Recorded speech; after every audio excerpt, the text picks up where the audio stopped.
Chapter 1. A New Era. Every hand holds a planet. Zzz.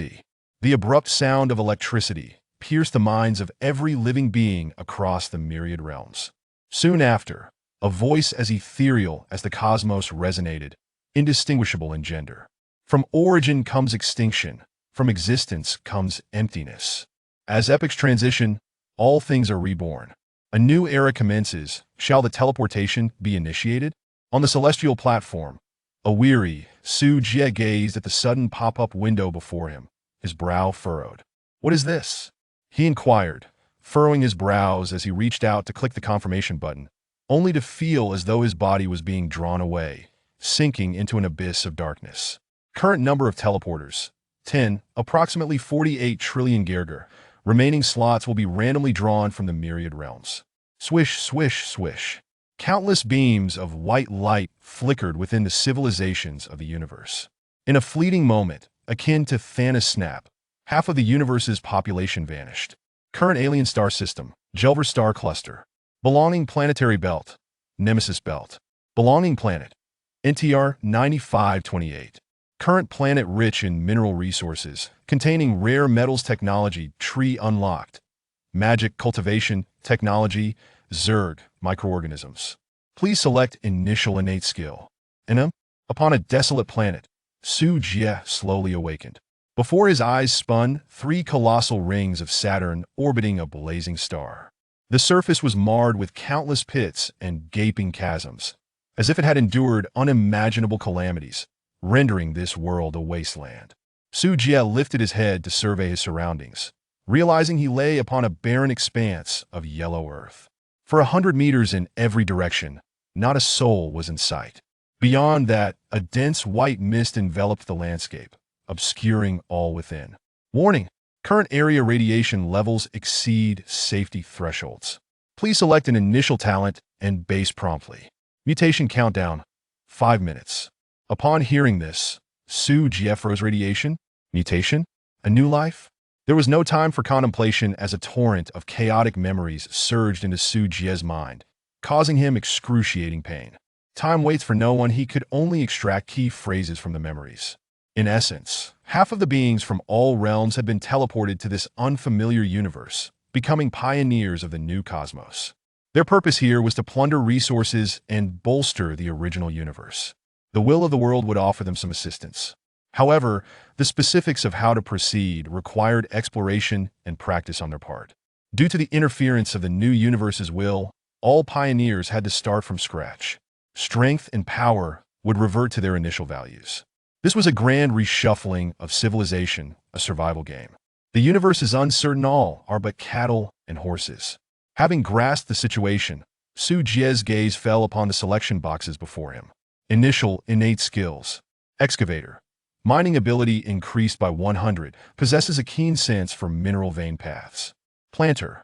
Ignores soil factors, always able to cultivate edible food. Observer. You are a perceptive human, capable of discerning all secrets. All 3 innate skills were remarkably potent.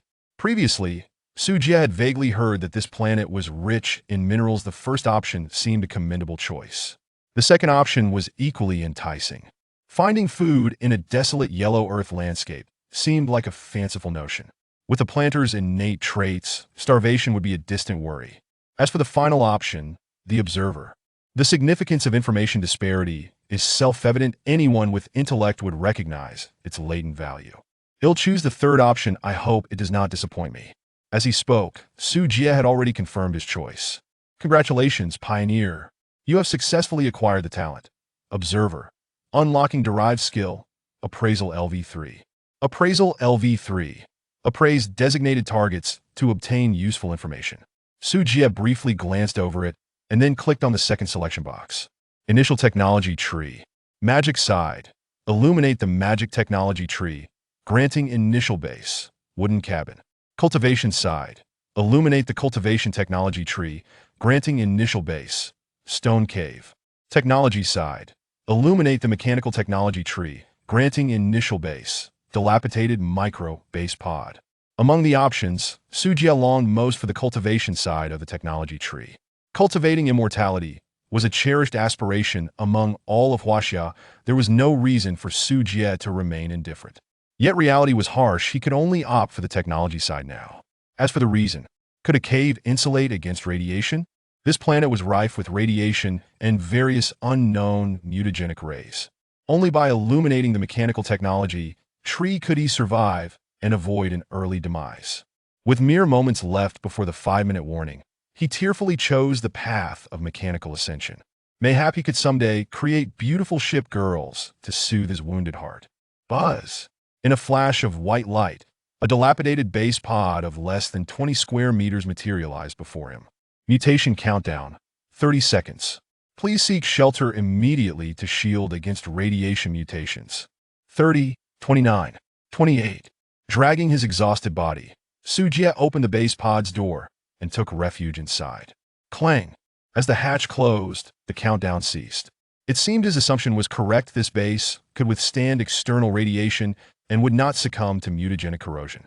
Though he had temporarily preserved his life, he remained feeble. While the radiation had not claimed his life, it had decimated a significant portion of his immune cells. Su Jie slumped to the ground, seizing the moment to recuperate and urgently study the assistance mentioned by the world's will. Panel interface. Master of the star, Su Jie. Race, human blue star. Region, Jelver star cluster. ID, NTR 9528. Attribute values. Strength 5. Intelligence 5. Constitution 5. Agility 5. Average for humans. 5 average for cosmic beings. 20. Skills, Appraisal LV3. Innate talent, Observer. Secondary occupation, none. World channel, Troll Anonymous. The god of magic will once again bestow his favor upon me. Tremble. Ha ha ha. Human Anonymous. In the face of technology, magic, Mielopish. Lizardman Anonymous. Where do these human swine come from? How dare you insult the great deity with your lowly flesh? Zerg Anonymous. Humans are but food, garbage at the bottom of the food chain, unworthy of speaking in the world channel. Human Anonymous. Yes, yes, yes. Spirit Anonymous. Does anyone know what this technology side entails? Is it formidable? Can it be selected? Sand Sculpture Tribe Anonymous. Do not select it. Though the technology side is powerful, it is a super late game path. In the early stages, everyone is in the Stone Age, and resources like special metals will be pitifully scarce. In short, once you choose the technology side, it is tantamount to rendering the system's trading post virtually useless, providing no assistance whatsoever. Relying solely on one's collection progress, it is impossible to develop further, let alone endure until the super late game. Moreover, all devices on the technology side require blueprints, which have an exceedingly low drop rate. In conclusion, no one understands the technology side better than I do. Whoever plays it is a fool. Wing Tribe Anonymous. Luckily, I chose magic. I almost lost right at the start. Dwarven Tribe Anonymous. Magic is still more convenient. Besides, humans are all fools. Human Anonymous. Damn. What's wrong with humans? Are you discriminating? Just wait until the PK arena opens. Watch me. Long out yin. Annihilate you worthless beings. The Dwarven Tribe are all short. Elf Tribe Anonymous. Stop the noise. Stop the noise. This sand sculpture warrior is correct. The technology side is too pitiful. Cack. The world channel was in chaos, and the emergence of the sand sculpture tribe's expert had caused the technology side to plummet into disfavor. This made Su Jie's brows knit in concern. The insights shared by the sand sculpture tribe's expert were indeed accurate. The technology side faced significant disadvantages in the early stages. Not only were resources hard to come by, but construction also required various blueprints to unlock, making it genuinely unsuitable as a first choice.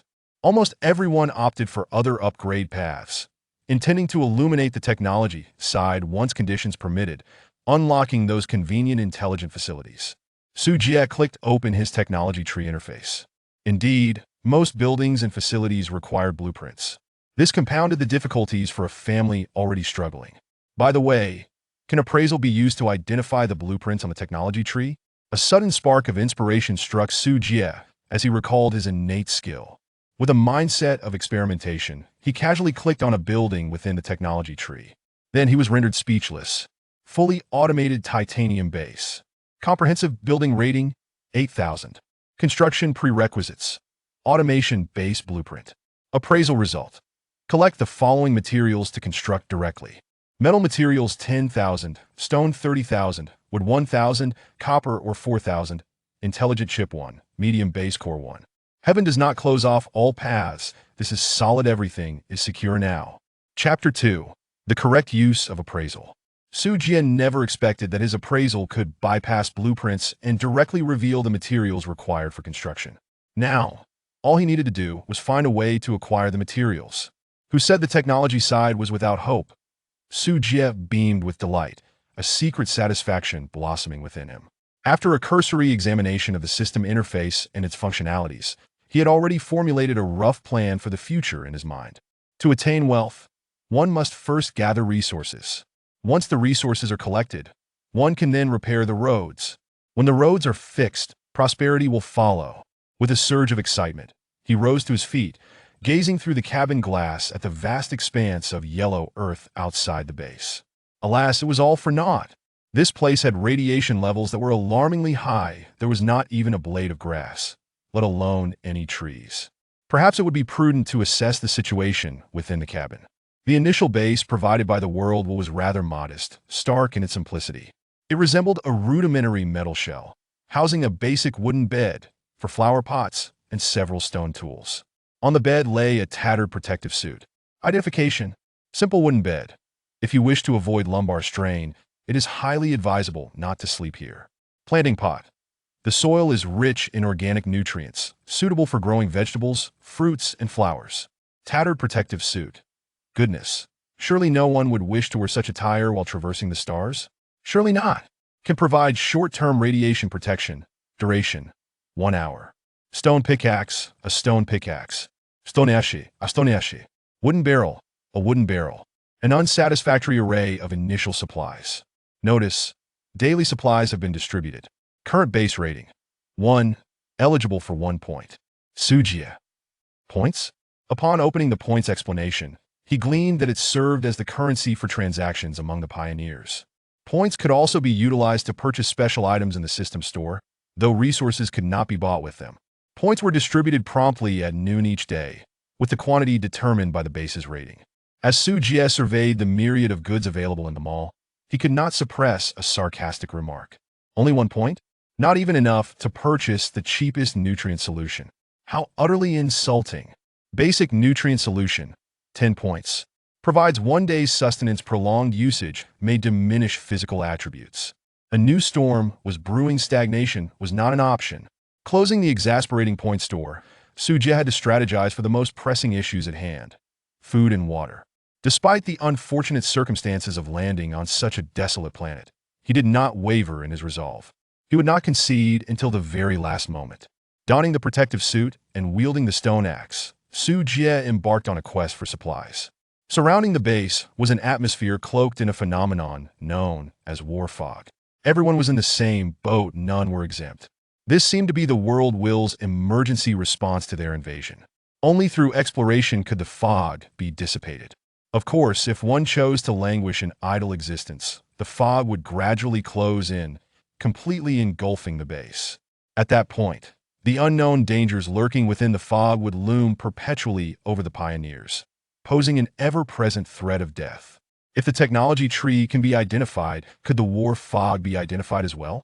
To become lost within the fog would be tantamount to an early exit. An exit meant death. After a moment's contemplation, Su Jie pointed towards the fog to the west of the base and initiated identification.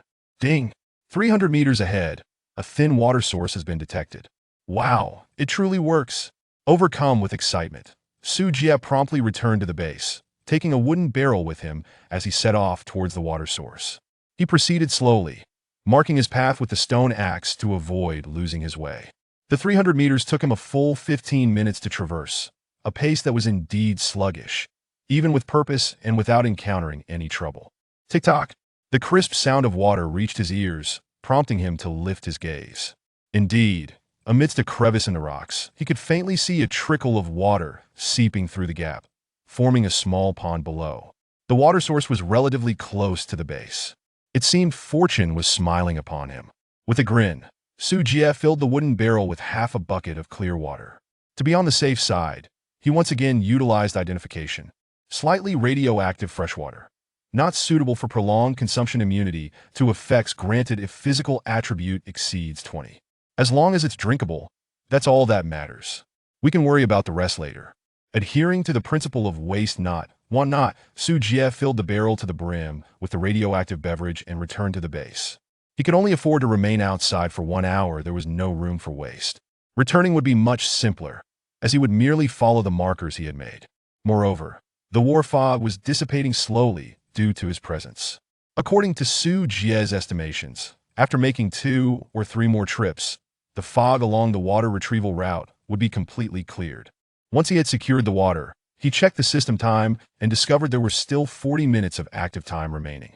With no further ado, he continued his exploration. Identification. Ding. 600 meters ahead. Salt, or has been discovered. Such a distance? Su Jie hesitated momentarily, concerned that he might not have enough time to return before being consumed by radiation.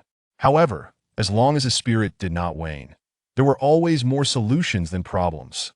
A flash of inspiration struck him, and he devised a faster exploration method. Embracing the notion that fortune favors the bold, Su Jie dashed out of the base and plunged headlong into the impenetrable fog. Ding! 500 meters ahead, salt, or has been discovered. Ding! 400 meters to the left, salt, or has been discovered. Ding! 300 meters to the right, salt, or has been discovered. Ding! 100 meters ahead, salt, or has been discovered.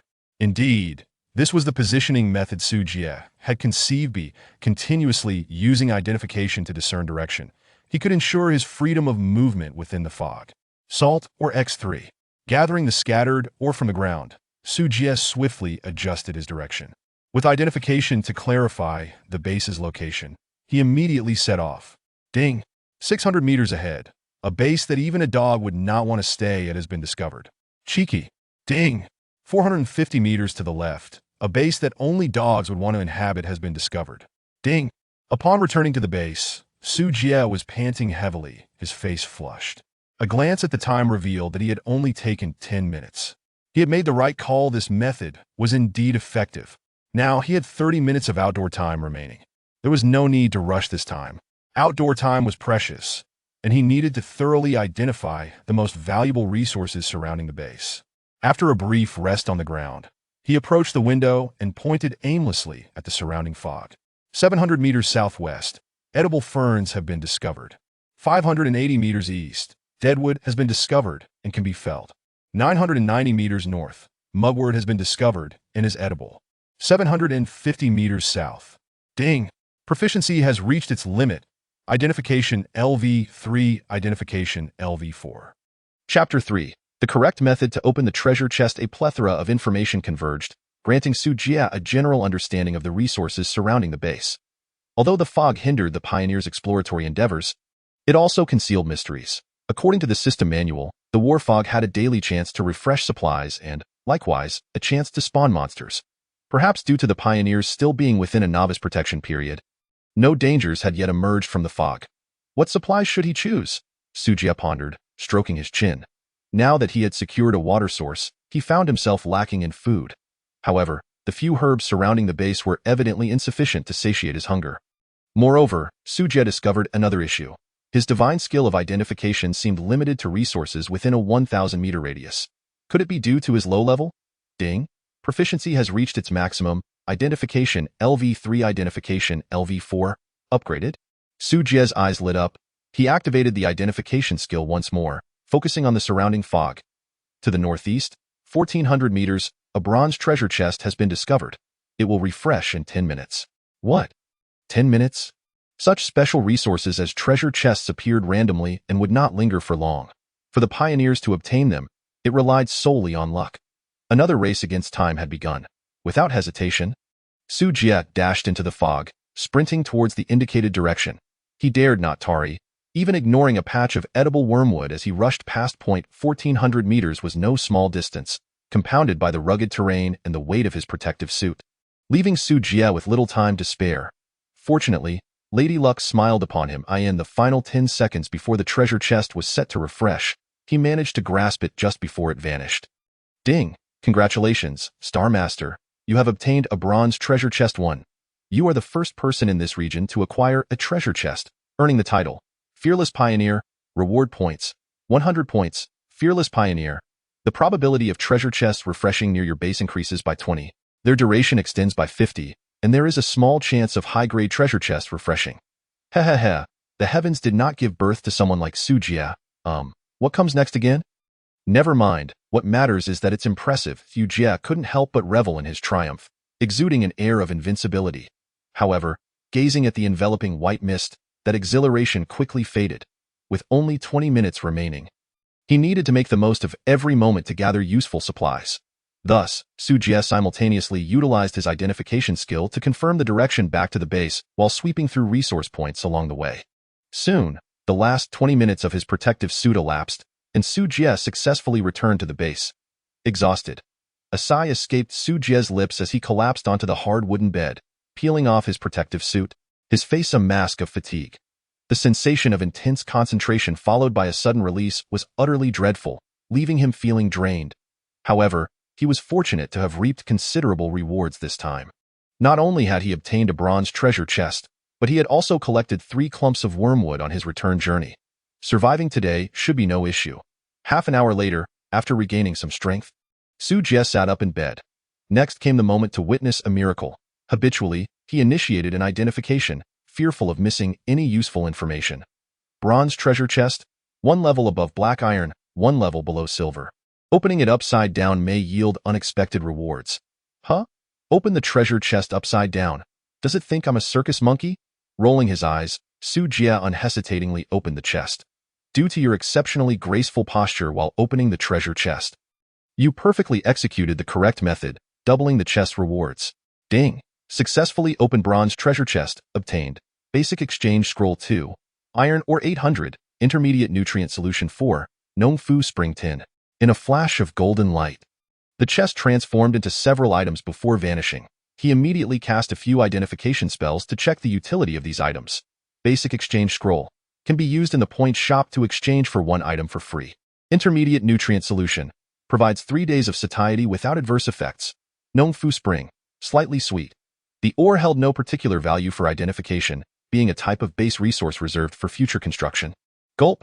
The refreshing Nong Fu spring glided down his throat, invigorating him. It is indeed a bit sweet. Nong Fu spring, please settle the advertising fee. With mineral water in hand, Su Jie naturally had no intention of drinking irradiated water. He swiftly finished a bottle, pausing only then. The empty bottle needed to be preserved for later, to be filled with irradiated water for sale to other pioneers. Grasping the intermediate nutrient solution, he wasted no time injecting it into his arm. The milky liquid flowed into his veins, instantly transforming into a warm energy that coursed through his entire body. Su Jie felt utterly comfortable. Hunger quelled, he found himself yearning for food beyond just energy bars. Having skipped breakfast and lunch, he was quite famished. 1 injection delivered protein levels many times that of chicken. With these 4 nutrient solutions, he wouldn't have to worry about food for the next 10 days. Although he would need to conserve water. With the food issue temporarily resolved, what about the 3 clumps of wormwood? Best to plant them and see if they can survive. Murmuring to himself, Su Jie planted the 3 wild clumps of wormwood into a flower pot, watering them with some irradiated water. Identification, wormwood, growth length 80, expected to fully mature in 3 days, clears heat and detoxifies, regulates menstrual disorders. Wormwood, growth length 45, radiation mutation level 39, there's a chance of mutation upon maturity. Watering with irradiated water may increase mutation probability. Wormwood, growth length 67, expected to mature in 5 days. Mutation. Su Jie placed this pot of wormwood aside, preparing to observe what bizarre transformation might occur. Having dealt with these matters, only the crucial exchange coupons remained unused. Without further ado, he directly searched for the most expensive item in the basic shop. Basic protective suit, 1000 points, heat and cold resistant. Self-purifying air, allows free activity in special areas for 12 hours. Titanium alloy long knife, 1000 points, crafted using special forging methods. Sharp. Attribute enhancement potion, 1000 points, randomly increases 1 attribute point upon use. Basic anti-explosion shield, 1000 points, small filter, 1000 points, steel crossbow, 1000 points. Though the shop consisted solely of basic items, the offerings were truly enticing. However, the prices were exorbitantly high, a staggering 1000 points for each item. with daily sign-ins yielding only 1 point. Wouldn't it take 3 years to accumulate enough? Nevertheless, it was understandable. While others were still in the Stone Age, you could simply pull out a titanium alloy long knife from the shop. That would undoubtedly be akin to cheating. Would anyone still enjoy the game? However, it seemed he had already leveled up. No further consideration was necessary. The basic protective suit was a mandatory choice. Next would be the titanium alloy long knife. As for the attribute potion, a mere single-point increase paled in comparison to the explosive enhancement offered by the long knife. Swish, 2 beams of white light flashed, and a pristine white protective suit, along with a gleaming long knife, appeared in his hands. Su Jie immediately donned the new protective suit and brandished the long knife. Practicing a few moves with it, impressive. Now he had food, weaponry, and auxiliary gear. He had transformed a hellish beginning into a stroke of good fortune. I ask, who else could match this? Warning: a group of mysterious creatures is about to pass through your territory. Please remain concealed to avoid an attack. Friendly reminder: your territory score has increased, and the difficulty of random events has risen. Wait, I was just casually boasting. There's no need for the slap in the face to come this quickly, right? Su Jie was not alone in his complaints. The world channel was equally filled with lamentations. Such random events typically came in groups, and no one could escape their retribution. Soon, several eerie figures emerged from the fog, slowly crawling towards Su Jie's cabin. Chapter 4. The various races in the regional channel. The world channel had descended into chaos. Countless messages scrolled across the screen, dazzling and overwhelming. The speed of the messages was so rapid that Su Jie could glean no useful information, prompting him to enter the regional channel. In the regional channel, only the pioneers belonging to the Jelwo star cluster resided. Compared to the terrifying numbers in the world channel, this place was markedly quieter. Sophia, elf. The goddess of nature has informed me that dark creatures are approaching the base. Lilith, beastman, rabbit. Werwu, rabbit is scared. Who will help rabbit? Lorella, winged person. The glory of the winged people shall not fade. Raise your spear and slay the invaders. Eddie, fairy. Oh no, there's a disgusting big bug outside my wooden hut. It's so ugly. Caleb, beastman panda. It's a slow-moving death worm. Lilith, use your rabbit agility to kill it. You can do it. Lilith, beastman, rabbit. Uncle Caleb, rabbit is scared. Werwu, Cindy, goblin. Tonight, there's food in sight. Deska, goblin, impressive. This is edible. Su Jie, human, blue star. It seems 3 monsters have arrived here. What should I do? Waiting online, quite urgent.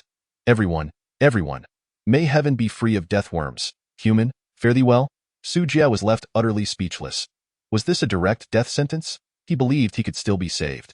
Closing the chat window, he gripped the titanium alloy long knife tightly and cautiously approached the glass window. Before him, 3 colossal black worms, each resembling a Tibetan mastiff, inched their way towards his base. Sharp bony spines protruded from their backs, and a pair of transparent antennae swayed atop their heads. Their mouths, lined with menacingly sharp mandibles, glistened ominously in the sunlight.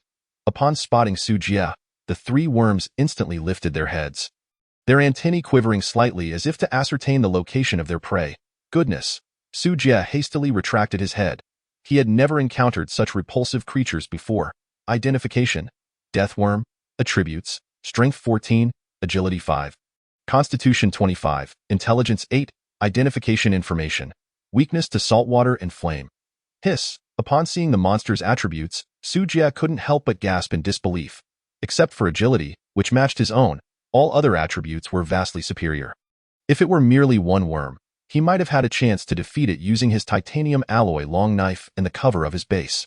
However, with 3 of them appearing simultaneously, all boasting overwhelming attributes, he felt a wave of trepidation. Soon, Su Jie noticed the hidden information provided by the identification. Afraid of salt water? Su Jie pondered thoughtfully. Previously, he had collected 3 pieces of salt ore. This could not have come at a more opportune moment. Seizing the chance while the death worms were still some distance away from the base, he promptly picked up a piece of salt ore and tossed it into a wooden barrel filled with irradiated water. A barrel of radiated salt water. Acquired skill: Alchemy LV1. Alchemy LV1. Capable of concocting simple potions. Success rate 20. Success. He filled a bottle with salt water using the recently consumed mineral water and then pricked several small holes in the bottle cap with his long knife. Thus, a simple spray bottle was successfully created. With only 1 barrel of salt water, he would have to use it sparingly. If it proved insufficient, he would have to reluctantly resort to using mineral water. Armed with his insecticide, Su Jie carefully pushed open the cabin door, knife in hand. Upon sensing the movement, the death worms emitted a piercing shriek and charged towards Su Jie. Ha! A cold chuckle reached the ears of the death worms. Su Jie squeezed hard, releasing a copious amount of an unknown liquid. The foremost worm was immediately drenched in salt water, its soft body convulsing violently in response. The other two worms, witnessing this, halted their pursuit, gazing at Su Jie in terror as if confronted by a ghost. "Oh my dear, keep it coming. I haven't had my fill yet. Heh heh heh." Su Jie cackled maniacally, brandishing half a bottle of salt water as he charged forward, unleashing a chaotic barrage like a wolf among sheep. Ultimately, the other two worms met a grim fate, collapsing helplessly to the ground. The salt water could only paralyze the worms, not kill them, with swift precision. Su Jie brought his knife down upon the three grotesque creatures. To his astonishment, the titanium alloy long knife proved as fearfully sharp as advertised, effortlessly dismembering the three massive worms. Successfully navigated a random event. Rewards acquired, free attribute points 3, points 30, with 200, stone 300, iron, or 100. Acquired talent, Blade Dancer, Blade Dancer. When using bladed weapons, attack speed increases by 10, attack power increases by 10, and accuracy increases by 10, free attribute points. What a treasure! Without hesitation, Su Jie allocated all points to Constitution. A higher Constitution would grant him the strength to work. This was a development game, and focusing on advancing the base was the true path. Star Master, Su Jie race, human, blue star, region, Jelwo star cluster number, NTR, 9528 attribute values, strength 5, intelligence 5, constitution 8, agility 5 skills, identification LV4, alchemy LV1 talents, observer, blade dancer secondary profession, none equipment, basic protective suit, titanium alloy long knife points, 131, a skill and a talent had been added to his panel, both of which were exceedingly useful. Especially the blade dancer talent, which granted Su Jie, a rather mediocre fighter, a touch more breathing room in this survival game. He carefully moved the acquired iron ore into the cabin, stacking it neatly in the corner. This was a crucial resource for future construction and needed to be safeguarded. As for the wood and stone, there was no space in the cabin, so he temporarily piled them behind it, where they could serve as a makeshift barrier. Now, all that remained were the three carcasses. Would anyone truly want to consume these things? Su Jie frowned, scrutinizing the slimy black masses, his eyes glinting with disdain. Regional channel. Su Jie, human, blue star. Selling death worm carcasses? Anyone interested? Worm carcasses 3. JPG, Deska, Goblin. Goodness, isn't humanity the lowest race? When did they become so formidable? The world will rate the human race simply and brutally, taking the average across all races. While there are indeed powerful humans across myriad realms, the sheer number of ordinary humans drags down the overall average of the race, resulting in a dismal F-rank rating. Humanity can only accept this with resignation. Sophia, elf, brave warrior of humanity. May the nature goddess bless you. Lorella, winged one, quite strong. As for the carcasses, no thanks. Eddie, fairy, wow, you just took down one, and you've already dispatched 3? Does our fairy race have no dignity? Tell me, Su Jie, are you cheating? Su Jie, human, blue star, basic skills, nothing extraordinary. Caleb, beastman panda, Lilith, how are things on your end? Have the monsters been dealt with? Lilith, beastman, rabbit, Werwoo, uncle, the big worm is gnawing at my front door. I'm so scared. Lorella, winged one, be brave, Lilith. Courage will grant you greater strength. Sophia, elf, poor Lilith, may the nature goddess protect you. Lilith, beastman, rabbit, bee-butt, I have a phobia of bugs. I'm truly terrified of them. If only it were an elephant instead. Why did it have to be a worm? Werwoo, Eddie, fairy, 6, Su Jie, human, blue star, 6, Cindy, gnome, 6 Chapter 5, Alchemy Station, random event concluded, Su Jie, I possess a divine artifact for dealing with insects. Lilith, would you like it? Lilith, rabbit, yes, quickly give it to me. Eddie, fairy, wow, he really is cheating.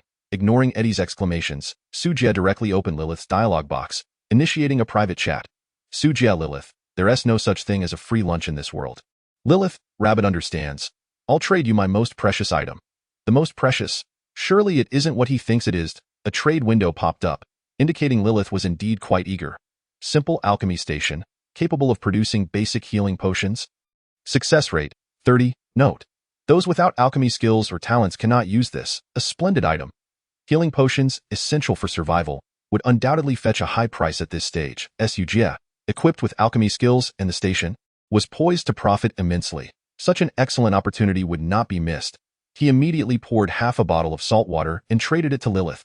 Lilith, what is this? Su Jie, insecticide.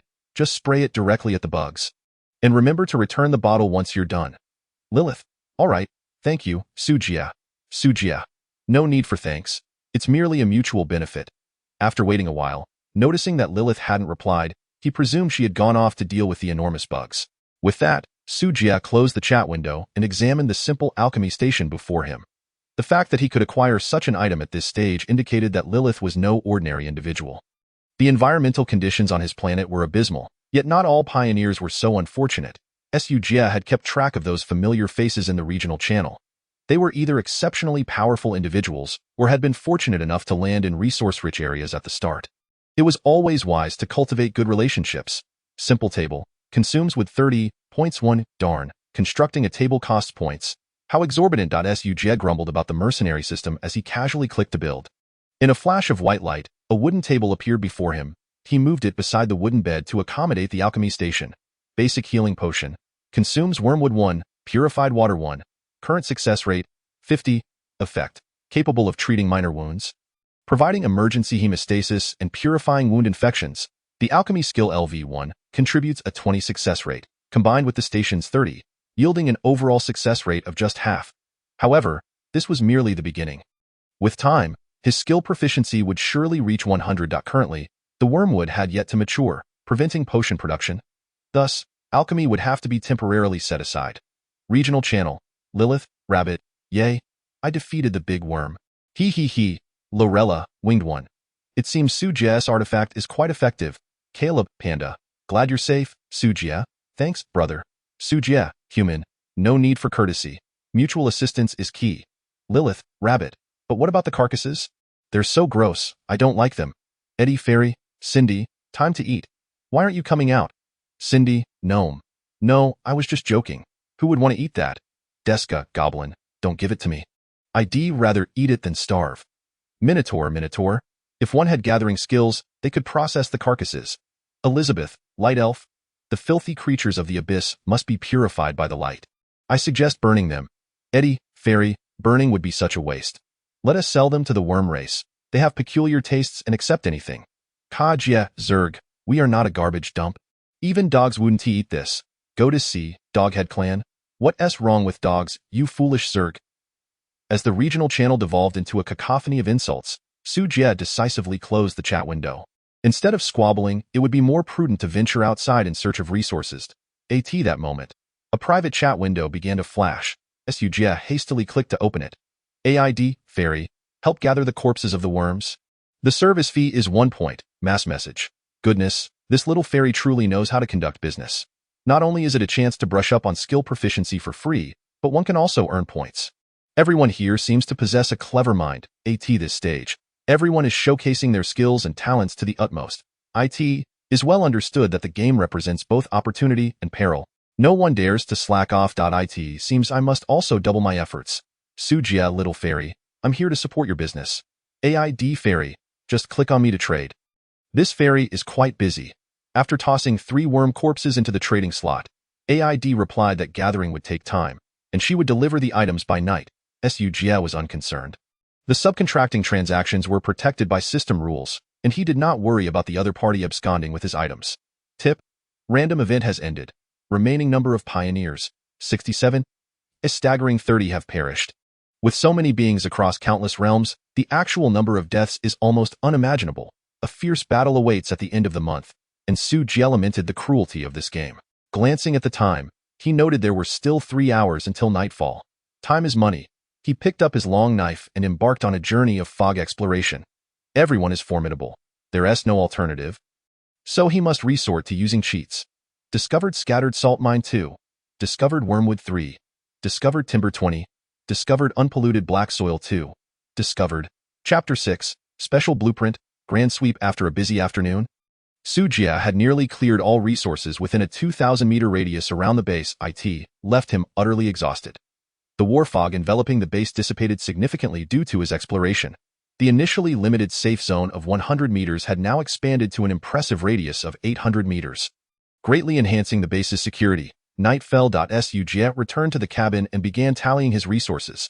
Timber, 500, stone, 600, iron ore, 1020, salt ore, 18, wormwood, 23, black soil, 8, mineral water, 8, intermediate nutrient solution, 3 points, 130, not too shabby. At this pace, he would soon be able to construct the first building. After finishing his inventory, Su Jie felt immensely satisfied with today's haul. This was thanks to his additional 3 points in constitution. Otherwise, he would not have achieved such speed. He accessed the technology tree interface. What greeted his eyes was one of Su Jie's current objectives: small base, comprehensive building score, 50, construction prerequisites, activate the mechanical technology tree, material consumption, 2,000 metal materials, 1,000 stone, 300 timber, 20 organic soil. Only by constructing a small base can he build walls to defend against monster incursions. Simultaneously, it is a prerequisite for unlocking other defensive structures. The rest is manageable. The key lies in obtaining the metal materials. Currently, everyone is in the Stone Age, and the sole means of acquiring metal ores is through fog exploration. Gathering materials that rely purely on luck is a torturous endeavor. This is the greatest disadvantage of starting on the technological side. While others upgrade their bases using timber and stone, he, on the other hand, requires metal ore right from the start. The difficulty of resource acquisition is several times, even dozens of times, greater than that of others. Yet, the advantage is that his defenses are remarkably robust. The power of other buildings in the technology tree is also exponentially greater than those of his peers.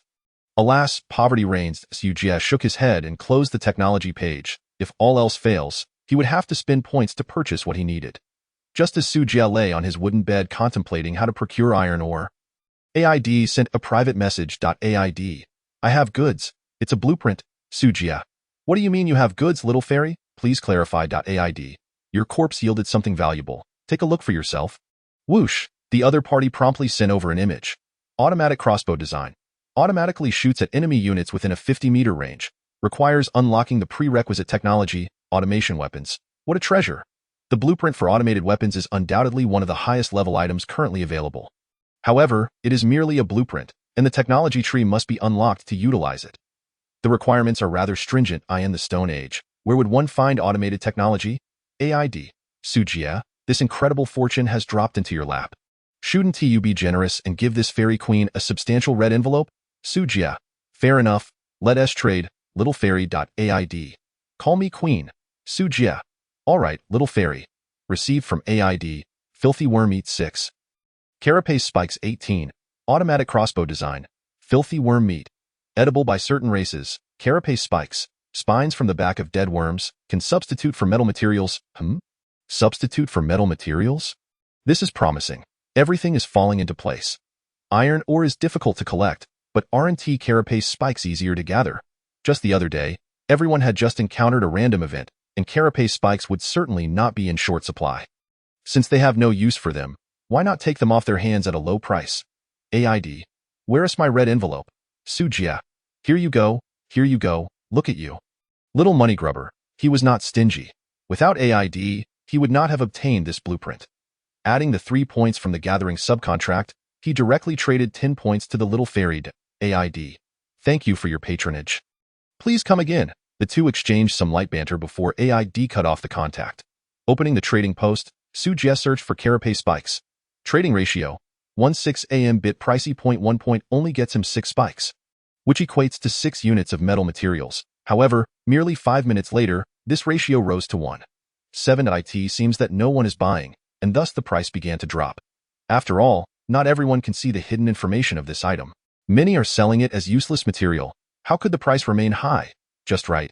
This benefits Su Jie. Regional channel, Su Jie, human, actively purchasing carapace spikes at a ratio of 1:10.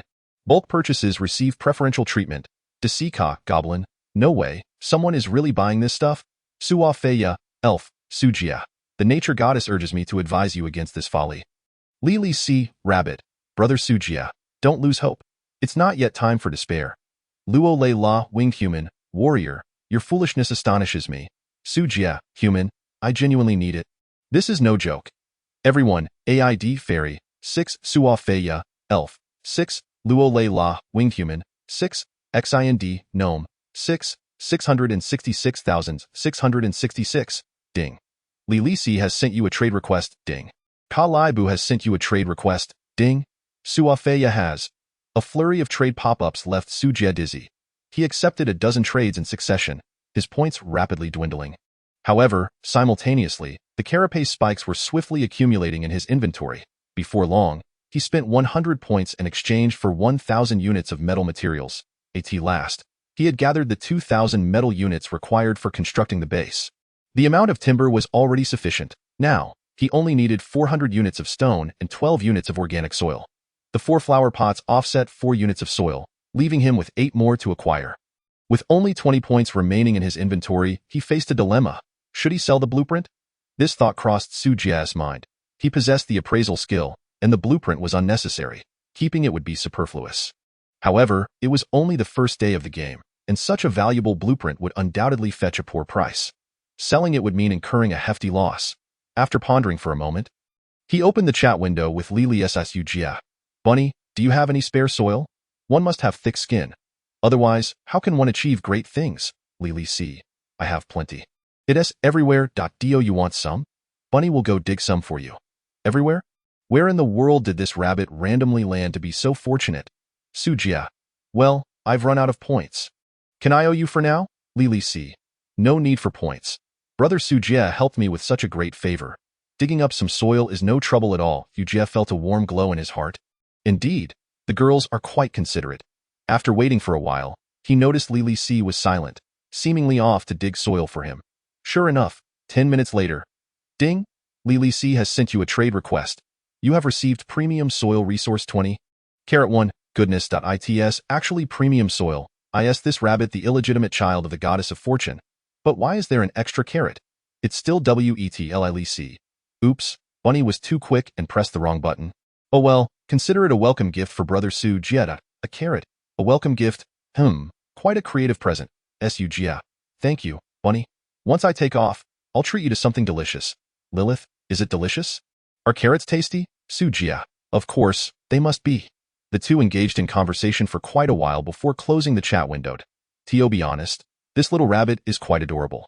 Once the friend technology is unlocked, I must go see what she looks like. Tip. Do you wish to consume 2,000 metal materials, 1,000 stone, 300 wood, and 20 organic soil to construct a small base? Yes, in a flash of white light. Su Jie found himself entirely devoid of possessions. However, the originally dilapidated micro base underwent a comprehensive upgrade. Chapter 7. Small armored base. The small base is structured in a triangular formation. Each of the 3 directions features a semicircular iron armor shed, all interconnected by a corridor. The once cramped space has now transformed into an expansive vastness. The 3 rooms consist of a bedroom, a workshop, and a cultivation chamber. The wooden bed has automatically relocated to the bedroom, and the pharmacy station has likewise been moved to the workshop.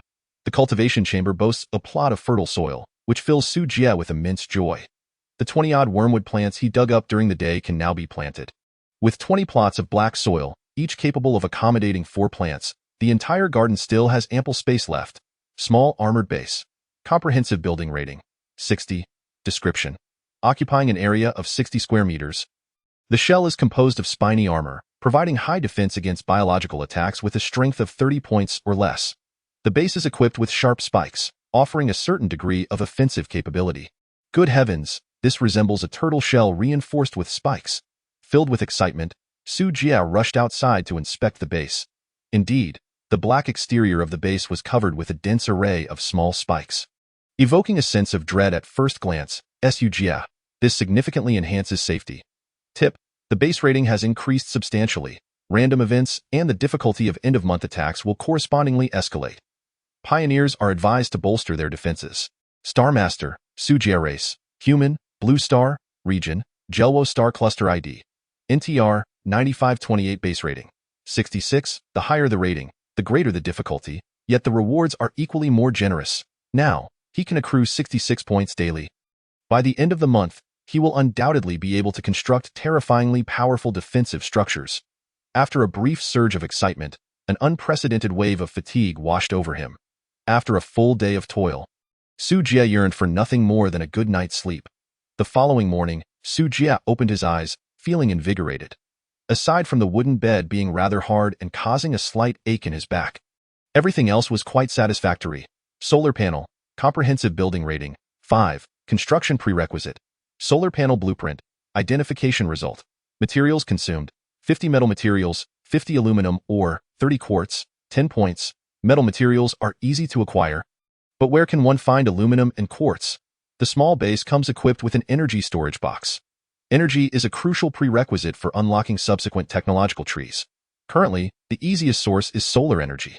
Yet, the scarcity of aluminum ore and quartz poses a significant challenge for Su Jie. After browsing the trading post, he found no such resources available for trade. It seems that being ahead of the curve may not necessarily be advantageous. Su Jie shook his head. The game has only just begun, and metal materials are already scarce, not to mention aluminum and quartz, which are exceedingly rare. Regardless, he must continue to explore the fog of war and see if there are any nearby mines. Since no one else has them, he shall dig for himself. After sprinkling some radiation water on the wormwood plants in the garden, Su Jie donned his protective gear and embarked on today's treasure hunting expedition. Resources within the fog refresh daily. While they may be limited, they are currently the fastest way to earn income. 600 meters ahead, discovered scattered stones 10, 700 meters south, discovered wood 20, 400 meters southeast. Discovered tomato seeds 5, northern. A tranquil day swiftly passed, and no random events occurred today. Everyone was engrossed in exploring the fog and gathering resources.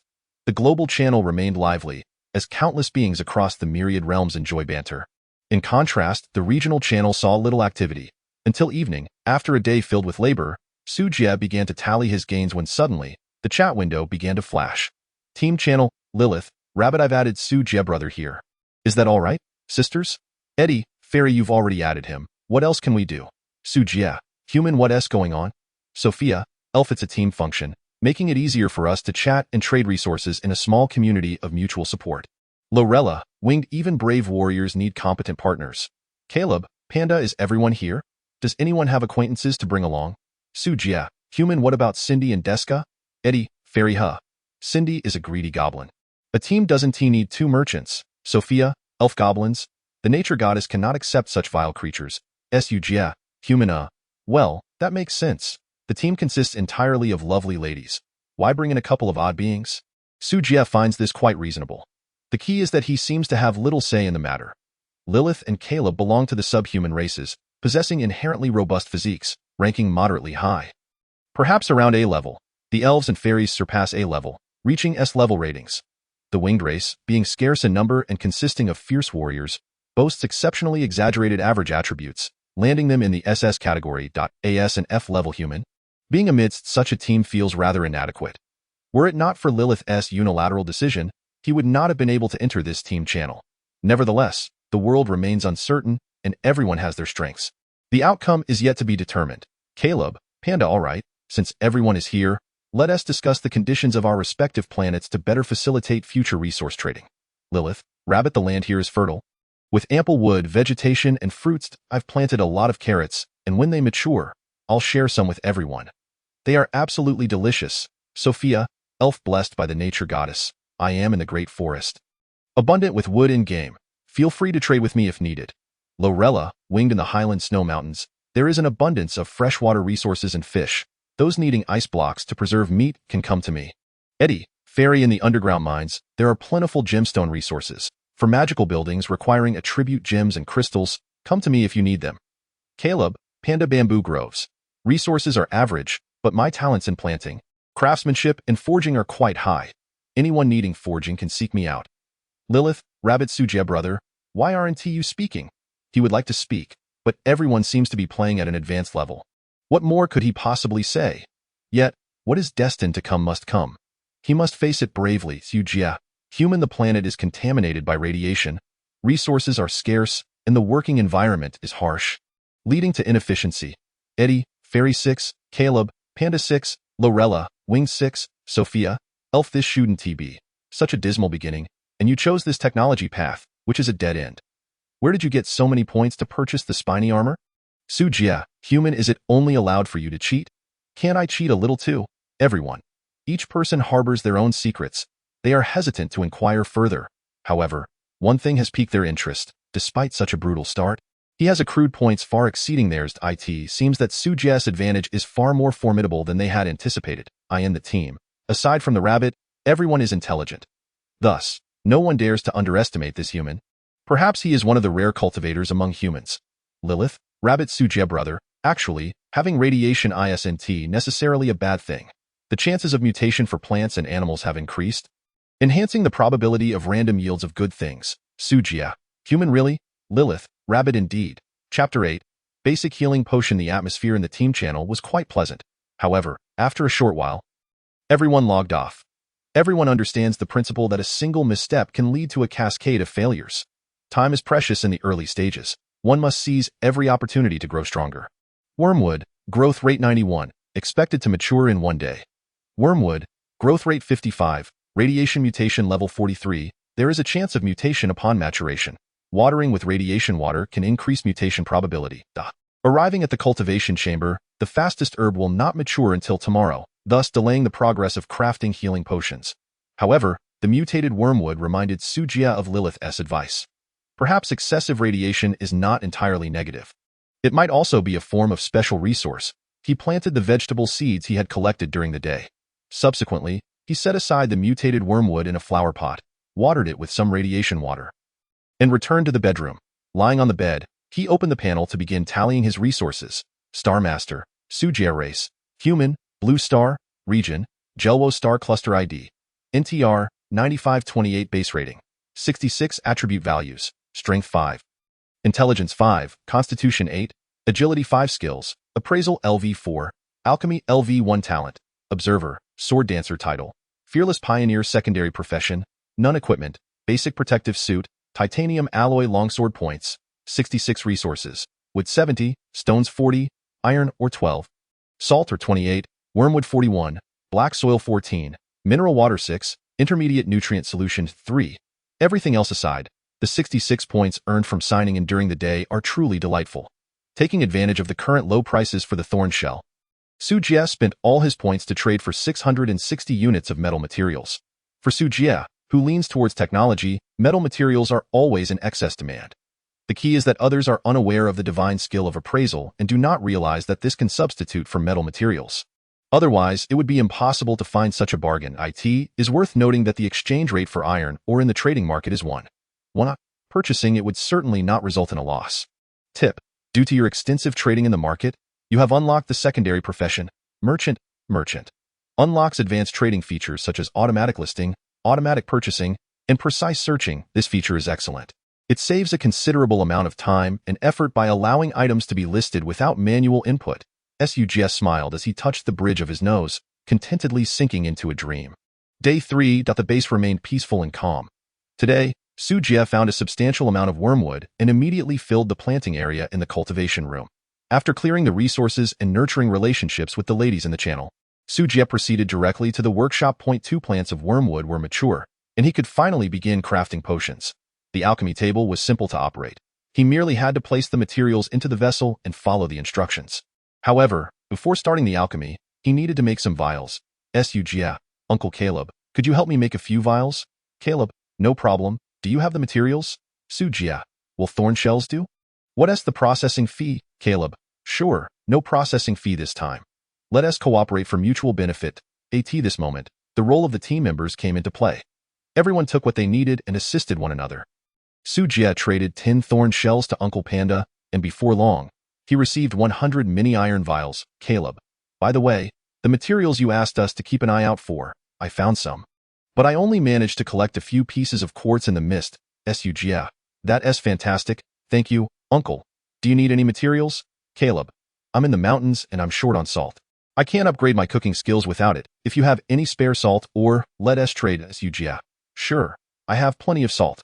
Another win-win trade ensued. Su Jie exchanged 20 units of salt or for 20 units of quartz. The ratio is certainly more than 1. The demand for salt is undoubtedly more widespread than for quartz. However, currently, no one is listing such materials, leaving the exact exchange rate unknown. Uncle is a decent fellow. There will be plenty of opportunities to seek his help in the future. Su Jie generously placed the salt ore and confirmed the trade. Caleb, kid, you gave too much. Su Jie, mutual assistance leads to cooperative benefits. Caleb, all right then, I will keep an eye out for aluminum ore in quartz for you. Closing the chat window, Su Jie immediately commenced alchemy. Basic healing potion. Consumes wormwood 1, purified water 1, current success rate, 50 gurgle. Gurgle, gurgle.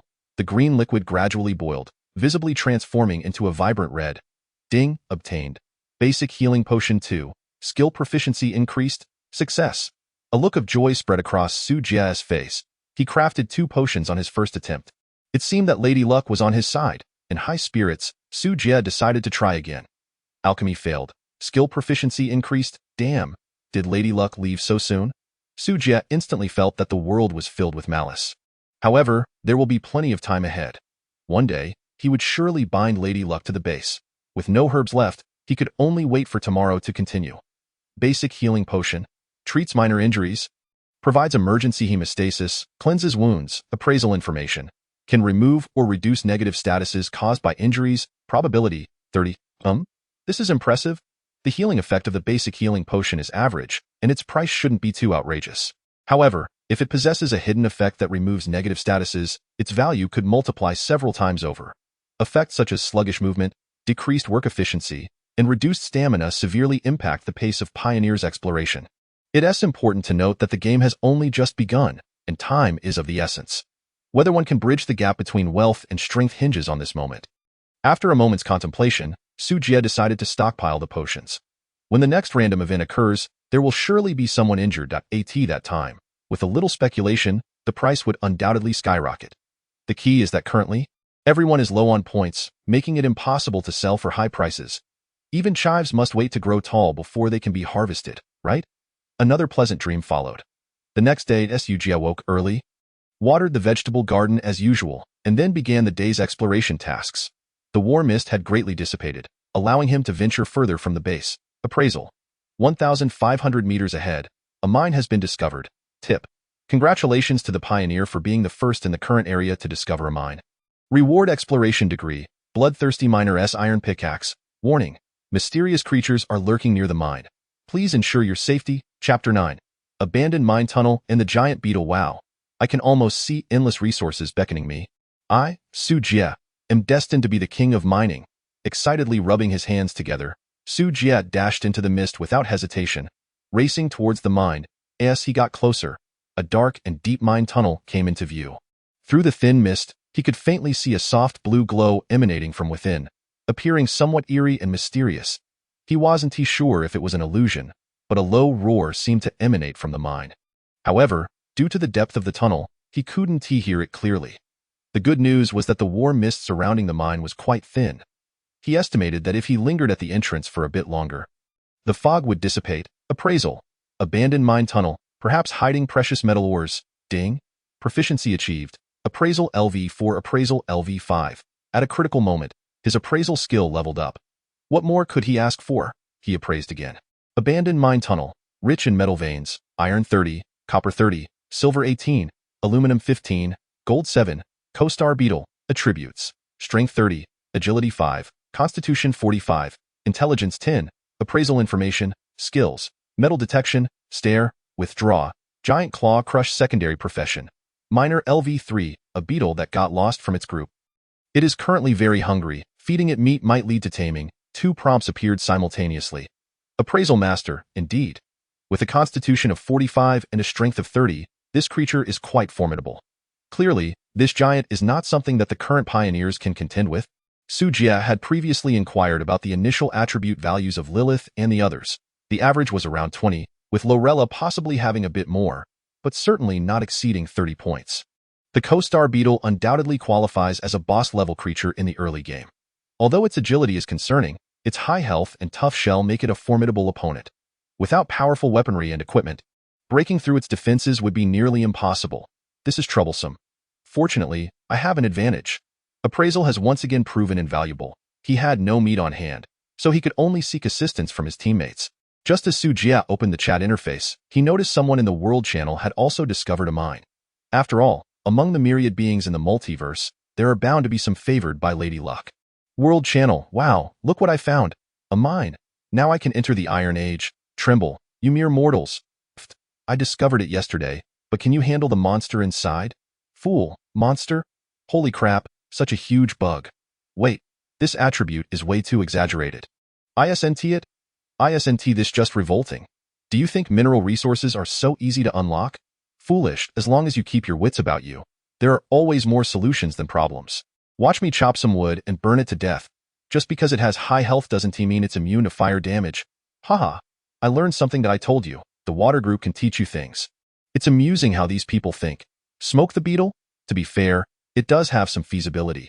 Even if it doesn't burn to death, once the oxygen in the mine is depleted, the giant beetle would surely suffocate. Alternatively, poison could be sought to kill it. There are indeed numerous methods to deal with such slow-moving monsters. However, this group clearly has not realized that this creature can be tamed. Moreover, the giant beetle has its own LV3 minor secondary profession. It is evident that this is a free tool provided by the world's will for the pioneers. Unfortunately, they lack the appraisal skill and cannot see the hidden information. Team Channel, Lilith, Rabbit Wow. I have discovered a mine, and it is quite dark. Su Jie, human, there are monsters inside. So be cautious. Lilith, rabbit monsters? Oh my goodness, it's a giant bug, and it's coming out. Woe is me. My fear of bugs is flaring up again. Help me, Su Jie. Do you still have that insect repellent from last time? I'll pay a high price for it. Su Jie, human, that stuff won't kill such a large bug. Eddie, Fairy, did that foolish rabbit find a mine? What a stroke of luck. Lilith, rabbit, how is that lucky? I detest bugs. Woe is me. Caleb, Panda, why not burn it? I just saw someone on the World Channel who succeeded. Sophia, Elf, the nature goddess, abhors flames. But it is indeed a viable solution. She can scorn it later. Lorella, Winged One, the warrior's spirit has ignited. I believe we can handle this creature. The previously quiet channel suddenly buzzed with activity, as everyone discussed how to slay the giant beetle. After a moment of contemplation, Su Jie decided to share the hidden news it was and out of kindness. He understood all too well how desperate he was for metal resources. The members of his party were all magic-oriented, thus their demand for metals was minimal. Even if they unlocked the mine, their focus wouldn't be on mining. However, if they had the giant beetle, a free laborer, assisting them, their mineral resources would undoubtedly overflow. Naturally, overflow means they would have to sell. And to whom would they sell? The highest priority would undoubtedly be to him, Su Jie. Thus, he could collect ample metal materials from them at a meager price.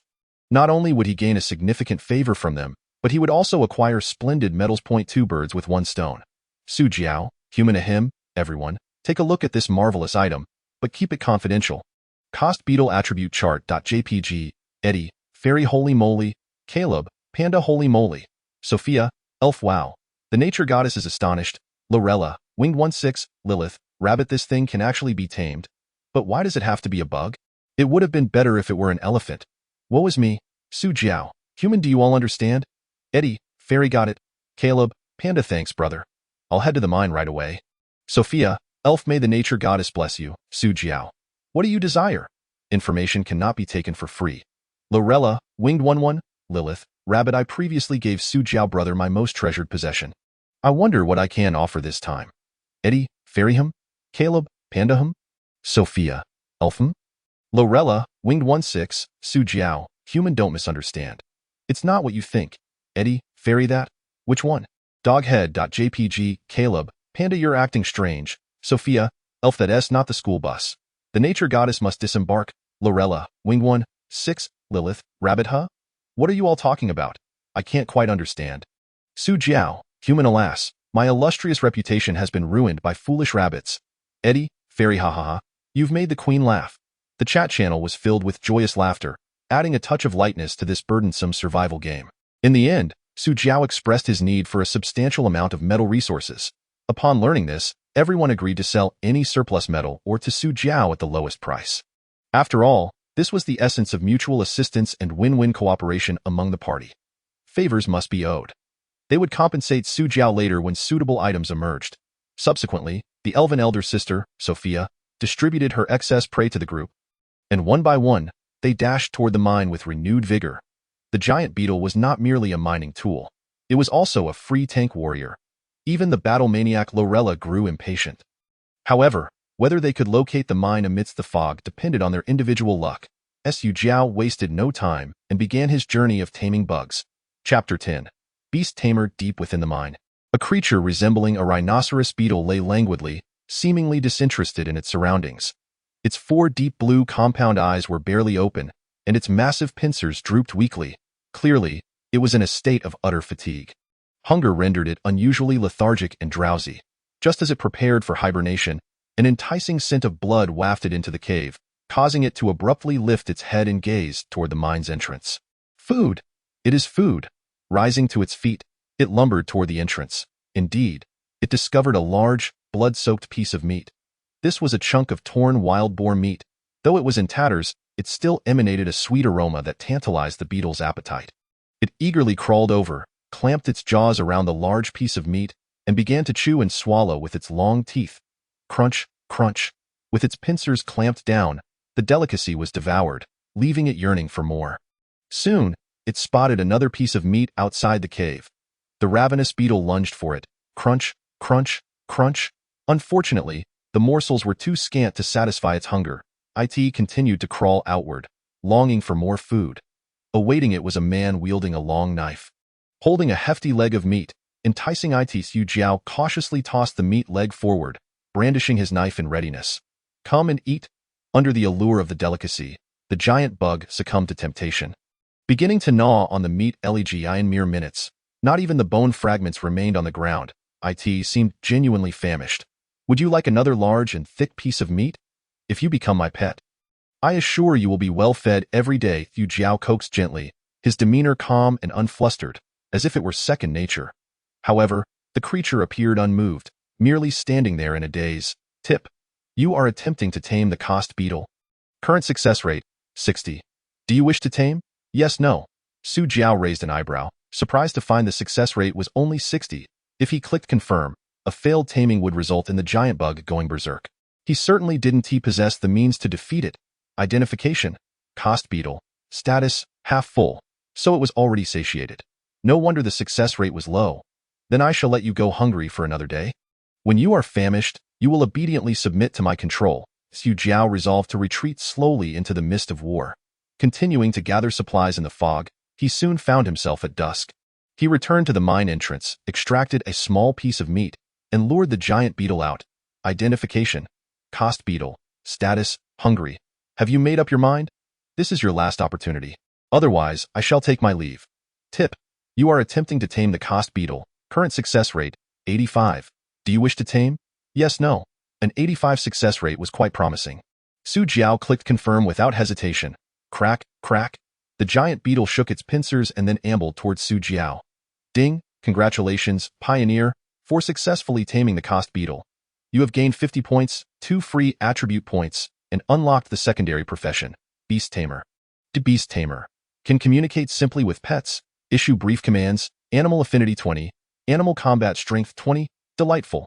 The secondary profession is a valuable asset, with a rather low acquisition rate. In the advanced shop. A scroll for secondary professions costs 100,000 points. Su Jie essentially received this for free. An absolute thrill from now on. You shall be called Little Jia. Crack, crack. The giant beetle waved its pincers, seemingly quite pleased. Master, hungry. A faint mental wave transmitted into his mind. Su Jie instantly understood. This must be one of the abilities granted by the secondary profession of Beast Tamer, enabling communication with animals. What to eat? Go mine. If you fail to find any ore, you want to eat for 3 days. Su Jie snorted coldly and immediately commanded Little Jia to embark on the mining endeavor. Wah wah wah. Master, bad. It proved that a man's words cannot be trusted. Su Jie declared that he had completely forgotten his previous promise. After all, once it became a pet, its loyalty would automatically rise to 100, leaving no room for betrayal or escape. Given the current scarcity of food, he certainly didn't wish for all his resources to be consumed by Little Jia. By the way, the intermediate nutrient solution. An idea struck Su Jie. The nutrient solution's information indicated it could maintain satiety for 3 days, but it did not restrict the consumption of voracious animals. This was a loophole. Hee, Little Jia. Come here. Master has something good for you. After administering the injection, indeed, Little Jia's status transformed to full. This saved him 3 days' worth of food. Good. Are you full, Little Jia? Not hungry anymore, Master. All right, then go mine. Without my command, you are not permitted to stop. Master, sleepy? What's wrong with a young man staying up for a few nights? I'm merely training your willpower. Little Jia let out a wail and dashed into the mine. vanishing from Su Jiao's sight. A satisfied smile graced Su Jiao's face. The sky was nearly dark, and to avoid any unforeseen dangers, he decided to check the mine's condition in the morning. Returning to the base, he began to tally his supplies and allocated all the newly acquired attribute points to his constitution. Star Master, Su Jie race, human, blue star, region, Jelwo star cluster ID. NTR, 9528 attribute values, strength 5. Intelligence 5, constitution 10, agility 5 skills, identification LV 5, alchemy LV 1 talents, observer, sword dancer secondary professions, beast tamer, merchant title, fearless pioneer equipment, basic protective suit, titanium alloy longsword, bloodthirsty miner's iron pickaxe, automatic crossbow blueprint points, 182 resources, 660 thorned armors, 110 wood, 60 stones, 26 iron ore, 12 salt ore, 67 wormwood, 16 black soil, 20 quartz, 4 spring water, 1 carrot, 2 intermediate nutritional solutions, 2 basic healing potions. Not bad, not bad. Life is becoming increasingly promising. Su Jie stroked his chin.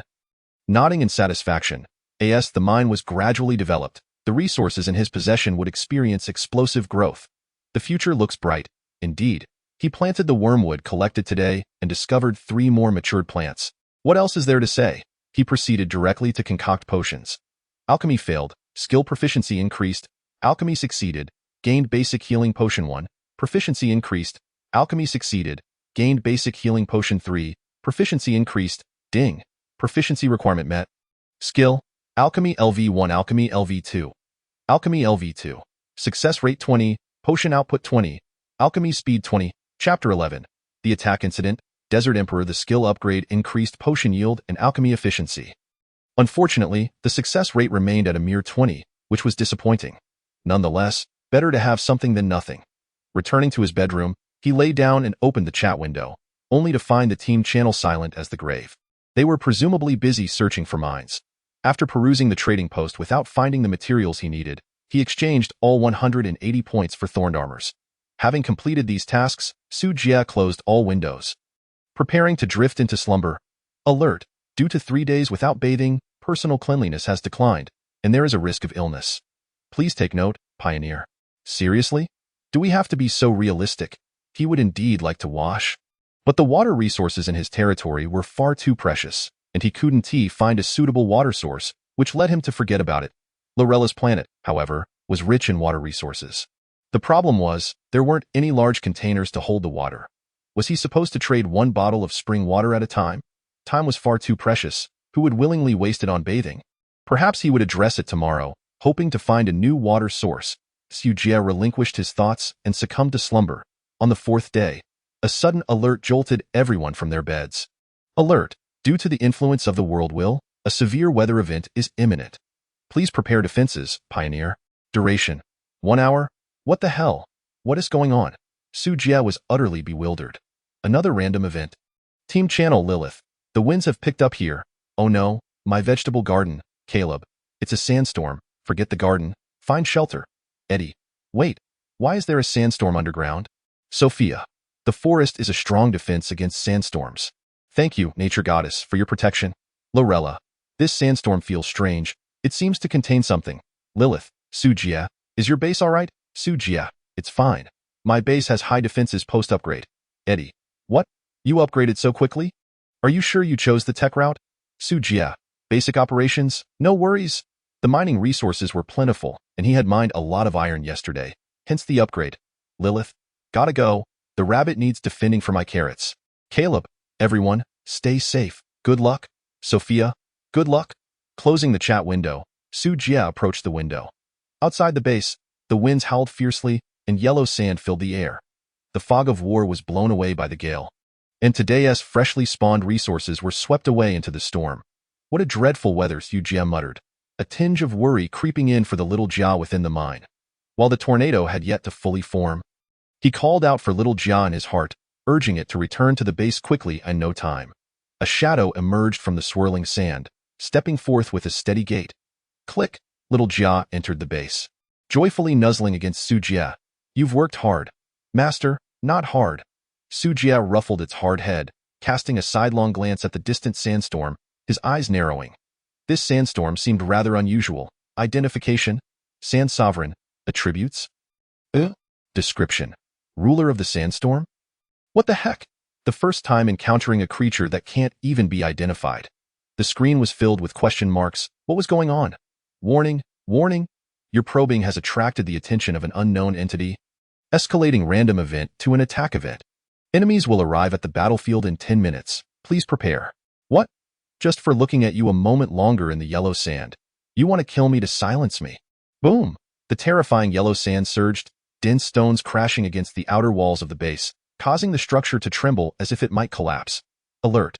Base damage level at 98, 97, 96. Damn. Just as one wave subsides, another rises. The game has only just begun. Why is it so exaggerated? It was unimaginable how those pioneers who chose the magic route, residing in wooden houses, would feel facing such a terrifying sandstorm. No, it seemed that due to the high rating of the base, the attack intensity of the sandstorm was exceptionally exaggerated, and the damage data was even more horrifying, triggering an attack event. Such events could be both beneficial and detrimental. Endure it, and after hardship comes reward. Fail to endure, and it's game over, life extinguished. Though it sounded quite brutal, such was the law of the universe. The weak are prey to the strong. And the mighty reign supreme, Su Jie, opened the base model map and clicked the auto-repair button in the next instant. The thorned armors piled on the ground were rapidly consumed, and the base's damage level swiftly recovered. The repair function was a built-in system feature, which was quite humane. Fortunately, Su Jie had collected a substantial amount of metal last night, retaining 2,200 units in reserve, ample to withstand not just 1 hour, but 3 hours without issue. Click moo. Beside him, the large beetle, taller than a person, suddenly caught a scent, its gaze sharpening, its body tensing as it assumed a combat stance. A chilling sound pierced the air, followed by the emergence of a massive serpent head from the storm. The head was oval-shaped, approximately 9 meters long, its body a fiery yellow, with dark red scales covering its back. Following closely behind, 3 half-meter-long black scorpions emerged, their sharp stingers dripping with purple venom. Clearly, they were not to be trifled with. Sand Sovereign Guardian, Desert Giant Snake. Attributes: Strength 26, Agility 16, Constitution 13, Intelligence 10. Note: Subordinate of the Sand Sovereign. Cannot be enslaved. Identification information. Skills: Sandstorm Summon, Burrow, Bind. Description: Death Walkers of the wilds and deserts, possessing extreme ferocity and a penchant for devouring life. Weakness: 7 inches, detests water. Sandstorm Bug. Attributes: Strength 9, Agility 13, Constitution 9, Intelligence 6. Note: Subordinate of the Sand Sovereign. Cannot be enslaved. Skills: Burrow, Poison Sting. Description: Minions of the Sand Sovereign. Is that it?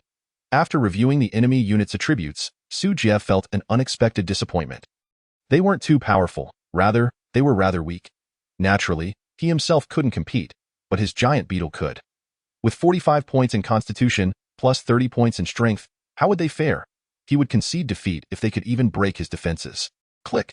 The base gate opened with a resounding clang. It was decided. Go. Cost Beetle. Charge. Little Jia. Use Stare. Moo. Little Jia roared, fixing its 4 azure compound eyes on the foes, successfully intimidating them, though the attack effect was minimal. Su Jie felt a bit awkward. It seemed he was not cut out to be a competent Pokemon trainer. Little Jia, play freely. Take them down. Moo. The giant beetle, receiving the command, charged forward, pincers raised, and clamped down fiercely on the nearest 2 sandstorm bugs. Crack! With a crisp sound, one of the sandstorm bugs exploded, black liquid splattering everywhere. The overwhelming aura caused several minions of the Sand Sovereign to halt in their tracks. Why did such an extraordinary creature exist here? It was simply unscientific. Chapter 12. The Rise of the Alchemist. Harvesting wealth. Little Jia moved through the battlefield as if it were an unchallenged realm, its massive pincers dancing wildly. It was a slaughter without suspense. In just a few minutes, the battle concluded. The potent toxins of the sandstorm bugs and the constricting power of the desert giant snake were akin to mere tickles for Little Jia. Boasting a constitution of 45. Attack event concluded. Successfully defeated Sand Sovereign's minions. Congratulations, Pioneer. You have earned 100 points, 6 free attribute points, Snake Meat 100, Venom Sac 3, Sturdy Scales 300, Silver Treasure Chest 1. Alert. Your provocative actions have attracted the Sand Sovereign's attention, increasing hate value and probability of being attacked. Little Jia, splendid job. Su Jie patted Little Jia's head. a satisfied smile gracing his face. Though this little creature possesses a voracious appetite, its strength is indeed formidable.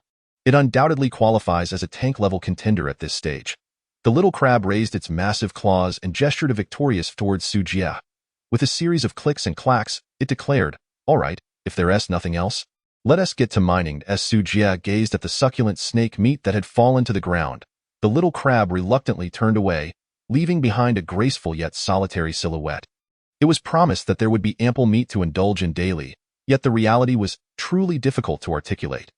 The sandstorm continued to rage, prompting Su Jie to swiftly relocate the dropped items into the base cabin to prevent them from being swept away by the tempest.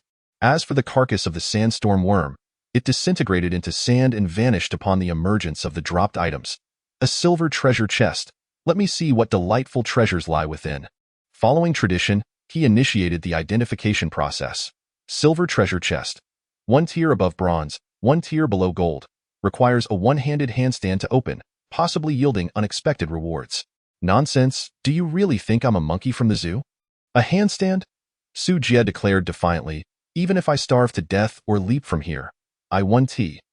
Due to the extreme elegance of your treasure-opening posture, you have flawlessly executed the correct method, significantly enhancing the treasure chest rewards. Ding! Successfully opened the silver treasure chest, obtained. Basic food processing table, simplified mechanical hand, iron ore 300, universal metal tin. Su Jie couldn't help but inhale sharply. The items obtained this time were significantly superior to the last. The silver treasure chest was terrifying indeed. What's more, it was astonishing that such a miraculous material as universal metal existed in this world. It seemed this little blue planet dweller had been rather uninformed. Basic food processing table. Input raw materials to automatically synthesize nutritional liquids. Probability. Ordinary nutritional liquid 80, 1-day satiation. Intermediate nutritional liquid 19, 3 days satiation. Advanced nutritional liquid 1, 3 days satiation, with a small chance of obtaining random attribute points. Simplified mechanical hand. Provides energy, can replace pioneers for simple tasks. What splendid treasures! Su Jie's eyes sparkled with greed. These would undoubtedly assist him in accumulating points. The only unfortunate aspect was that the base S energy had yet to be unlocked. For now, he could only store the 2 devices in the workshop to gather dust. However, it wouldn't be long before he could descend into the mines to extract aluminum ore and manufacture solar panels once the sandstorm ceased. With snake meat as raw material, everything was in place. Just awaiting the right moment. The healing potions. Suddenly, Su Jie recalled that perhaps he could sell his healing potions. Under the relentless sandstorm, the pioneers' homes had been blown away. Surely, there would be injuries. Contemplating this, a cunning smile crept onto Su Jie's face. Seizing this opportunity to amass a fortune wouldn't be half bad. Without hesitation, he listed the 6 bottles of healing potions he held for trade, pricing them at 100 points or 1,000 units of metal material. The price was undoubtedly inflated, but Su Jie wasn't in a rush. He simply wanted to test the waters. Who knows, perhaps someone foolish with deep pockets would fall for it. World Channel, Human Race, Anonymous, shocking. The basic healing potion in the trading hall can actually eliminate negative states. Hurry and grab it. Basic healing potion attribute image.jpg, werewolf race, anonymous. What the heck, 100 points. Have you gone mad with greed? Insectoid race, anonymous. Even if it can eliminate negative states, whether one can earn back 100 points is still uncertain. Sand sculpture race, understanding dove. I cannot agree with your viewpoint. I believe that while 100 points are precious, 1,000 units of metal materials are quite easy to gather. He didn't specify what kind of metal was needed, and as the mines reopen, the price of metal materials will undoubtedly plummet. Goblin race, anonymous. That makes sense. I'll sell my iron ore right away. Thank you. Understanding dove. Minotaur race, anonymous. Thank you. Understanding dove. Centaur race, anonymous. Thank you. Understanding dove. Gnome race, anonymous. I can't shake the feeling that something is off. Once again, this understanding dove from the sand sculpture race is truly a talent. Su Jie found himself at a loss for words. To be honest, his psychological price point was 400 units of metal, and he hadn't even considered points. Following understanding Dove's intervention, he surprisingly received a trade request from someone. It was simply astounding. With his solitary efforts, he had caused the price of metal to plummet. Su Jie deemed himself the contemporary Mr. No. 6 bottles were far too few. Earning such a paltry sum would weigh heavily on his conscience. Team Channel, Su Jie. Seeking to purchase a large quantity of mature mugwort for points? Come on, my dear Lilith. I have some, but a lot got blown away by the strong winds. Boo-hoo, Sophia. There's plenty in the forest. I've gathered some, but it's too bitter and not palatable at all. Lorella. I'm in the snowy mountains, with no mugwort. I'm afraid I can't assist. Eddie. I'm in the underground world, and there aren't too many plants here either. Caleb. I haven't discovered any in my territory either. Su Jie. No worries, I appreciate the sentiment. Uncle, could you please make me some small bottles? Caleb. No problem, I can't go out anyway. I might as well keep busy. Su Jie. Thanks, Uncle. Su Jie. Lorella. I need some pure water. Lorella. Sure, this bit of wind and sand is nothing to a warrior. I'll go fetch it for you. Su Jie. Thank you. Regional channel. Su Jie. Human race seeking to purchase a large quantity of mature mugwort for points. Come on, my dear. The world channel can only send one message per day, and he had already sent one today. What a pity. Ding. Lilith has sent you a trade request. Ding. Sophia has sent you a trade request. Ding. Catfolk Race, Anonymous, has sent you a trade request. Ding. A flood of trade notifications cascaded in. The bitter mugwort, which even a dog wouldn't eat, could actually be exchanged for points. And suddenly everyone came rushing in. Unfortunately, Su Jie currently only had 102 points, so he could only select some familiar friends for trade. ATA ratio of 1 to 10, he swiftly acquired 1,000 stalks of mugwort in one go. That was more than sufficient. His potion-making speed was limited, and mugwort would lose its medicinal properties if left too long. Buying too much would be a waste, and not worth the cost. With everything prepared, Su Jie wasted no time in commencing potion-making. With so many races across the myriad realms, he was not the sole alchemist. This empty market would undoubtedly be occupied in a short time. He had to act swiftly. Potion-making successful. Obtained basic healing potion 2. Proficiency increased. Potion-making failed. Skill proficiency increased. Potion-making successful. Obtained basic healing potion 3. Proficiency increased. Ding. Proficiency conditions met. Skill. Potion-making LV2. Potion-making LV3. Potion-making LV3.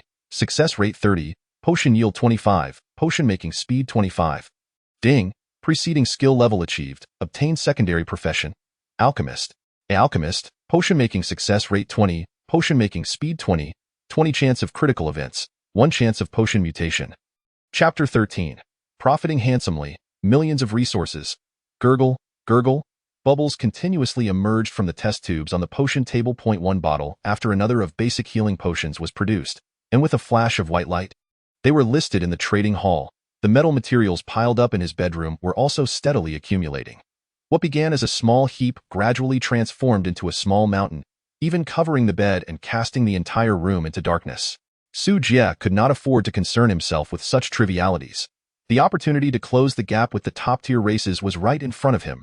At this moment, his eyes were dulled with a singular focus. Utilizing the characteristics of his secondary profession, the potions would automatically list themselves for trade upon completion, with prices adjusted to the current average market value, saving him a substantial amount of time. Su Jie merely needed to immerse himself in potion-making without any distractions. Meanwhile, astute individuals recognized the commercial opportunity and began to emulate his methods. The price of healing potions fluctuated constantly, while the price of the raw material mugwort soared. Climbing rapidly, the market was becoming saturated at an alarming rate. Time is indeed money, and this phrase could not be more accurate. Ding. Proficiency conditions met. Skill.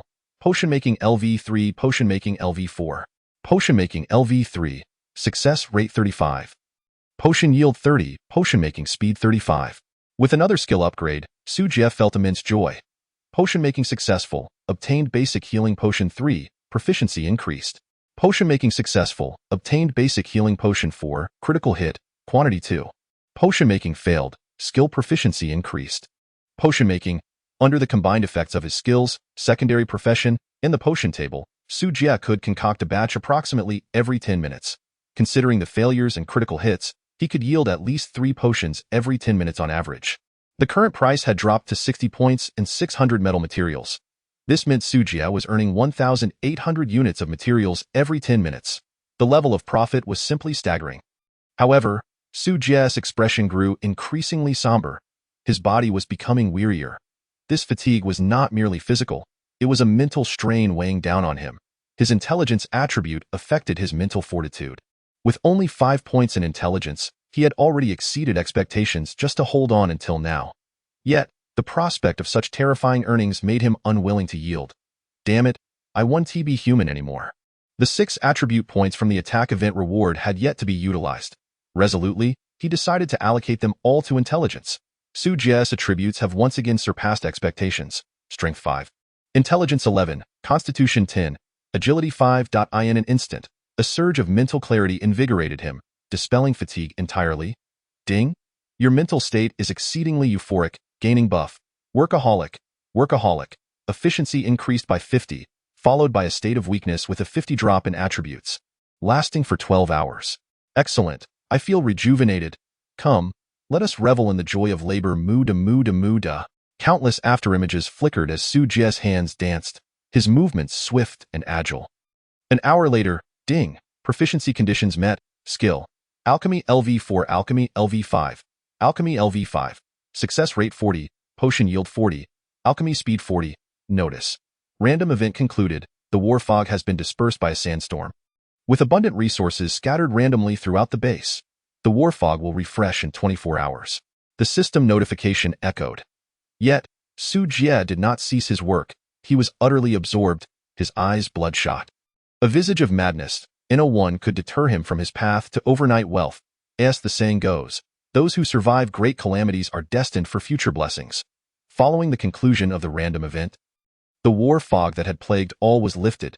A plethora of resources lay exposed, igniting jubilation among the surviving pioneers. Crucially, with the fog's dissipation, the locations of nearby mines were also revealed. Now, everyone would unlock access to the mines. The mineral market was poised for a significant downturn. The price of healing potions surged once more, now at 40 points or 800 minerals. Furthermore, with the fog lifted, some fortunate individuals even stumbled upon exceedingly rare treasure chests. Amidst a vast population, a multitude of items flooded the trading hall, igniting a grand feast of the game.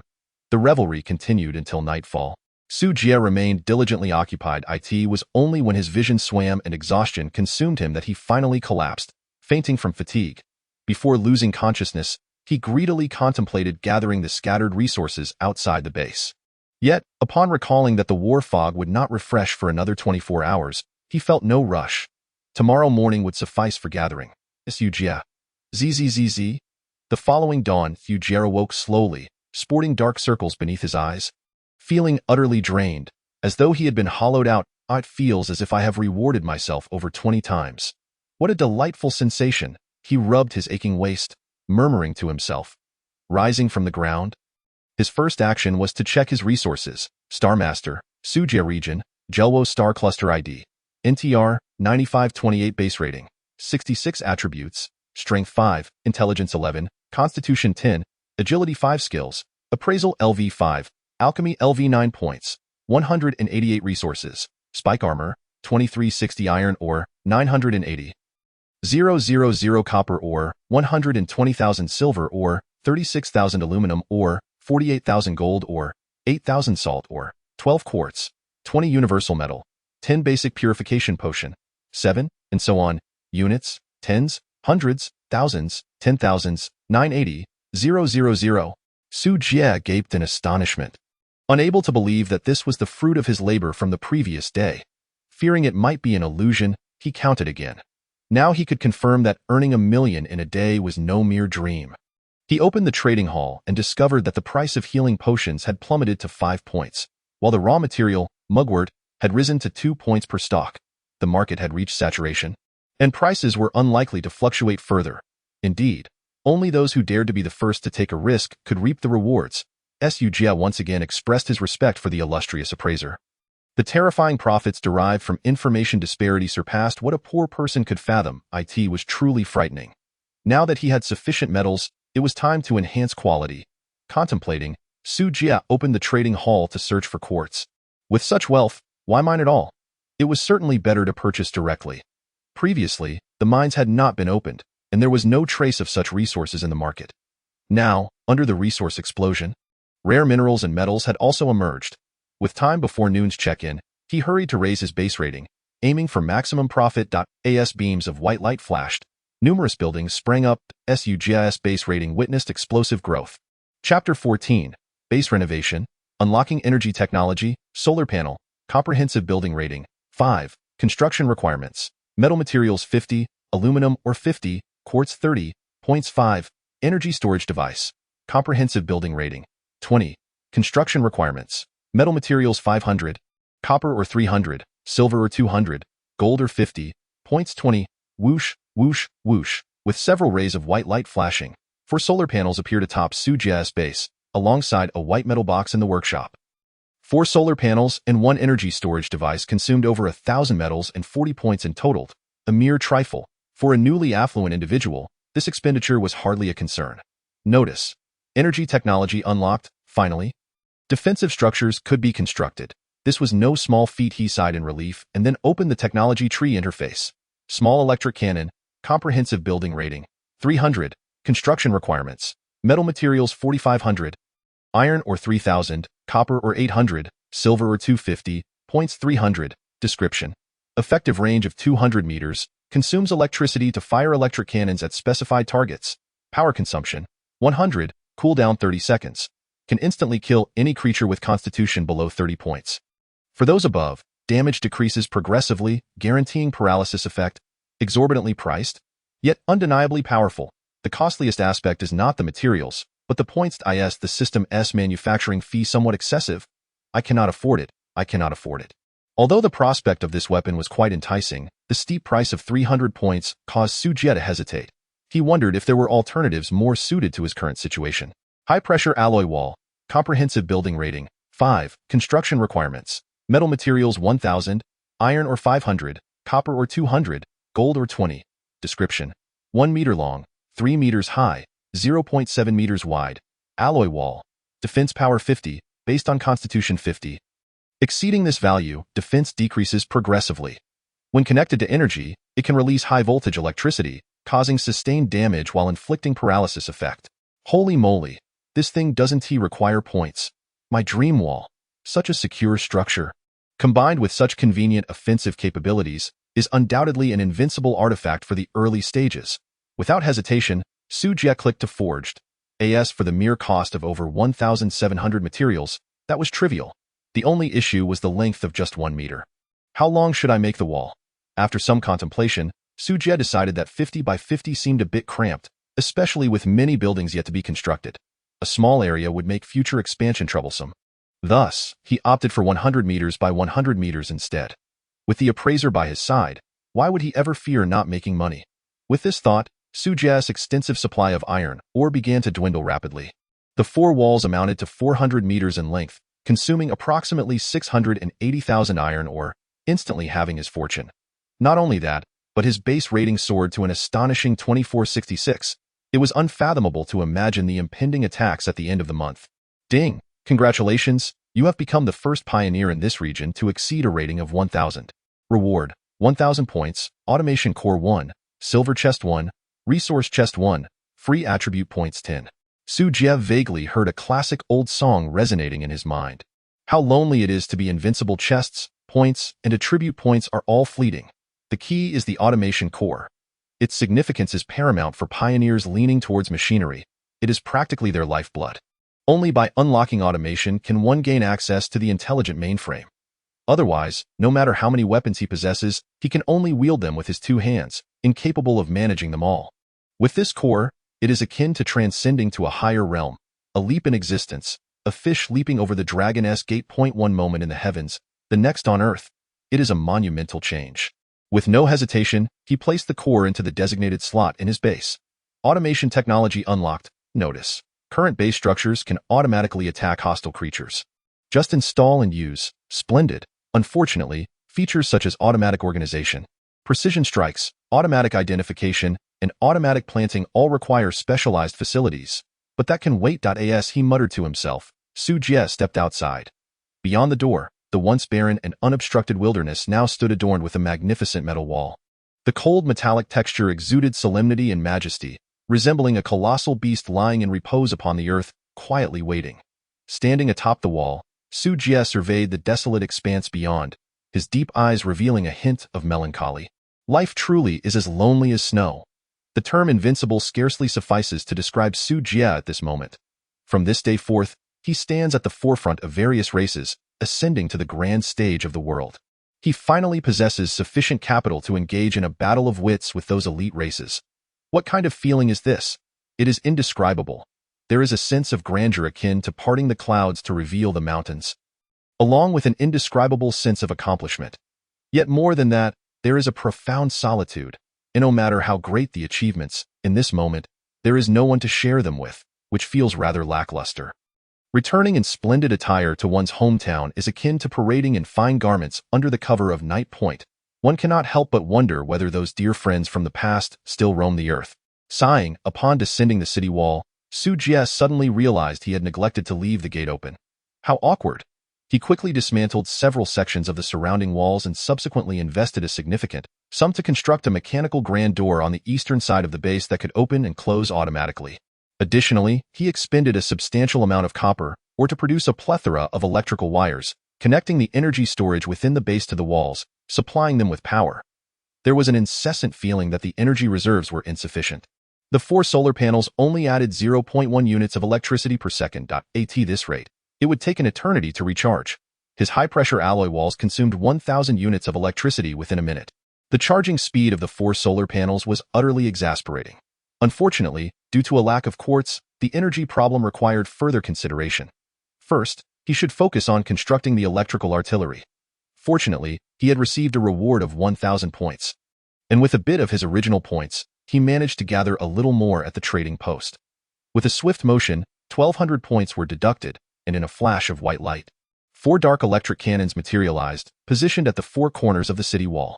The base's score soared to an astonishing 3,680 points, placing it far ahead of 99 of the pioneers. Yet, this was still far from enough. Su Jie understood that a higher score equated to greater danger. He needed to resolve the energy issue swiftly. Otherwise, his walls and cannons would be nothing more than paper tigers, easily pierced. With the random events just subsided, there should be no significant changes in the short term. He decided to gather the external resources to prevent them from being refreshed. Without delay, Chapter 15. The overview of the base, Hope Oasis, Beginner Purification Potion. Randomly remove 1 negative effect. Usable once per day. Yesterday, while crafting medicine, he triggered the alchemist's passive ability a few times, yielding a 1 chance of mutating into 7 miraculous potions. Purification potions are quite rare, and he intended to reserve them for his personal use. Su Jie tilted his head back and drank one, eradicating the lingering weakness from his obsessive work. He allocated all 10 points of free attributes rewarded by the system into his constitution. Undoubtedly, increasing constitution offered the highest cost-effectiveness at this stage.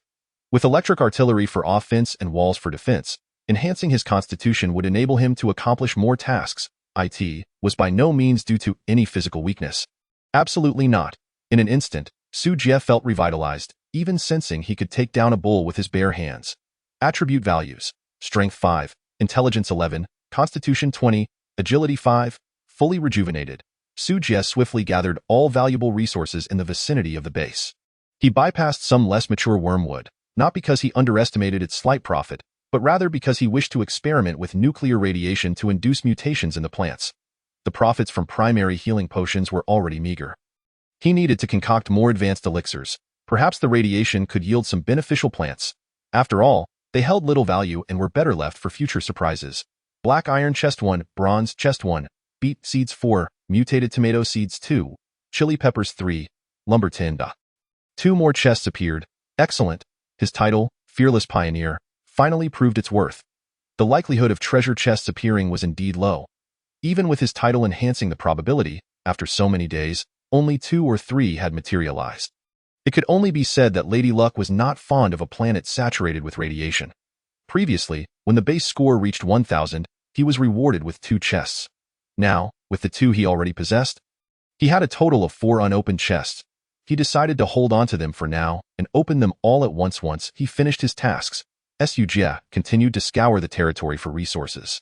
As the fog of war dissipated, the entire expanse around the base became visible. From a high vantage point, the base lay at the bottom of a colossal meteorite crater, resembling a massive bowl, with the center depressed and the surrounding area elevated. The basin was encircled by towering ring-like hills, safeguarding the base at its core. Curiosity piqued about the world beyond the crater. Su Jie began to climb the adjacent ring hill while gathering resources. At the summit, the view was breathtaking. The entire crater spread out before his eyes, its scale even more extensive than he had imagined. The outer perimeter of the crater was an endless expanse of desert, with tawny sand grains blanketing the ground, the horizon of the boundless sandy sea. A hint of greenery could be discerned. That place seemed like a glimmer of hope, guiding Su Jie towards the oasis. His heart surged with fervor. It turned out that this planet was not solely a realm of radiation. It harbored life. There lay a vast green ocean. Su Jie yearned to traverse the sandy sea and reach the oasis. Alas, the journey across such a vast expanse was daunting, fraught with sandstorms and monsters lurking everywhere. A mere novice like him would surely perish along the way. The base was the foundation for a pioneer. Without it, no oasis, no matter how splendid, would hold meaning. With this thought, Su Jie resolved that one day, he would construct a mobile base to escape this wretched crater. Although the flame of hope appeared faint, it still held the potential to ignite a wildfire. Regardless of the outcome, Su Jie was determined to give it a try. Once a man sets a goal, his spirit instantly transforms, striving, fighting. Su Jie vowed with unwavering determination, exuding an air of confidence and ambition. After a busy morning, the fog of war refreshed once more.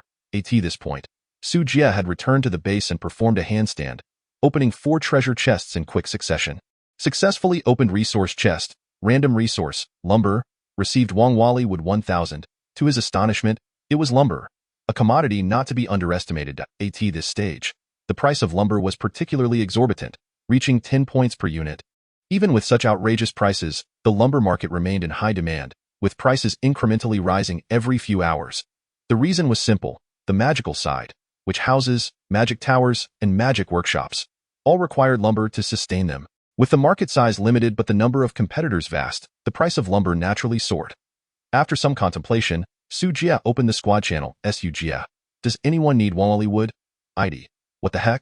Where did you get such rare wood? This queen wants it all. Lilith. Sister ID. So you're a little rich lady. Caleb. Wangwali wood is hard and durable, boasting excellent durability and magical conduction properties. Using it to construct base buildings would provide defense several times better than others, and it's definitely not cheap. Sophia.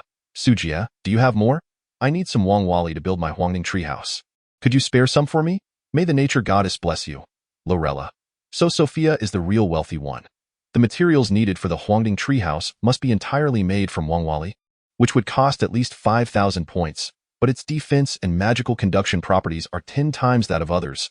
Quite formidable. ID. My goodness, I thought I was the richest. I never expected the great elf to be even more extravagant. Lilith. Huh. But I think the radish house is the cutest. That treehouse isn't pretty. Caleb. Silly, what good is cuteness? A strong wind will blow it away, Lilith. Huh? Then what should we do? The rabbit house has already been built. Can it be dismantled and rebuilt?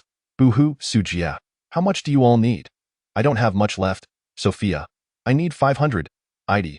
I'm small, so I don't need a big house. 200 will suffice. Caleb. Give me 100 as well. I'll help the rabbit reinforce the house. Lilith. Boo-hoo. Thank you, Uncle. Lorella. If you have any extra, please give me some. After a round of distribution, Su Jie cleared out all 1,000 Wangwali at an internal price of 110, directly earning 10,000 points. Despite the small number of squad members, each one was a tycoon. For them, this amount of points was hardly a challenge. The elder elf sister, residing in the primitive forest, had abundant lumber resources and was currently the wealthiest. Next was the little fairy ID, who, with her gathering skills and gem mines, was also quite prosperous. Following that was the steady Uncle Caleb, who had various crafting secondary professions and had grown rich through his skills. Not to be underestimated. Although Lorella was a battle fanatic, the natural environment allowed her to prosper through freshwater resources.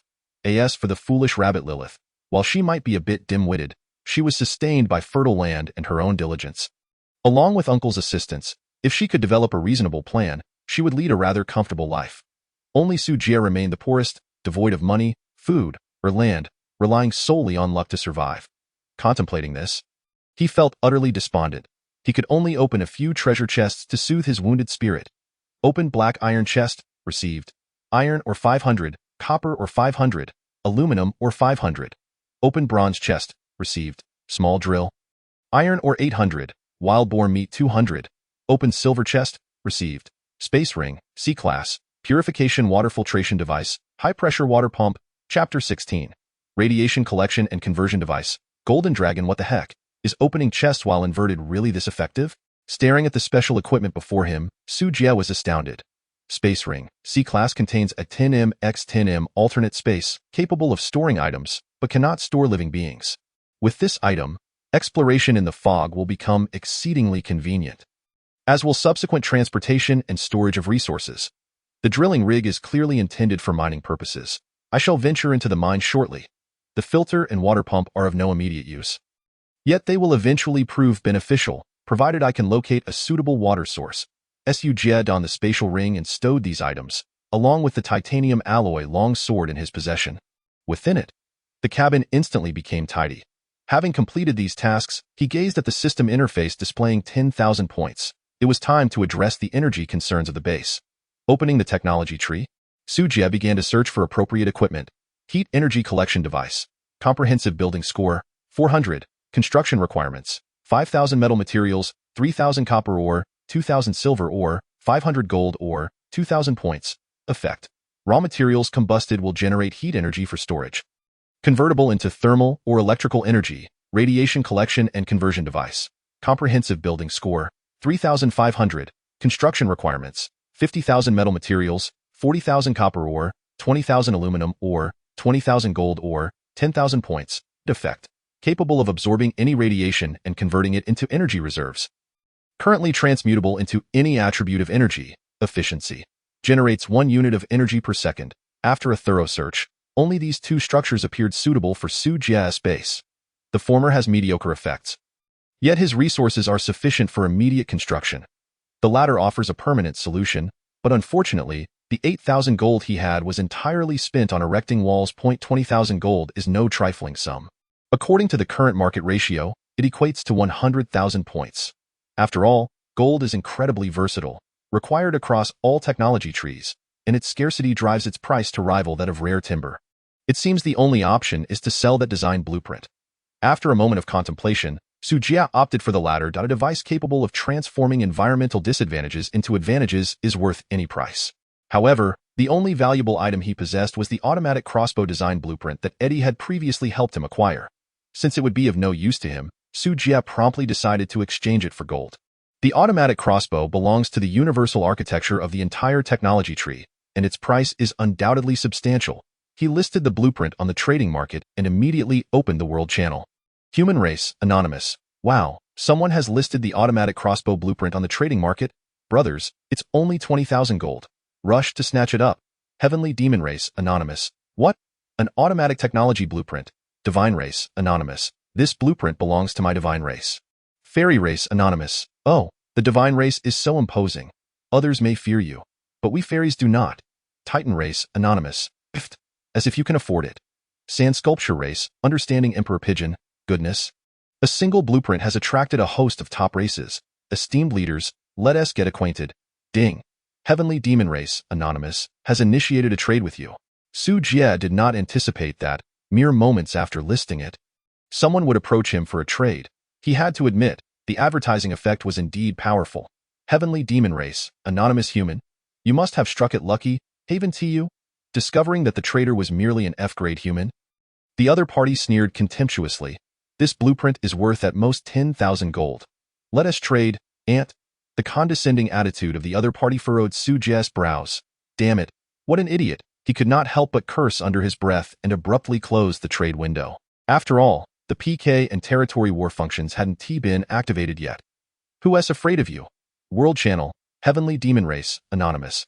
The lowly human dares to refuse a trade with the Heavenly Demon.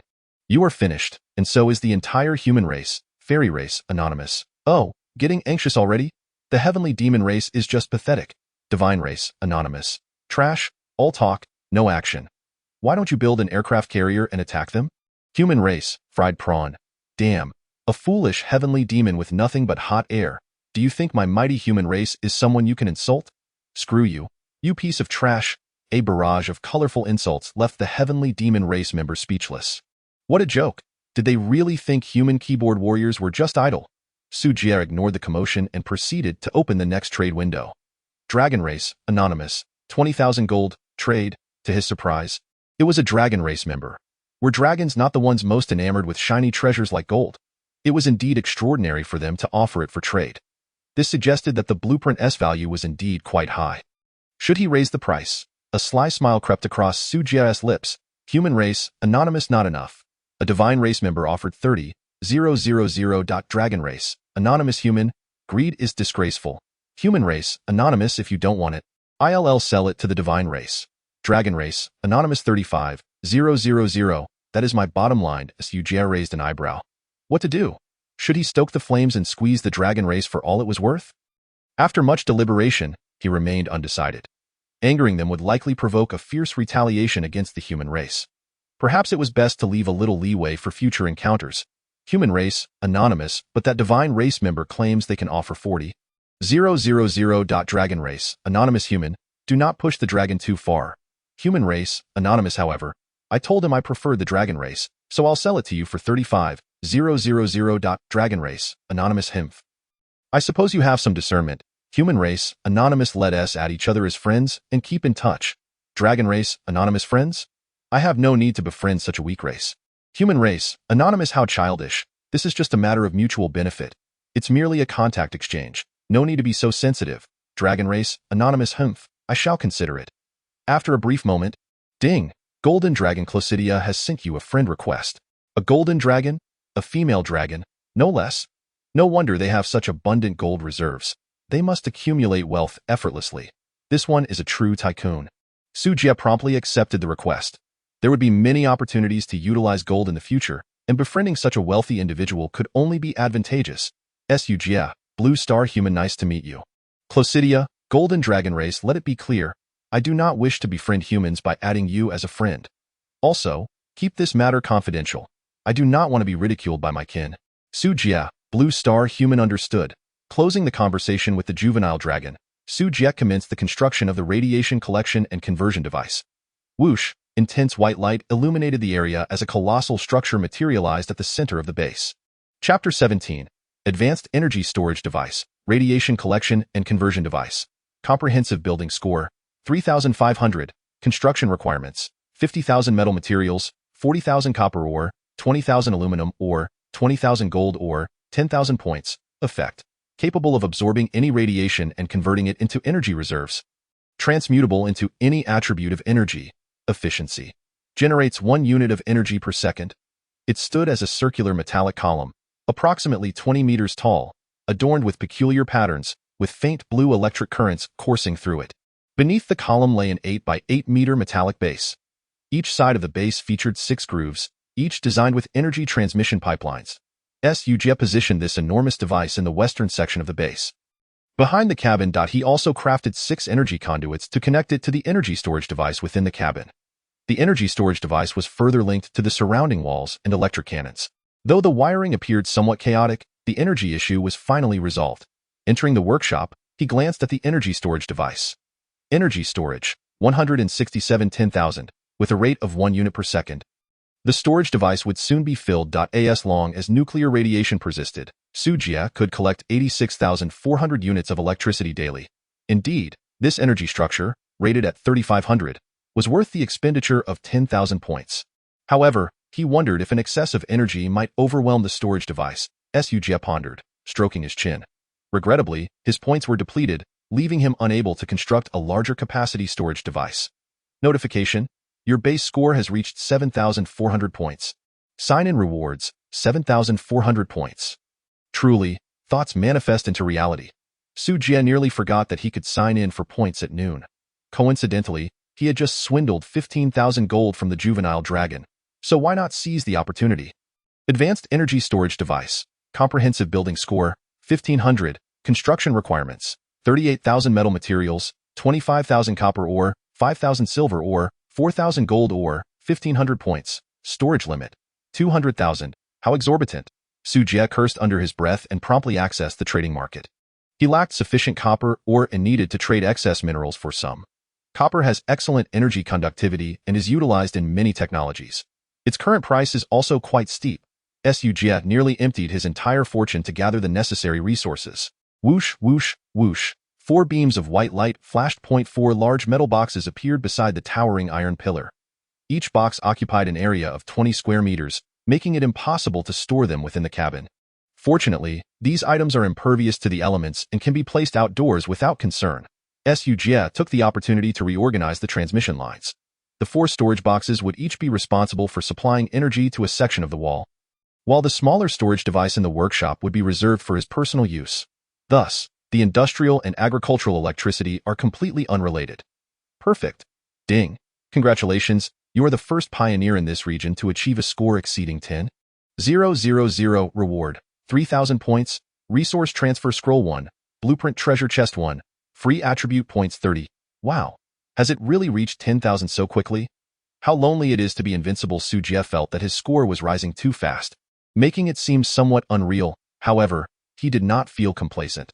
From the immature dragon Christia, he witnessed the terrifying power of a top-tier race. A glimpse reveals the whole.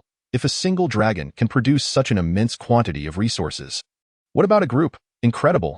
There is still a long way to go before reaching the pinnacle.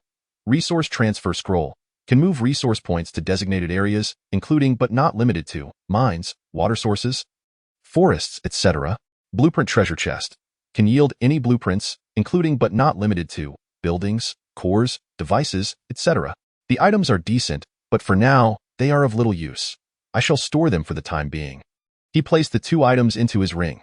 Subsequently, Su Jie evenly distributed the attribute points and then opened the attribute panel. Star Master, Su Jie race, human, blue star, base score, 13, 200 attribute points, strength 14, intelligence 14, constitution 30, agility 14 skills, identification LV5, pharmacy LV9 talent, observer, blade dancer secondary professions, beast tamer, merchant, pharmacist title, fearless pioneer points, 3,480 resources, iron ore, 100 copper ore, 0 silver ore, 6,000 aluminum ore, 18,000 gold ore, 1,000 universal metal, 10 snake meat, 300 wild boar meat, 200 vegetable seeds, several. Finally, things are starting to take shape. Looking at his splendid panel, Su Jie found a glimmer of solace. Although he still falls far short of the dragon race, a top-tier species, at least he surpasses 99 of all beings in the universe. Gurgle, gurgle. At that moment, his stomach suddenly growled as Su Jie realized that the 3-day satiety effect of the nutrient solution had ended. However, he decided not to inject it this time. With meat available, who needs nutrient solutions? Using too much of that stuff is not good for the body. By the way, the food processing station seems ready for operation. Previously, due to energy issues, that device had been gathering dust. Now that he had an abundance of energy, it was time to put it to good use. Basic food processing station. Input raw materials to automatically synthesize nutrient liquid. Simple mechanical arm. Provides energy and can execute simple tasks in place of the pioneer. He connected power to the 2 devices, and they immediately whirred to life as Su Jie took out 100 units of wild boar meat, and the mechanical arm automatically picked it up and deposited it into the processing station as instructed. Nutrient liquid production progress. 1. Estimated time, half an hour. As it was a basic processing station, the efficiency was somewhat slow. However, Su Jie did not have much meat on hand, so a slower pace was acceptable. Besides, with the mechanical arm handling the operation, he was effectively getting a free ride. He set aside 200 units of wild boar meat and 200 units of snake meat as raw materials, then took the remaining 100 units of snake meat outside the cabin. He built a fire and began roasting the meat. To be honest, I have never tried roasted snake meat before. The aroma of the meat wafted through the air, even attracting the large beetles from within the mine. Crack, crack, master. The little beetle, drawn by the scent, approached the base, gazing eagerly at the snake meat in Su Jie's hands. Dio, you want to eat? Crunch, crunch, crunch. The little beetle nodded. Fine, let us consider this a celebration. I'll treat you to something good today. Su Jie handed it 10 units of snake meat. The little beetle cheered, eagerly opening its mouth to devour the offering. The snake meat was bitten into. A rich metallic scent filled the air. The little beetle was initially stunned. Then a look of delight spread across its face. It seemed to savor the most exquisite flavor in the world. Its eyes squinting into crescent moons, saliva dripping from the corners of its mouth. And somehow, it looked quite adorable. After a satisfying meal, both man and beetle restored to their peak conditions. Let us go see what is happening inside the mine. Now that his pockets were empty, Su Jie could only pin his hopes on the resources within the mine. Hopefully, the mineral reserves underground would support him in building a mobile base, allowing him to escape this wretched place. With that thought, He took out his iron pickaxe and, led by the little beetle, ventured into the dark cave. This time, Su Jie did not wear protective gear. With a constitution exceeding 30 points, radiation no longer posed a threat to him. Warning: unfamiliar scents have attracted subterranean creatures. Pioneers should prepare for battle. Oh? A personal random event has been triggered. How intriguing! Su Jie had undergone a transformation and was no longer afraid in the slightest. Moreover, with the little beetle leading the charge, he felt even more emboldened. Hopefully, the rewards will not disappoint, as he pondered. A rustling sound approached, indicating that some form of life was drawing near. Rustle, rustle, rustle, rustle. Coming closer. Chapter 18. The mysterious queen of the underground rustle. Rustle. The cave was dimly lit, but scattered around were some green crystals emitting a faint glow. By the weak illumination, Su Jie gradually discerned the incoming creatures. They were small, gnome-like monsters, with pale skin, sparse hair, and completely naked. They stood at roughly a meter tall. As they bared their teeth, they muttered incomprehensible gibberish. Identification: small white knight goblin. Attributes: strength 13, intelligence 5, constitution 16, agility 19. Description: mutated natives from the underground world. Scouts sent by the White Knight Queen. They are a pitiful race, yet equally a part of evil. Weakness: afraid of sunlight and light-based attacks, high resistance to dark elements. White Knight Queen. Could it be that there is an underground kingdom hidden beneath my base? Su Jie's interest was piqued. If that were the case, the resources of an entire kingdom should not be lacking. Though the attributes of the White Knight goblins were weak, they were numerous. Su Jie estimated there were at least 40 or 50 of them. There was no need for hesitation. Little beetle, unleash 100,000 volts. Master, I cannot. You're being ridiculous. I'm just shouting a slogan, not actually asking you to generate electricity. Oh. Su Jie was rendered speechless by the little beetle's lack of wit. How utterly uninteresting. Just then, a leader among the goblins shouted. Immediately, over 40 little goblins came charging at them, brandishing an array of bizarre weapons that resembled irregular sticks, seemingly made of metal. Roar! The little beetle let out a low growl. In the next moment, its massive pincers struck with force, causing the air to tremble. The two sides clashed in an instant. Clang, clang, clang. Su Jie stood still, his expression indifferent.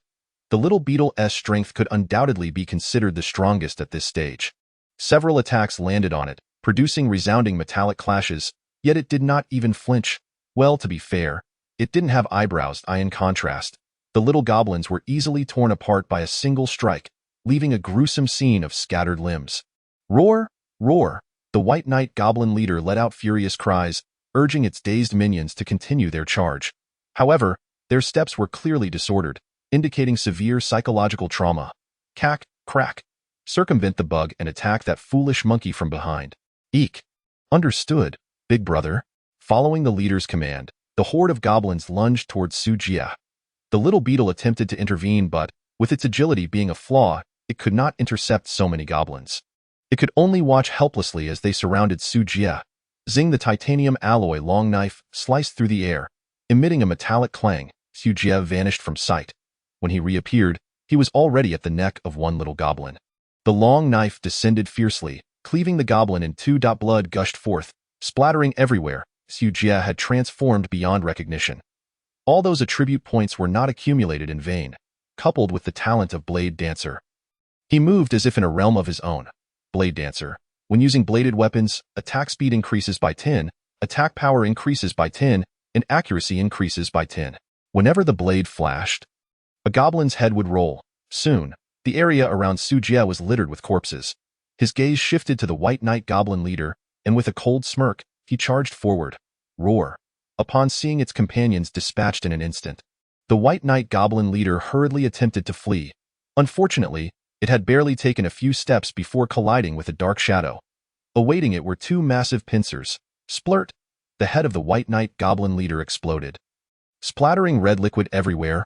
Warning! Attack event concluded. Successfully eliminated the scout team sent by the White Knight Queen. Rewards: free attribute points 8, iron blocks 40, mutated crystals 8.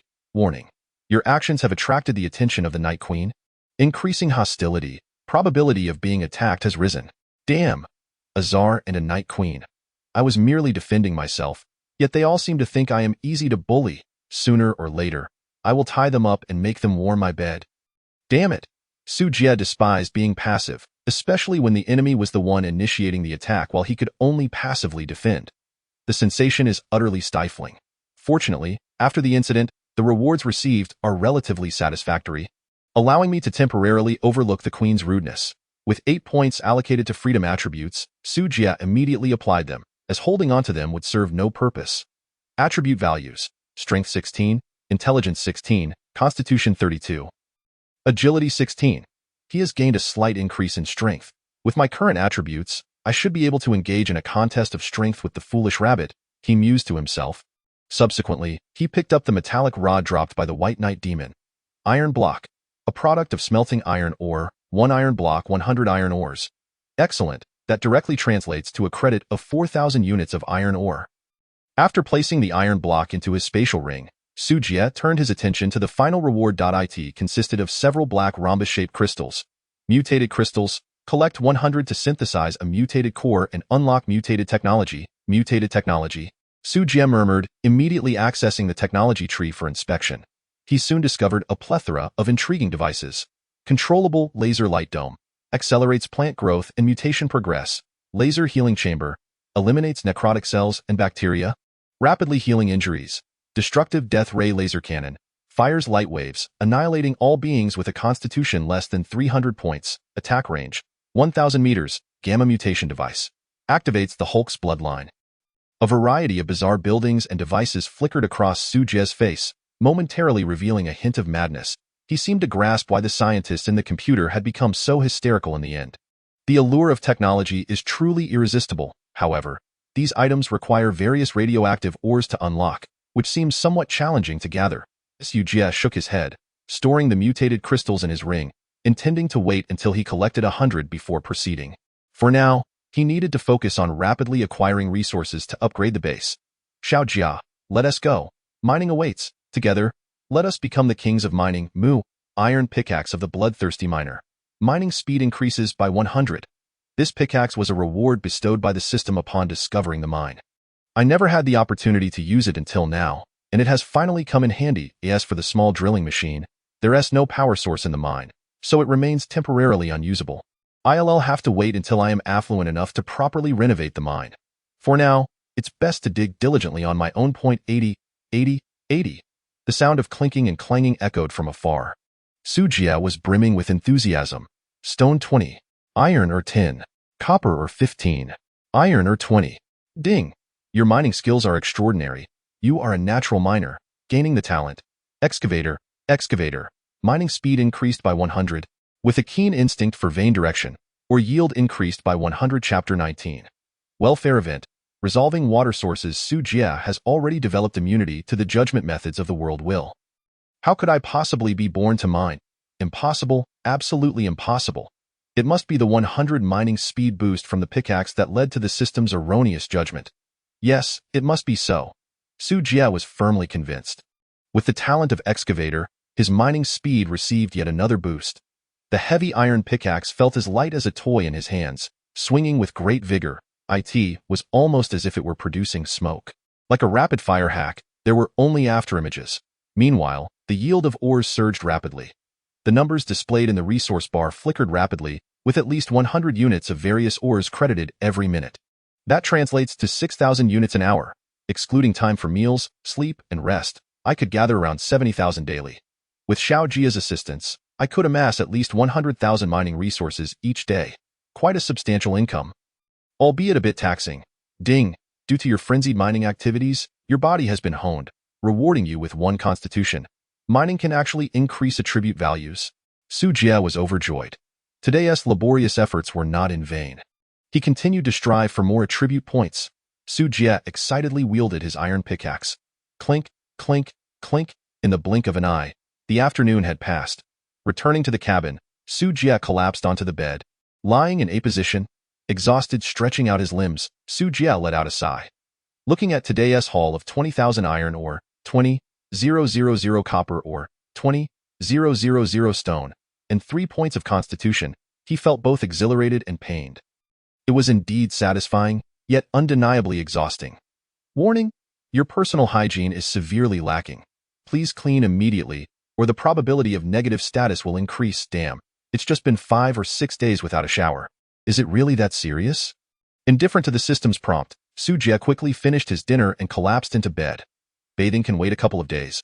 Negative status? Let it be. The purification potion will take care of it. Over the next 3 days, Su Jie almost led a life governed by a 3-point line. Mornings were spent exploring the fog, afternoons delving into the mine, and evenings collecting mature mugwort from the cultivation chamber and placing the produced nutrient solutions and various sundries on the trading post. Recently, there had been no random events, and the world channel was peaceful. Everyone took advantage of this brief tranquility to focus on development. As the dawn of the 10th day since the game commenced approached, Su Jie prepared to venture out into the fog as usual. However, upon pushing open the door, he noticed that the sky had suddenly darkened ominously.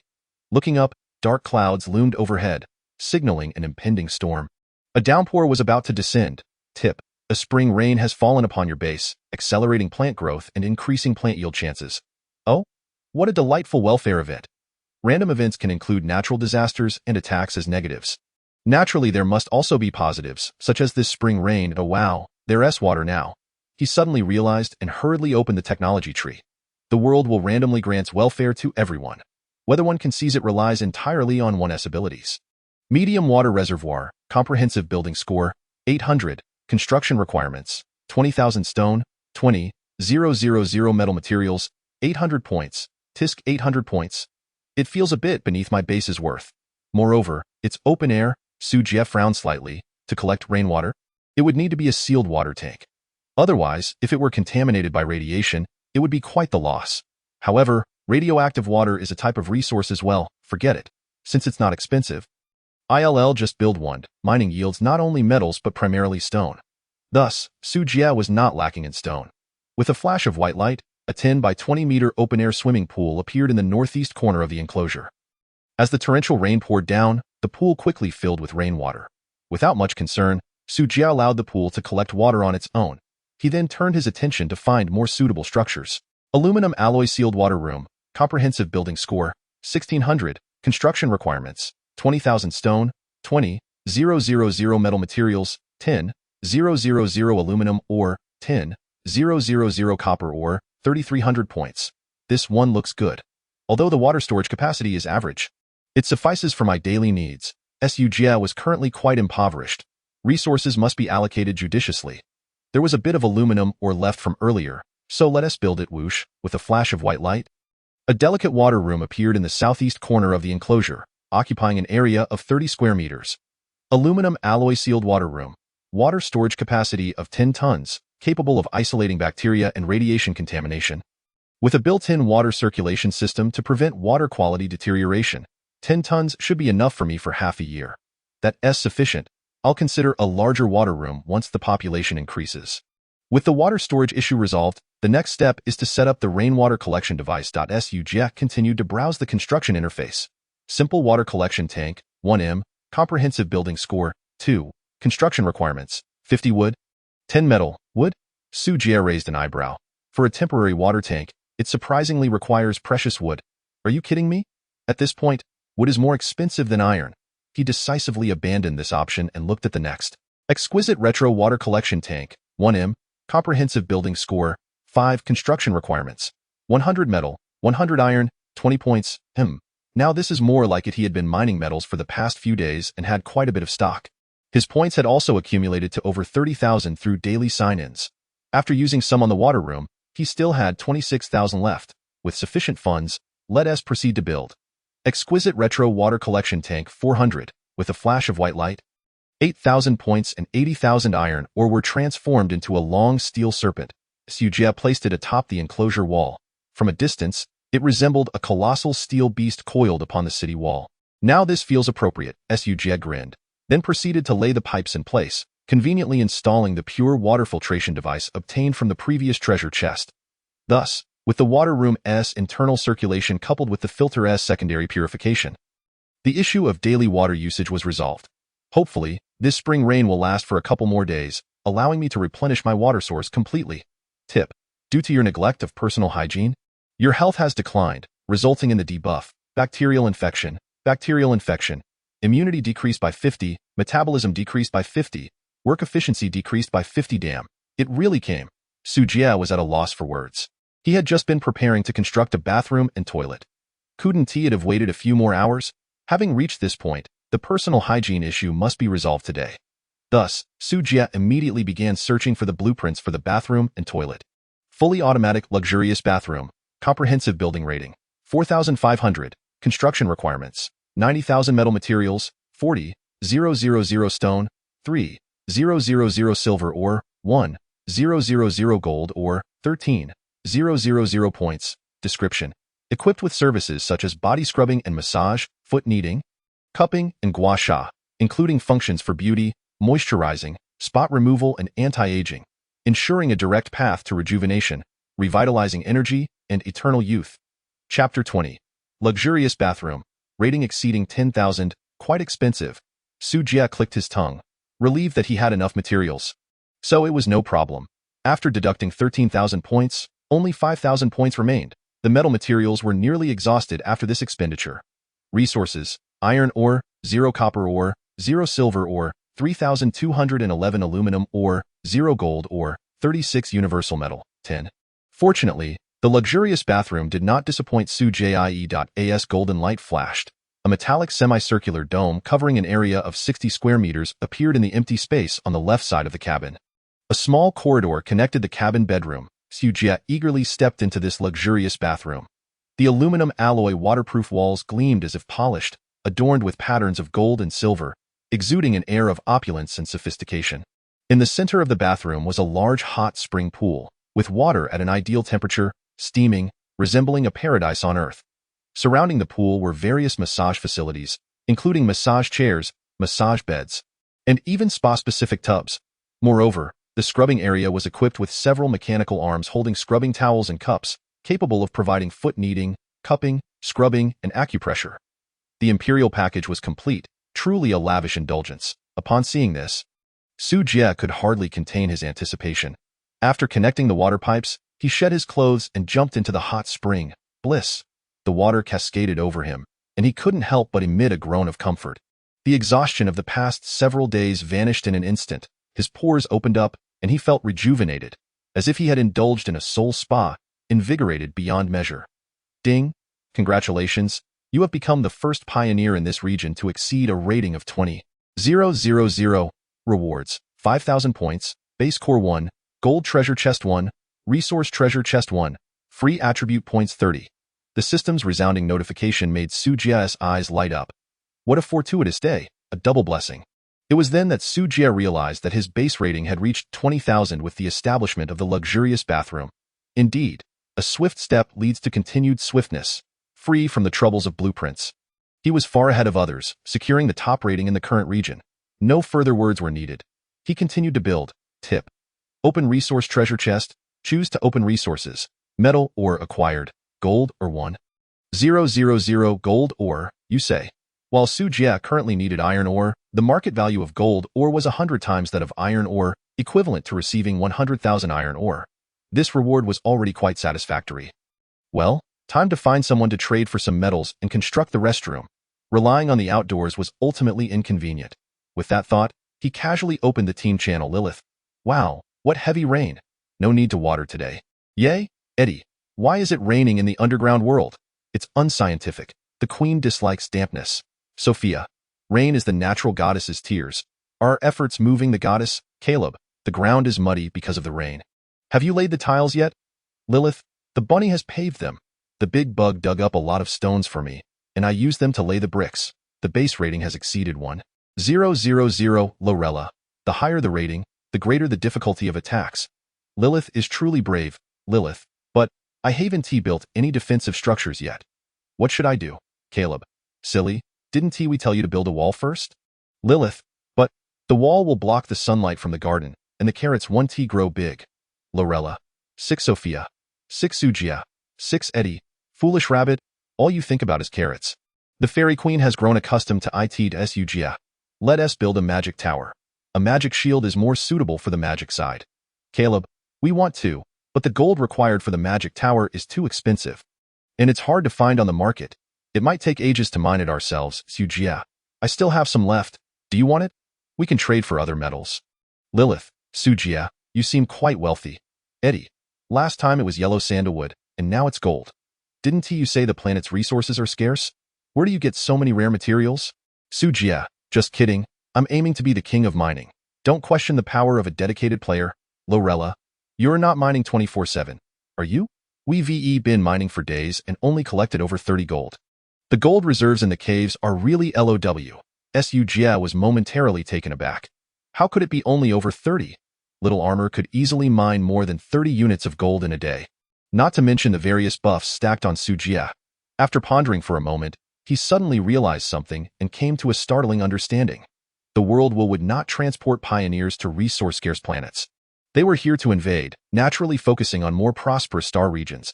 However, the emphasis on planetary resources varied. Some planets are rich in water resources, some in fertile land, and others in gemstone deposits. Su Jie's planet evidently belonged to those abundant in mineral resources, but lacking in others. He didn't mind much about this. The most challenging times had already passed, and Su Jie now had numerous means to acquire resources. Even if the planet's resources were indeed scarce, it was of little consequence.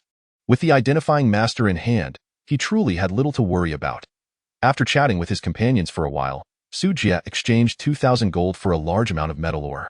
They didn't need it for now, so they readily gave it all to him, making Su Jie feel a bit embarrassed.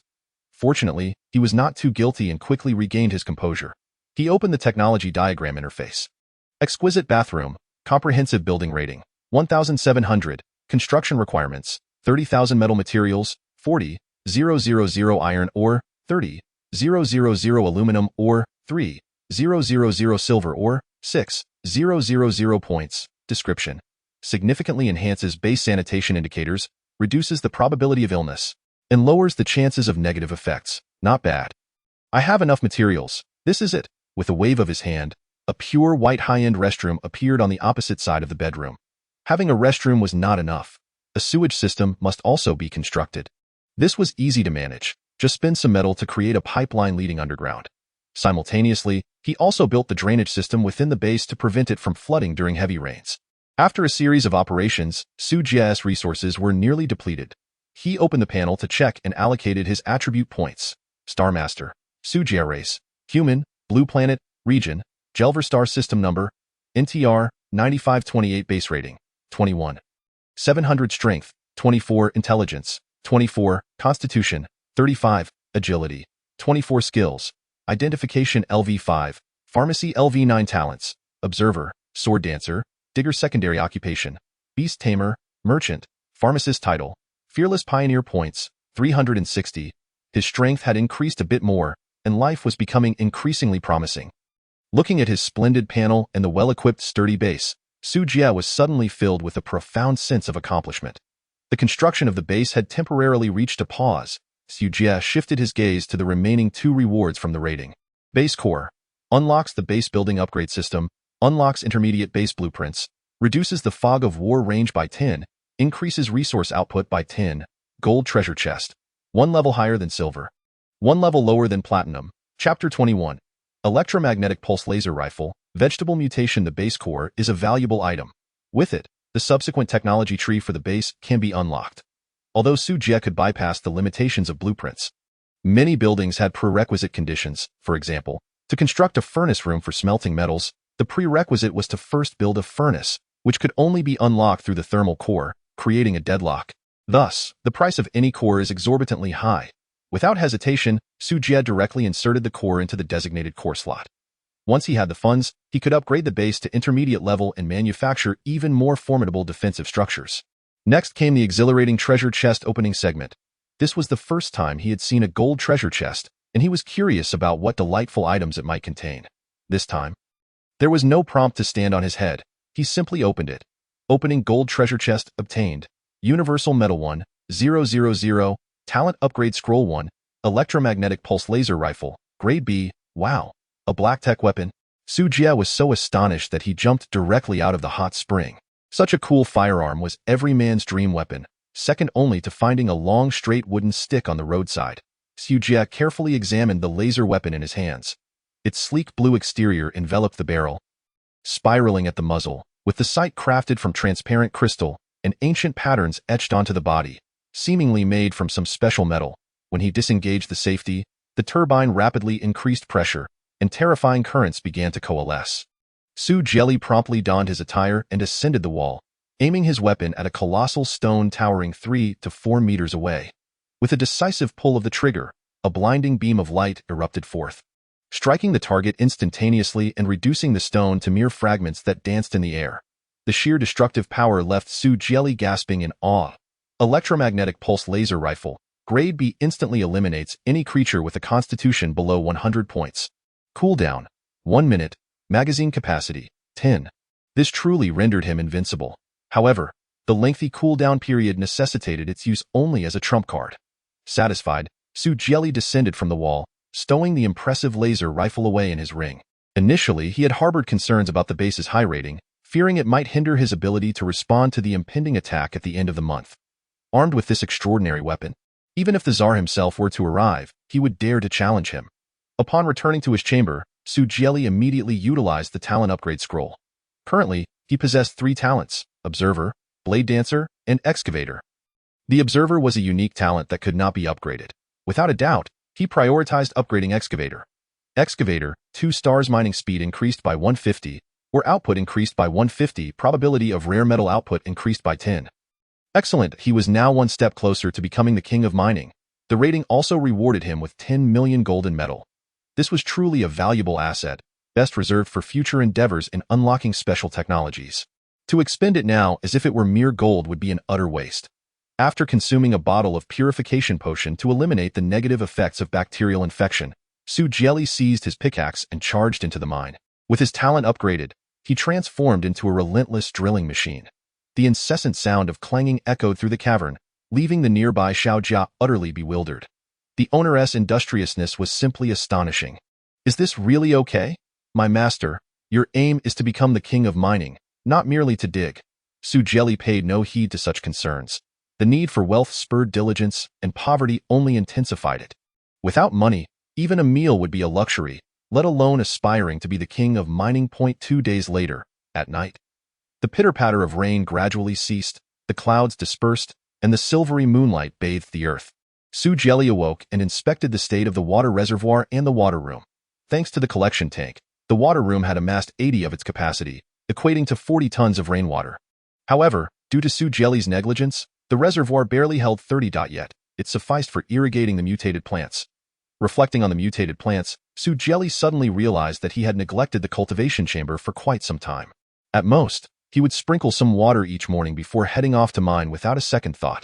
Stepping into the cultivation chamber, Su Jie was taken aback by the riot of colors in the garden. Attractant grass, a mutated product that lures animals and beasts within a 15-minute duration. Crimson fruit, a product of mutated tomatoes. Consuming it increases strength by 1 point. Sweet fruit, a product of mutated beets. Rich in sugars, serves as raw material for producing white sugar. Rotting mugwort, a failed product of mugwort mutation.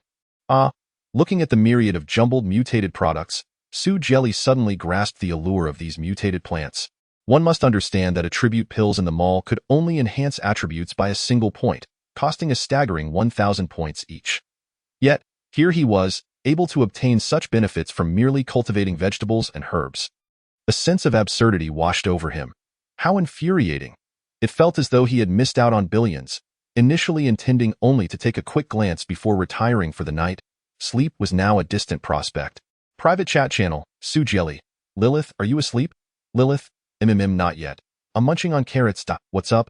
Su Jie. Please send me some plant seeds, preferably vegetable types. Tomatoes would be ideal. Lilith. Huh? Are you becoming a gardener too? The silly rabbit had recently acquired the gardener sub-profession. Previously, he had thought it mundane, but upon realizing the business potential of mutated plants, Su Jie could only lament the ignorance of his past self. Foolish, utterly foolish. This sub-profession was a divine skill. If only he could lure the silly rabbit to the base. With a limit of 3 sub-professions, if he wished to acquire the gardener role and expedite the production of mutated plants, he would have to invest a fortune in purchasing a sub-profession slot. The mall quoted a price of 500,000 points. Su Jie promptly chose to forego this idea. With such an abundance of points, he could easily buy the silly rabbit instead. It was entirely unnecessary. Wait. Since Lilith couldn't come over, could he devise a way to relocate the cultivation chamber? A bold plan, yet undeniably enticing. Chapter 22. Special event? Animal migration. Su Jie needed to meticulously plan the issues surrounding planting. Only by addressing the radiation problem could this scheme be executed. At this stage, he could not count on Lilith. However, he could certainly expand the cultivation chamber scale. Su Jie, Lilith, I require a substantial amount of fertile land. Do you have any at your base? Land is also a resource. The price of quality soil is not much different from that of timber. Moreover, this is a non-renewable resource. It cannot be extracted at will. Excessive land degradation directly leads to a decline in the overall fertility of the base's soil. Su Jie intended to barter with Lilith for some points to open additional cultivation chambers. To his surprise, Lilith sent a trade request. Lilith, I have plenty. After all, the rabbit's energy is limited, and I can't cultivate it all, so I'll just give you some. Notification. Lilith is trading you. Quality black soil 100. Tomato seeds 30, vegetable seeds 50, sweet potato seeds 40, carrot seeds 100, taro seeds. Su Jie, silly rabbit. Are you not afraid I might take the items and flee? Lilith, go ahead and run. If you do, I'll just cry for you. Cute rabbit crying.jpg. A meme of a rabbit girl stifling her tears appeared, utterly charming Su Jie. He had no idea when Lilith had created her own meme. Her chubby visage was adorably explosive. The key was that she truly had 2 rabbit ears. I can't run away. I can't bear to leave you. Su Jie teased deliberately. Hee hee, I'm off to sleep now. Good night. Good night. Notification. You feel elated, gaining a buff. Workaholic. Workaholic. Work efficiency increased by 50, duration. 6 hours. Goodness. Teasing the rabbit-eared girl earns a buff. It. Seems he must engage in more playful banter with her in the future. With the buff in effect, Su Jie opted not to sleep. Occasionally pulling an all-nighter is good for the young body. Under the moonlight, Su Jie swung his hoe and began to clear the garden within the base. He chose a spot near the northeastern corner by the reservoir, facilitating subsequent irrigation. Exposing the plants to radiation could accelerate their mutation, but it would increase the failure rate and prolong the growth cycle. Certainly less efficient than indoor cultivation. Unfortunately, with all resources depleted, a slightly lower yield was better than none. By dawn, Su Jie had cleared 100 blocks of black soil. All types of vegetable seeds were sown. Now, he could only await the miracle's arrival. Su Jie had never felt as hopeful as he did now. He had not come to a resource-scarce planet, but to a treasure-laden, irradiated world. Fortune seemed to favor him this time. Morning dawned as the first light broke. Su Jie watered the vegetables with fresh, mildly irradiated water and indulged himself in a luxurious bath. Master, it's time to mine. After a lifetime of mining, let me rest for a day. You dig for yourself? All right. Remember to load the cart after you're done and bring it back to the base. I'm too lazy to run. Having such a master, this little bug felt utterly exhausted. In the bathroom. Steam rose. Su Jie reclined on the massage chair, dozing lightly. Suddenly, notification. A herd of yaks is passing near your base. Another attack event? Startled awake, Su Jie sprang from the massage chair, hastily donned his outerwear, and dashed out of the bathroom. At that moment, the world channel erupted into chaos once more. Insectoid, anonymous. Those damned eagles. I absolutely detest birds. Water spirit, anonymous. The base I painstakingly constructed has been trampled by a herd of wild boars. Lizard folk, anonymous. Count your blessings. A swarm of locusts invaded my territory, leaving nothing behind. Naga, anonymous. Cursed be it. Had I known, I would have built walls. All my efforts over the past half-month have been in vain. Dwarf, anonymous.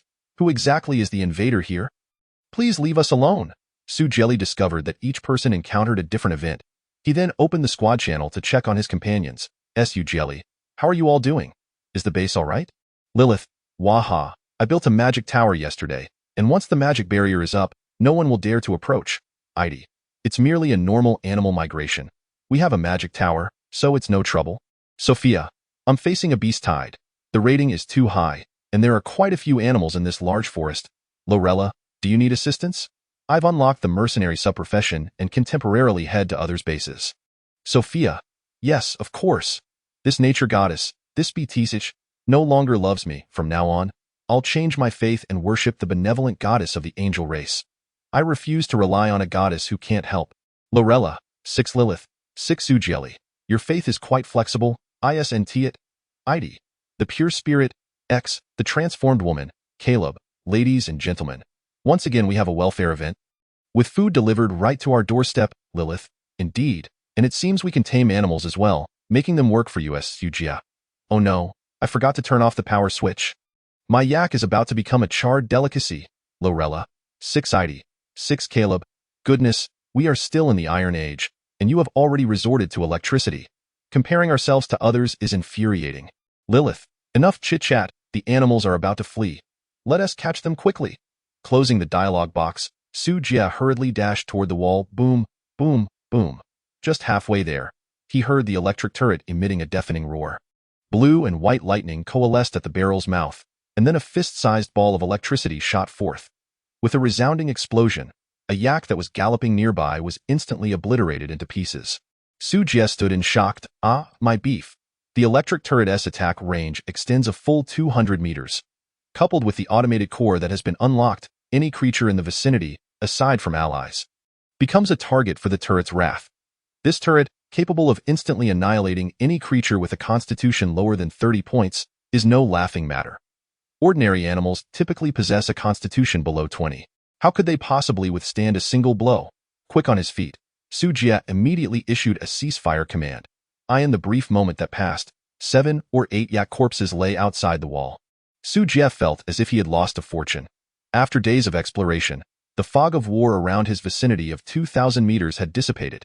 A herd of yaks charged forth from the northern mist and disappeared into the western fog. Su Jie estimated at least 200 of them, all thanks to his impressive base score of 16,000.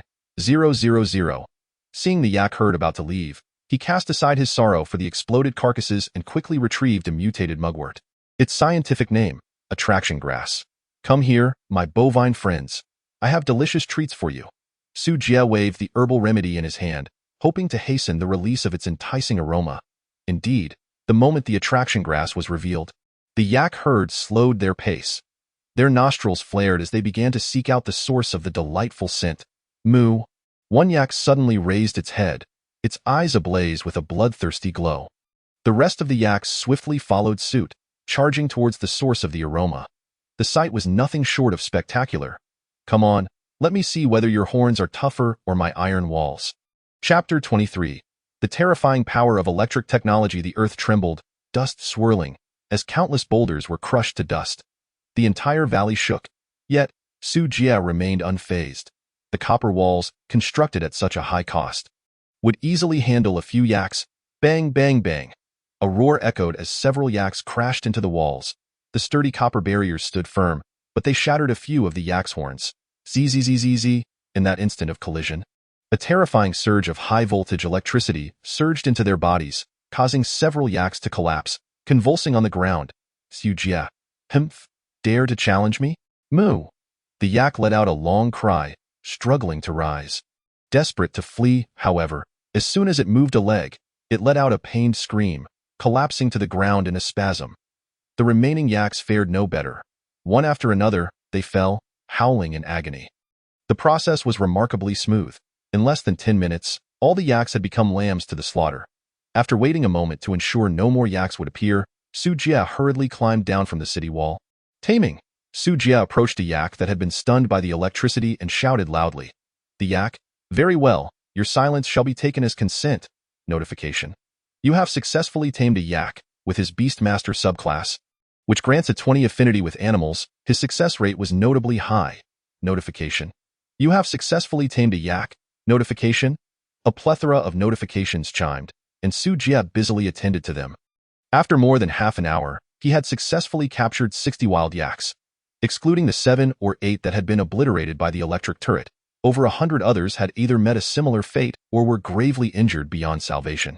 Lacking any healing structures, Su Jie had no choice but to grant them a swift END. For the remaining carcasses, he had no time to deal with them. The workload was overwhelming.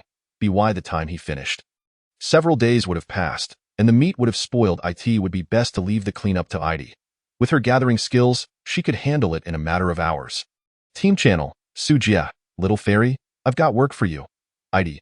Sure, I usually charge 10 points for others, but as a friend, I'll do it for 5 points. Lilith. I wanted to. Sophia. You all finished so quickly? It seems I'm just getting started over here. Caleb. The number of animals isn't large. It was a quick task. Lorella. Sophia. Stop spectating and come help. Sophia. Coming. The beast tides summoned by the elven sister appear to be quite substantial. Even Lorella, the pinnacle of team combat strength, felt a hint of strain, which speaks volumes. Su Jie traded over 140 yaks to ID, leaving the rest to her. As for the transaction fee, he completely disregarded it. With daily sign-ins earning him 20,000 points, 700 points was hardly a concern. Now, how should I deal with these yaks? Su Jie pondered, suddenly feeling a bit troubled. 60 yaks consumed a considerable amount of food daily. Although earning money was relatively easy for him now, he wasn't wealthy enough to sustain losses. The key was that he had no land to cultivate. Raising them could only serve to breed more yaks. The breeding cycle was too long, making it evidently impractical. Should I sell them all? Everyone is currently in need of labor. Yaks could be used for plowing fields and should fetch a decent price. Perhaps it would be best to let the appraiser take care of it. Su Jie felt conflicted, eager to see if he could discern any noteworthy traits. He silently chanted, Yak, Strength 9, Agility 9, Constitution 10, Intelligence 6, Appraisal result, affected by radiation, mutation probability 30, immunity to radiation survival rate 20, mortality rate 50, current mutation progress 30, countdown 7 days. Su Jie furrowed his brow. Animals can mutate too? He felt a flicker of excitement. Ordinary yaks were not worth raising, but if a few mutated into formidable beasts, it would significantly enhance his base's combat strength. Investing in a herd of bovine warriors was something he could readily afford. Su Jie continued to examine the conditions of other yaks. The mortality rates varied. Some were high, while others were low. It seemed that the higher the constitution, the greater the likelihood of successful mutation. To maximize his returns, he decided to sell the yaks with higher mortality rates, keeping a select group of elite ones for now. As for the food issue, that could be easily resolved. There's always nutrient solution. Team Channel, Su Jie. I have a few surplus yaks. Does anyone want them? Lilith. Me, I need them. The radishes aren't enough, and I need to cultivate more wasteland. Caleb. I'd like a couple too. I need some yaks to haul supplies. Su Jie. Alright, let us trade. Su Jie gave both the uncle and the rabbit 4 yaks each, symbolically collecting 1,000 points. Both had helped him considerably, and 4 yaks were hardly a burden for him. He asked the little fairy and the elven sister again, but they indicated that their base had sufficient animals and did not require any more. As for Lorella, he didn't even bother asking. The battle maniac rarely developed territory, funneling all resources into boosting their attributes. It would be a futile question. Subsequently, Su Jie placed the remaining 35 yaks, with low success rates, on the trading market. Price, 5,000 points each. With his merchant subclass, Su Jie had access to many useful functions in the trading market. This price was the optimal solution provided by the market analysis of the trading system. A higher price would deter buyers, while a lower price would disadvantage him. 5,000 was just right, akin to a price that would compel some adventurers to make a quick purchase. He had accurately gauged the psychological threshold of the buyers. Su Jie mused that this subclass shouldn't be called a merchant. It should be termed a capitalist. Manipulating human emotions was akin to a pig wearing a bra, a masterful art. Before long, all 35 yaks were sold out. 175,000 points flowed into his account, and he was once again on the path to overnight wealth. He still had 19 elite yaks remaining, all with mortality rates below 40. Su Jie decided to construct a simple barn to house the yaks, preventing them from running rampant and causing trouble. The buildings within the base were somewhat numerous, creating a sense of overcrowding. He decided to build the barn outside the walls. With the protection of electric turrets, it wouldn't pose much of an issue. He also planned to construct a few more turrets to strengthen the base's defenses. Onward, Chapter 24, The Blueprint for the Spire, The Affluent Young Dragon Girl, Medium Electric Turret, Comprehensive Building Rating, 3,000, Construction Requirements, 45,000 Metal Materials, 7,000 Iron Ore, 8,000 Copper Ore, 2,500 Silver Ore, 3,000 points. Now that Su Jie had ample points on hand, he naturally wouldn't consider building a small turret. A medium turret was more befitting of his current status. Based on the current trading market's metal trading ratio, the cost of the turret roughly converts to around 40,000 points. Can I build 4? Su Jie hesitated for only a few seconds before making a grand purchase in the trading market. In an instant, the 170,000 points dwindled to nothing. A brilliant white light flashed, and 4 iron beasts emerged atop the iron wall. Medium electric artillery. Effective range 1,000 meters, expending electrical energy to fire at designated targets. Power consumption 3,000, cooldown 30 seconds. capable of instantly killing any creature with a constitution of less than 100 points. For those above 100 points, damage decreases, accompanied by a paralysis effect. Good gracious, to be able to take a head from a kilometer away. Su Jie excitedly clenched his fist. With this device, who would dare to provoke him again? He positioned the electric artillery at the four corners of the wall, maximizing the coverage area. The original 4 smaller artillery pieces were relocated to the eastern wall, where the base's main entrance required extra protection. With over 10,000 points remaining, the time had come to noon. Ding, congratulations, you have become the first pioneer in this area to exceed a score of 30,000. Reward, 5,000 points, 30,000 iron ore, 30,000 wood, 30,000 stone, 30 free attribute points. Notice, your base score has reached 34,100, signing and grants points, 34,100. Now, he had a total of 40,000 points, just enough to construct a barn. Fully automatic pasture, comprehensive building score, 5,000.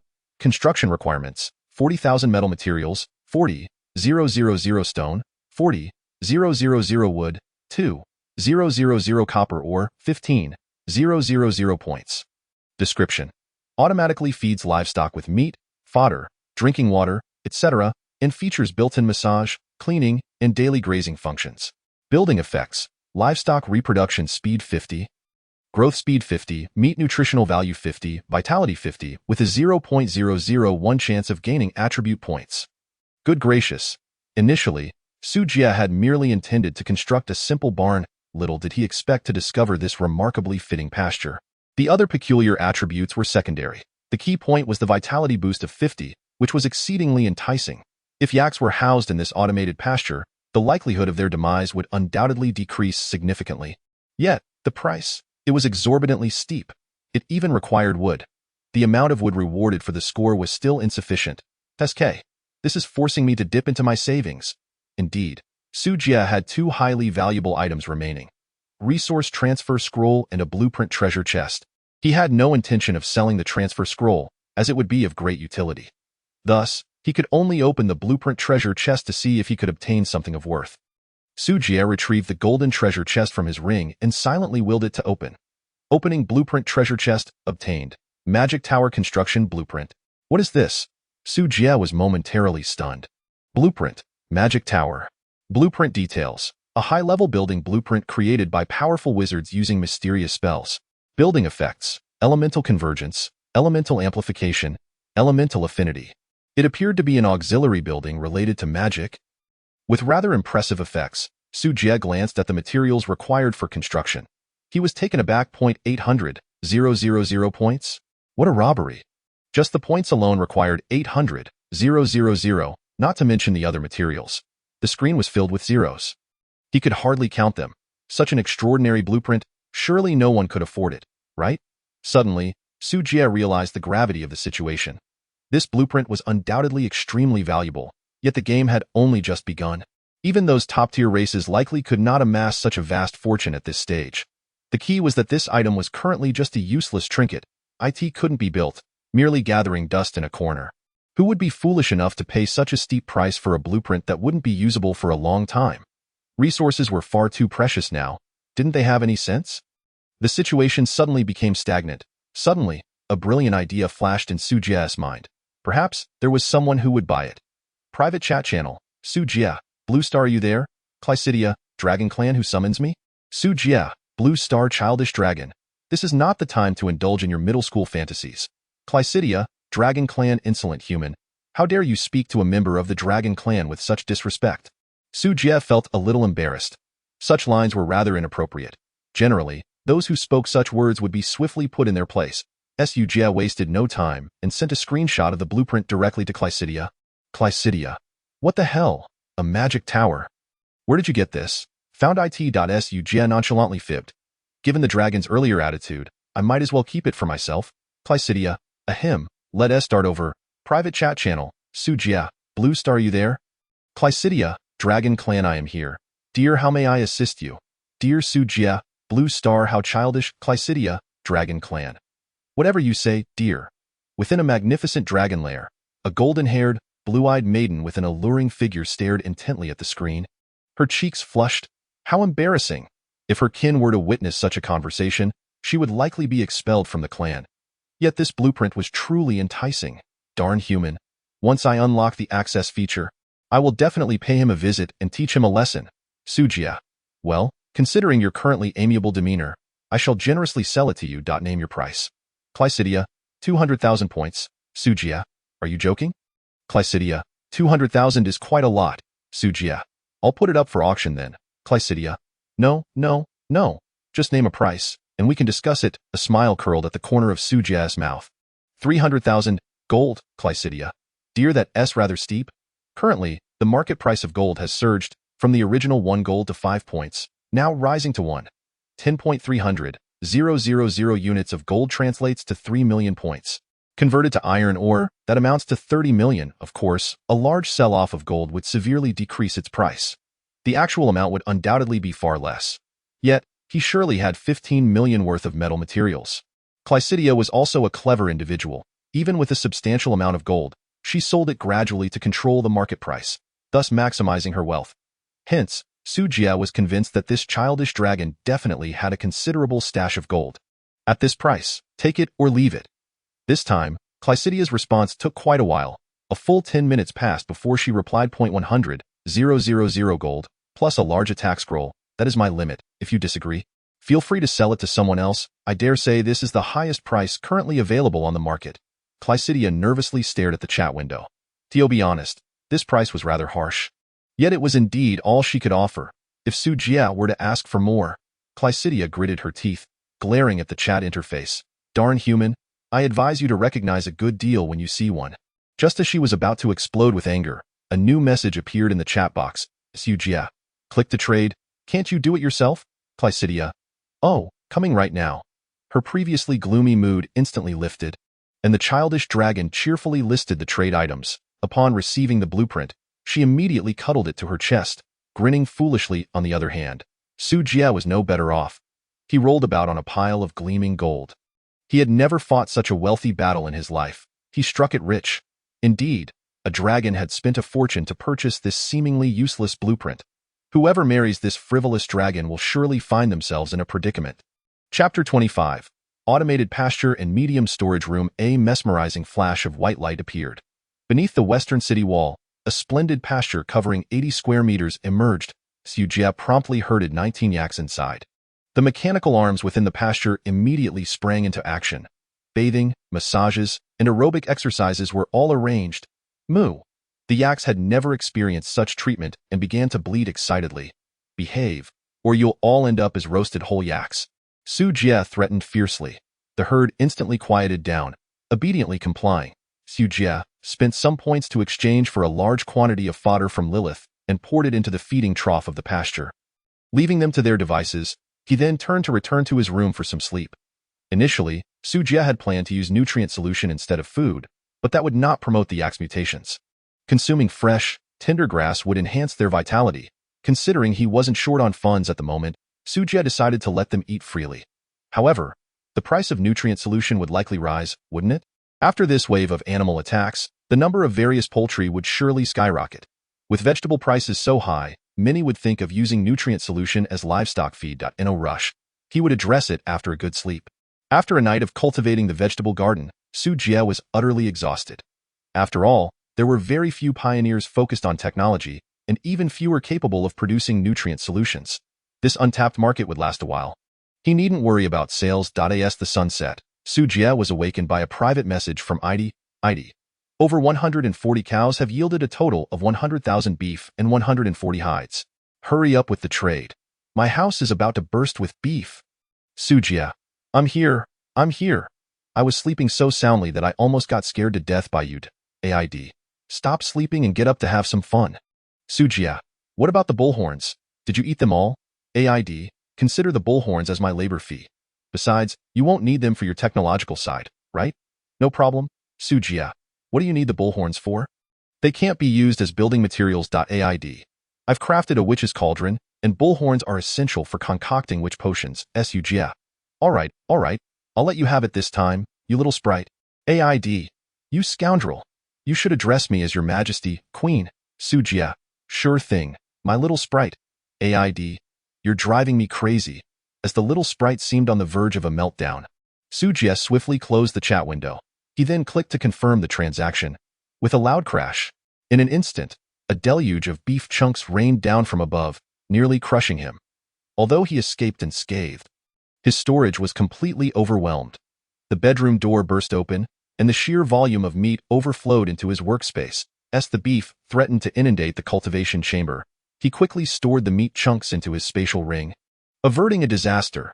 That mischievous little sprite must have done it on purpose, Su Jie grumbled as he got back on his feet, vowing to give AID a good spanking next time they met. TSK, with so much beef, my ring can't hold it all. What to do? He didn't intend to sell the beef directly, but rather to transform it into a nutrient solution for maximum profit. Thus, constructing a freezer became a priority. A small freezer wouldn't suffice due to space constraints. He needed to build at least a medium-sized one. Su Jie was reluctant to construct such basic infrastructure. The base rating was already inflated. What if it couldn't withstand an attack? He had yet to experience an end-of-month assault, and he was uncertain of the difficulty level. Therefore, aside from essential buildings, he primarily focused on defensive structures, not even allowing himself a soft bed. Furniture also contributed to the rating. Was he to sacrifice his life for mere comfort? Well, he had already built a luxurious bathroom, so why not add one more item? He could always construct a few more turrets later. Su Jie felt he had been overly timid, losing the heart of a strong warrior. He resolved to be more confident in the future. He was invincible, after all. Why fear anything?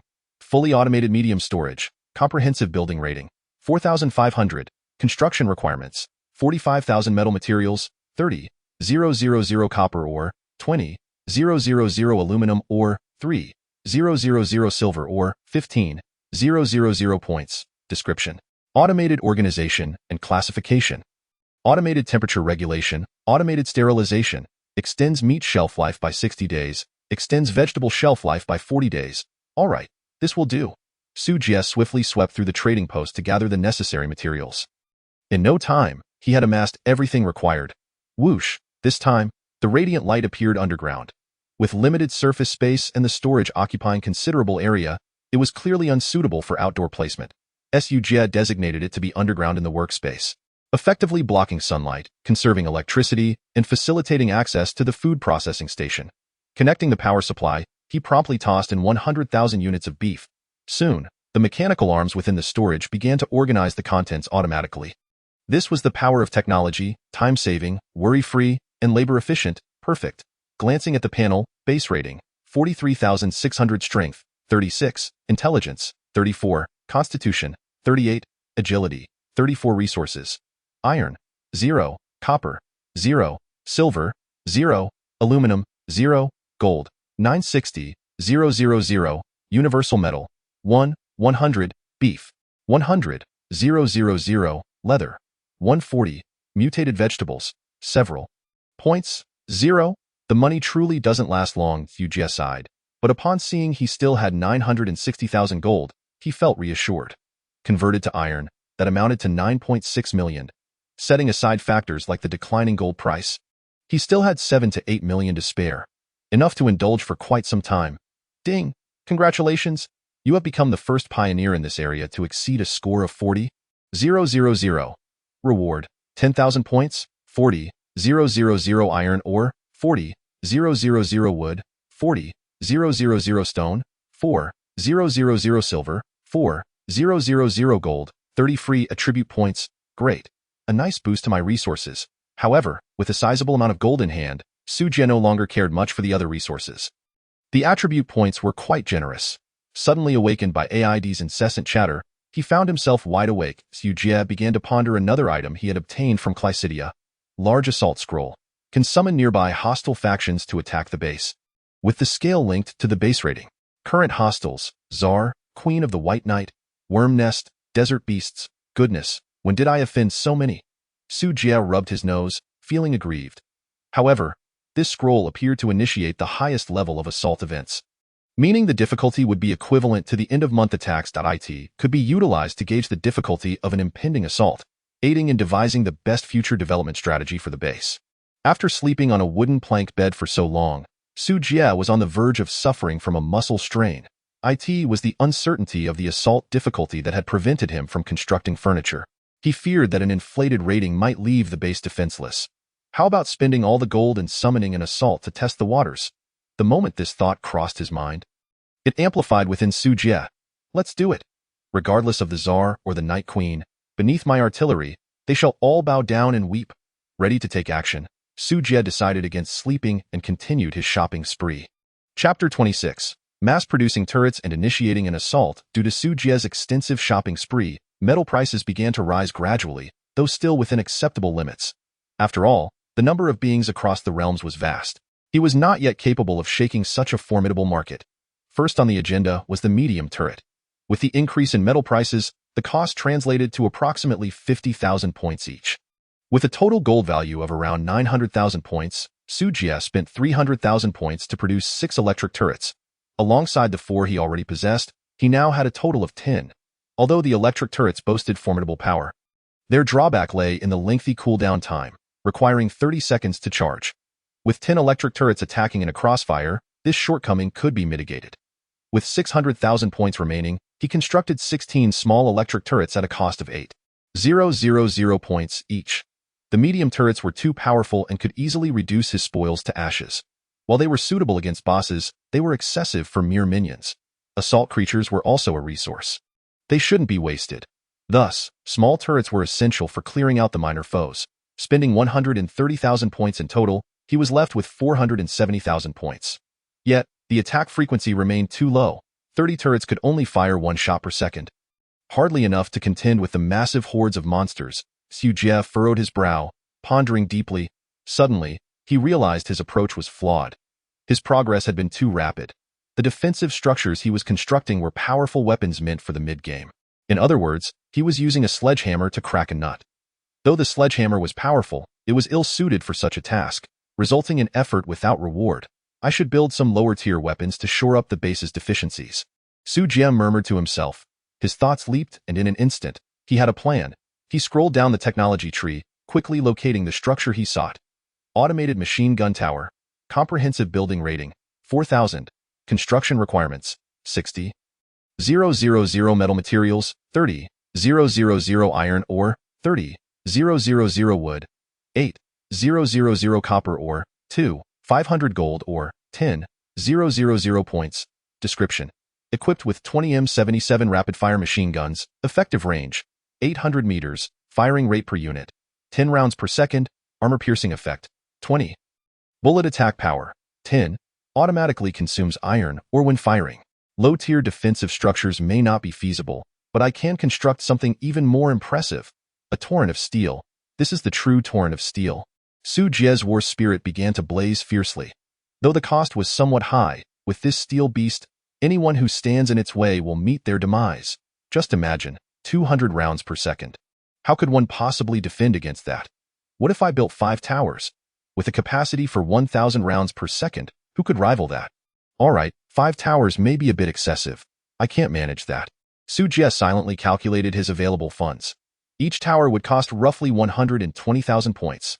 Stripped of his resources, he could manage to build only 4. However, this meant he wouldn't have enough iron left to convert into bullets. Thus, Su Jie could construct a maximum of 3 towers, saving the remaining resources for ammunition. No further deliberation was necessary. It was time to build. With a grand sweep of his hand, Su Jie immediately exhausted his funds. 3 beams of white light illuminated the base. Su Jie hurriedly rose to inspect the results. He beheld 2 towering steel giants, each approximately 30 meters high, flanking the eastern gate of the base. 4 rows of ominous gun barrels adorned their tops, with 20 machine guns arranged neatly, instilling a sense of dread.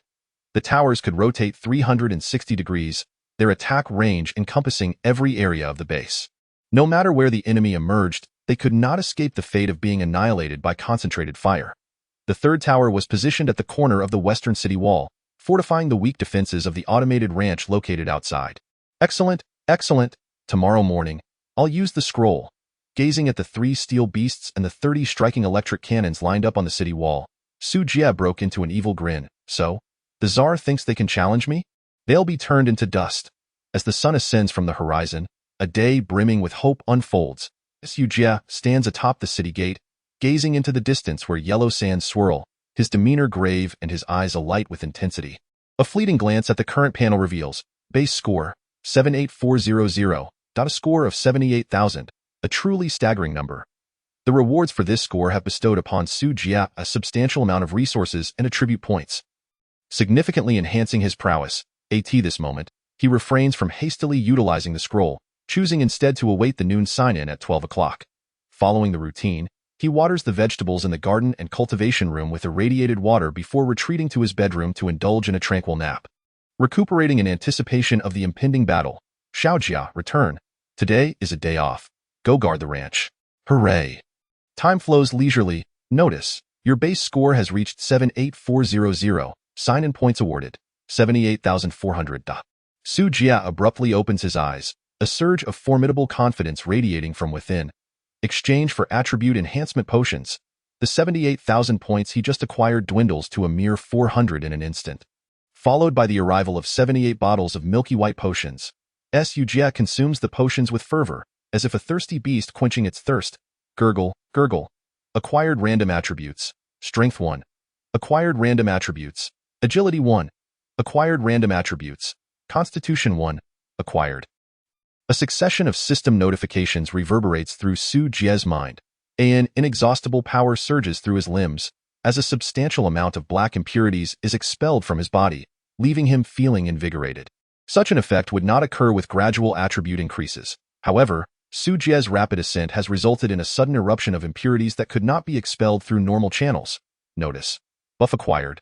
Cleansing of tendons and marrow, 3 days. Cleansing of tendons and marrow. Probability of attribute gain 50. Probability of skill acquisition 50. Adrenaline 50. Metabolism 50. Blood circulation 50. Overall combat power 50. Ha ha. What an unexpected delight. Su Jie exclaims with joy. He had been troubled by his insufficient combat power. Yet this sudden buff has catapulted his strength to new heights. It seems that the goddess of fortune has favored his base, gracing him with her presence daily, leaving him both astonished and flattered. Once the potions have been fully consumed, Su Jie examines his attribute panel. Strength 73, Intelligence 67, Constitution 83, Agility 72. With the additional buff, Strength 110, Intelligence 100, Constitution 122, Agility 108. At this moment, Su Jie feels an abundance of untapped strength surging within him. A single punch could effortlessly fell 5 cattle. The sensation of such overwhelming power is indescribably delightful. Time for a shower. Su Jie strides into the bathroom. Amidst the swirling steam, he closes his eyes, relishing the sensation of water cascading over his body. Washing away the burdens of the world eye in the mirror, he is astonished to find that his once protruding belly has transformed into a chiseled set of abs. His skin gleams with a radiant luster. As if reborn, his height has increased from 1.75 meters to an impressive 1.83 meters. With his already handsome features, he is sure to captivate countless maidens. Su Jie feels a swell of pride. However, his attire leaves much to be desired. His clothes are soiled and disheveled, resembling a dapper beggar. Unfortunately, at this stage, he lacks the materials to craft new garments, rendering him unable to change his attire. Su Jie takes it upon himself to wash his clothes, effortlessly wringing them out with his newfound strength of 110. Though slightly damp, it does not hinder his movement. I have maximized my potential. My combat power has reached its zenith. Now let me witness the true might of this large-scale assault. Standing upon the city wall, Su Jie is filled with exuberance. With a sharp rip, he tears the scroll. Warning, warning. You have successfully used the large-scale assault scroll, invoking the will of the world. The Tsar's army, the White Knight Legion, and the Deathworms will launch an attack on your base. Enemies will arrive in 10 minutes. Please prepare your defenses, pioneer. Warning, warning. The Tsar's army has detected your high base score and has ordered full mobilization. The Tsar will soon arrive. Chapter 27. The Abyssal Giant Worm. The Old Gentleman. Goodness. Full mobilization? They truly regard me highly. Su Jie glances at the energy storage devices. All 4 devices have been fully charged over the past few days, each containing 200,000 units of energy, totaling 800,000. The intermediate artillery consumes 3,000 units per shot. Thus, his intermediate electric artillery can fire approximately 270 rounds. That should suffice. 10 minutes pass swiftly. Su Jie gazes into the distance. A grand sandstorm surges toward the base. However, the first to arrive are a swarm of death worms. Identification: Worm Army. Average attribute value 10. Quantity: 3,000. Goodness. a legion of 3,000 worms, each with 6 spines, that amounts to 18,000 units of metal materials, a humble gift, yet laden with sentiment. Su Jie is unexpectedly touched by these repulsive creatures. Notice, proficiency achieved, identification LV5, identification LV6. Finally, an upgrade. Leveling up in identification is no easy feat. In gratitude for the worm's significant contribution, Su Jie resolves to extend his most sincere regards. Gun towers, open fire. With a roar from Su Jie, all the machine gun turrets simultaneously lock onto the target, unleashing a torrent of gunfire. The concentrated bullets rain down like a tempest. In the blink of an eye, hundreds of worms are obliterated. The reason not all were exterminated is that the army has yet to enter the effective range of the machine guns. These creatures, seemingly devoid of intelligence, do not falter at the death of their comrades. Rather, they are spurred on by a savage instinct. They charge towards the base, undeterred. A dense throng of worms emerges from the mist, appearing endless. From every direction, the sight of worms surrounds them. Yet, Su Jie's artillery is not to be underestimated. With a rate of 600 bullets per second, even the king of hell would be turned into a sieve. The 3 iron behemoths reveal their fearsome fangs. Waves of worms fall, their repulsive fluids splattering across the surroundings, emitting a nauseating stench. Ha ha ha, tremble, worms. Su Jie laughs exuberantly, his face flushed with excitement. The number of worms diminishes rapidly, as wave after wave of the swarm is annihilated. Suddenly, a deep and piercing roar erupts from behind the swarm. A colossal worm, distinct from its kin, emerges. It is 10 times the size of a common worm, comparable to a small truck. Its back bristles with spines, and its mouth is grotesquely shaped like a chrysanthemum. Su Jie swiftly performs an identification. Abyssal giant worm, elite. Attributes: strength 36, agility 34, constitution 60, intelligence 18. Skills: corrosive venom, corrosive touch, tentacle binding. Description: the vanguard from the abyss, a harbinger of death, the gentleman among gentlemen. By heavens, it's the old gentleman. It appears you cannot be spared. The abyssal giant worm raises its grotesque head, fixating its gaze on Su Jie. Its mouth slightly ajar, it spews forth a dense green venom. Boom! The small electric artillery automatically engages its defenses, launching a blazing lightning orb in retaliation. The green liquid collides with the lightning, producing a hissing sound. Bang! The green venom explodes, releasing toxic smoke that envelopes the vicinity of the base. As the fierce winds sweep through, the smoke dissipates swiftly. Worms, you are utterly oblivious to advanced technology. Perish with a sweeping motion. Su Jie commands 10 small electric artillery to gather their shots. The abyssal giant worm tilts its head, seemingly unaware that it has been sentenced to death. The next moment, boom, boom, boom.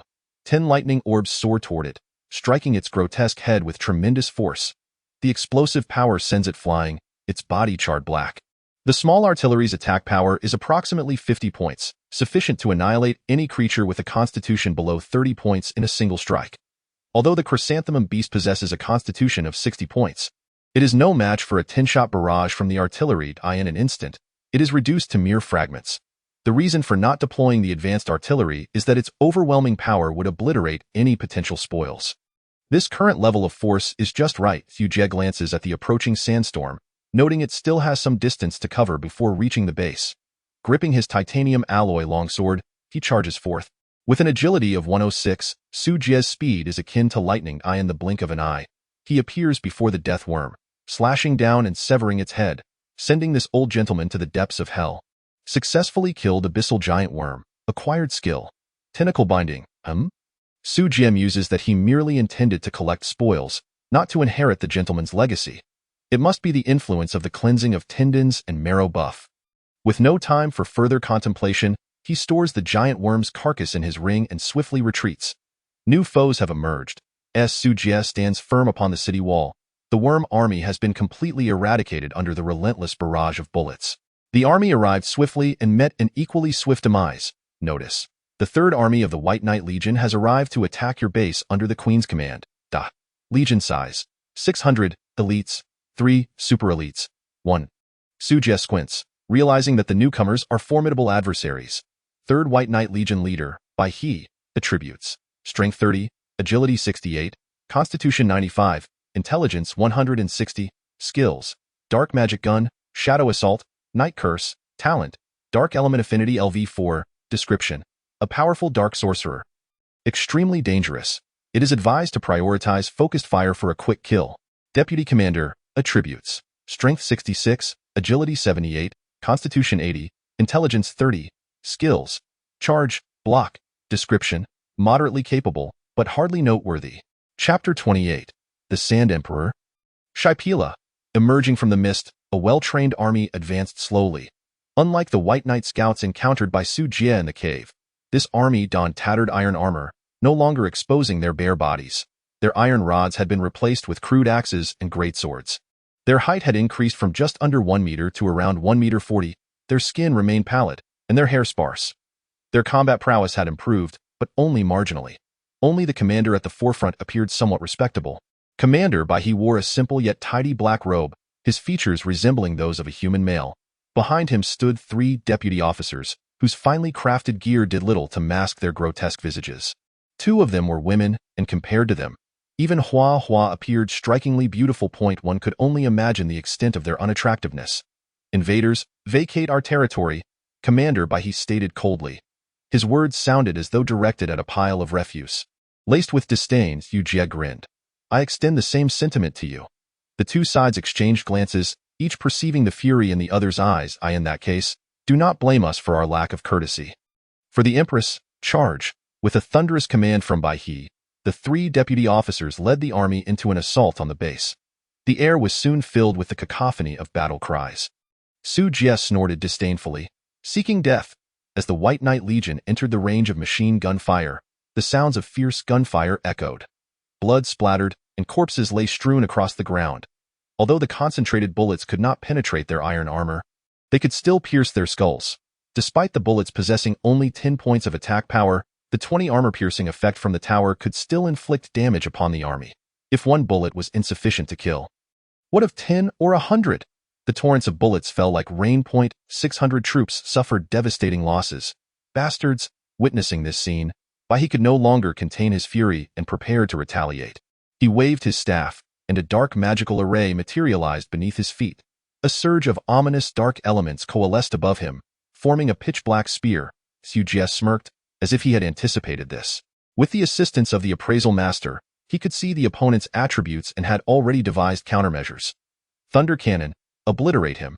As the intermediate artillery charged, with Su Jie's command, a lightning sphere the size of a human head shot forth.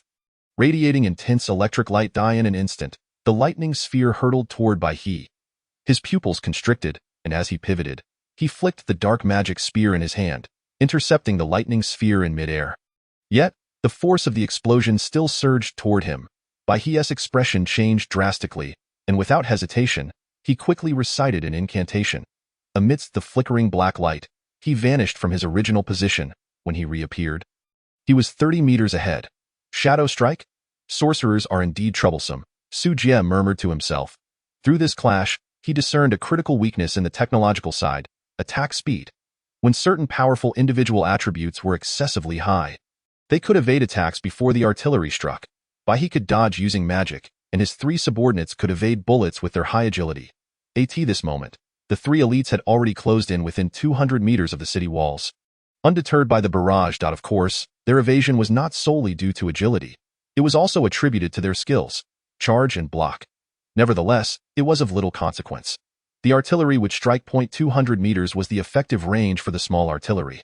With a command, 10 lightning spheres were launched simultaneously, achieving fire coverage. Let it explode, Su Jie ordered, as the cannon's muzzle ignited with fiery electric light, unleashing a barrage upon the 3. This wave of firepower left them with no avenue for escape. The thunderous explosions resounded. Amidst the smoke, 2 mangled corpses collapsed to the ground.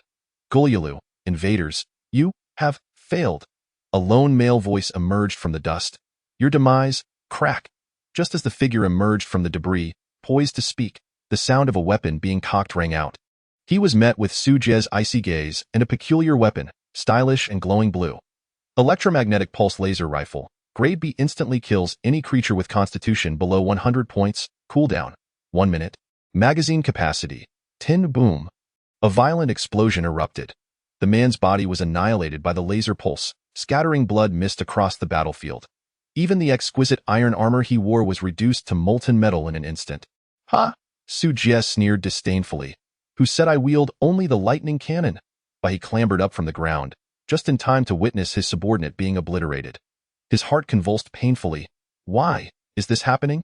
Gazing at the soldiers being shot to pieces and comrades turned to ash on the battlefield, but he felt his head throb.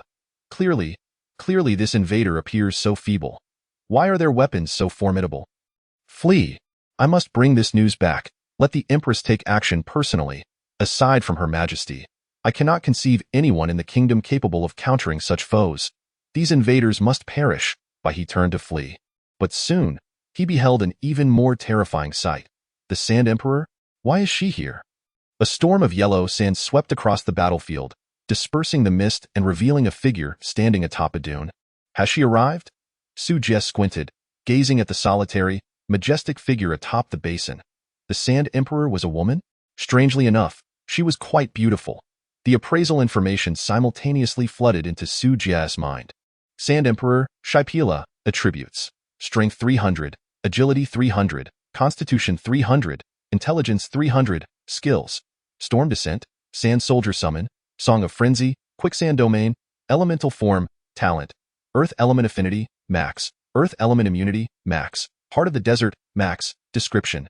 Due to the influence of the world will, the Sand Emperor's attributes are suppressed. Nonetheless, she remains the monarch of the desert. Note: the Sand Emperor possesses an elemental form, rendering her immune to all physical damage. Using water against her may prove a wise choice. Hiss. All attributes at 300. By heavens, no wonder she is a boss. This panel is simply extraordinary. Upon seeing the appraisal feedback, Su Jie inhaled sharply. The critical point was that this was not even her peak attribute.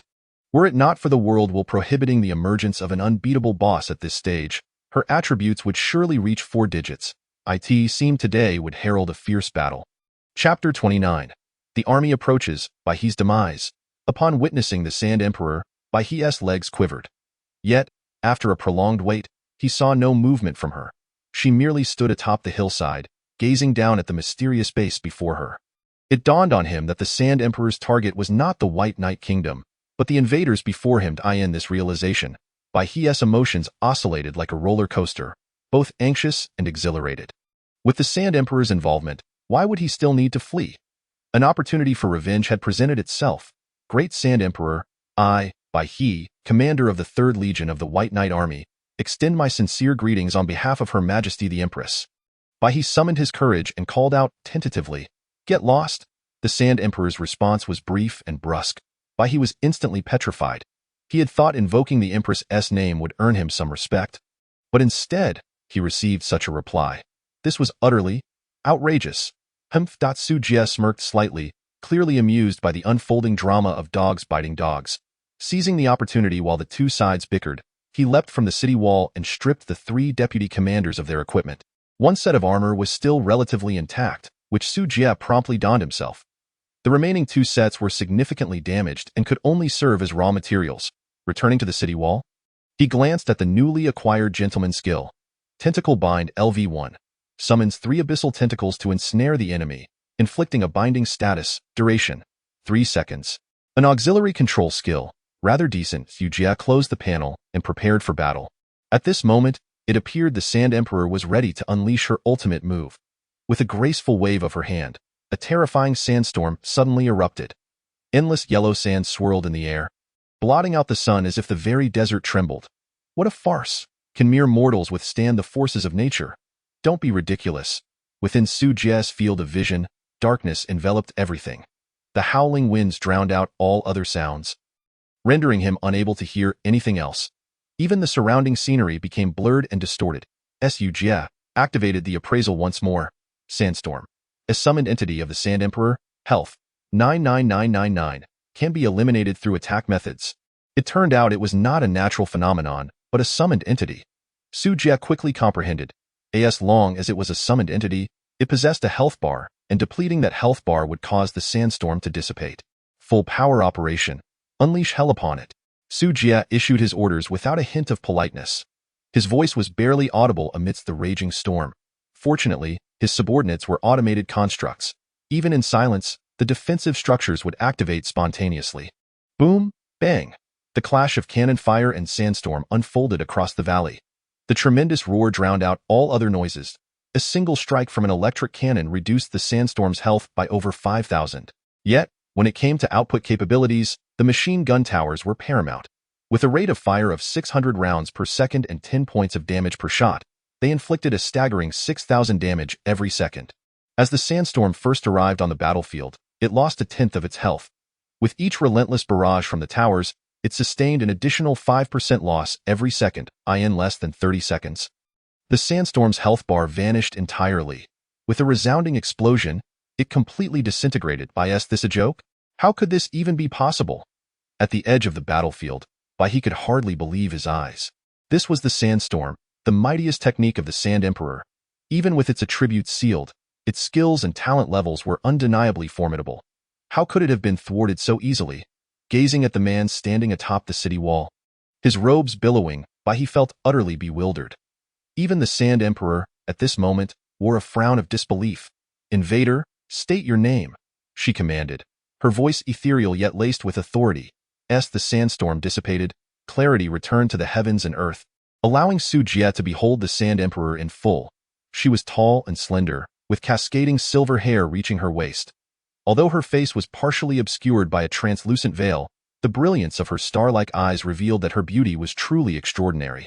Unlike ordinary women, the Sand Emperor possessed a healthy, sun-kissed complexion, adorned with an abundance of golden jewelry, and her revealing attire showcased her defined abdominal muscles. An aura of wild charm radiated from her.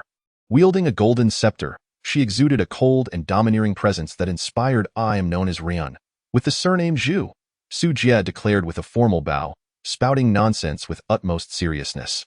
"Zhu Ran? Such an odd name. Wait a moment, master."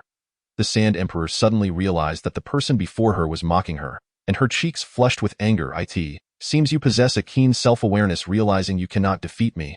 You have so quickly chosen to acknowledge your master?" Su Jie taunted, his tone flippant. "Impudent fool, prepare to die," the Sand Emperor retorted, pointing her golden scepter at Su Jie. In an instant, the raging sands surged forth. Countless sandstorm insects erupted from the earth, followed by thousands of massive desert serpents. Behind the serpents trailed hundreds of Sand Emperor priests, their appearances reminiscent of the grim Reaper Anubis, colloquially known as dogheads. But that was not all. The Sand Emperor raised her scepter, chanting incantations. Suddenly, a summoning circle materialized beneath her feet, and the surrounding sands began to coalesce. A summoning of sand soldiers? Su Jie recalled the panel he had seen earlier. Indeed, this skill was listed.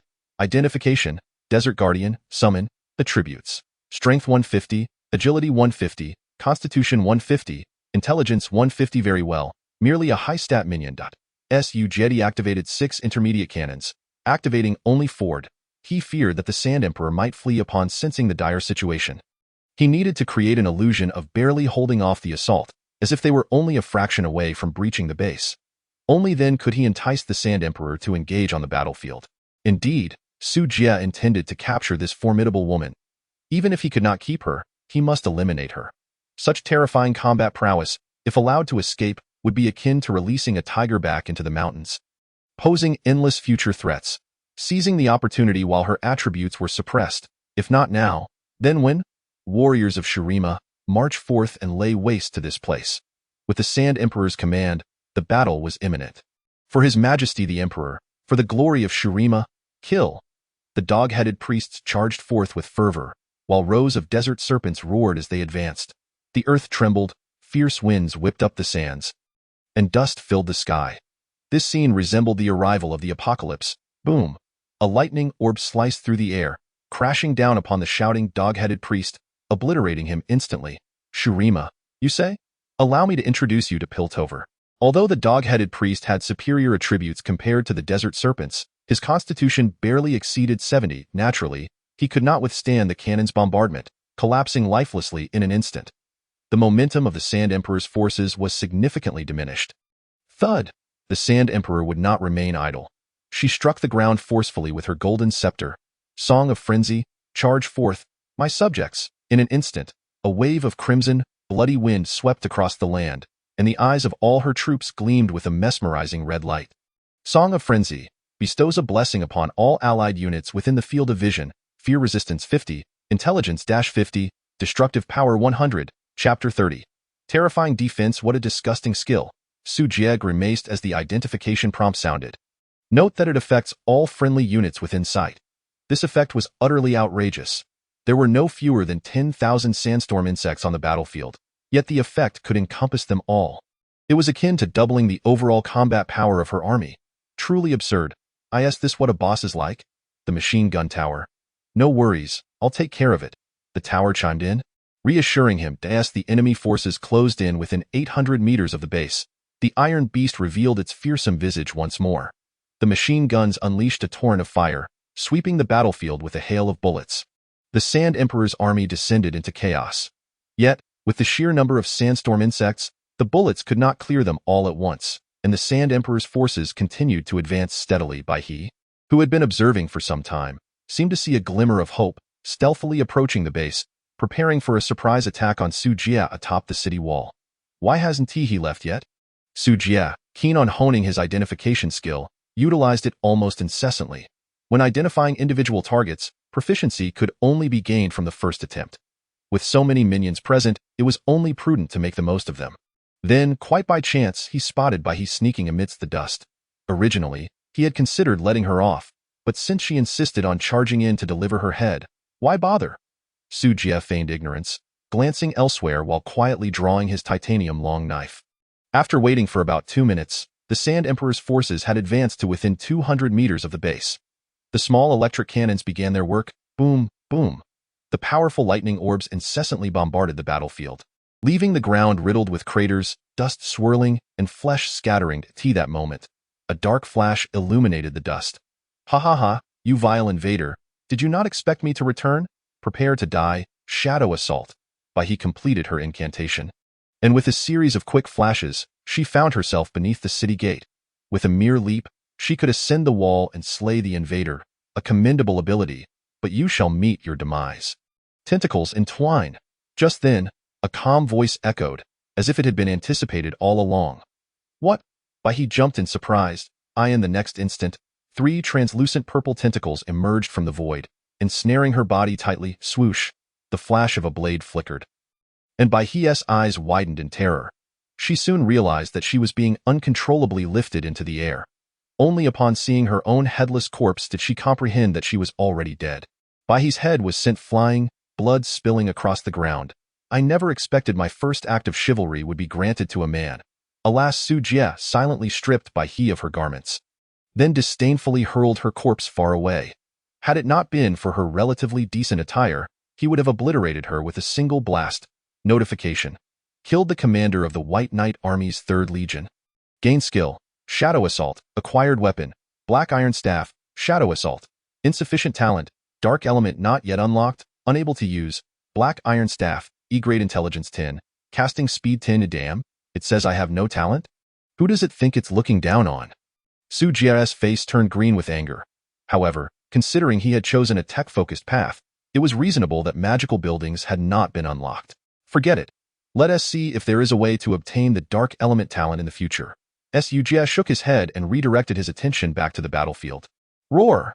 The sandstorm insects had suffered significant casualties, and the army was now less than 150 meters from the base. The desert serpents took on the role of cannon fodder, preparing for a final charge. Hope lay ahead, brothers. Charge, Desert Serpent. Strength 26, Agility 16, Constitution 23, Intelligence 10. Su Jie glanced at their stats. A mere 23 in Constitution was hardly a concern. Instead, the dog-headed priests and desert guardians behind the serpents needed to be dealt with promptly. Those few posed a considerable threat, and should they approach the base, the consequences could be dire. Su Jie commanded the 4 intermediate cannons to commence fire, taking them down one by one with precise shots. At times, a single shot would eliminate 2 or 3, inflicting paralysis on nearby units, rendering them immobile. Among the hundreds of dog-headed soldiers, every 30 seconds, 7 or 8 would perish. To eliminate them all would take at least 5 minutes. This duration seemed excessive, so Su Jie shifted his focus from the sandstorm insects, designating the dog-headed soldiers and desert serpents as targets for the towers, as for the sandstorm insects.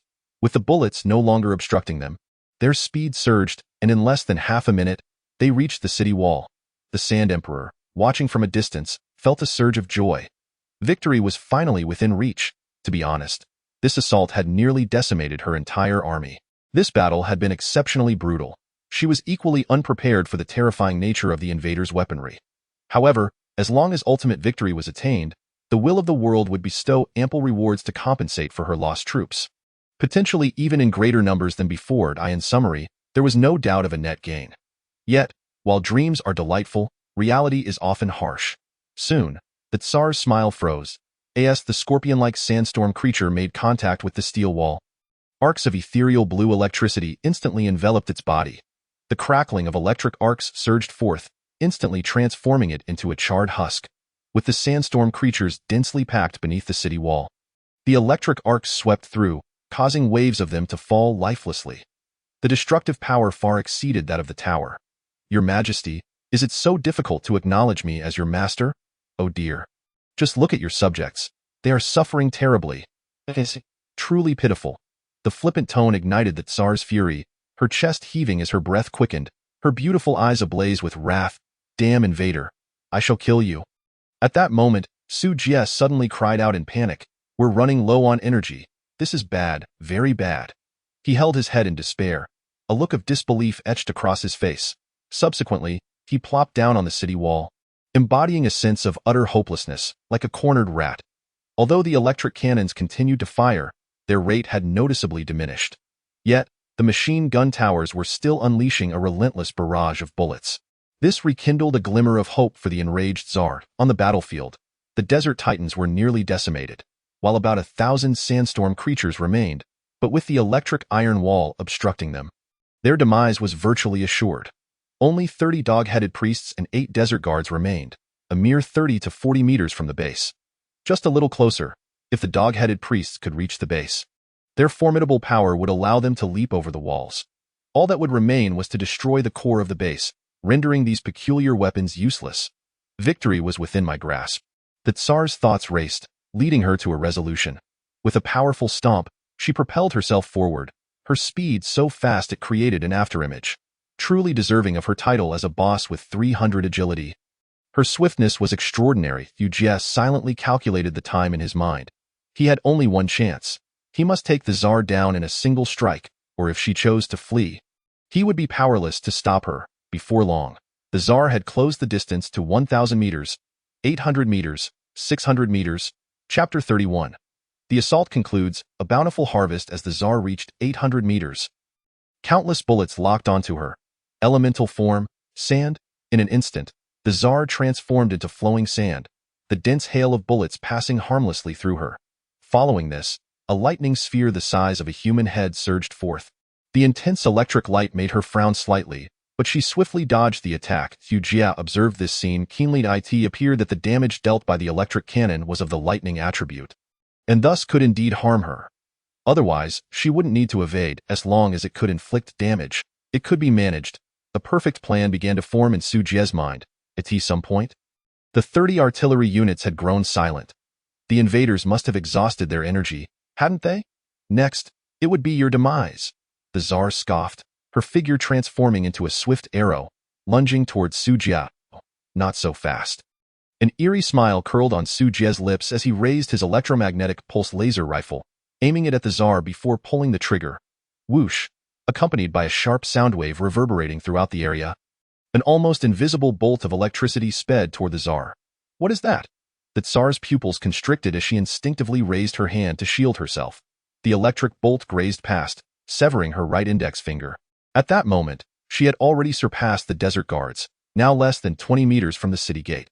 Such a distance was trivial for the Tsar. With her 300 agility, she could cover it in a breath. The severed finger was quickly enveloped by fine sand, restoring it to its original form in an instant. A mere scratch, and with her elemental form, regrowing severed limbs was no concern at all. Die, invader! The Tsar leaped into the air, raising her golden scepter to strike Su Jie fiercely.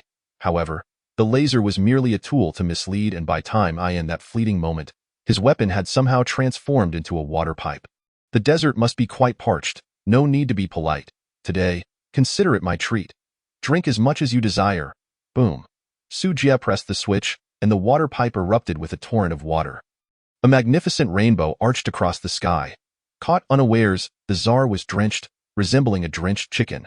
But that was not the end. Tentacles emerged, whoosh, whoosh, whoosh. 3 purple tentacles sprang from the void, binding the Tsar in midair. Ah! The Tsar was filled with a mix of anger and astonishment, convulsing violently. Yet, she discovered her elemental form had inexplicably failed, preventing her from transforming into sand to escape. A rare expression of panic crossed her proud face. "Your Majesty! You scoundrel, what are you doing? Release Her Majesty the Tsar at once." The dog-headed priests roared in unison, their fury reaching a boiling point. "You insolent wretch, without energy, even if you can bind me for a moment. What good will it do?" The Tsar quickly regained her composure, realizing the electric cannons before her had become mere decorations. With her high constitution, bullets posed little threat to her, so what was there to fear? What greeted her was Su Jie's cold smirk. "I was merely waiting for the cool-down. You didn't think my energy reserves were so meager, did you?" No sooner had the words left his mouth than the 30 electric cannons ignited with blinding brilliance. In the next moment, 30 terrifying electric spheres erupted from their barrels. The duration of the tentacles binding also concluded at that precise instant. Everything had been calculated perfectly. Su Jie leaped from the city gate, plunging into the nuclear waste pool to evade the explosion's aftermath. The destructive force of 30 electric spheres detonating simultaneously was unfathomably terrifying. Standing so close, could he afford to stand still? No. Deafening explosion echoed across the sky. The overwhelming energy unleashed wreaked havoc, toppling all nearby sand and stones. A small mushroom cloud ascended, enveloping the entire base. Even though Su Jie sheltered beneath the water, separated by the city wall from the blast, his eardrums were still left ringing. When he finally regained his bearings and opened his eyes, he discovered his gate had been reduced to scrap metal. City wall durability, 9, good heavens. The durability of the eastern wall was nearly depleted. This was all money. The silver lining was that other structures within the base had not suffered significant damage, being crafted entirely from metal. Boasting high defensive capabilities. Notification. Su Jie has perished. This assault concludes, a total of ordinary enemy units eliminated, 13,498 elite units, 13 boss, 1 elemental apostle, 1 rewards, elemental apostle golden egg, sand, golden scepter of sealing, SSS, talent book, earth element affinity, talent upgrade scrolls X7, building upgrade scrolls X7, special building, desert palace blueprint X1, gold, 100,000 points, 700,000 free attribute points, 100 notification. Killing Su Jie grants the skill. Sand Soldier Summon, holy cow. Su Jie could hardly believe his eyes. Although he had long anticipated rewards following the assault, he never imagined it would yield such an abundance of treasures, particularly that golden egg. Initially, he thought he would have no chance of capturing this woman, yet here she was delivered to him in egg form. Lady Luck, you are truly benevolent. Su Jie hastily scrambled from the pool, glancing at the ravaged battlefield beyond the wall. Limbs and weapon materials littered the ground, scattered for thousands of meters by the explosion. Tidying up the battlefield would be a daunting task. Just in time. I can now summon sand soldiers, concerned that the snake meat might spoil under the sun. Su Jie immediately utilized the talent book for Earth Element Affinity. Earth Element Affinity LV1. Earth Element Magic Power 10, Consumption -10, Casting Time -10, Sand Soldier Summon LV1. Can randomly summon desert soldiers to assist in battle. The duration and quantity strength of summoned entities depend on your intelligence. Current version intelligence attribute, not yet activated, temporarily replaced by intelligence attribute. Good heavens, am I progressing too rapidly for the version to keep up? Su Jie felt a wave of frustration. Yet now, I can officially consider myself a bona fide mage. Intelligence is undoubtedly linked to magic. Having only 44 points might be too low. The importance of sand soldiers is undeniable. They require no food, no rest, and can work tirelessly for 24 hours. Their combat prowess is not to be underestimated either. They are the quintessential tool for success. Su Jie believed that investing in sand soldiers early on was a surefire choice. Thus, he first used all 7 talent upgrade scrolls to enhance his earth element affinity. He then spent 600,000 points on attribute potions, raising all his attributes to 200 points. The maximum for attribute potions is capped at 200 points. Thereafter, they can only be acquired through rare resources or system rewards. With 100 points of free attributes in hand, he naturally decided to wait until his attributes were maxed out before utilizing them.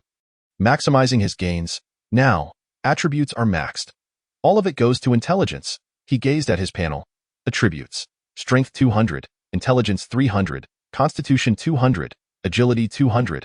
Under the influence of the washing of meridians and bone marrow buff, Strength 300, Intelligence 450, Constitution 300, Agility 300. Ha ha ha. My current attributes surpass even that of the Tsar.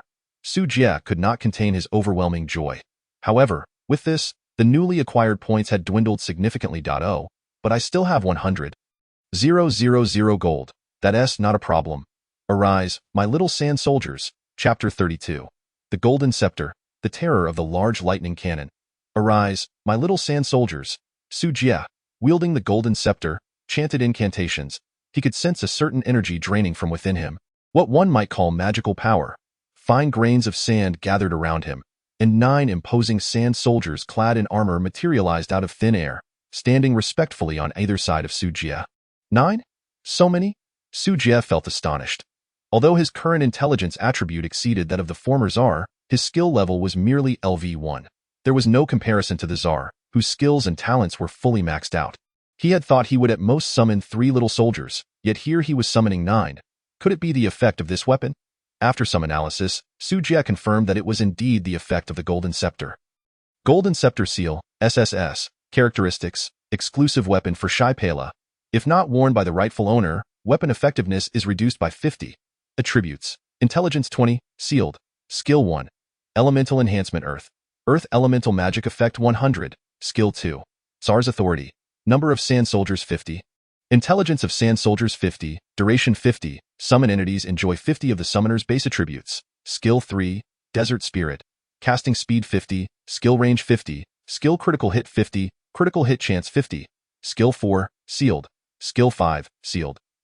Absurd. After reviewing the weapon's various attributes, Su Jie couldn't help but be impressed. This weapon was tailor-made for Shai Pela, perfectly aligning with all her skills. Even with the weapon's effects reduced by 50 when used by Su Jie, it still amplified his skill power by 150. Of course, his innate talents also contributed significantly. Earth Element Affinity LV8. Earth Elemental Magic Power 80. Mana Consumption -80. Casting Time -80. Clear the battlefield and gather all visible resources in the vicinity. At your command, Master. The 9 sand soldiers marched forth in unison towards the outskirts of the base. With the enhancement of the scepter's skills, the attributes of the sand soldiers equated to 25 of Su Jie's base attributes.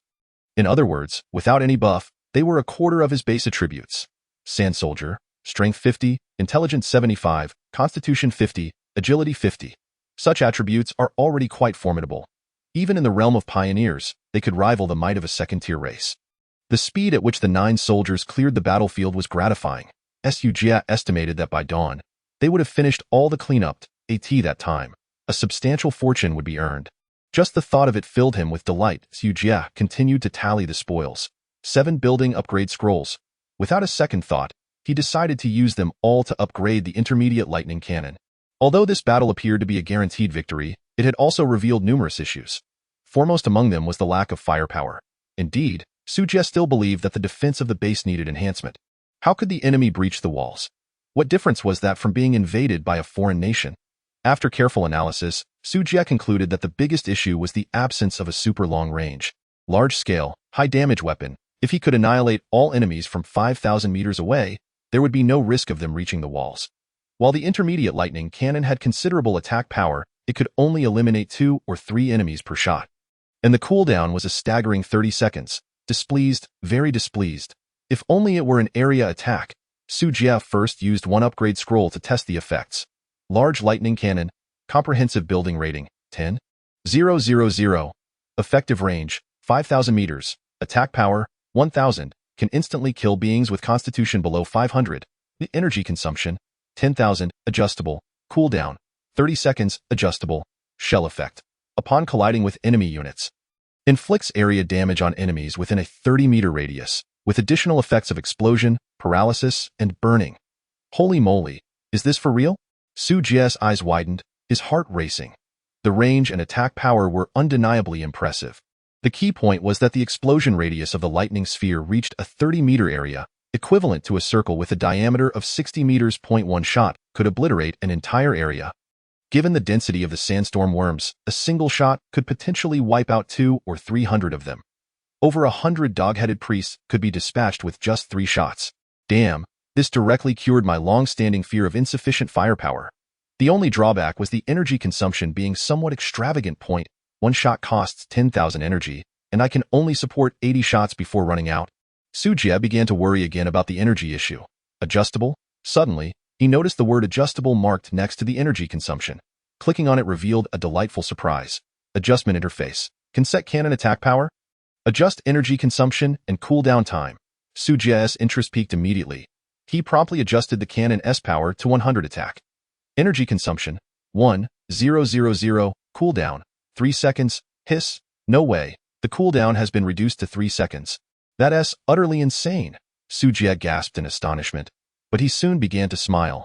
After all, the cannon belonged to him, so it was all good. He then attempted to adjust the attack power to that of a small cannon. Around 50 attack. Energy consumption, 300, cooldown, 1 second, 1 shot per second, with unchanged attack range and distance. My goodness, Su Jie truly experienced the terrifying nature of high-level defensive structures. This was akin to a battlefield meat grinder, firing 1 shell per second, instantly clearing all low-tier enemies within a 30-meter radius. The crucial aspect was that it could do this from a distance of 5,000 meters.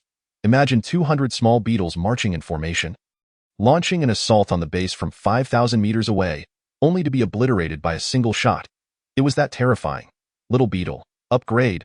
All of you, upgrade. Su Jie waved his hand grandly, using all 6 remaining upgrade scrolls. Instantly, 6 brilliant lights illuminated the base. With these 7 advanced cannon platforms, Su Jie couldn't fathom how he could possibly lose. The only regret was that the lightning cannon could only reach the advanced level. Otherwise, it could have been upgraded further. Su Jie felt he might have been a tad too greedy. Just these 7 upgrade scrolls saved him 2.1 million points. He should be content. If he had built the advanced cannons himself, each would cost at least 300,000 points to start. Moreover, the materials and special cores required were extremely scarce, costing more than 10 times that of the intermediate cannons. 7 of them would naturally amount to 1 million. In other words, Su Jie had effectively scored 210,000 gold for free. Notification. Congratulations, you have become the first pioneer in this area to achieve a base rating of 100,000. Reward. Chapter 33. 100. 000 rating, the Desert Palace. Notification. Congratulations, you have become the first pioneer in this area to achieve base ratings of 80, 000, 90, 000, and 100,000. Reward. 100,000 points, 30, 000 gold, medium base core 1, super intelligent chip 1, talent treasure chest 1, free attribute points 100. Notification. Your rating has reached the current version ceiling. Specific ratings will be displayed after the next version update. Warning, your rating has reached 100. 000, attracting the attention of the world will, triggering a large-scale attack event. Notification. Detection indicates that you have recently experienced a large-scale attack event.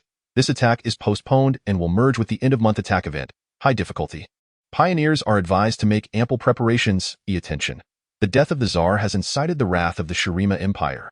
You will face a series of retaliatory actions. Attack merger? Su Jie frowned, sensing an ominous turn of events. But glancing at the 7 gigantic cannon platforms atop the walls brought him comfort. He was acutely aware that the maximum difficulty of the attack would only be 100.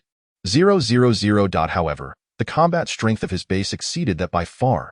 He aimed to reach 200,000 before the end of the month, letting these indigenous folk witness the terrifying prowess of the despicable outsiders. Having set that intention, Su Jie first washed and hung White River's magic robe in the sun. Then he dashed into the luxurious bathroom. He still had remnants from the previous haul to clear. And now another wave was upon him. He decided to soak while organizing. Double the joy, double the pleasure. Oh, he almost forgot about the little beetle. Today's attack.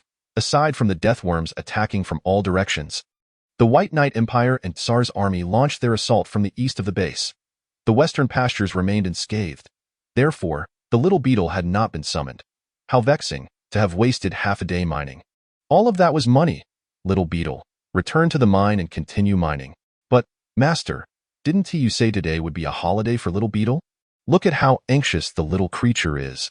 Bursting out so many words in one breath. Unfortunately, Su Jie lacked a conscience. Otherwise, he wouldn't have been able to attain a merchant's secondary profession, which was typically reserved for capitalists. Plans have changed? No more injections for you. You'll switch to meat. Work hard. Meat! Yay! Upon hearing that its master intended to enhance its diet, The little creature immediately sprang to its feet, transforming once more into a relentless mining tool. With diligent effort, it began to labor industriously. This small beetle possessed innate mining skills, and as its proficiency grew, its excavation speed would only increase. There was no reason to allow it to remain idle. Let us strive to obtain an aircraft carrier for our master by next year. Very well. In the mist-laden confines of the bathroom, Su Jie languidly soaked in the hot spring. Beside him lay a magnificent golden ostrich egg. Elemental Apostle Golden Egg. Hatching Progress 1. Expected to hatch in 30 days. Golden resources can expedite hatching. Even before its birth, it began to squander resources. What would it do once it hatched? Su Jie gazed at the pet egg he had just acquired, his expression turning grim. Though the Tsar was powerful and resplendent, the gold required for its hatching was somewhat exorbitant. With such funds, it would be far more cost-effective to upgrade the turrets. The egg could be set aside for later consideration. Desert Palace, Special Building, Comprehensive Building Rating, 0E Level, 1 star. Construction Requirements, Blueprint 1. Unlock Medium Base. Materials required, 1 million stone, 100,000 wood, Elemental Core 1,100,000 gold, 100,000 points. Effects: Elemental Shield, Elemental Absorption, Elemental Immunity. Elemental Shield generates an elemental shield with a radius of 1 kilometer. Shield health determined by the palace's current elemental reserves. Elemental Absorption automatically absorbs earth elements from the surroundings. Elemental Cap 1 million. Elemental Immunity. All allied units belonging to the palace are immune to all earth element damage. Hidden Information. If the territory possesses Apostle Shaipela, the materials consumed for construction can be reduced by 50. After perusing the details of the Desert Palace, Su Jie couldn't help but raise an eyebrow. Must it be so costly? I could tolerate 1 million stone, but is 100,000 gold not a bit excessive? Converting it to points, that amounts to 1 million, and iron blocks would require 10 million. Su Jie felt a pang of distress. Yet, the unique skills offered by the Desert Palace were simply too alluring for him to refuse. That was a shield with a health pool of 1 million, not just a few hundred or thousand. Even if the Tsar were to strike for a day and night, the health bar would scarcely budge. As it would regenerate automatically, Elemental Absorption could restore 10,000 elemental units per minute. Su Jie's advanced turrets could inflict a maximum of 2,000 damage per minute. His own damage output was even lower, with his highest attribute being intellect at only 450 points. What could 450 points of damage accomplish? It would recover faster than he could inflict damage. Moreover, with the Desert Palace, there would be an additional passive of elemental immunity for all members. This was indeed extraordinary. The Shurima Empire, presumably built by the indigenous people of the desert, likely learned magic closely related to earth elements. Did they not seek retribution? Let us directly immunize against earth elements and see how they fare. Su Jie was determined to construct this palace. In addition to the aforementioned advantages, there was one critical yet easily overlooked attribute. This special building did not contribute to base ratings. What does this imply? In other words, while the base's combat power would increase, the difficulty of assaults would remain unchanged, effectively reducing the challenge of attacks. This was the true brilliance of special buildings. It seemed imperative to hatch this egg. Su Jie gazed at the golden egg beside him, a resolute glimmer in his eyes. Since the appraiser had provided a cost-saving method, it would be folly not to utilize it, compared to the 50 reduction in materials. The gold required for hatching the Tsar was but a trifling sum. With a firm resolve, he waved his hand. 30,000 gold was promptly expended. Notice, Elemental Apostle Shaipela is about to be born. Some of her memories will be erased by the will of the world. The apostle will automatically recognize you as her master upon birth, with a loyalty of 100, and can be summoned at will in any scenario. Apostles cannot gain attribute points, and all attributes will synchronize with the pioneer.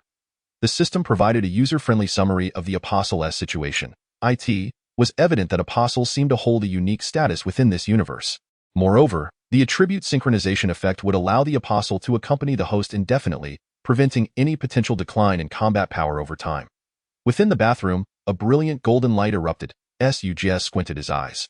Awaiting the arrival of the apostle, crack, with the sound of the eggshell shattering, Shaipela finally completed her transformation, emerging from the shell. The first thing to break free was a tuft of white hair, followed closely by a white-haired girl. Her delicate features were indistinguishable from those of the Tsar he had previously encountered. Oddly enough, how did a 36D become AB? Su Jie quickly noticed the peculiarities. But before he could comprehend the underlying reasons, the eggshell fragments magically transformed into a set of golden adornments, enveloping the exposed Shai Pela. As the golden light faded, Shai Pela plummeted from midair. Ah, splash! The 34th chapter, Appraisal. Shai Pela. A flurry of water splashed as the girl tumbled into the hot spring. Help, master, glub glub. I can't swim, glub glub. I'm going to drown, glub glub, observing the shallow pool of less than 1 meters and the flailing Shai Pela. Su Jie felt a wave of exasperation. Was my hatching method flawed? Could this silly child have a problem with her head? Su Jie rushed forward, wrapping his arms around her to prevent her from drowning in the hot spring. Cough, cough. Shai Pela sputtered, tears brimming in her eyes, finally regaining her composure after a prolonged moment. Yet, she clung tightly to Su Jie's neck, unwilling to let go. Sister, the pool is only 1.4 meters deep. It's not that dire, is it? Su Jie's lips twitched as he let go. Standing upright, Shai Pela, with an expression of utter distress, raised her head, clearly prepared to cry if he dared to release her. Su Jie pondered. Wasn't he the previous czar quite unruly? How had she now transformed into a Na'vi little girl? Surely, this czar must be a mere imitation. Su Jie silently invoked the appraisal. Elemental Apostle, Shai Pela, stage. Juvenile, 14 years old, attributes. Strength 200, Intelligence 300, Agility 200, Constitution 200, Skills. Storm Arrival LV1, Sand Soldier Summon LV1, Song of Frenzy LV1, Quicksand Domain LV1, Elemental Form, Talents. Earth Element Affinity, Max. Earth Element Immunity, Max. Heart of the Desert, Max. Description. Memories affected by the will of the world. All but combat capabilities have been erased. Skill levels will automatically increase with age. Prolonged exposure to areas rich in earth elements or consumption of rare materials can accelerate the growth of the apostle. Hidden attribute. Shai Pela has a high probability of obtaining additional gold when opening treasure chests. Ah, so the creature hatched was not the complete czar, but rather a juvenile form. Not only had her size diminished, but her skill proficiency had also reset to 0. Fortunately, her talents remained at maximum level, ensuring her combat capabilities would not falter. With the right weapon, her power might even surpass that of Su Jie. More importantly, this girl possessed a hidden attribute. How delightful, master!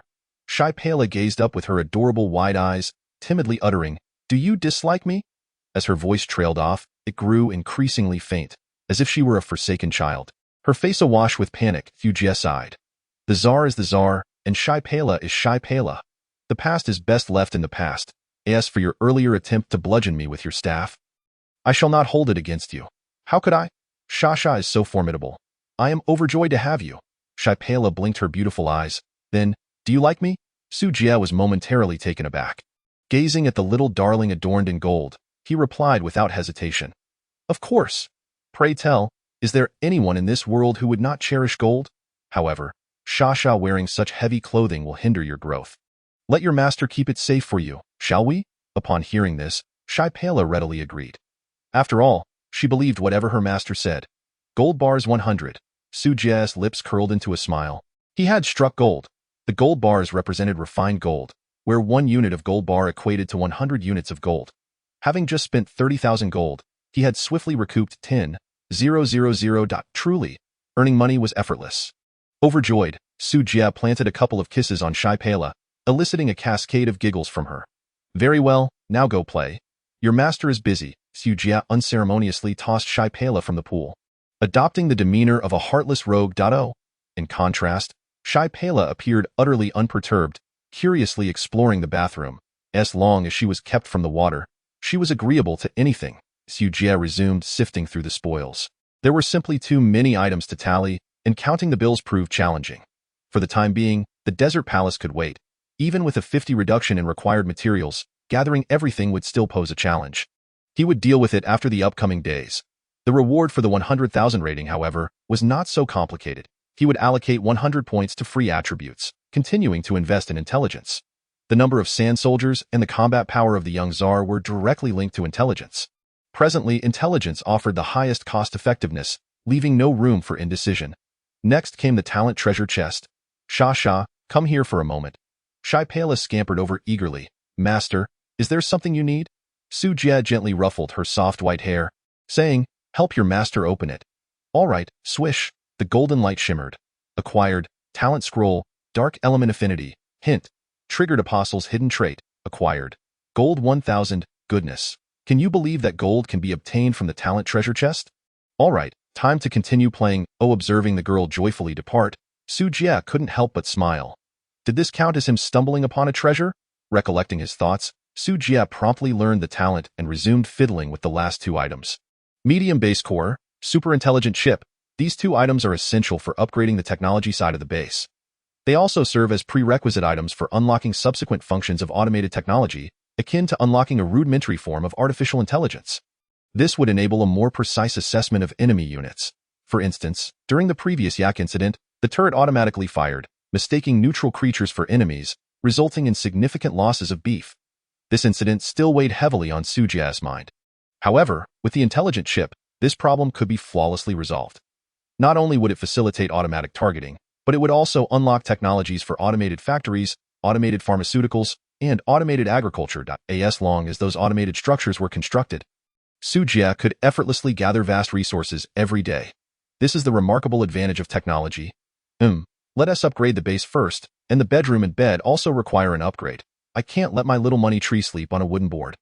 Can I? Well, to be honest, it's Su Jie himself who desires a comfortable sleep. Glancing at the panel, he noted, Star Master, Su Jie race, human, blue star, region, Jelwo star cluster ID, NTR, 9528 base rating, 100,000 attribute values, strength 200, intelligence 400, constitution 200, agility 200 active skills, identification LV6, pharmacy LV9, tentacle entanglement LV1, sand soldier summon LV1, shadow assault LV1 passive talents, observer, max, swordsman LV1, excavator LV2, earth element LV8, dark element LV1 secondary occupations, beast tamer, merchant, pharmacist title, fearless pioneer points, 200k resources, stone, 0, wood, 0, iron ore 1100, gold, 111k, universal metal, 1100, beef, 100k, vegetables, several, leather, 140, a splendid panel. Though resources are a bit lacking, wait, the battlefield hasn't been cleaned up yet. That's alright then. Su Jie thought of the massive resources scattered across the battlefield. He suddenly felt restless and jumped up from the hot spring. Sha, feeling bashful, quickly covered her ears with her small hands. The worldview of the apostles is indeed somewhat different from that of humans. At the very least, a human girl would shyly turn her back at this moment, while the apostle curiously gazed on. How strange. Why does the master's body structure differ from hers? Don't just stand there, quickly summon your sand soldiers to work. No one in our base can be idle except for me. Do you understand? Su Jie's words awakened Sha Yi Pei La as if from a dream. Got it, master. Sha will work hard. Even when sleeping, she won't be idle. Su Jie nodded in satisfaction, then tossed his original clothes to Sha for her to wear. The golden battle attire had turned into gold ingots, hence Sha could only wear his. Su Jie donned the white robe of Bai He. As for the iron armor he had stripped from the deputy captain, he had exchanged it for iron ore. That item was poorly crafted, not even qualifying as F-grade equipment, and it was uncomfortable to wear. Better to convert it into resources. Seeing the little girl go into battle unadorned, Su Jie felt a bit embarrassed. It seems that the creation of clothing should be prioritized. Quietly noting this, Su Jie took the little money tree's hand and exited the bathroom. Chapter 35. Upgrade the base. Yiliangshun. Sand Soldier Summon. Sha Yi Pei La waved her golden scepter, summoning 9 Desert Guardians. Indeed, these Desert Guardians are a tier above Su Jie's minions. Although Sha Yi Pei La's skill level had reset to 0, Su Jie had provided her with 400 intelligence. Compared to the 10 Guardians from before, she was merely 1 short. Additionally, as she could utilize all attributes of the Golden Scepter, the Sand Soldiers directly upgraded to Desert Guardians. Desert Guardian. Strength 100, Intelligence 200, Constitution 100, Agility 100. Go forth and diligently clean the battlefield for the Master. Understood. As you command, my liege. Sha Yi Pei La waved her little hand, and the Guardians promptly began their task of clearing the battlefield. Su Jie also summoned 6 Sand Soldiers once more. With an increase of 100 points in intelligence, the buff effectively raised it by 200 points, bringing the total to 15. With 15 Sand Soldiers and 9 Guardians, the battlefield should be cleared before sunset. Sha, you should also assist, prioritizing the meat. It spoils easily. Saying this, Su Jie spent 10,000 points to redeem 20 titanium alloy butcher knives from the marketplace. handing them to Sha. The sand soldiers possess average intelligence, so having Sha Pela supervise them would be more reassuring. All right, master. Sha obediently nodded as she followed the guardians.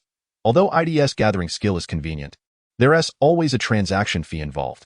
With so many corpses on the battlefield, the fees alone would amount to several tens of thousands of points. It's far better to do it myself. Labor is truly honorable. Su Jie was certainly not concerned about saving those tens of thousands in fees. No, absolutely not. With personnel arrangements concluded, it was already 2 p.m. He began to plan the upgrade path for the base. First, the walls. He wasn't in a hurry to repair the eastern wall, which had only 9 durability left, as Su Jie intended to expand the base size. The current area of 100 by 100 meters felt a bit cramped. Moreover, the walls were only 3 meters high. Against certain high-stat monsters, a mere leap could allow them to enter. This was not ideal. After pondering for a moment, Su Jie decided to demolish all the walls. Reclaiming 50 of the materials, iron or 230k, copper or 30k, gold or 3,000. He didn't rush to construct new walls, but instead took the reclaimed materials to begin building a medium-sized base. The attack had just concluded, and danger was unlikely to reappear in the short term. Even if it did, would the advanced turrets be idle? Fully automated medium base. Comprehensive building rating. 8,000. Construction requirements. Metal materials 80k. Iron or 40k. Aluminum or 40k. Copper or 40k. Intelligent chip 1. Medium base core 1. Points 100k. The metal materials and iron are sufficient. Copper ore is short by 10k, but that's manageable. However, this aluminum ore. Su Jie rubbed his forehead in frustration. Aluminum ore is considered a rare metal, priced comparably to silver ore. Although it is not as valuable as gold, its trading ratio remains at 1:1. The key issue is that rare ores are currently scarce, making collection quite troublesome. After a moment's contemplation, he opened the world channel window. Human, anonymous, purchasing large quantities of aluminum ore, serious inquiries only. Please private message me. After sending this message, his information was quickly buried under a barrage of spam. There's no denying that keyboard warriors are prevalent across the myriad realms. Even if each person can only post once a day in the world channel, the speed of conversation is astonishing. Su Jie didn't linger idly, as time is money. Opening the trading hall, he began searching for the needed items while sitting on the steps. Over half a month had passed since the game commenced, and some powerful pioneers had already weathered the most arduous times. The avenues for resource acquisition were also varied and diverse. Naturally, the output of rare items had increased significantly. Utilizing his merchant privileges, he swiftly searched for scroll-type items and comfortable large beds. Without a relevant secondary occupation in craftsmanship, he wouldn't be able to create a cozy bed even if provided with materials. Uncle Caleb indeed possesses the necessary skills, but his level is too low to craft large furniture. With no other options, he had to purchase one. With so many beings across the myriad realms, surely there must be lucky individuals who can obtain furniture rewards from treasure chests, right? After a thorough search, he couldn't find the comfortable large bed but did come across a furniture treasure chest. However, the price was somewhat outrageous, marked at 50,000 points. Su Jie immediately clicked to private message. Anonymous, human brother, the price of the treasure chest is exorbitant. I'll offer 1,000 points, the highest price across all realms. I'll take it. Anonymous, spirit race haha, it's not overpriced. Demand dictates the market. I have plenty of time and can wait for a fated customer. Anonymous, human, are you sure you are not just waiting for a fool with too much money? Anonymous, spirit race, I possess high emotional intelligence. Anonymous, human, 3 words. Anonymous, spirit race brother, blue star person. Anonymous, human. No. Anonymous, spirit race, there's a mole. Anonymous, human, transaction terminated. Yiliangshan, spirit race, you are the first fellow countryman I've encountered. Let us get acquainted. I am Yiliangshan of the beautiful scenery of good times. Anonymous, human, so? There are extraterrestrials on Blue Star? Yiliangshan, spirit race, in terms of seniority, you should call me ancestor. Anonymous, human, I'm still Qin Shi Huang. You fool, goodbye. Su Jie decisively closed the chat window. Coming right out with claims of being an ancestor, he was already quite courteous for not having physically reprimanded the other party. Hint. Yiliangshan has sent you a trade request. Is it never-ending? Su Jie furrowed his brows and promptly chose to reject the trade. But soon, the prompt box appeared again. The private chat window continued to beep incessantly. Anonymous, are you annoying? I don't want the treasure chest anymore. Is that all right? Yiliangshan, brother, don't be so irritable. Having more friends means more paths, right? Anonymous, speak plainly. Yiliangshan, I possess a dual instant scroll that can only be activated by members of the same clan. I wonder if you might be interested? Anonymous. Instant scroll? No, we are not of the same kind. So how could we possibly unlock it? Yiliangshan. Not at all. The ancestral star of the spirit clan is in Blue Star. And in essence, they are also Blue Star inhabitants, merely referred to differently. Allow me to elaborate. It is said that Pengu shattered the primordial chaos. Yiliangshan appears to be a loquacious individual, seemingly oblivious to whether Su Jie can endure his chatter. As he falls into a relentless monologue, akin to a monk reciting scriptures. Initially, Su Jie was disinclined to pay attention, but the tales being recounted indeed aligned with the myths of Blue Star. He patiently listened until the end. The gist of the narrative is that during the Hongwu era, Blue Star was invaded by an advanced civilization. Although the battle ended in a Pyrrhic victory, it left Blue Star ravaged and uninhabitable, in a bid for the survival of their race. The humans of that time commandeered the alien spacecraft they had captured and ventured into the cosmos in search of a new homeland. Thus, the Spirit Clan was born. After an indeterminate span of years, the Spirit Clan returned to Blue Star only to discover that new humans had emerged. Moreover, the spiritual energy of Blue Star had been depleted, rendering it unsuitable for the Spirit Clan's existence, prompting them to abandon their plan to return to their ancestral star. Nevertheless, being their ancestral star, it holds profound significance for the Spirit Clan. Therefore, they left behind a portion of advanced technology to assist the new humans in unlocking their intellect and to mitigate several catastrophic natural disasters. Consequently, numerous enigmatic myths and legends were born in the ensuing years. The Spirit Clan closely monitored the proliferation of humanity and quietly repelled incursions from other civilizations. Anonymous. Compared to what you've recounted, I would rather believe that Qinshi Huang is still alive. Why Yiliangshan? Hey, how do you know? Zhenggu is currently the Grand Commander of the Galactic Fleet. Quite impressive, isn't it? Just unsure if he has ventured into the new universe. Anonymous. If you all have the ability, bring down the housing prices. Otherwise, I won't believe you. Yiliangshan. You're putting me in a difficult position here. Chapter 36. Intelligent Housekeeper, Nicholas Zhao Si Tip. Yiliangshan has initiated a trade request. This time, Su Jie chose to agree, as Yiliangshan mentioned that the treasure chest would be gifted to him for free, on the condition that he helps unlock the instant scroll. The timing was set for after the end of the month S-rate.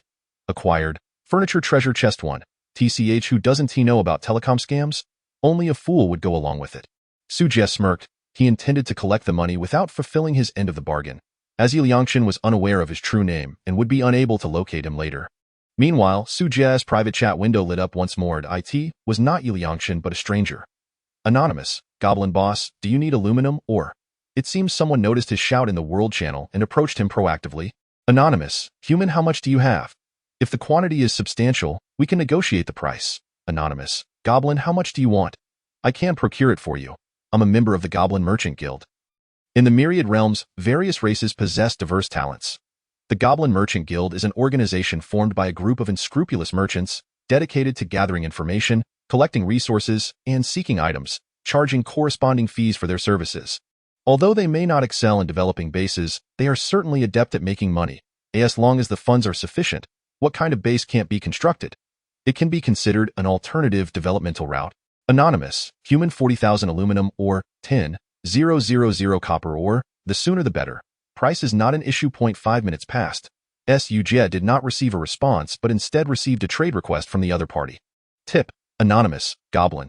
Has initiated a trade request. Anonymous. Goblin boss. The market price for aluminum is 40,000, copper 2,500, with a service fee of 1,000, totaling 43,500 points. Does that seem reasonable? Su Jie clicked to confirm the trade. The 1,000 points saved him a considerable amount of time and effort, thus it was not too expensive. For Su Jie, who could earn 100,000 points daily, 1,000 points was hardly a burden. Tip. Jack has sent you a friend request. Do you accept? Accept, Jack. Boss, I'm at your service whenever you need. The Goblin Merchant Guild is available 24/7 for you. Su Jie. A pleasant collaboration. With the materials gathered, Su Jie began upgrading the base. A flash of white light, and the original small cabin vanished, replaced by a technologically advanced steel fortress. The metallic decor exuded a strong sense of futurism, with a simple style that delivered a visual impact reminiscent of advanced technology.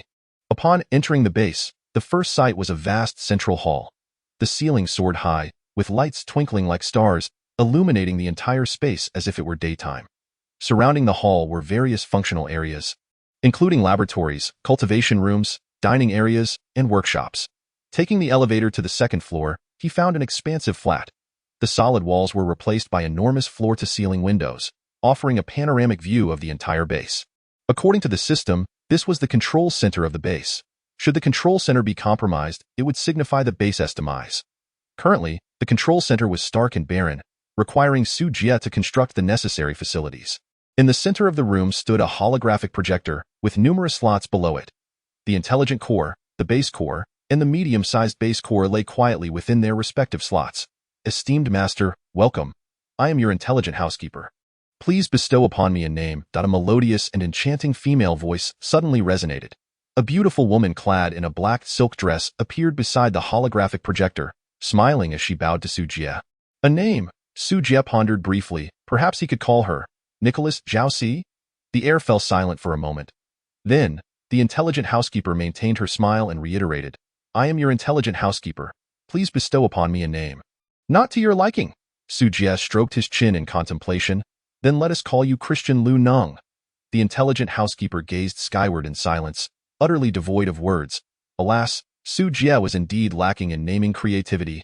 Struggling to conjure an appropriate title, activating random intelligent selection mode, Huanqing. The name Huanqing was successfully assigned. Before Su Jie could utter Leonardo Xiao Xinyang, the intelligent housekeeper had already given herself a melodious appellation. How much disdain must she have to act so? It was merely a name. Su Jie couldn't be bothered to dwell on it. Huanqing it is, at least it sounds better than Jiaoxi. Ahem, Huanqing, please elucidate your functions. Su Jie cleared his throat and instructed. Huanqing bowed slightly, then projected a 3D virtual model of the base. Huanqing could utilize virtual projection technology to appear in any area of the base, providing various services for her master: area planning, strategic deployment, weapon control, war simulation, resource allocation, construction analysis, and more. Currently, the intelligent chip is at a rudimentary level with limited computational speed. Please elevate the chip's level promptly so that Huanqing may serve you better. While Huanqing explained, she scanned the existing resources within the base, quietly calculating the subsequent planning route for the base. In the midst of her speech, she had already begun her work. Another helper had joined the base. Su Jie favored such a proactive assistant as it alleviated his burdens. Current base vulnerabilities are excessively high. Please rectify them as soon as possible. With a whoosh, a blue light flashed, revealing a list of vulnerabilities before Su Jie. Good heavens, the entire document was densely packed with at least 999 vulnerabilities. Even the risk of meteorite impacts was enumerated.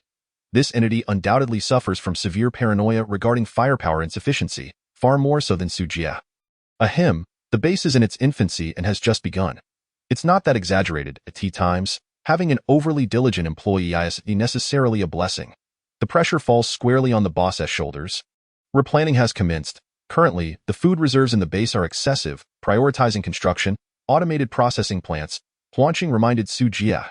With the recent animal attacks concluded, it was an opportune moment to sell nutrient solutions. Su Jie laid out his thoughts for Huanqing to analyze. Remarkably, artificial intelligence is indeed impressive, as it immediately identified the crux of the matter. Chapter 37. Fully automated processing plant, luxurious double-bed master. The current price of meat is continuously declining, which is detrimental to the sale of nutrient solutions.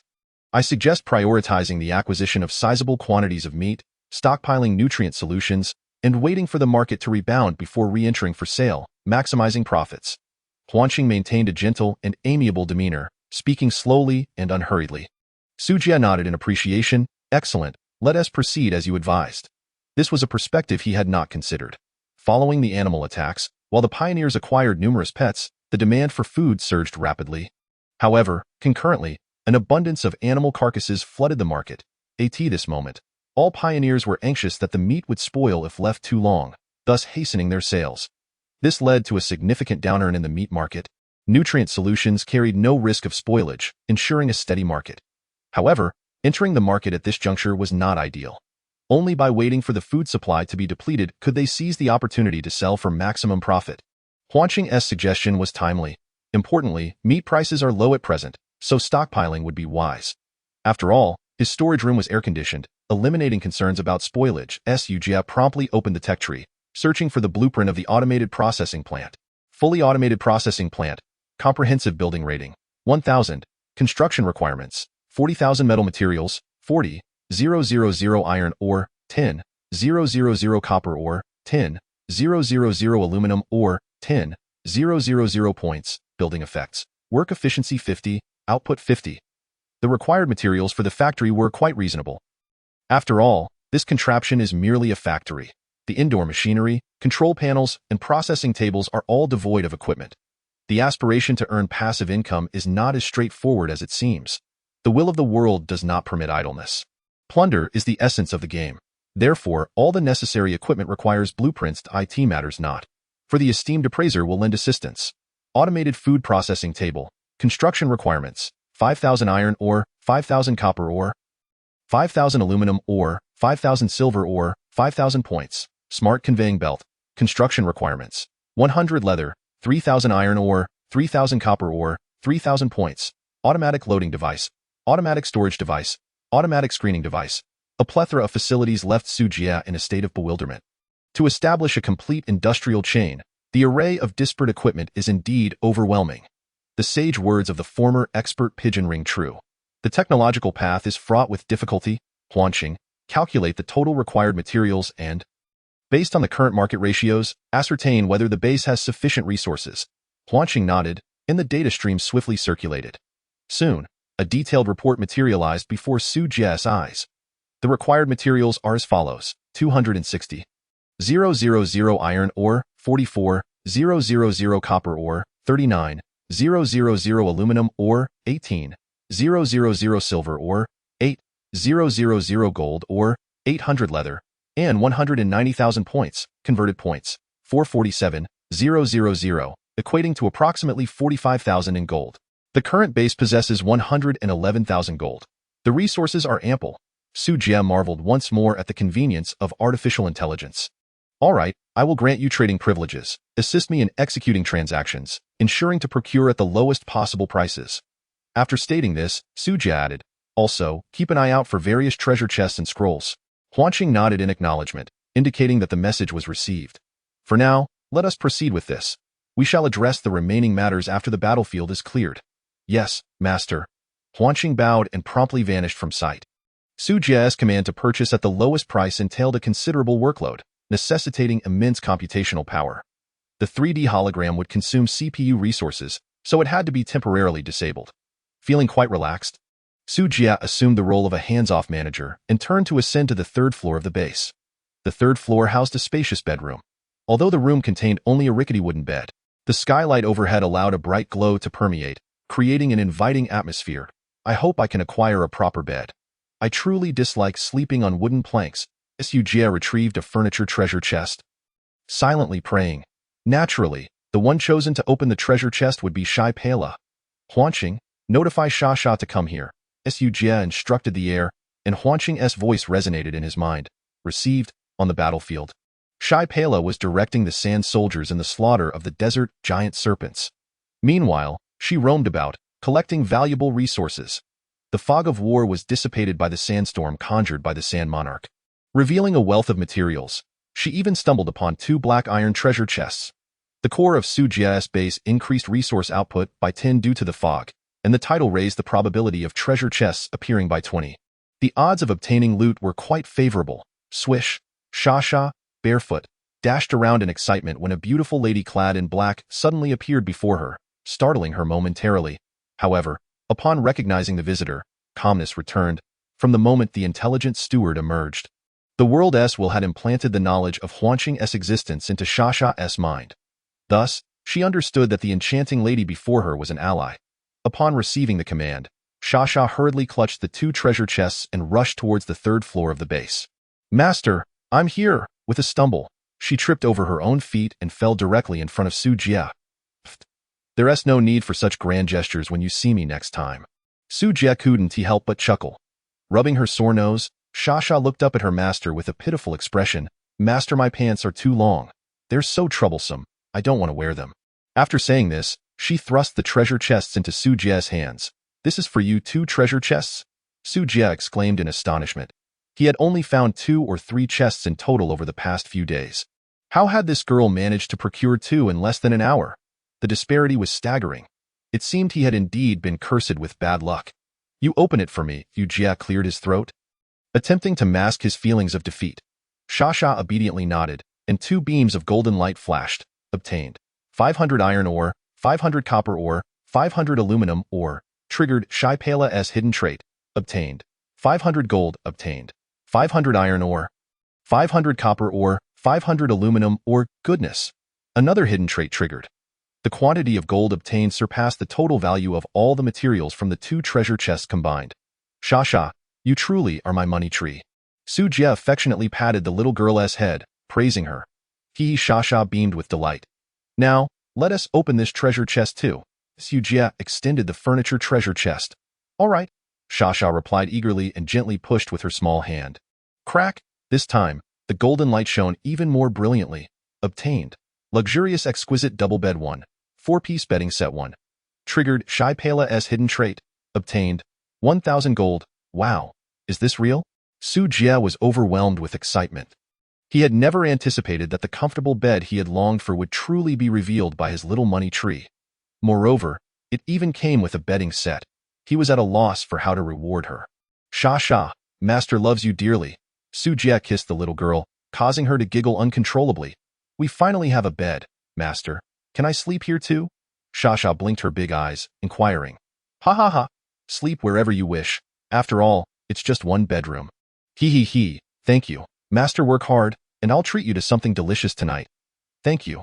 Master Mua. Chapter 38.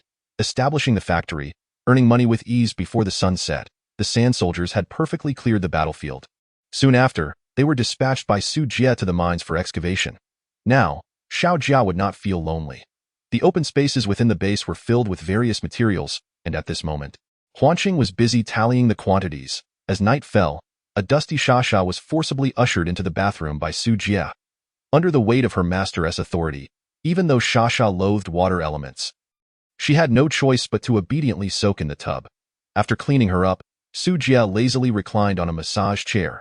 The little girl mimicked him, lying back as well. A so comfortable X2 swish. A beam of light flashed, and Huanqing appeared in the bathroom, ignoring the pleasure evident on their faces. Master, the tally of resources has concluded. Please review. Su Jie languidly opened the resource list, only to be taken aback. Iron spikes, 16. 000 iron ore, 290,000 meat, 200,000 snake scales, 70,000 worm flesh, 980 mutated core fragments, 259 venom sacs, 8,000 bones, 5,600 fabric, 3,000. So many. Su Jie's eyes widened in disbelief. The White Knight Legion brought high-quality iron blocks, the desert giant serpents provided abundant meat and scales, the sandstorm worms contributed meat and venom sacs, and the dog-headed priests supplied fabric and bones. These are not all. Many materials were lost during battle. Otherwise, the quantities could have increased by 20. Huanqing explained calmly. Su Jie nodded. This had exceeded his expectations. What use are bones? Are they also a resource? Bones can be processed to create bone meal, which promotes soil fertility and plant growth. Su Jie was at a loss for words. He understood this concept. It was akin to dust returning to dust, earth returning to earth, and leaves returning to their roots, a gift from nature. Master, you may construct a warehouse to store resources. The warehouse will be interconnected with the trading hall, significantly accelerating Huanqing's transaction speed. Huanqing proposed. Su Jie slightly inclined his head. He had the same intention. Otherwise, with so many materials piled outdoors, it would be quite disheartening. Smart large warehouse, rating, 2,500, construction requirements, 100,000 metal, 20,000 copper ore, 5,000 points. Glancing at the materials in his possession, it was sufficient. After all, it was merely a warehouse, so the required materials were not extensive. Su Jie promptly clicked to construct. Soon, a large warehouse spanning 800 square meters appeared on the northern side of the base. With this warehouse, the materials acquired through the trading hall would automatically enter the warehouse, while the materials expended would be deducted from it. The materials in Su Jie's possession would only continue to multiply. He decided to build a larger warehouse that would serve him well indefinitely. After finishing his shower, he conveniently utilized a spatial ring to transfer the meat into the underground storage area. The remaining materials were all tossed into the warehouse. Master, the materials required for the factory have been gathered. Shall we commence construction? Cradling Xia, Su Jie returned to the bedroom. Before he could settle down, Huanqing brought him good news. Xia, sleep well. Master will return shortly. Xia obediently replied. Su Jie made his way to the northwest side of the base, located centrally between the fully automated livestock farm and the large warehouse. He then opened the construction interface. Within the warehouse, a significant quantity of resources vanished, replaced by a medium-sized processing plant occupying 400 square meters. Though the factory was not particularly large, the cutting-edge technology within left one dazzled. Upon entering, rows of orderly mechanical arms greeted the eye. They possess their own production lines, and as long as the necessary components are available, they can process other items in addition to nutrient solutions. The factory boasts a total of 4 production lines, one of which is fully equipped for food processing. In order to maximize output, Su Jie has outfitted 10 food processing stations. Operating at full capacity, combined with the enhancements provided by the automated factory, they can reliably produce 10 primary nutrient solutions per minute. Currently, the price of these nutrient solutions fluctuates around 100 points. The price of meat stands at 1 point for 2 units. Thus, 10 units of meat can yield 1 nutrient solution, translating to a profit of 95 points per solution, particularly in the event of a plummeting meat price. When the factory operates at full capacity, it can produce 14,400 solutions daily, resulting in a net profit of approximately 1.4 million points after costs. The processing stations also have a chance to yield intermediate nutrient solutions, priced at 3 times that of the regular ones. According to Huan Xing's estimates, the daily net profit could reach around 2 million points. As for the advanced nutrient solutions with a 1 chance of production, she did not factor them in due to their negligible probability.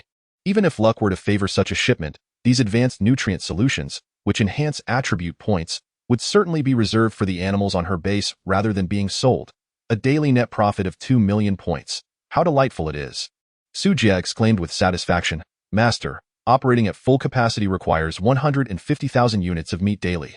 The current raw materials can only sustain operations for 2 days. Huan Xing reported, Well, I entrust this matter to you.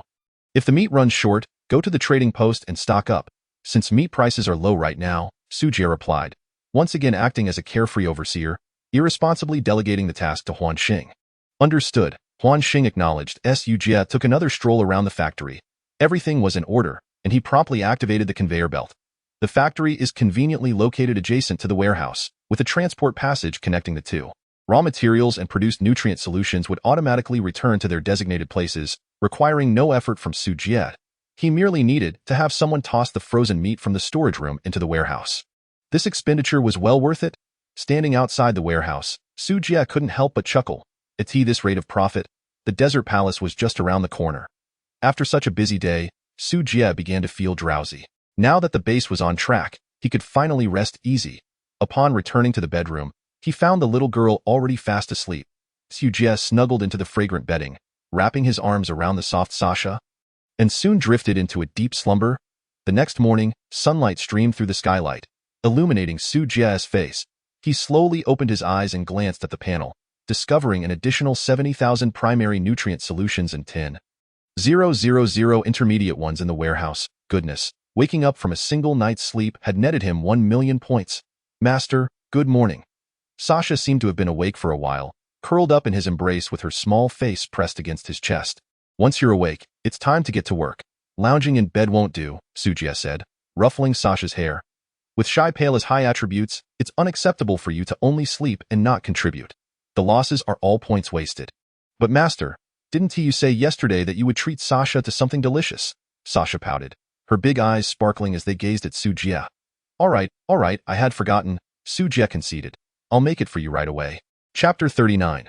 The Universal Mechanical City Wall, a 60 million gap in the kitchen on the first floor. Su Jie prepared a delectable steak and presented it to the eagerly awaiting Sasha.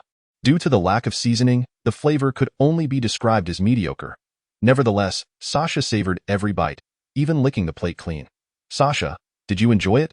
Yes. The little girl beamed with happiness, nuzzling against Su Jie. The 100 loyalty can be a bit overwhelming at times, making her somewhat clingy. This cannot do. It would hinder his ability to earn points. Thus, after the meal, Su Jie promptly assigned her tasks. Sasha, remember to water the plants in the garden and cultivation room every day, and then head into the fog to gather resources. Do you understand? Sasha nodded earnestly. Got it. All right, off you go, Su Jie encouraged, patting her back. Sasha obediently departed, leaving Su Jie alone to ponder. With the processing factory set up, what should he do next? Su Jie murmured to himself. Swish, the attentive smart butler appeared just in time. Master, There are less than 10 days remaining until the end of the month attack. Huan Xing suggests that you first construct the universal mechanical city wall and the universal mechanical floor. After that, you can consider the desert palace, followed by the mutated technology. The universal mechanical city wall? Su Jie pondered with furrowed brows. Indeed, the mechanical city wall not only boasts the ability to change forms at will, but also possesses exceptional defensive capabilities. Concealing defense-oriented weapons within the wall can effectively prevent damage to them. Furthermore, the weapons embedded in the wall can shift positions freely, allowing for effective defense regardless of the enemy's point of attack. Additionally, the universal mechanical floor is crucial, as the base's underground defenses are nearly non-existent, a significant vulnerability. The mechanical floor can effectively block enemies from below.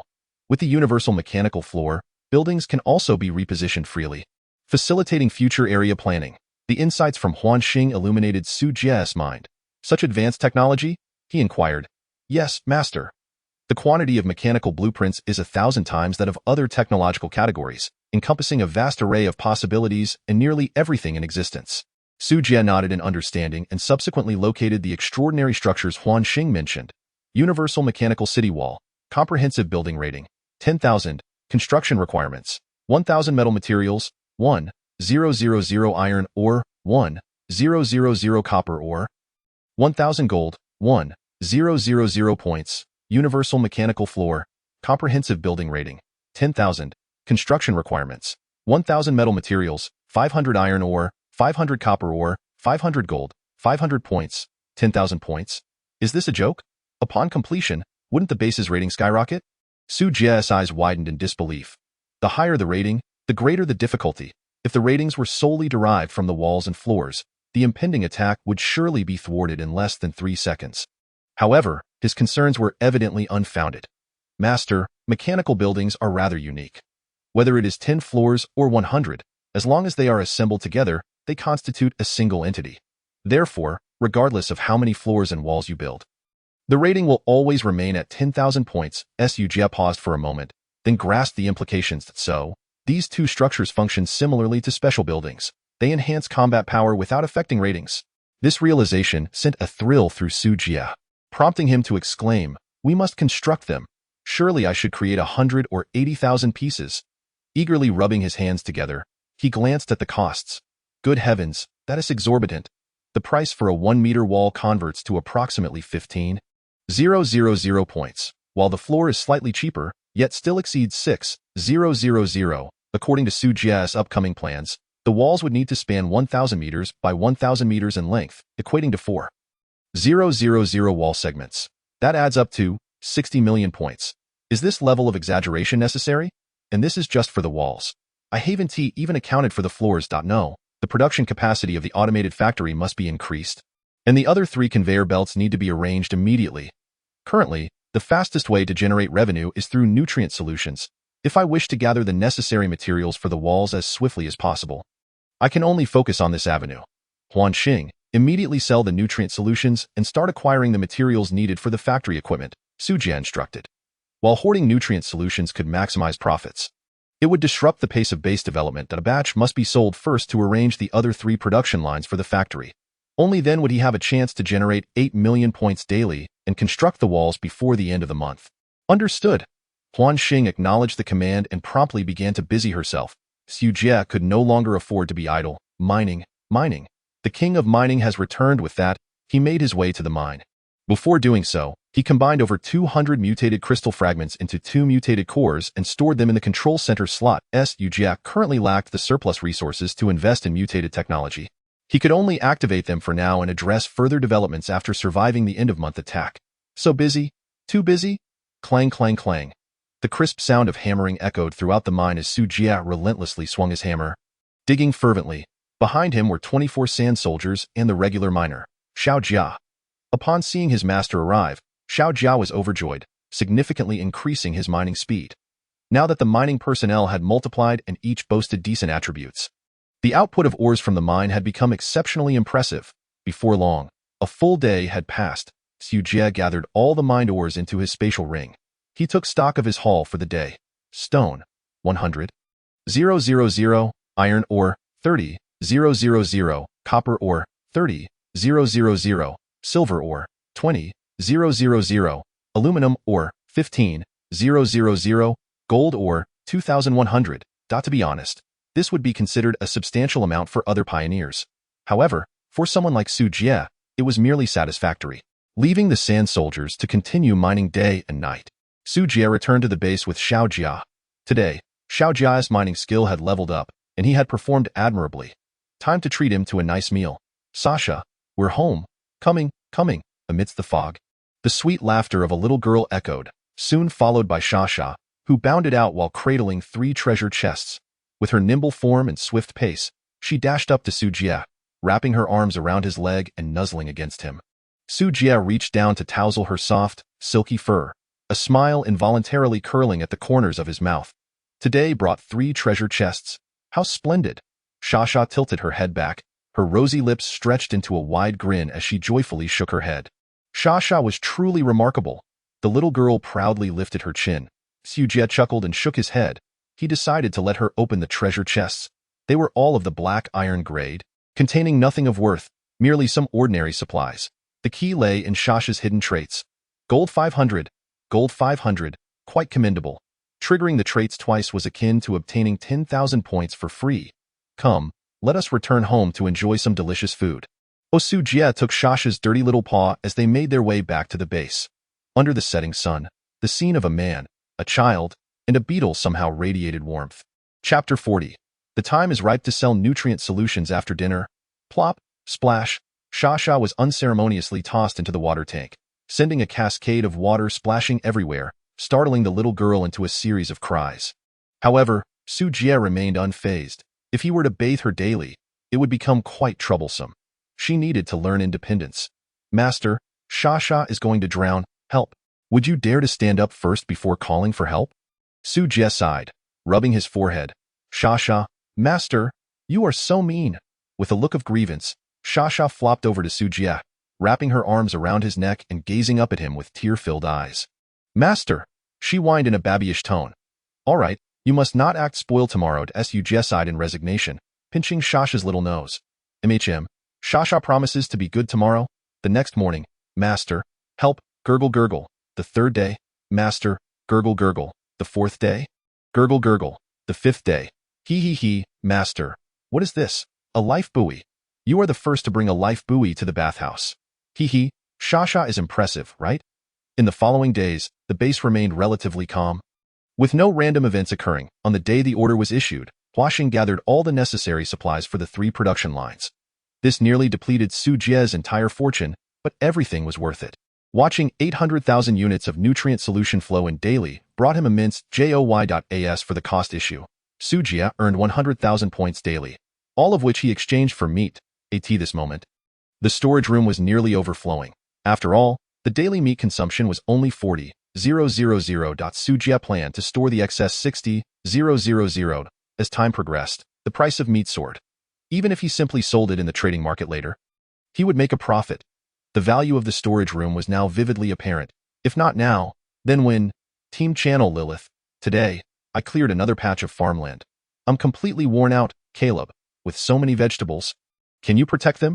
The monthly attack is approaching. Remember to enhance the base's defenses. Dealing with such an unreliable rabbit had the uncle quite distressed. However, since they were acquaintances, he was willing to lend a hand. Eddie, recently, food prices have skyrocketed. Many are saying they can hardly afford to raise animals. The base is nearly being consumed by them. Rabbit, now is the time to sell all the carrots in your territory and make a fortune. Lilith, but I've eaten all the carrots. Lorella, 6 Sophia, how much can you eat? You cleared out so much. Lilith, I couldn't resist, but I have plenty of other vegetables which are all ripe today. ILL put them up for sale right now. Su Jie, comrades, still troubled by animal feed? How about nutrient solutions? Caleb, food without flavor is a desecration to the food god. I'll take 2. Sophia, I want some too. My animals have devoured all the grass and are looking at me strangely. They've been eating too much. Lorella, honestly, why not just slaughter them all in exchange for attribute points? After all, base members' combat power doesn't count towards scoring. So let us kill as many monsters as we can. Su Jie, so, Lorella, do you want nutrient solutions? Lorella, give me 60. Eddie, 6 Lilith, I want some too. My cow just had a calf. It can't eat vegetables, so it can only be injected. Su Jie, all right, Place your orders with me. Su Jie lay on the big bed with Xia Xia, his fingertips swiftly tapping on the trading window to finalize transactions with his team members. They understood that Su Jie lacked metals, so they generously offered him the surplus metals they had mined. Another round of resource acquisition, delightful indeed. Huaxing, the time is nearly right. Begin selling the nutrient solutions. Understood. Su Jie glanced at the current supplies in the warehouse. Iron ore, 1,220,000 copper ore, 340,000 aluminum ore, 190,000 silver ore, 170,000 gold ore, 30,000 meat, 1,300,000 snake scales, 300,000 venom sacs, 100,000 bones, 56,000 basic nutrient solution, 4 million intermediate nutrient solution, 220,000 advanced nutrient solution, 3,800 points, 2,300. After a week of accumulation, various materials in the warehouse had been steadily gathered. After all, the sand soldiers had been mining day and night for a reason. Xia Xia had also contributed significantly, managing to find treasure chests daily, directly accumulating 30,000 gold. However, the most astonishing surprise was the 3,800 bottles of advanced nutrient solution. Advanced nutrient solution provides 3 days of satiety with a small probability of granting random attribute points. Although the one yield rate was modest, the sheer volume still yielded a significant number. This item, which could enhance satiety and potentially boost attributes, was not cheap. Nonetheless, Su Jie planned to use it on the yaks in the ranch. Over the past few days, he had taken the time to assess the yaks' condition. Their vitality was robust, and the probability of mutation was high. The base was currently in need of high attribute labor, and the yaks presented an excellent option. They could serve as draft animals for pulling or carts and charge into battle during attacks. Even if they fell in battle, their bodies could be converted into nutrient solutions. From any angle, Su Jie would not incur a loss. The next morning, as usual, Su Jie dragged the sleepy Xia Xia out of bed to begin a new day of work. After breakfast, Xia Xia went to water the plants in the garden. In recent days, she had gathered numerous vegetable seeds from the fog and planted them all. However, just halfway through watering, she discovered that the seedlings she had planted were all wilting. What's happening? Is my technique not good enough? Master, it's terrible. Xia Xia cried in distress, rushing back to the kitchen for Su Jie's help. Wilting? Isn't that quite normal? Su Jie frowned. Huh? Xia Xia was taken aback that it must be that the mutated plants have matured. Come, let us take a look. Su Jie understood that plants, influenced by radiation, either mutated into precious resources or simply wilted upon maturation. It seemed that planting them outdoors did indeed lower the success rate. Fortunately, Su Jie's garden was large enough, and he had planted a sufficient quantity. While the probability was low, the sheer number compensated for it. He rushed outside to check, and although most of the plants in the garden had perished, a dozen or so still thrived. Crimson fruit, consuming grants 1 constitution, 1 strength. Ghost mountain ginseng, consuming grants 2 intelligence, 1 agility. Iron needlegrass, consuming grants 2 constitution. Day lily. With a quick identification, Su Jie discovered a dozen precious plants. He was practically bursting with joy. These plants had minimal costs yet yielded such precious attribute points. How could he not smile? Another day of being far ahead. Just as Su Jie prepared to harvest all the results, a green vine suddenly lunged at him. It struck with lightning speed, aiming directly at Xia Xia's little bottom. Slap! Ouch! Chapter 41. Mutated plants, pirate attack in the stars. Slap! Ouch! Xia Xia cried out, clutching her bottom in pain. Who ambushed me? Just as her voice fell, a stout vine attacked once more. This time, both were prepared, evading in the nick of time. They soon beheld the true form of their assailant. Xia Xia immediately went on guard, while Su Jie curiously examined the peculiar plant before them. Mutated climbing vine, F grade, attributes, strength 16, intelligence 9, constitution 7, agility 20, skills, whip, bind, talent, savage growth, description, a special plant born from environmental mutations. It possesses aggressive and growth traits, and it fears fire. Su Jie stroked his chin. He looks quite formidable, don't you think? He turned to ask Xia Xia's opinion. Xia Xia stared wide-eyed at it. Humph. It's a bad thing that bullies Xia Xia. It was evident she was still miffed about her little bottom being struck moments ago.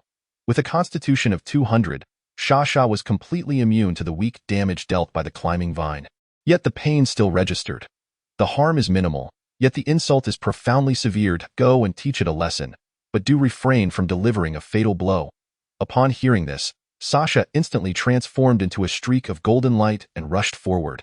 A peculiar, haunting scream echoed, followed by the limp fall of the climbing vine's tendrils, appearing utterly wilted. Grasping a golden scepter, Sasha bared her teeth and declared, "This is for bullying me. This is for striking my behind." She lifted her foot and kicked fiercely at the vine's roots, cursing vehemently in her fury. As the climbing vine teetered on the brink of demise, Su Jie swiftly pulled the little girl back, exclaiming, "Enough! Another kick and it will perish." Sasha, looking quite aggrieved, uttered, "Master." Su Jie gently patted her head in consolation, assuring her, "It's all right. From now on, this creature is under your command. Feel free to punish it as you wish." Sasha's eyes sparkled with delight. "Thank you, Master." The condition of the climbing vine was worse than anticipated. However, possessing the talent for vigorous growth, it would soon recuperate. Vigorous growth automatically absorbs elemental energy from the surrounding environment or quality nutrients from the soil, converting them into its own vitality and attribute values. Su Jie nodded, his face filled with satisfaction. Its attributes were indeed commendable, and it even understood the process of evolution. It seemed a splendid choice to serve as the final bastion of their base. Submit or perish. Su Jie's cold voice resonated within the tendrils. The vine trembled, gradually retracting, as if it had conceded. Hint. Successfully subdued the mutated climbing vine. Loyalty automatically set to 100. A smile curled upon Su Jie's lips. "Very well, you shall now accompany Sasha." The vine reluctantly swayed a couple of times, but ultimately acquiesced to the circumstances. Su Jie exchanged 2 bottles of attribute potions from the marketplace, pouring them onto the vine's roots to swiftly restore its vigor. It gained 2 points in constitution. Next, the issue of where to plant this botanical specimen arose. Where would it thrive best? Su Jie pondered for a moment while turning over the soil with a hoe. Finally deciding to plant it at the entrance of the core base, he envisioned the climbing vine's tendrils gradually enveloping the entire iron fortress. Should conditions permit in the future, it would expand to cover the entire base. Thus, the overall defensive capabilities of the base would be slightly enhanced. He quickly sought out Lilith, requesting a substantial amount of quality soil from her to lay around the fortress. With a bit of stone bricks, he fashioned an aesthetically pleasing flower beds. For the rest, he would let the climbing vine flourish on its own, merely requiring Sasha to water it daily. Splendid. Observing the vibrant touch of green, Su Jie nodded in satisfaction. In an area dominated by arid deserts and gravel, spotting a hint of greenery was indeed a rare delight.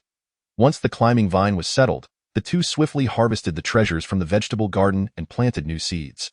Hint. A group of destitute interstellar pirates has appeared near your base. Their spacecraft seems to have malfunctioned, forcing them to land. Su Jie furrowed his brow, wondering if they had encountered a band of robbers. Team Channel Lilith. Wow, a group of fleeing natives has arrived near my base. Should we take them in? Eddie. A seismic shift occurred here, revealing a multitude of gemstones. Sophia. I am a spring, said to have been brought by the strong winds. Lorella. 6. I also have a bunch of mountain tribesmen here. Should we eliminate them? Caleb. Only 4 days remain until the end-of-month assault. This must be the end-of-month welfare event mentioned by the World Will, designed to bolster our combat capabilities for the impending attack. Su Jie. Then why have a band of pirates shown up here? Caleb. About that, Sophia. Poor child. May the goddess of light bless you. Eddie. Could these pirates be friendly creatures? Lorella. Is the pirate captain wearing a straw hat? Lilith. Brother Su Jie, why not forego this incident? I noticed the system states that if we avoid contact, nothing will happen. Caleb. This event is fundamentally aimed at assisting the pioneers. While there are risks, the opportunities are undoubtedly greater. Su Jie, this situation is too intricate for you to handle. Let an elder take over. Su Jie. No worries, I recently constructed several defensive structures. If worst comes to worst, we can retreat to the base. Lilith, good luck. If it becomes overwhelming, remember to call for Sister Lorella. She is quite formidable, Lorella. You've said it all. What more is there for me to say, Lilith? Hee, the bunny made a mistake. Su Jie. All right, everyone, let us address this sudden incident. Time is of the essence, and delays may cost us any benefits. Eddie, I'm off. Remember to keep the channel updated if anything arises, Lilith. I'm also going to capture the natives. Everyone, do your best. After grasping the situation, Su Jie closed the chat window. Interstellar pirates? Let us hope they aren't destitute. Just then, a buzzing sound filled the air. Master, look up at the sky. Su Jie raised his gaze to the heavens and spotted a uniquely shaped spacecraft breaking through the clouds. Making an erratic approach towards the base, trailing thick plumes of smoke from its rear.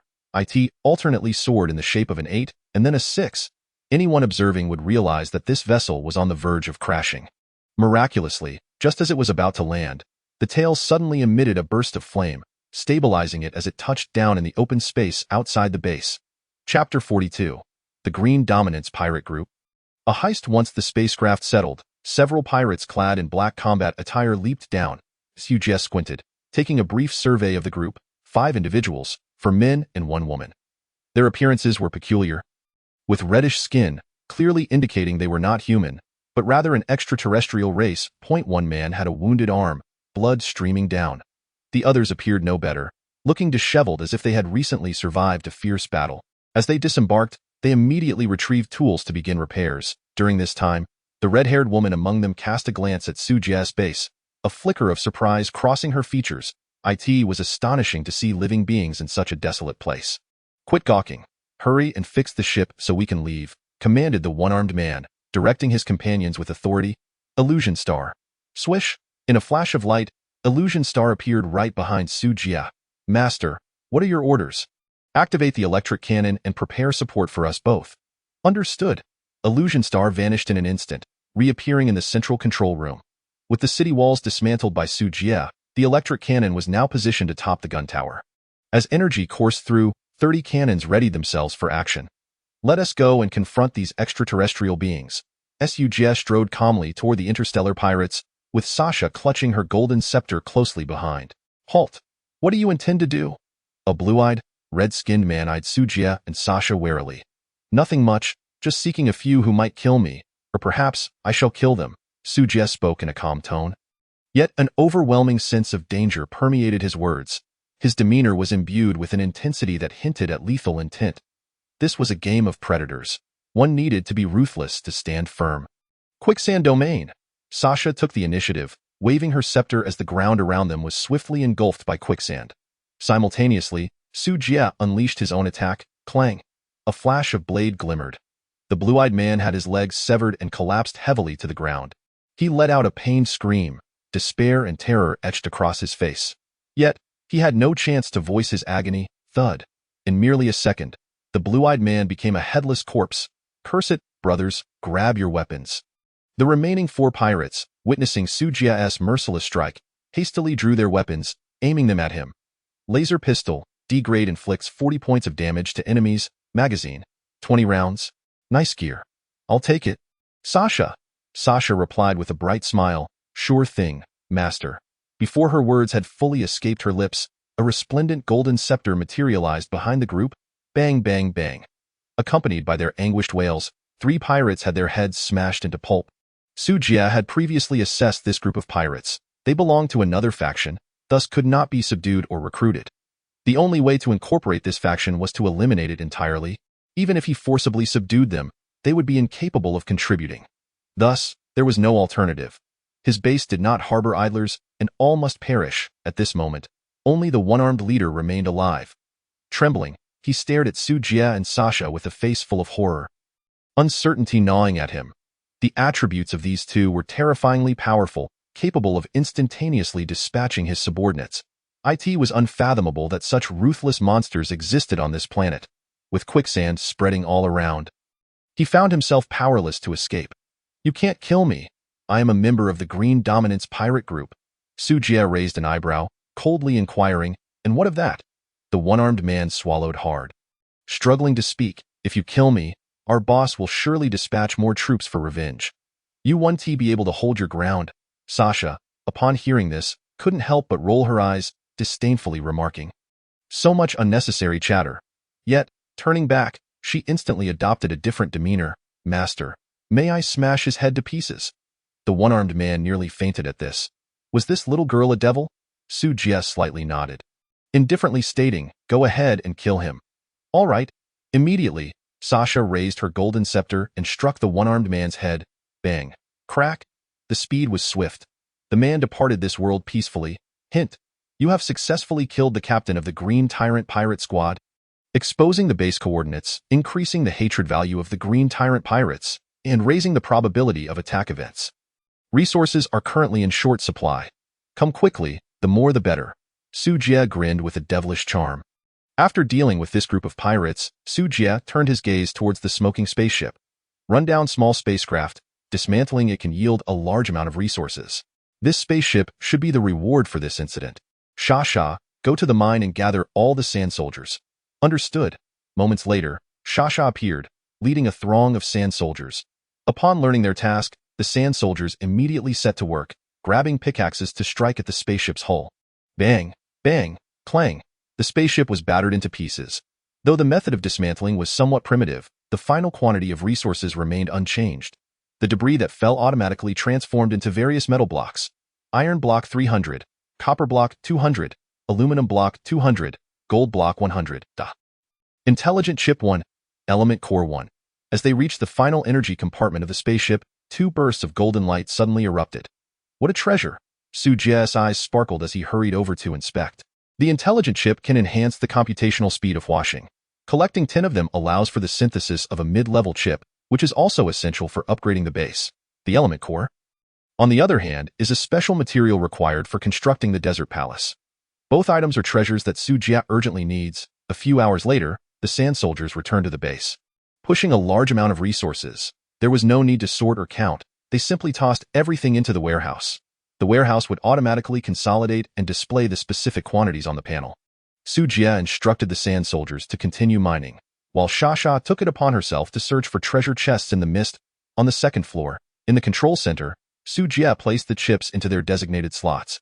In the next moment, Huaxing's 3D hologram materialized. It was evident that Huaxing's quality had improved from its original AV resolution to 720p. He also inserted the element core into the core placement slot. Although the desert palace had yet to be constructed, the appearance of the element core elevated the elemental abundance within the base to a new level. The ivy swayed joyfully, its greenery more vibrant than ever. Su Jie took out the rare materials he had just collected and swallowed them all in one go. Consumed crimson fruit, gaining strength 1, constitution 1. Consumed. A series of notifications flashed by, prompting Su Jie to silently check the panel. Star Master, Su Jie race, human, blue star, region, Jelwo star cluster ID, NTR, 9528 base rating, 100,000 attribute values, strength 211, intelligence 407, constitution 216, agility 206 resources, stone, 340,000, iron ore, 2,220,100, copper ore, 1,340,100, aluminum ore, 690,030, silver ore, 370,020, gold ore, 70,004, meat, 300,000, snake scales, 300,000, poison sacs, 10,000, bones, 600, primary nutrient solution, 200,000, intermediate nutrient solution, 200,000, advanced nutrient solution, 38,000, points, 11,780,000. Chapter 43. The Mutant Bull, thunderous power so much. Su Jie stared blankly at the panel before him, speechless for a long time. How could this be called a welfare event? The materials provided exceeded what he had mined in an entire week. Crucially, dismantling the spaceship yielded a substantial amount of copper ore, which is a key material for constructing mechanical walls. Iron ore is easy to collect, but copper ore is less abundant and quite cumbersome to gather. Wait, the points count seems off. Huaxing, why are there an extra 3 million points? Su Jie detected an anomaly. The nutrient solutions had been sold off. Thanks to Huaxing's full operation, totaling over 800,000 units, converted into points that amounted to over 8 million. Now it had reached over 11 million. No one sent him points, right? Master, this welfare event has resulted in a significant influx of labor, commonly referred to as indigenous migrants. Consequently, food prices have surged once again, and naturally, the price of nutrient solutions has followed suit. Currently, the price of a single nutrient solution is nearing 150 points, with the upward trend showing no signs of abating. Huaxing explained succinctly. This revelation filled Su Jie with elation. He never expected that fortune would smile upon him. Continue selling the nutrient solutions. Yes, master. Huaxing bowed in obedience. Wait. Su Jie suddenly recalled something and commanded. Begin gathering the materials needed for constructing city walls. This incident had rewarded them with a plethora of resources, and some cash-strapped pioneers would undoubtedly sell off surplus resources in exchange for points, seeking to enhance their attributes to prepare for the impending attack event at the end of the month. The prices of iron and copper ores would surely drop, making this an opportune moment to act. Your subordinate had the same intention. Huaxing promptly complied. Su Jie, satisfied, clapped his hands and left. With Huaxing managing the trivial matters for him, it was indeed a time saver, effort saver, and worry saver. After wrapping up the mundane tasks within the base, Su Jie glanced at the squad channel. Everyone had acquired a substantial amount of resources and was discussing what defensive structures to build. Su Jie was unfamiliar with the magical buildings, so after reporting his safety, he prepared to head to the mine to continue mining. However, just as he stepped out the door, a bellowing moo echoed. "Moo, has the bull evolved?" Su Jie exclaimed in surprise. He had been rather busy lately and had completely forgotten about the bulls in the ranch. The downside of automated buildings was that they required no human oversight, making it all too easy to forget them. Alas, the troubles of convenience. Upon reaching the ranch, Su Jie found that the original 19 yaks had dwindled to just 12. 7 had failed their mutations and turned into corpses. Regretfully, they would have to be processed into nutrient solutions. The remaining bulls looked drastically different. Their once black and yellow hides had transformed into a glossy brown, their coats shining with an oily luster.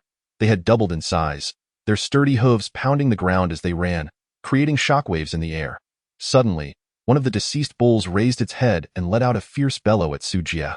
Its sharp, glimmering horns crackled with electricity. In the next moment, an arc of lightning tore through the air, crashing towards Su Jie.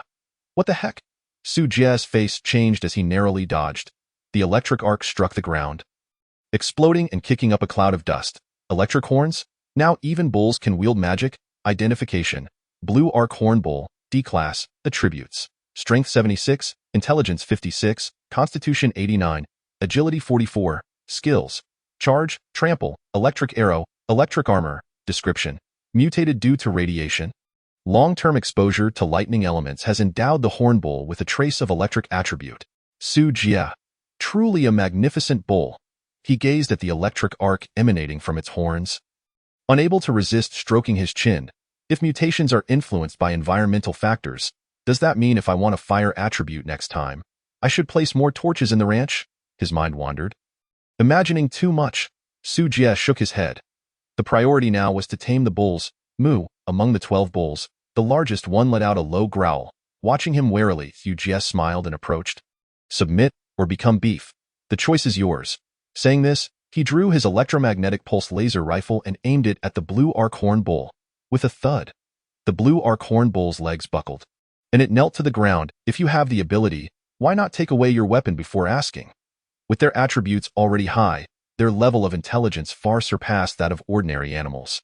They comprehended the implications behind Su Jie's words and, under duress, all the bulls obediently surrendered. Hint. Successfully tamed Blue Arc Horn Bull 12. Go, all of you, to the mine and lend a hand. Su Jie commanded the bulls as they exited the ranch. The days of indulgence were over.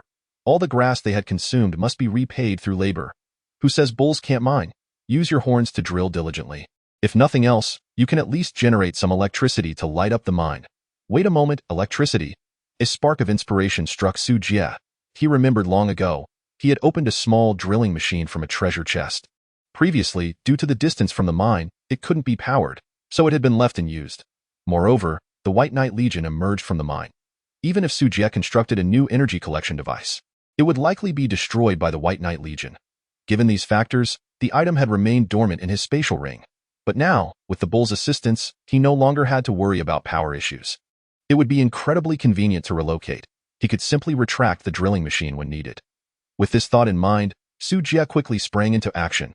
He first ushered the bulls into the mine, then sought a suitable spot to set up the drilling machine. The environment within the mine resembled a maze, interconnected and easy to get lost. Consequently, Su Jie's mining team had not ventured too deep. Although they only mined at the edges, the yield remained abundant. The system had indicated that this planet was rich in mineral resources, and it seemed to be true. However, with the intense mining activities over this period, the surrounding minerals had been nearly exhausted and were on the brink of depletion. Thus, they could only continue to explore further inside.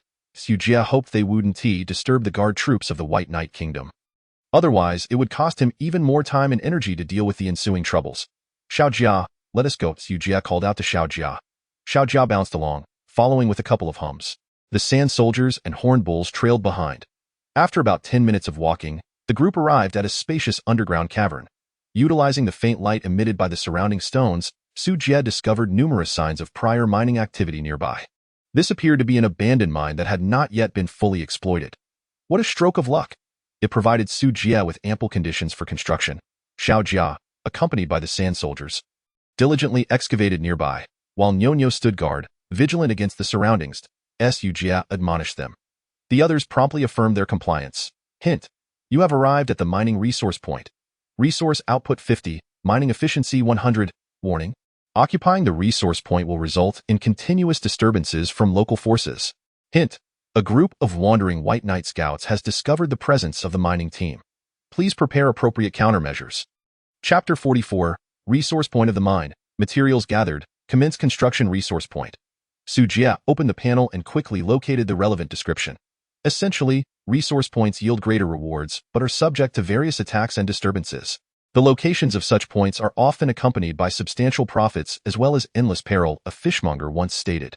The greater the storm, the pricier the fish. This encapsulates the essence of the matter. Gulyalu, Gulyalu. Just as Su Jie finished browsing the information, he suddenly heard strange sounds emanating from afar. Following the noise, a group of diminutive White Knight scouts, armed with sticks and axes, emerged from a dark, shadowy mine. Though small in stature, they moved with remarkable speed, closing the distance in the blink of an eye, their faces alight with excitement. Su Jie, too, felt a surge of exhilaration. Gigi, are they here to deliver resources again? With a wicked smile, Su Jie raised his electromagnetic pulse laser rifle. Bang! The shot rang out. The laser shot forth. Wah wah wah wah! A cacophony of screams erupted as the diminutive White Knight scouts fell to the ground. Their demise was not solely due to Su Jie's attack, but also the lightning arrows from the blue arc horned cattle. The once dim mine was suddenly illuminated, radiating as brightly as day. Moo! The blue arc horned cattle let out a collective bellow, their horns crackling with electricity, exuding an overwhelming presence. Boom, boom, boom. Well done. Before Su Jie could ascertain the number of foes that had approached, the assault had already concluded under a barrage of lightning arrows. Cattle with an average attribute of over 60 are truly formidable. However, even without the cattle, the sand soldiers are no pushovers, especially those summoned by Xia, all boasting attribute values exceeding 100 points, as long as they do not encounter a large force like the White Knight Legion. Su Jie's mining team reigns supreme in this mine, rendering any number of scouts mere cannon fodder. Continue mining, no one is to rest. After resolving the trouble, Su Jie collected the dropped items while issuing commands. Time is money, my friends. Iron block 100, iron block 100, mutated core fragment 1, iron block 100. Indeed, the scouts' weapons are worth a fortune. 1 unit of iron block is equivalent to 100 units of iron ore. Each weapon contributed a staggering 1,000 units of iron, a veritable treasure trove. After cleaning up the battlefield, Su Jie did not forget his purpose for being there. With a grand gesture, a small drilling machine materialized before him, landing on the ground. Its design resembled that of an excavator, with the digging claw replaced by a spiral drill. Su Jie called over a horned cow, attempting to wrap the electric wire around its body. Blue arc horned cattle, activate electric armor. Moo! The horned cattle obeyed the command. A ghostly blue electric aura enveloping its body, instantly transforming into a spectral suit of armor. The electric wire received the current and promptly activated the small drilling machine. The cockpit's dashboard lit up, and the instruments began to whir. Incredible, it actually works. Su Jie was overjoyed. Though it defied scientific reasoning, it was, after all, a fusion of magic and technology. Who cares, as long as it functions? He settled into the cockpit, familiarized himself with the controls, and initiated the drilling mode. Virum! The machine's gears whirred, and the drill bit began to spin rapidly. Chunks of rock flew, smoke billowed, and a thunderous noise resonated. With the resource point's 100 operational efficiency, the drilling machine's effectiveness was terrifying. Within mere seconds, several massive ore blocks were unearthed. Iron ore 1,000. Stone 800. Stone is the primary material for constructing the desert palace, while iron ore is essential for building the city walls. With the drilling machine's assistance, Su Jie was confident he could construct these two voracious beasts before the month ended. The mining team gradually fell into a rhythm. Su Jie was responsible for mining, while the cattle generated power and defended against disturbances from the White Knight scouts.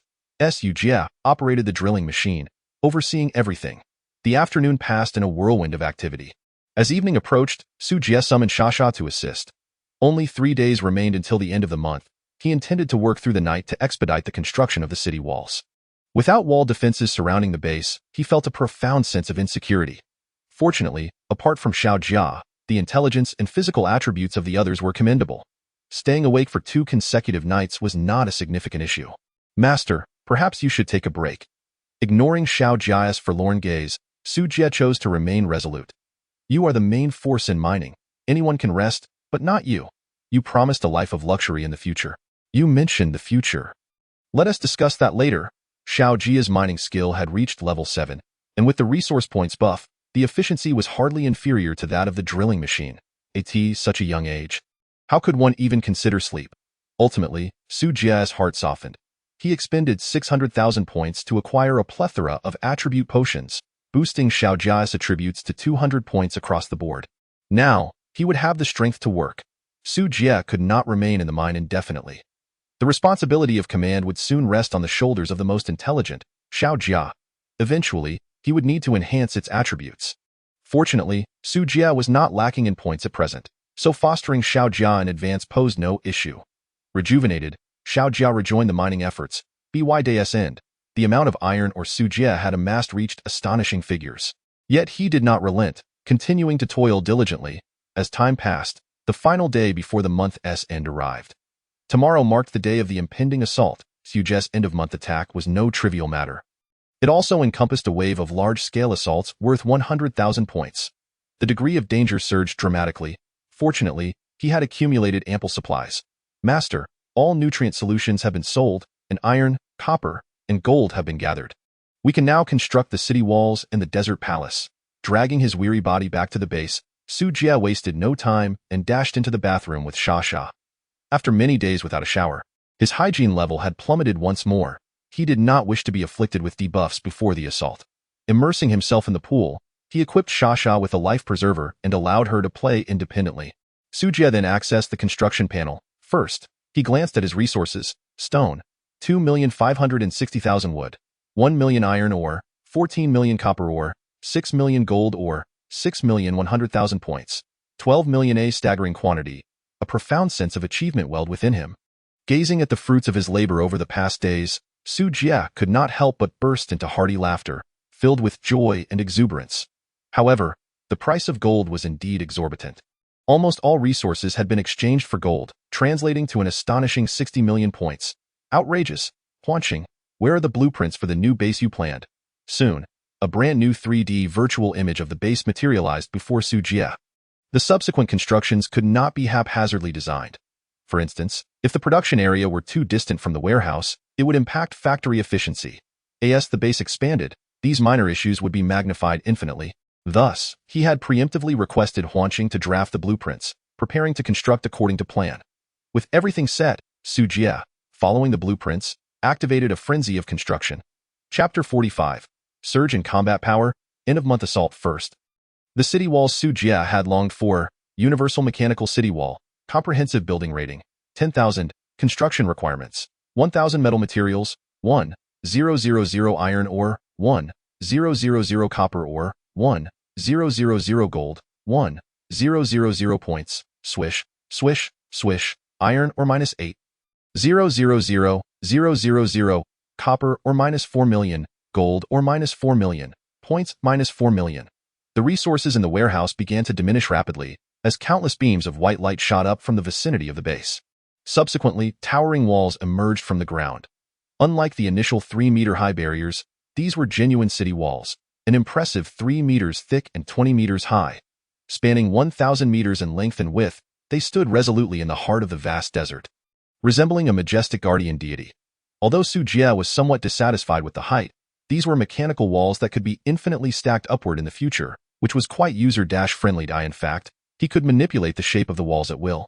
For instance, he could reduce the thickness to 2 meters and elevate the height to 30 meters. The flexibility aligned perfectly with Su Jie's desired outcome. With the walls completed, the next focus was the flooring. Universal Mechanical Floor, Comprehensive Building Rating, 10,000, Construction Requirements, 1,000 Metal Materials, 500 Iron Ore, 500 Copper Ore, 500 Gold, 500 Points, Swish, Swish, Swish. Iron Ore -6 million, Copper Ore -2 million, Gold Ore -2 million, Points -2. 0.00000. Another significant wave of resource consumption ensued, nearly depleting all resources in the warehouse. Soon, heavy metal plates began to materialize beneath the base. The rugged, uneven yellow earth was replaced by steel, instantly elevating the aesthetic appeal of the base manifold. The mechanical floor melds seamlessly into the environment, its pristine and level surface exuding a cold, hard metallic essence. Should anyone tread upon it at this moment, they would undoubtedly be taken aback, for not a single crevice or irregularity can be detected. It is as though the entire base is constructed upon a colossal 3-meter-thick iron plate. Thus, the subterranean hazards of the base have been thoroughly eradicated, the juncture where the floor meets the city walls. The fit is so precise that it leaves no room for infiltration. If the enemy wishes to breach the base, their sole recourse would be to launch an aerial assault. However, the advanced electric light cannons possess formidable capabilities for aerial defense. Whoever dares to initiate an airstrike would surely meet a grim fate. Presently, Su Jie's base can only be aptly described in 2 words: boiling lamb, a masterpiece. The imminent end-of-month assault is destined to unfold without a hitch. Next on the agenda is the Desert Palace. Upon hearing Su Jie mention the Desert Palace, Xia flitted over to him, her little hands paddling in curiosity. Much of her memory has been wiped clean, yet she retains recollections related to herself. The Desert Palace serves as the wellspring of the elemental apostle's power and is pivotal to Xia Yi's growth. Desert Palace, special building, comprehensive building rating, 0, in level, 1 star. Construction requirements, Blueprint 1. Unlock medium base. Materials required, stone materials 1, 000, wood 100, 000, element core 1, gold 100, 000, points 100,000, effects, elemental shield, elemental absorption, elemental immunity. Su Jie glanced at the remaining resources. It was sufficient. The stone mines of recent days have not been excavated in vain. With a whoosh, a golden beam shot skyward, and a magnificent golden palace appeared in the center of the base. The palace spans at least 1,000 square meters, with steps on all sides and staircases leading to each level. Atop the steps rests a structure reminiscent of a pyramid. The resplendent apex is adorned with dazzling red crystals, akin to precious gems, shimmering with a splendid glow. That is the element core. Under the influence of the Desert Palace, the element core has transformed into the heart of Earth element.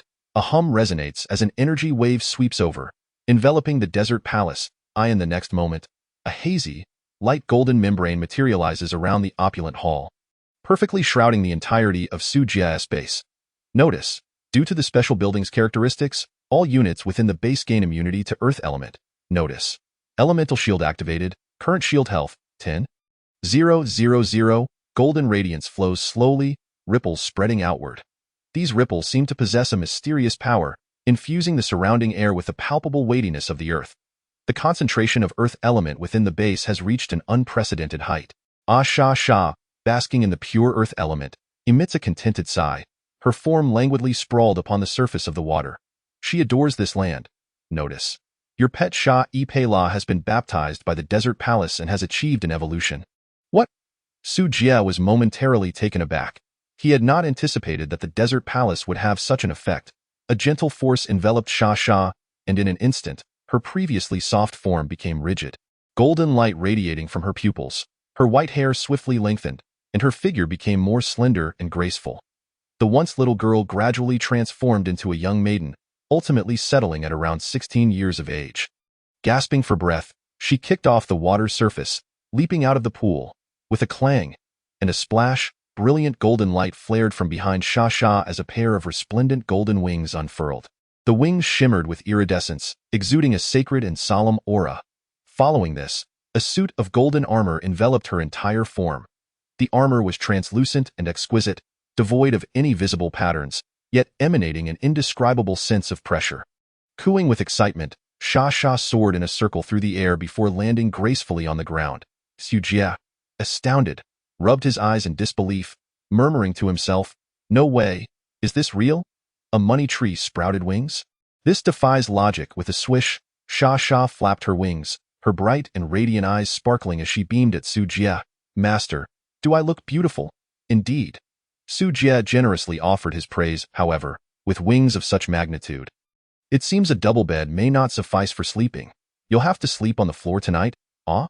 At this remark, Sha Sha hurriedly retracted her wings and golden armor. In a way, Sha Sha wants to stay with Master. Wait, where did the golden armor go? That's worth a fortune, Su Jie exclaimed, his eyes wide as he scanned the surroundings. Aside from the generous Sha Sha, there wasn't a single trace of the golden armor left. Master, Sha Sha weakly replied, that armor is just my transformation skill. Su Jie wore a look of regret. Do you think it was merely a skill? If only it could be removed, it would be worth at least 100,000 in gold. Nevertheless, the little girl's evolution not only enhanced her physique but also advanced her skills. The crucial skill of summoning sand soldiers has reached level 4, resulting in an increase in her toolset. How delightful. Today, Su Jie lacked the energy to delve into these matters.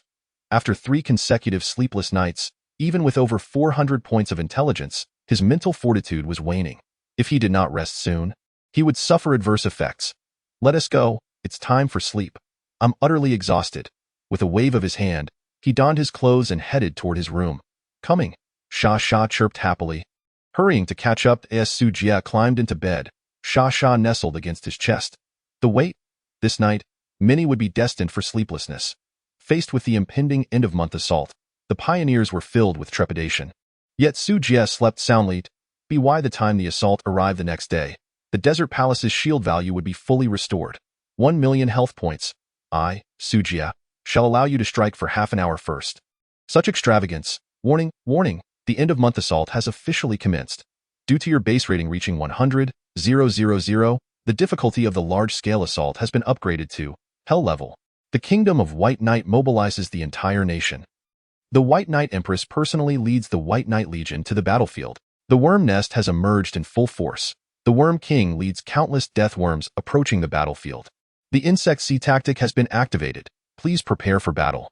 The Shurima Empire has dispatched a large fleet, currently en route. The Green Tyrant Pirate Group is preparing to take advantage of the chaos and launch a surprise attack. Please be ready. Chapter 46. The assault descends. Million Shield Su Jie, deep in slumber, was abruptly awakened by the sudden influx of messages. The difficulty had surged to hell level. What high regard they hold for me. He turned over, sitting up, stretching lazily, and then tugged the still sleepy Sha Sha awake. Master, sleepy Sha Sha complained groggily. Her size had increased significantly. She was no longer the little girl she once was, and her adorable antics had no effect on Su Jie. We have a tough battle ahead today. Don't let me down, Io. Sha Sha grumbled a few words in protest before obediently standing up and trailing behind Su Jie like a zombie. Unperturbed by her antics, Su Jie entered the kitchen to prepare breakfast. The sand soldiers had already been dismissed, and the little armored figures and cattle had long returned to the base's pasture. With the fortification of city walls and a million shields, the base was as solid as a rock. He felt no urgency. Huan Xing, how is the base setup progressing? Su Jie inquired while preparing breakfast. With a flash of light, Huan Xing appeared, today donned in a cyberpunk aesthetic, her black and red mechanical arm, character tattoos, and steel combat boots exuding an aura of simplicity and style. All constructions have been relocated. Commander, do you require my assistance? She asked. Why are you playing dress-up now? Su Jie dismissed her with a wave of his hand. Just manage things. I'll join you shortly. Huan Xing acknowledged his words and departed. Making her way to the central control room, in the next moment, 30 electric cannons hidden within the city walls, along with 3 automated machine gun towers, began to charge. Su Jie placed breakfast before the drowsy Sha Sha. Clapping his hands as he said, "Eat your fill. It's your turn soon." Sha Sha opened her mouth to nibble on the food, mumbling listlessly, Master need not worry. Sha Sha's strength is gradually returning. Not much, but enough. All right, I'll be watching your performance, Su Jie replied, leaving that remark behind as he sat down to eat breakfast while glancing over the changes within the base. Thanks to the installation of the universal mechanical floor, the buildings within the base could be freely relocated. Last night, he had instructed Huan Xing to modify the layout according to the blueprint, delineating various areas. First was the western side of the base. Designated as the production area, factories, pastures, and gardens were all moved to the west. Radiation collection devices, advanced energy storage units, fully automated storage facilities, etc., were arranged in the southern area. All storage buildings were positioned in the southwest corner, adjacent to the production area for future material transportees. The northern side was allocated for entertainment, currently featuring a luxurious bedroom and a bathroom, with potential for future expansion.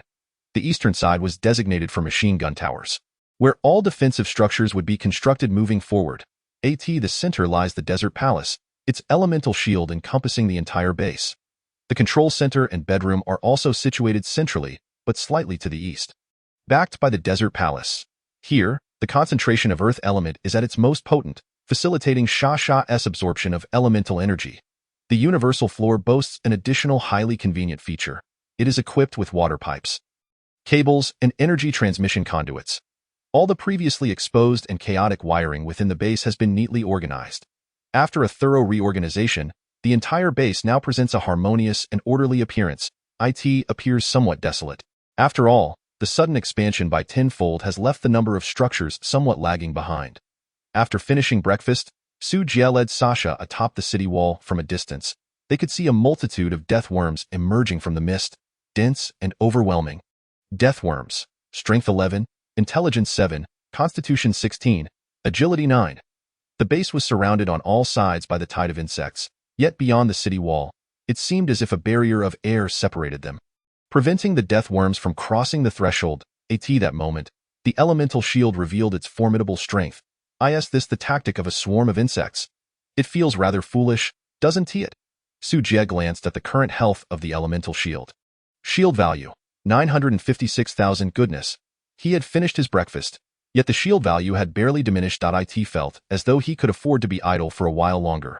The elemental shield had no defensive value. Its health diminished directly in proportion to the enemy's attacks. However, it could regenerate 10,000 shield value every minute. Unless the shield value were depleted in one fell swoop, it would only fall into a brief state of malfunction due to elemental disruption, commonly referred to as cooldown. Otherwise, the shield could persist indefinitely. It was truly remarkable. Despite the massive numbers of the swarm, the countless insects were being pressed forward by their comrades charging from the rear, rendering them unable to move. Not only was attacking impossible, but one would be fortunate not to be crushed by their own kind. The overwhelming advantage of the insect horde had, at this moment, turned into a burden. In a wonder, Su Jie deemed these insects foolish. Boom. As the insects piled up to a certain extent, Huanqing calculated the timing perfectly and unleashed the advanced lightning cannon. .30 lightning cannons, hidden within the city wall, fired simultaneously, and the explosive orbs of electricity instantly filled the sky. Crackling sounds erupted as currents intertwined, forming a dense zone of death. With a swish, the electric bolts swept through, and countless death worms fell lifeless to the ground, turning to ash. Although the attack power of the 7 lightning cannons had been adjusted to a minimal 20 points, their effective range still spanned a diameter of 60 meters. One shot obliterated an unknown number of death worms, clearing a section of the battlefield.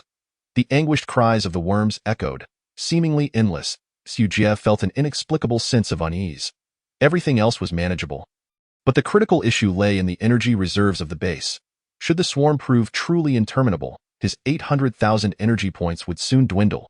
At that point, even with the shield in place, it would be insufficient to fend off the assaults from the Kingdom of White Knight and the Shurima Empire.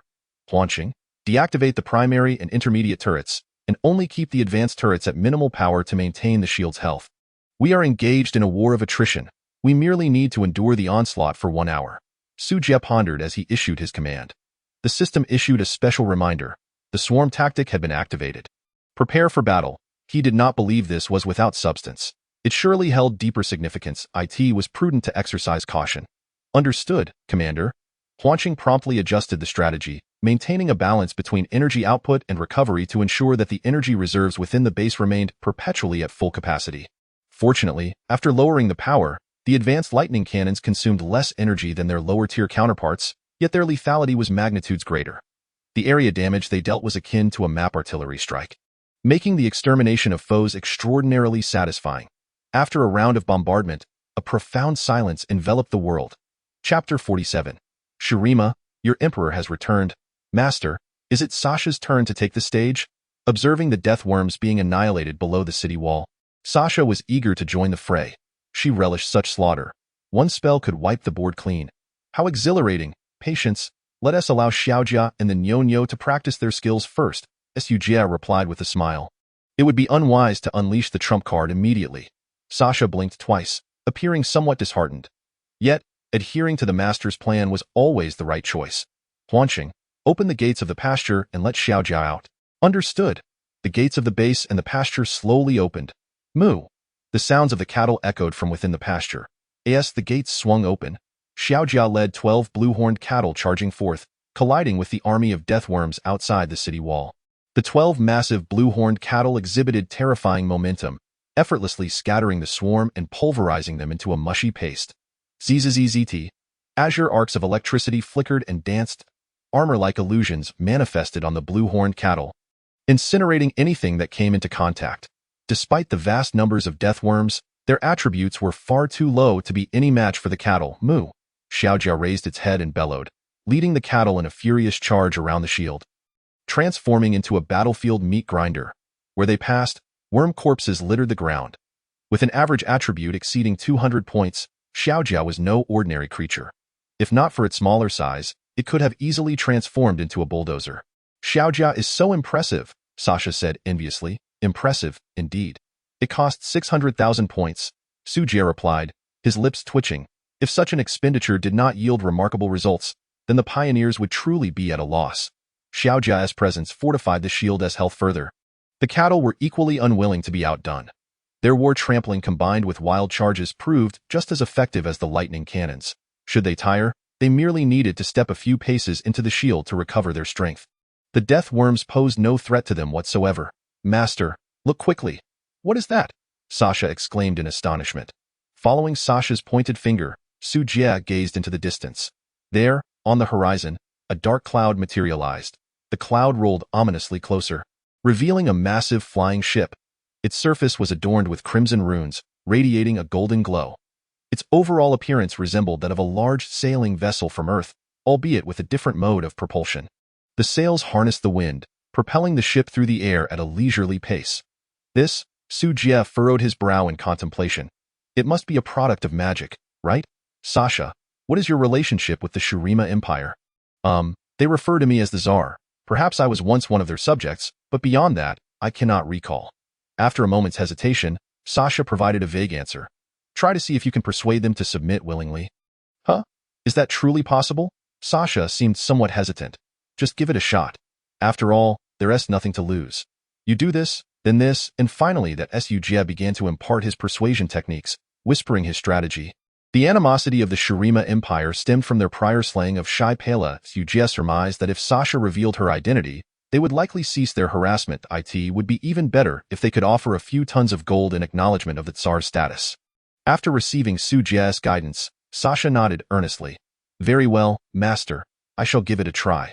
With that, Sasha transformed into her apostle form, golden armor enveloping her body, her wide wings billowing in the wind. Divine radiance enveloped her, exuding an aura of holiness and mystery. Whoosh! As she flapped her wings, a gust of fierce energy surged forth. Holding her golden scepter, she shot forth like a meteor streaking across the sky toward the ship. Shurima, your emperor has returned. Standing at the bow of the ship, Sasha raised her scepter and proclaimed in a resounding and solemn voice.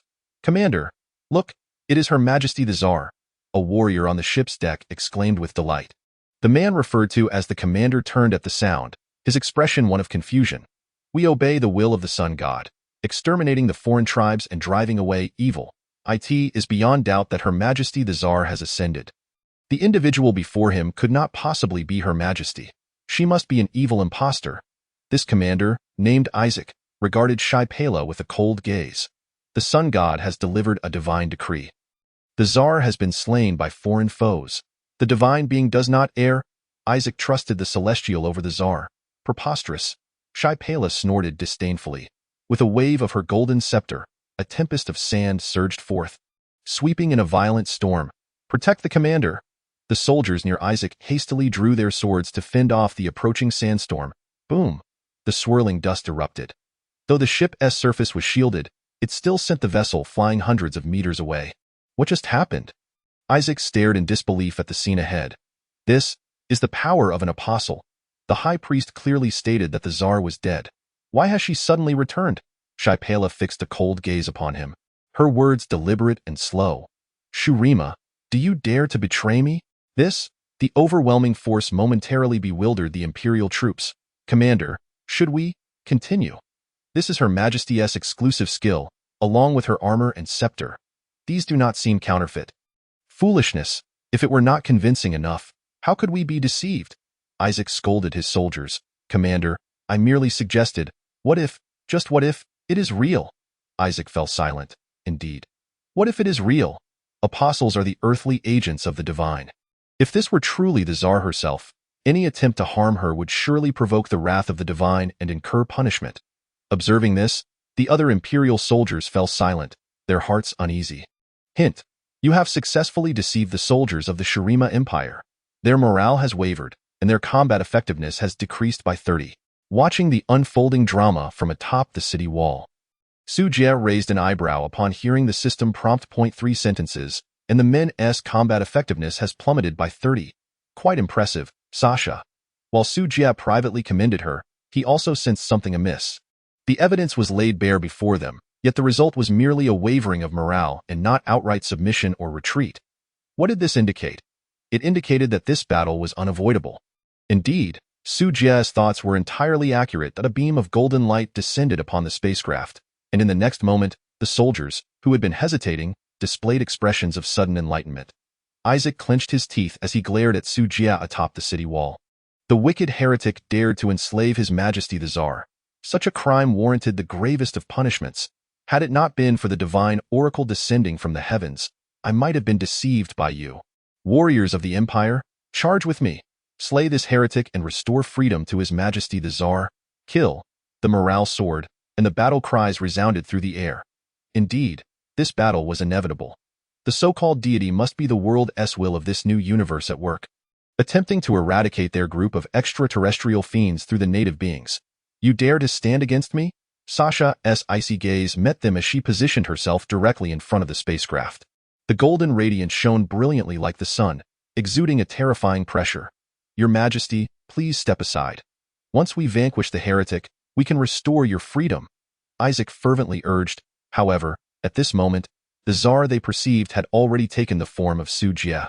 A 100 loyalty rating is not merely a matter of words. What if I refuse? Do you intend to eliminate me as well? This, hint. The Empire's military is now hesitant, combat effectiveness reduced by 30 goodness. Another 30 reduction in combat strength. What on earth are we fighting for? Su Jie nearly burst into laughter but, having undergone professional training, managed to suppress it. The Shurima Empire is no longer a formidable threat. He estimated that Sasha alone could handle the situation. Shai Pela, I never expected you to embrace the foreign races after such a long absence. Truly, you bring shame upon us apostles. At that moment, an ethereal feminine voice echoed from the distant mine. Su Jie's pupils constricted slightly. What a beautiful alien. Chapter 48. The White Knight Empress, Yi Fei Na. All eyes were drawn to the source of the sound. Soon, a delicate figure emerged, gracefully stepping forth from the mine. Clad in a white gown that accentuated her perfect curves, her waist was tightly cinched with black lace, revealing a slender waist and elongated legs. Adorned with silver bells at her ankles, her lustrous black hair was elegantly styled, held in place by simple silver hairpins. Her skin was translucent, her features exquisitely chiseled, and her captivating eyes resembled clear springs, drawing one in with a single glance. The only feature that set her apart from humans were her ears. The left earlobe was a pale purple, while the right was a vivid red. The interplay of these contrasting colors on her beautiful visage only added to her enchanting allure. The White Knight Empress, Yi Fei Na. Upon seeing the woman, Isaac's pupils dilated sharply. Is this truly the White Knight Empress? Su Jie furrowed his brow, silently invoking an appraisal. Knight Empress, Yi Fei Na. Identity, Elemental Apostle, Dark, Attributes, Strength 600, Agility 600, Constitution 600, Intelligence 600, Skills, Dark Knight Descends, Enchanting Dance, Night Blade Technique, Dark Moon Slash, Elemental Form, Talent, Dark Element Affinity, Dark Element Immunity, Night Domain, Empress's Crown, Inherent Rebellion, Description. Influenced by the world's will, the Night Empress's attributes are currently suppressed. Note: the Night Empress has high magical resistance. Weaknesses include light elements or special high-level elements. Evaluation. This is a woman of extraordinary beauty and temptation. Do not think you can subdue her. Her heart is as dark as her talents. Upon reviewing the panel of the individual before him, Su Jie could not help but twitch the corners of his mouth. All attributes at 600. Must it be so absurd? Is this an omen of defying the heavens? Fortunately, my cannon boasts an attack power of 1,000 points, so it should be manageable. However, her talents, Su Jie stroked his chin, sensing something peculiar. The first 3 dark element talents were quite standard, all aimed at enhancing dark elemental magic. The latter 2, however, were somewhat troubling. Empress's Crown. Inspired by the Empress, the operational efficiency of the entire faction increases by 50. Inherent rebellion. When an individual suffers fatal damage or life-threatening harm, this talent activates with a 50 chance of defecting to the enemy to preserve oneself, ignoring loyalty influences. What kind of bizarre talent is this? Su Jie found himself both amused and exasperated. The former is a super skill for developing bases, while the latter is hard to put into words. A 50 increase in operational efficiency, covering all units within the base. What does that even mean? In simple terms, efficiency refers to speed and quality. Henceforth, all automated factories under Su Jie's command will see a 50 increase in production speed, as well as a 50 increase in the probability of yielding high-quality products. Beyond that, mining, farming, transportation, gathering, exploration, and so forth would also see similar enhancements. It is safe to say that the overall development speed of the base would accelerate by 50, an absolutely extraordinary divine talent. However, with the addition of the latter talent, Inherent Rebellion, the Night Empress becomes a double-edged sword. 1 misstep, and she could choose to defect, delivering a devastating backstab. Who could endure that? The only way to conquer this woman is to maintain a streak of victories. Moreover, those victories must be overwhelming. Otherwise, there remains a possibility of triggering this talent. Su Jie questioned himself, could he achieve that? The answer was evident that I, Su Jie, am far ahead of all realms. How could I possibly lose?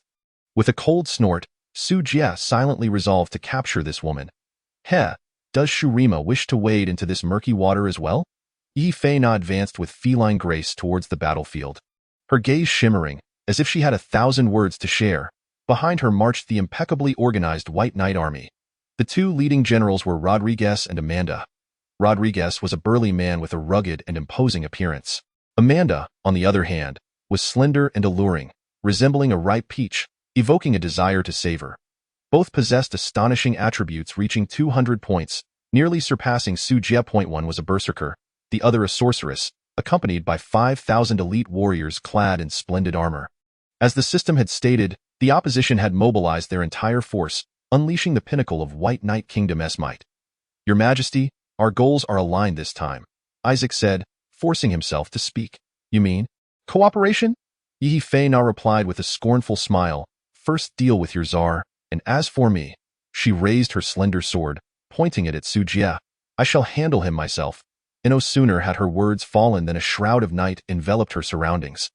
The heavens shifted, and the world transformed. The sky was instantly replaced by darkness, with visibility reduced to nothingness. Dark night descends. Enemy visibility decreases by 50, movement speed decreases by 20, defense decreases by 20. Dark element resistance decreases by 20. It must be said, every apostle possesses formidable skills, particularly for someone like Yi Fei-na, who specializes in applying debuffs as a semi-supportive magic swordswoman. She is exceedingly formidable. With just one skill, Su Jie's combat power diminished by nearly 20. Moreover, this was a collective reduction. Even structures were affected. While the effect might be average against a single target, in the context of a grand battle, the impact would be terrifying. Su Jie's expression grew solemn. Xiao Jia, Sasha, return.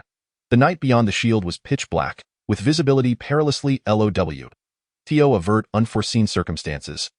Su Jie had no choice but to recall them to the base temporarily. Moo! Xiao Jia called out and obediently led the cows back to the pasture. After battling for so long, they had no idea how many insects they had exterminated. And now they were utterly exhausted. Master, do you need me to confront Yi Fei-na?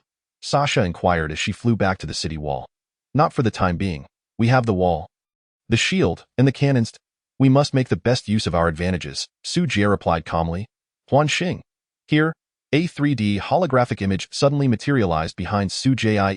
In this scenario, is there any structure that can counter this? I need to know the movements of the White Knight Army and the Empire's forces. Huan Xing replied without hesitation. Boss, the automated attack technology unlocked by the base can prioritize targets for elimination.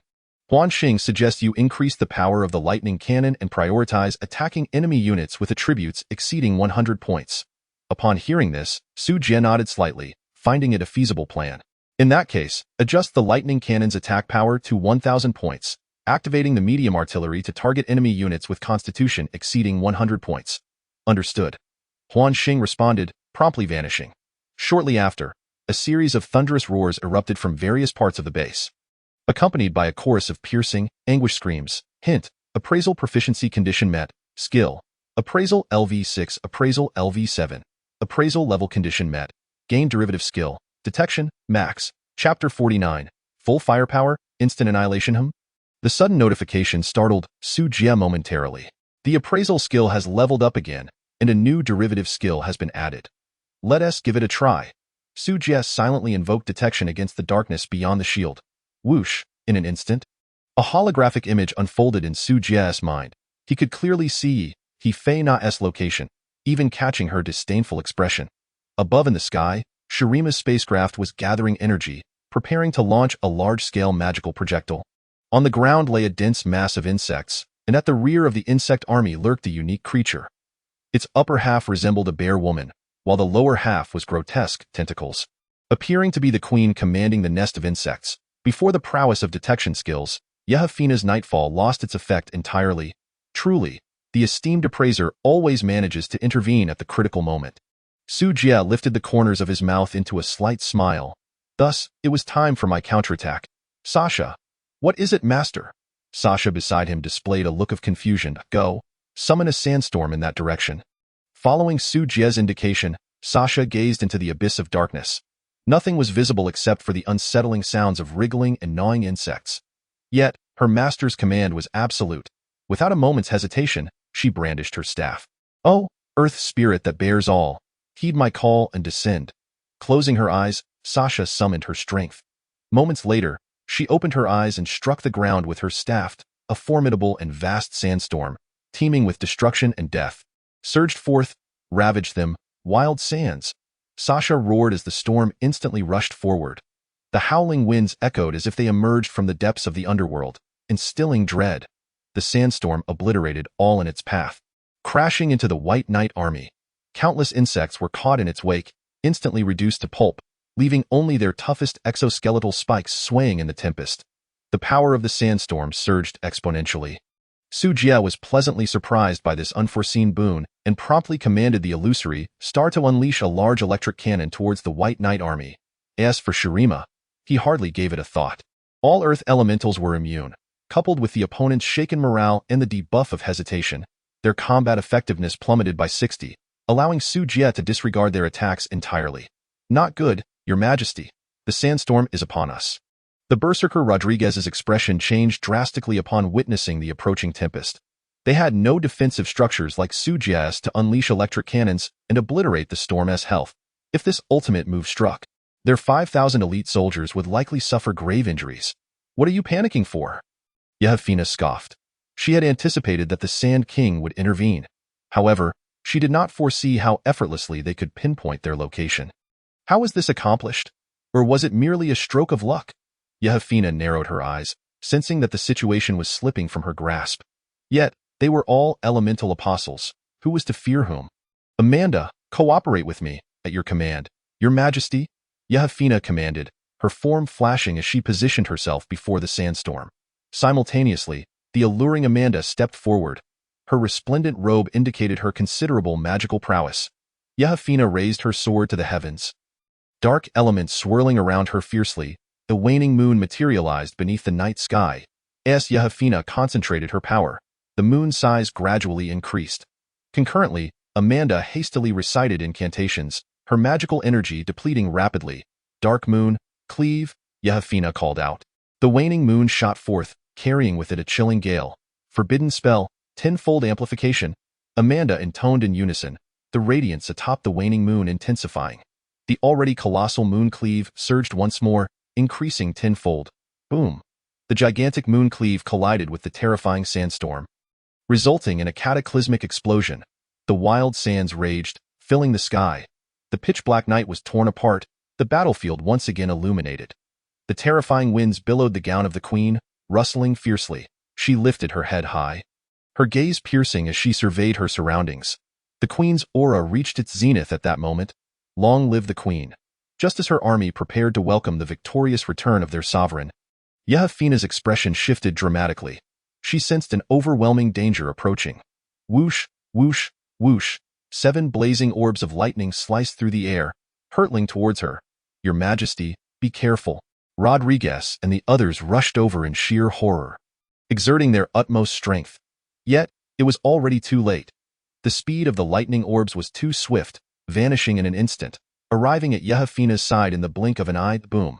A thunderous explosion reverberated throughout the battlefield. Josefina was engulfed within its fury. "Damn it! Shadow shift!" Amidst the blast, the queen's furious curse rang out. In that moment of confusion, Rodriguez inadvertently exchanged positions with the queen, and at that moment, Rodriguez felt his faith collapse. As if the revered queen had betrayed him, leaving him in despair. Unfortunately, before he could wallow in his emotions, he was obliterated by the electric blast. The terrifying shockwave surged forth, and Josefina, barely managing to steady herself, was thrown to the ground. Spurt! Vivid red liquid splattered, staining her garments. At that moment, she could no longer afford to wipe it away and once again utilized shadow shift, swapping places with a distant soldier. After 3 consecutive exchanges, Josefina finally distanced herself from the lightning orb's range of attack. Spurt! As soon as she landed, Josefina coughed up a mouthful of blood. Her complexion was deathly pale, her vision gradually blurring. This was the maximum power of the electric cannon, boasting an attack power of 1,000. Moreover, it had detonated 7 times. Given her 600 constitution, even if she possessed the maximum limit of 999, she could not withstand such an onslaught. Not to mention, the electric cannon had both electric and light properties. Under the constraints of these attributes, it was a miracle that Josefina had survived. Unfortunately, her White Knight army was in dire straits. Before they could even engage, they had suffered devastating losses. The only one still standing was the buxom Amanda. The rest of the elite forces lay incapacitated, their fates unknown. Amanda, positioned further from the explosion, had managed to cast a magical shield at the last moment, barely withstanding the onslaught. Yet now, she was drenched in blood, bearing grave injuries. Notification: you have successfully repelled the attack from the White Knight Kingdom. Completion rate: 40. Sigh, why must it be this way? Su Jie observed the scene with great satisfaction.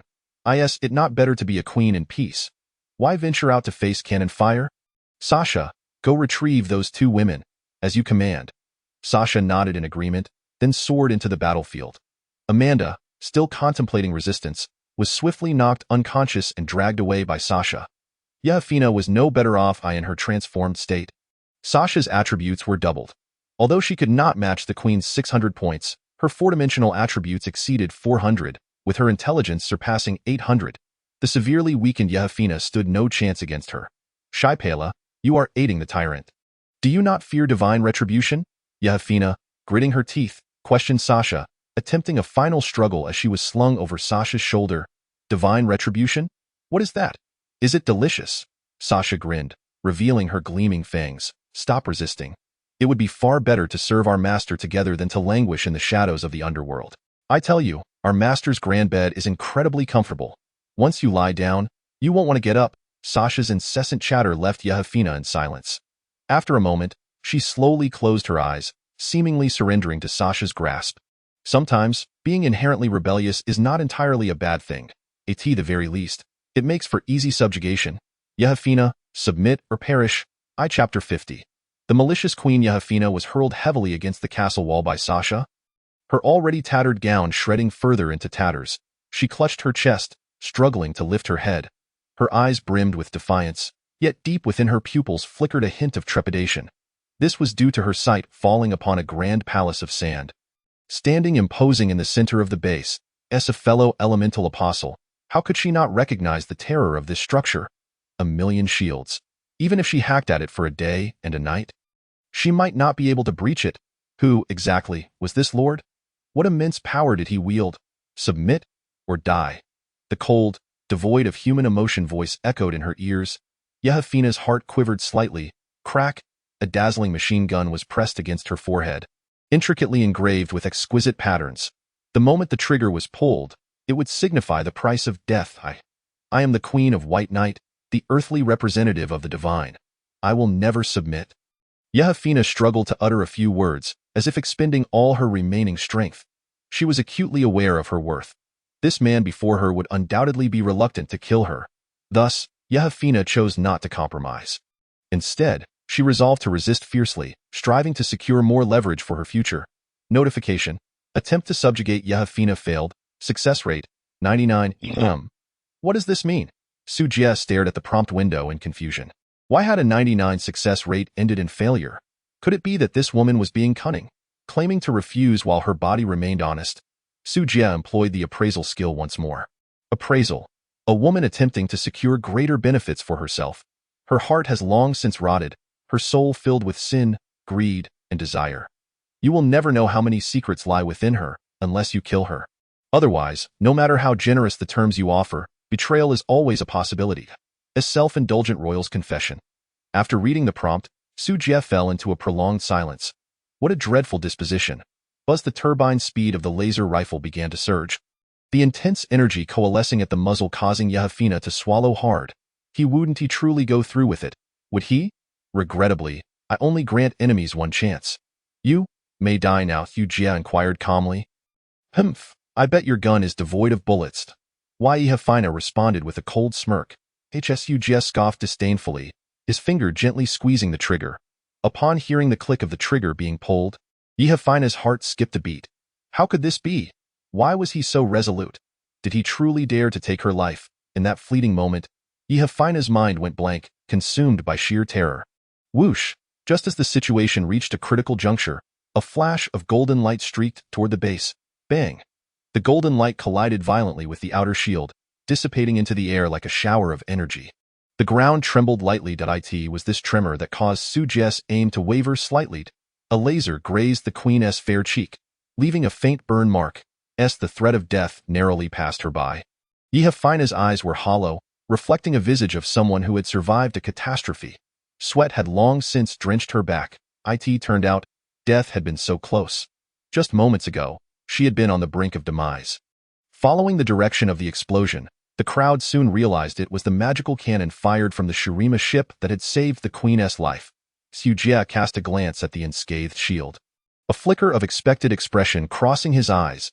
He had anticipated that the shield would be immune to earth element magic. However, that was not the crux of the matter. What was pivotal was the impeccable timing of the attack, which had allowed the queen to escape peril, exactly as Su Jie had foreseen. How unfortunate that you managed to evade disaster. Su Jie feigned a sigh of regret. He then raised his gun, aiming once more at the queen, this time without the possibility of an unforeseen occurrence. Just as Yehefina was about to breathe a sigh of relief, she heard the demon was not prepared to spare her. And a terrified exclamation escaped her lips. This was serious. It was no longer a jest. Master, I was wrong.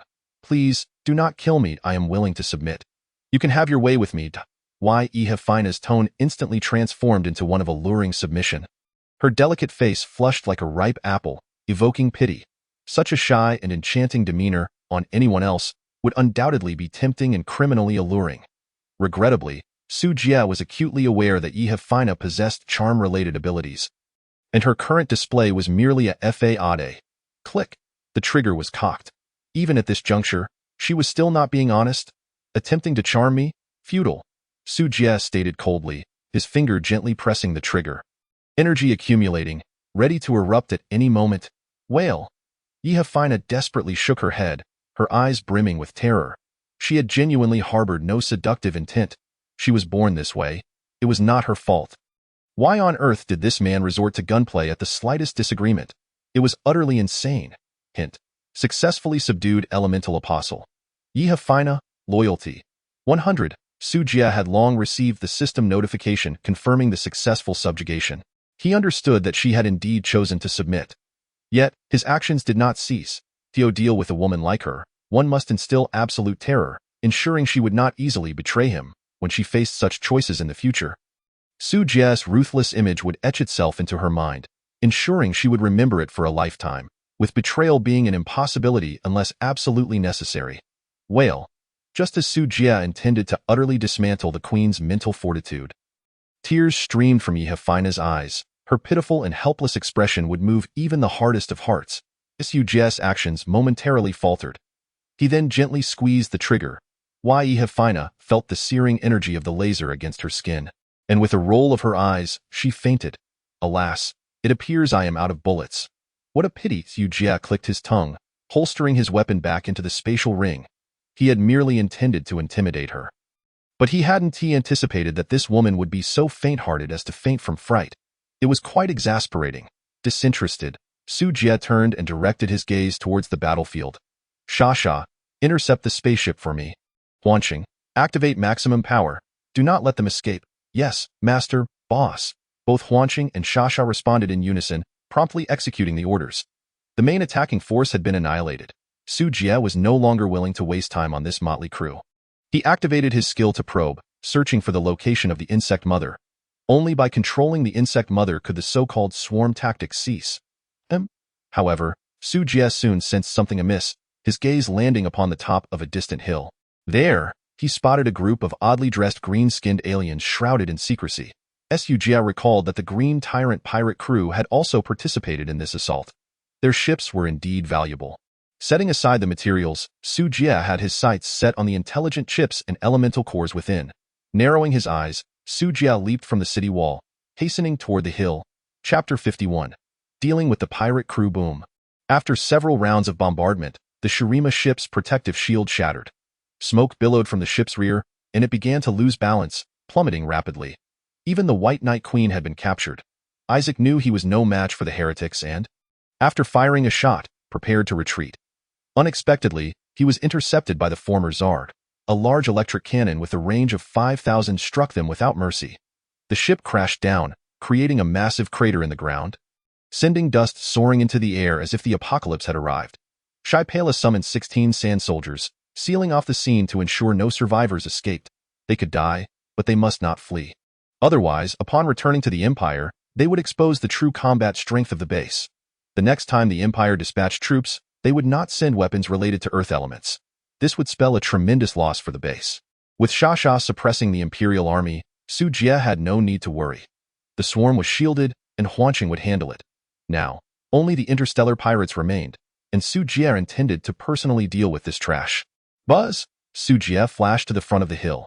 According to the 3D projection he had detected, there were a total of 9 pirates, except for their leader, who posed a bit of a challenge. The rest of the underlings were quite average in attributes. Green Tyrant Pirate Crew, Shinda, attributes. Strength 146, Agility 126, Constitution 123, Intelligence 107, Weapon.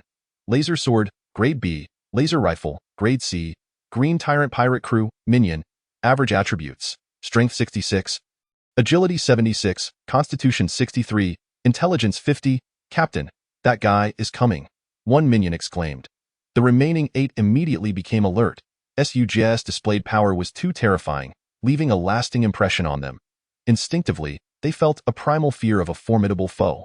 What are you afraid of? The real threat lies in his weapon, not the man himself. How foolish to come out here unarmed, seeking death. Their leader, Shinda, scoffed disdainfully. The captain is right. Without those terrifying weapons, this brat is nothing. Heh, if only we could move into this base. With this base, who needs to be an interstellar pirate? Brothers, let's take him down. If we win, I'll treat everyone to the Hamer Tavern. I've heard they've captured a lot of exotic beauties these past few days. The group chattered among themselves, unabashedly revealing their greed and longing. However, just as they prepared to take down this seemingly dim-witted lord and occupy the nest, they looked up to find their pupils constricting in horror. The figure had vanished from sight, and in the next instant, a flash of darkness appeared, followed by a chilling sensation at their throats. Green blood sprayed into the air, splattering across the sky. When Su Jie reappeared, all 8 of the pirates had gushing wounds at their necks, their eyes dull, slowly collapsing to the ground. What a pity. I don't know how to pilot a spaceship. Otherwise, I would love to witness the so-called Hamer Tavern. Su Jie wiped the blood from his alloy blade, murmuring to himself. With all his subordinates brutally slaughtered, Shinda's mouth fell agape, his pupils dilating in terror. How is this possible? Shinda stammered. Retreating unsteadily, Su Jie stepped forward.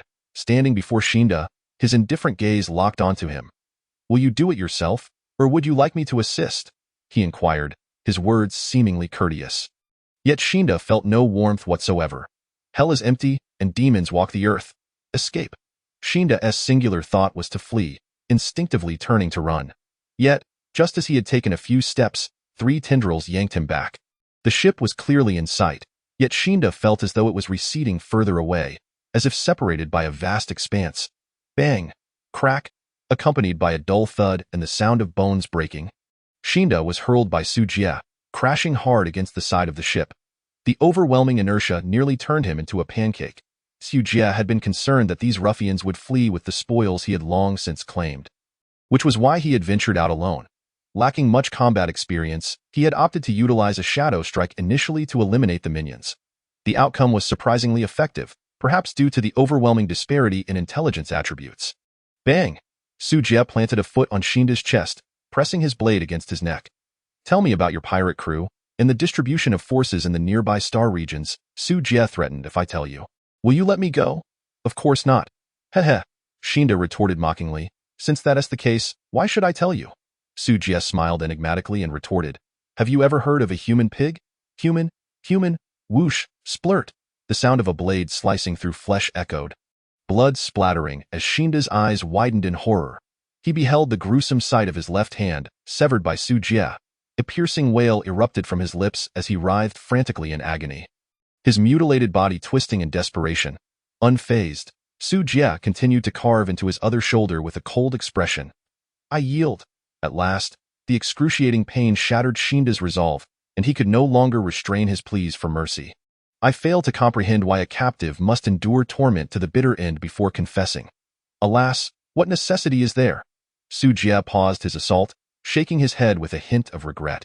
Shinda gritted his teeth, filled with a consuming desire to devour Su Jie's flesh and drink his blood. Yet, he was powerless to act, utterly crushed beneath the merciless heel of his captor. Our pirate crew is merely the weakest faction in the nearby star system, dwarfed by, utterly. Suddenly, Su Jie noticed that Shinda's words were drowned out by a barrage of beeping sounds, as if some unseen force interfered with his communication with the outside world. Is it not possible to gather intelligence in this manner?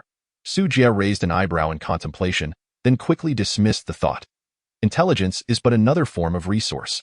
The information Shinda spoke of was planetary in scope, pertaining to late-game developments that could not be intuitively grasped. Tio put it simply, this kind of knowledge did not pertain to the current version and could not be acquired through such a simplistic means.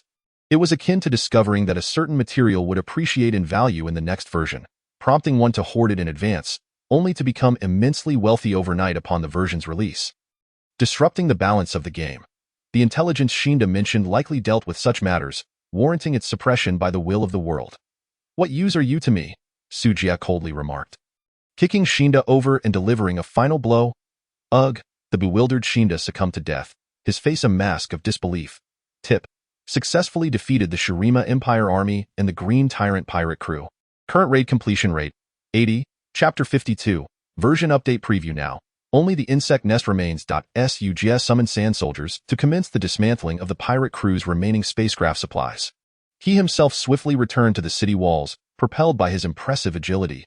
Before departing, he casually confiscated the lightsaber from Shinda's waist, and oh boy, could resist such a dazzling weapon.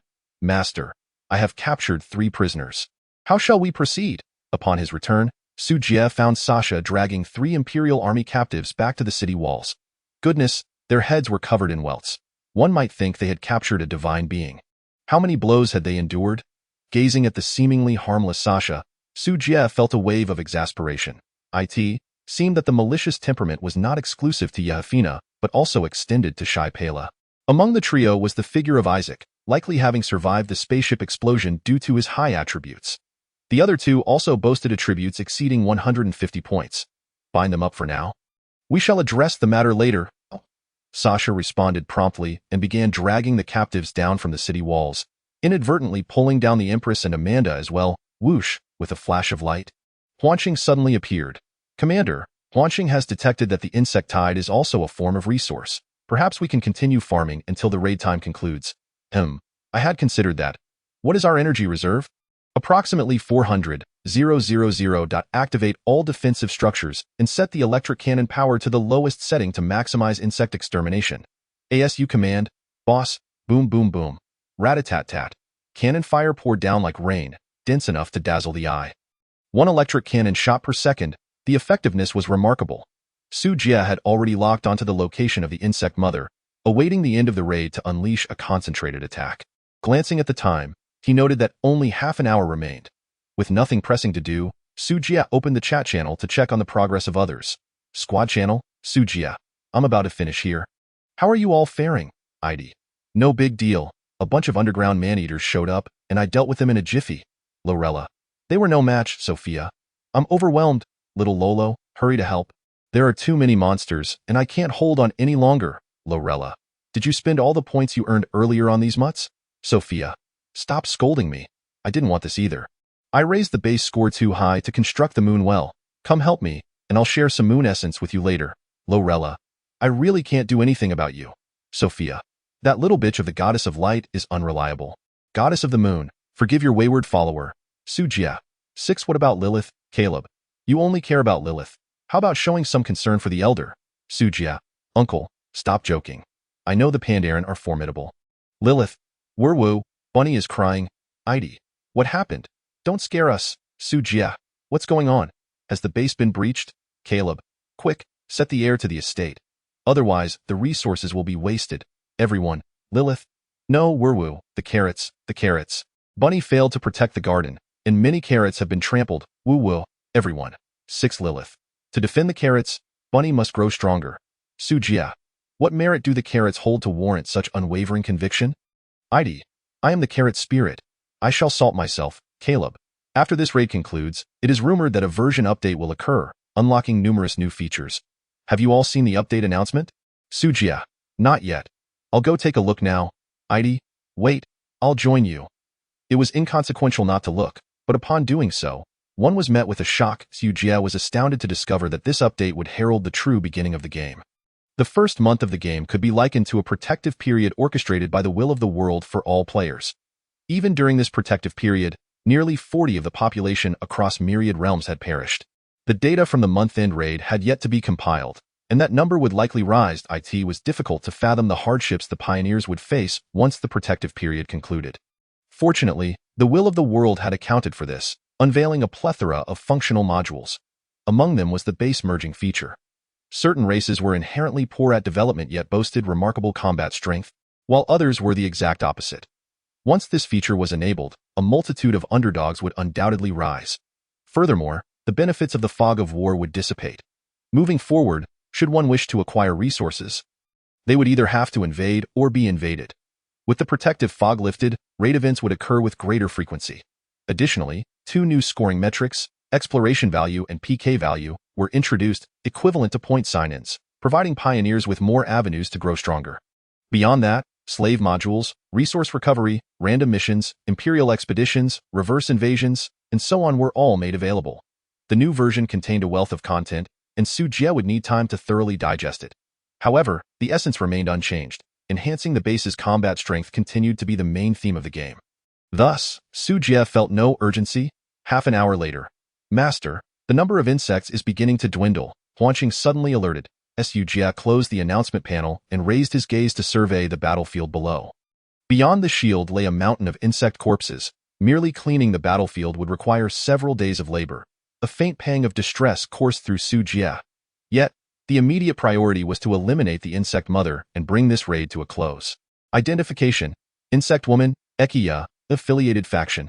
Sea of Death, attributes: Strength 300, Agility 300, Constitution 300, Intelligence 300, skills: Swarm Summoning, Nest Construction, Egg Laying, Portal, Talent, Breeder, Voracious, Description: An advanced force from the Sea of Death. Possessing formidable breeding capabilities, yet consuming vast amounts of food. Note: possesses the potential talent to evolve into an apostle. Master, do you wish to annihilate her with the electric cannon? Su Jie shook his head. Next month, the slave module will be unlocked and population will become a resource. I require her alive. Previously, Su Jie would never have considered harboring such repulsive creatures within his base. However, upon viewing the insect woman's attributes, he realized he could not afford to be superficial. Setting aside the potential for her to evolve into an apostle, her egg-laying ability alone warranted significant investment. It is well known that the advantage of the insect race lies in its vast population. Moreover, development necessitates population, or more accurately, labor force. Until artificial humans could be created, the insect woman was the best substitute. Sasha, come here, go. Knock that insect out and bring it back. On it. Chapter 53. Raid concluded. Abundant harvest emerging from the swarm was a naked woman, half human, half tentacle.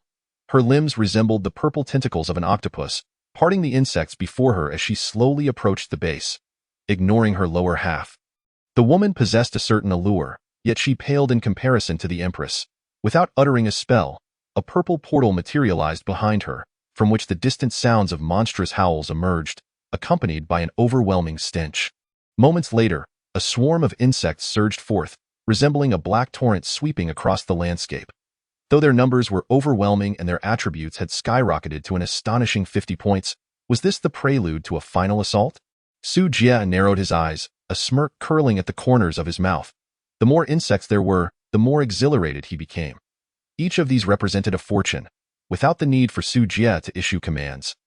The illusory star immediately adjusted its output power, unleashing a barrage of concentrated fire. Xia took to the skies, darting towards the insect queen. Bang, bang, bang.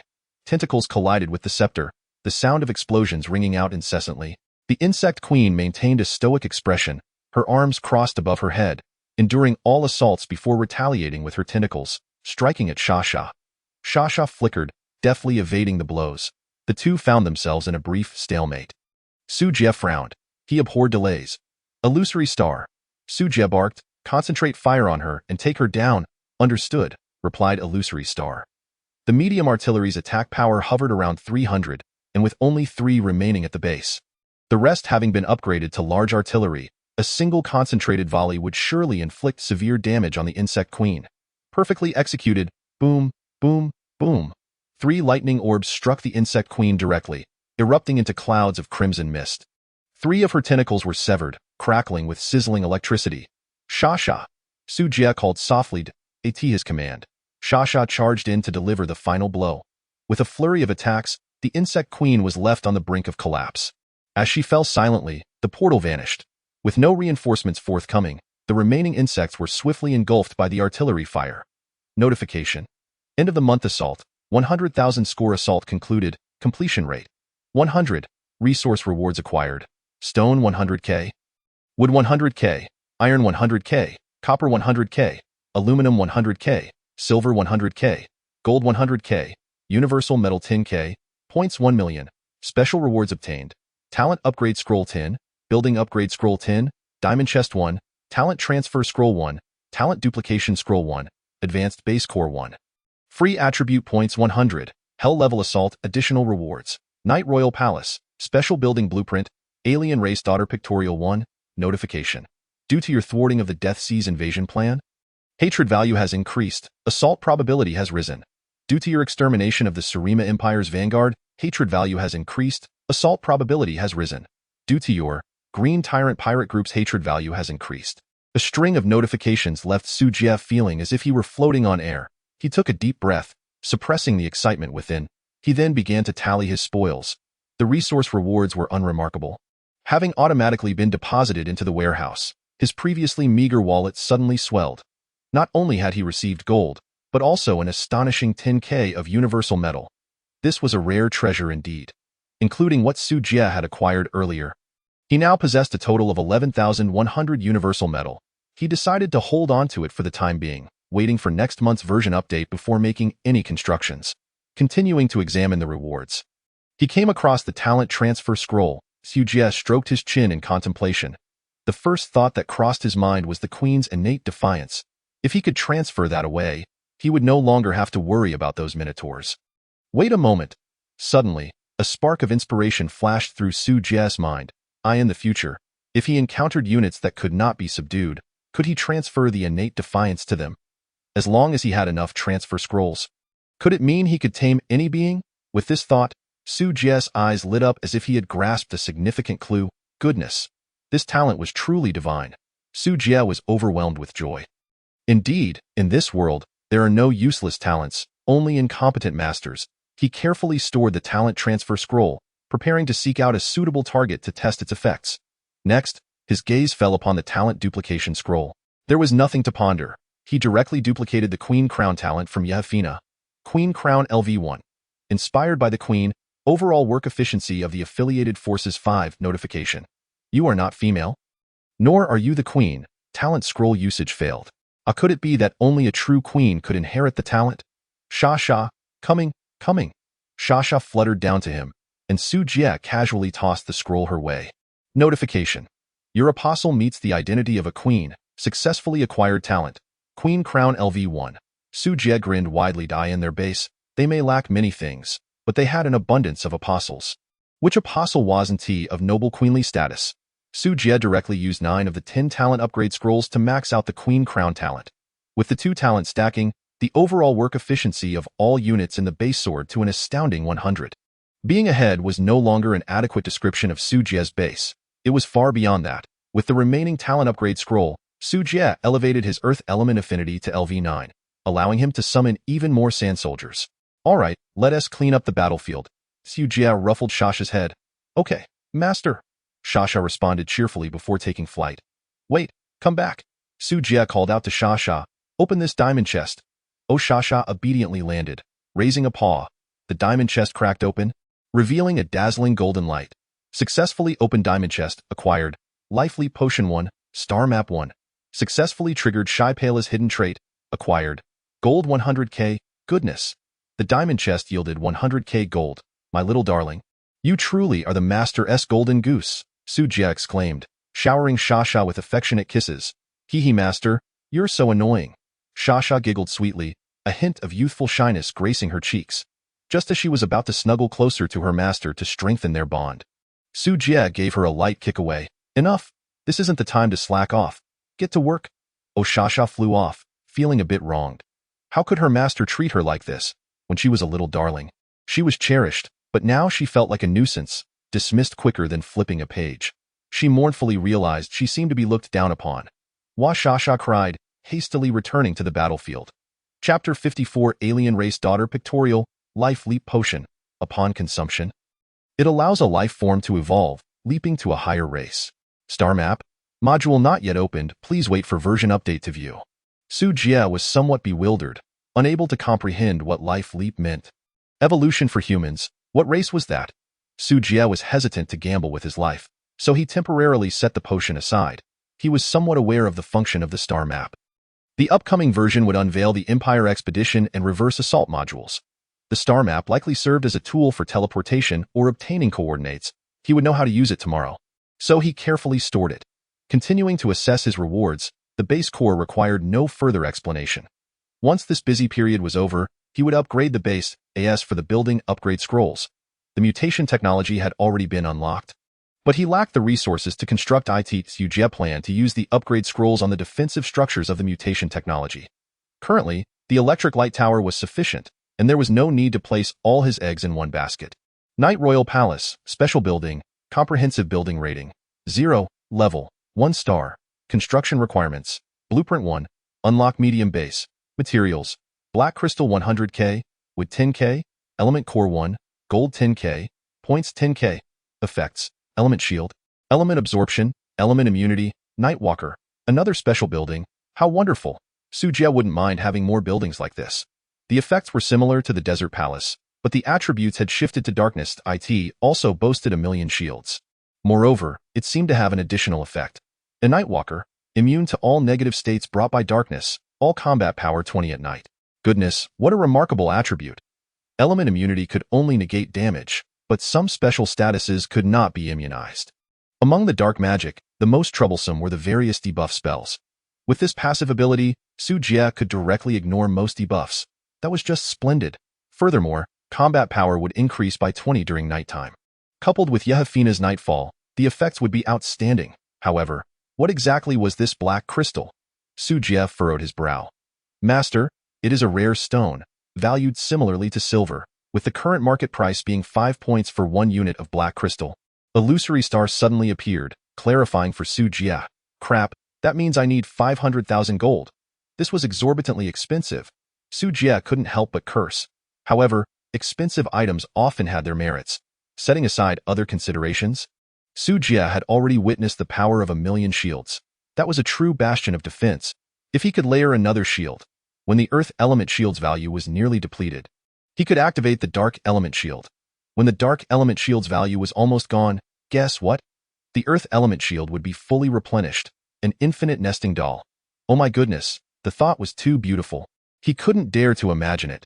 He promptly ordered the acquisition of black crystals to gather the necessary materials for the building as soon as possible.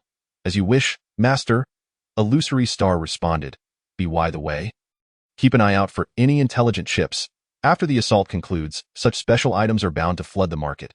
We still need 8 intelligent ships to upgrade the base, so be sure to take note. Understood, mastered. As the phantom stars faded away, Su Jie turned his attention to the final reward for the attack. Exotic Race Compendium. Illuminate the compendium to gain corresponding attribute points. A sense of déjà vu reminiscent of a low-quality online game washed over Su Jie as he scoffed. He then proceeded to examine the compendium in detail. The description within was strikingly simple. Unilluminated entries appeared in shades of gray, while illuminated ones burst forth in vibrant colors. The myriad exotic races left Su Jie feeling somewhat dazed. Yet, the most eye-catching were those adorned with colorful borders. If such entities were to be rated, those with colorful borders would surely be classified as SSR. With a total of 99 SSRs, Su Jie had illuminated 2 thus far. Shai Pela, Strength 20, Intelligence 20, Constitution 20, Agility 20, Luck 20. Yihi Feina, Strength 20, Intelligence 20, Constitution 20, Agility 20, Luck 20. Apostle Bond, 2 activated trait, Blessing, Blessing. A random lucky event will occur at your base once every month. To Su Jie's astonishment, illuminating the icons granted him an unexpected 40 points in 4-dimensional attributes. He casually allocated the 100 attribute points from the attack reward evenly. Opening his panel, he noted, Star Master, Su Jie Race, Human, Blue Star, Region, Jelver Star Cluster ID, NTR, 9528 Base Rating, 100,000 Attributes, Strength 260, Intelligence 470, Constitution 260, Agility 260 Active Skills, Identification LV7, Detection, Max. Alchemy LV9, Tentacle Binding LV1, Sand Soldier Summoning LV2, Shadow Assault LV1 Passive Talents, Observer, Max, Blade Dancer LV1, Digger LV2, Earth Element LV9, Shadow Element LV1 Secondary Profession, Beast Tamer, Merchant, Alchemist Title, Fearless Pioneer Bond, Blessing Hidden Attribute, Luck 40. TSK. It's becoming increasingly splendid. Su Jie couldn't help but exclaim. While the development of the base was essential, personal strength could not be neglected either. With numerous opportunities for plunder on the horizon, relying solely on the base was not a feasible strategy. The PK Arena was set to open next month, designed to enhance the skill proficiency of pioneers within its confines, thereby improving individual capabilities. Su Jie sensed that the upcoming month would be exceedingly busy. His base lacked sufficient manpower, and there were countless matters to attend to. After all, the phantom stars were not sentient beings. Many tasks required his direct involvement. This simply wouldn't he do. He needed to cultivate a competent workaholic. Loyalty must also be carefully assessed, burdened with thoughts. Su Jie made his way back to the control center. He intended to check on Yihi Feina and the well-endowed Amanda. With the surrender of the Queen, the White Knight Kingdom had met its demise.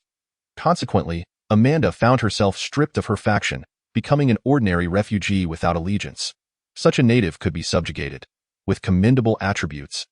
Particularly her proficiency in forbidden spells, she was indeed a talent worth nurturing.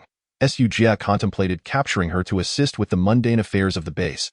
If she proved inadequate, regardless of her ample bosom, he would not hesitate to sever her head. His base could not afford to harbor idlers. The 2 women had been confined by Sha in a vacant room on the first floor.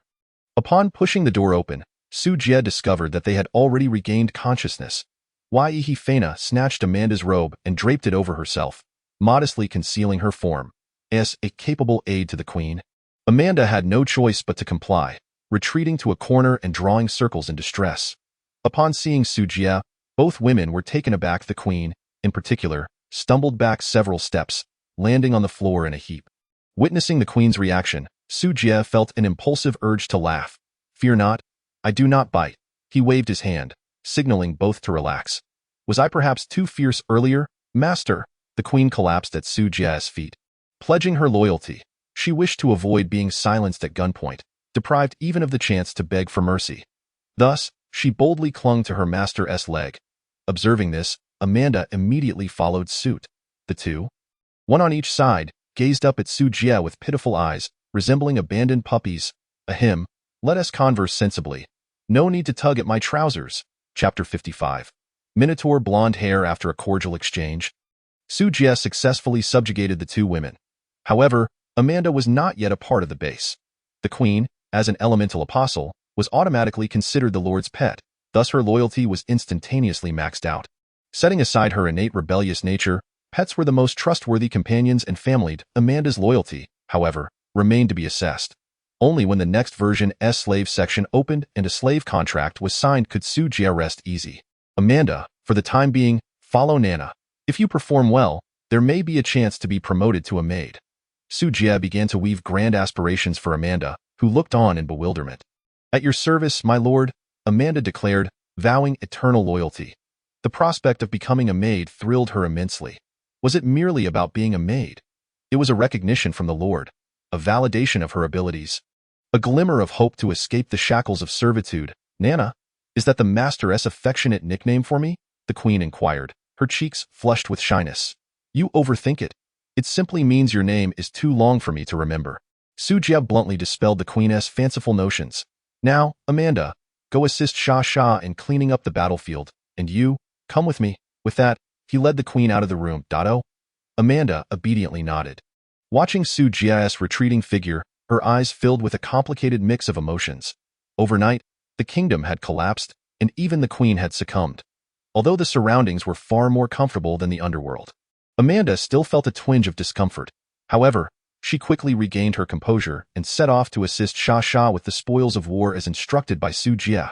Crack, on the other side. Su Jie pushed open the door to the adjacent room, revealing the insect girl, a source of mixed emotions for him. Eek, ugh. The moment they entered, the chained insect girl hissed at Su Jie, baring her sharp, shark-like teeth in a menacing display.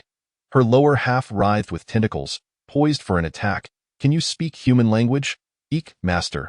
She claims that her mother will come to rescue her, and she refers to you as an ant. Warning you to wait, Nana quietly informed. Su Jie raised an eyebrow at this. You can understand the language of the insect race? I cannot, but she is speaking the universal language of the stars. Haven't you learned it, master? Nana inquired curiously. No. Blue Star hasn't even reached level 1 civilization. How could I have had the chance to learn such a thing? Wait, why can you speak Huaxia language? Su Jie belatedly realized that he could communicate fluently with extraterrestrial beings. How strange. Huaxia language? I'm not sure. We were born knowing it. I taught Amanda, and the others their language. The situation in Shirima should be similar. Speaking of which, why is Shai Pela here? Shouldn't she be at the Empire serving as their tsarina? A barrage of questions left Su Jie at a loss for answers, as the information at hand was woefully insufficient, and his understanding of the outer universe was shrouded in darkness. Never mind, let us not dwell on it. Shaking his head, Su Jie turned to the queen, commanding, tell her to submit, or face death. Nana nodded, turning to the insect girl to begin their exchange. However, judging by the insect girl's furious expression, it seemed futile. Su Jie had anticipated this outcome. After all, the insect girl's faction, the Sea of Death, had yet to be vanquished, making her subjugation improbable. In that case, an alternative approach was necessary. Eek, in my hometown, we have an old saying. Those who understand the times are the true heroes. Serve the master, and great benefits will follow. Eek. Pa, in your dreams. Stinking rat from the gutters, a fence sitter. Do you think everyone is as shameless as you? Baka Yaru, master. She insulted me. Woe is me. Nana's expression shifted in an instant. Looking at Su Jie with pitiful eyes, don't act cute. Next time you whine, I might just smack you. Su Jie shot Nana a glare. A perfectly composed ice queen. Why play the role of a cute girl? It feels so out of place. Nana stuck her tongue out, regaining her regal composure as the queen. With a swift motion, Su Jie produced a talent transfer scroll and tore it apart. Notice.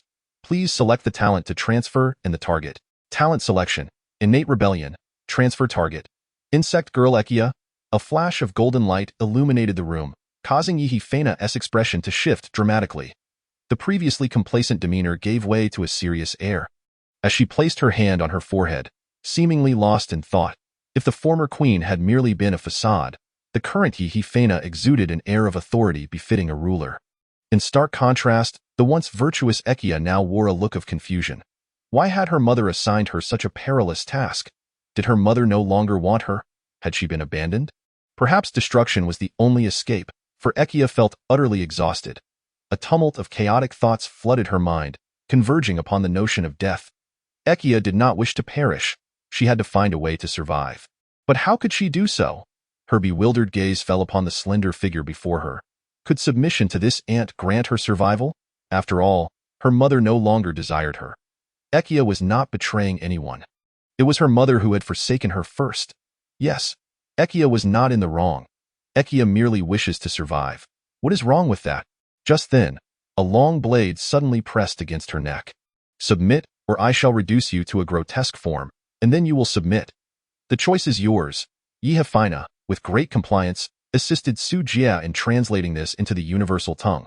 Her melodious voice seemed to possess a magical quality.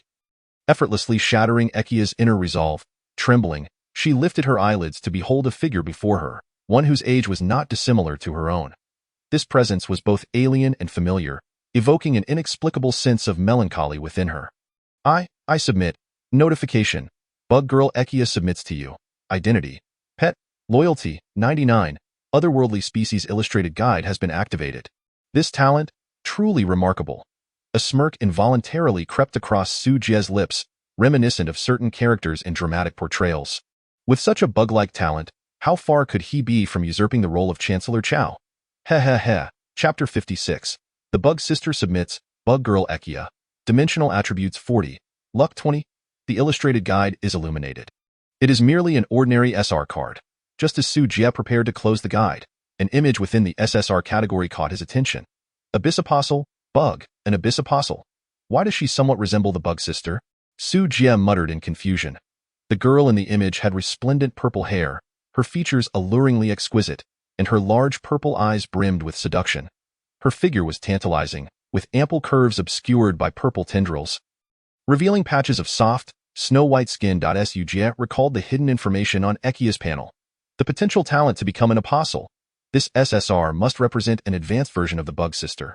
Previously, he had not examined the Bug Sister's skill information in detail. He silently chanted for identification.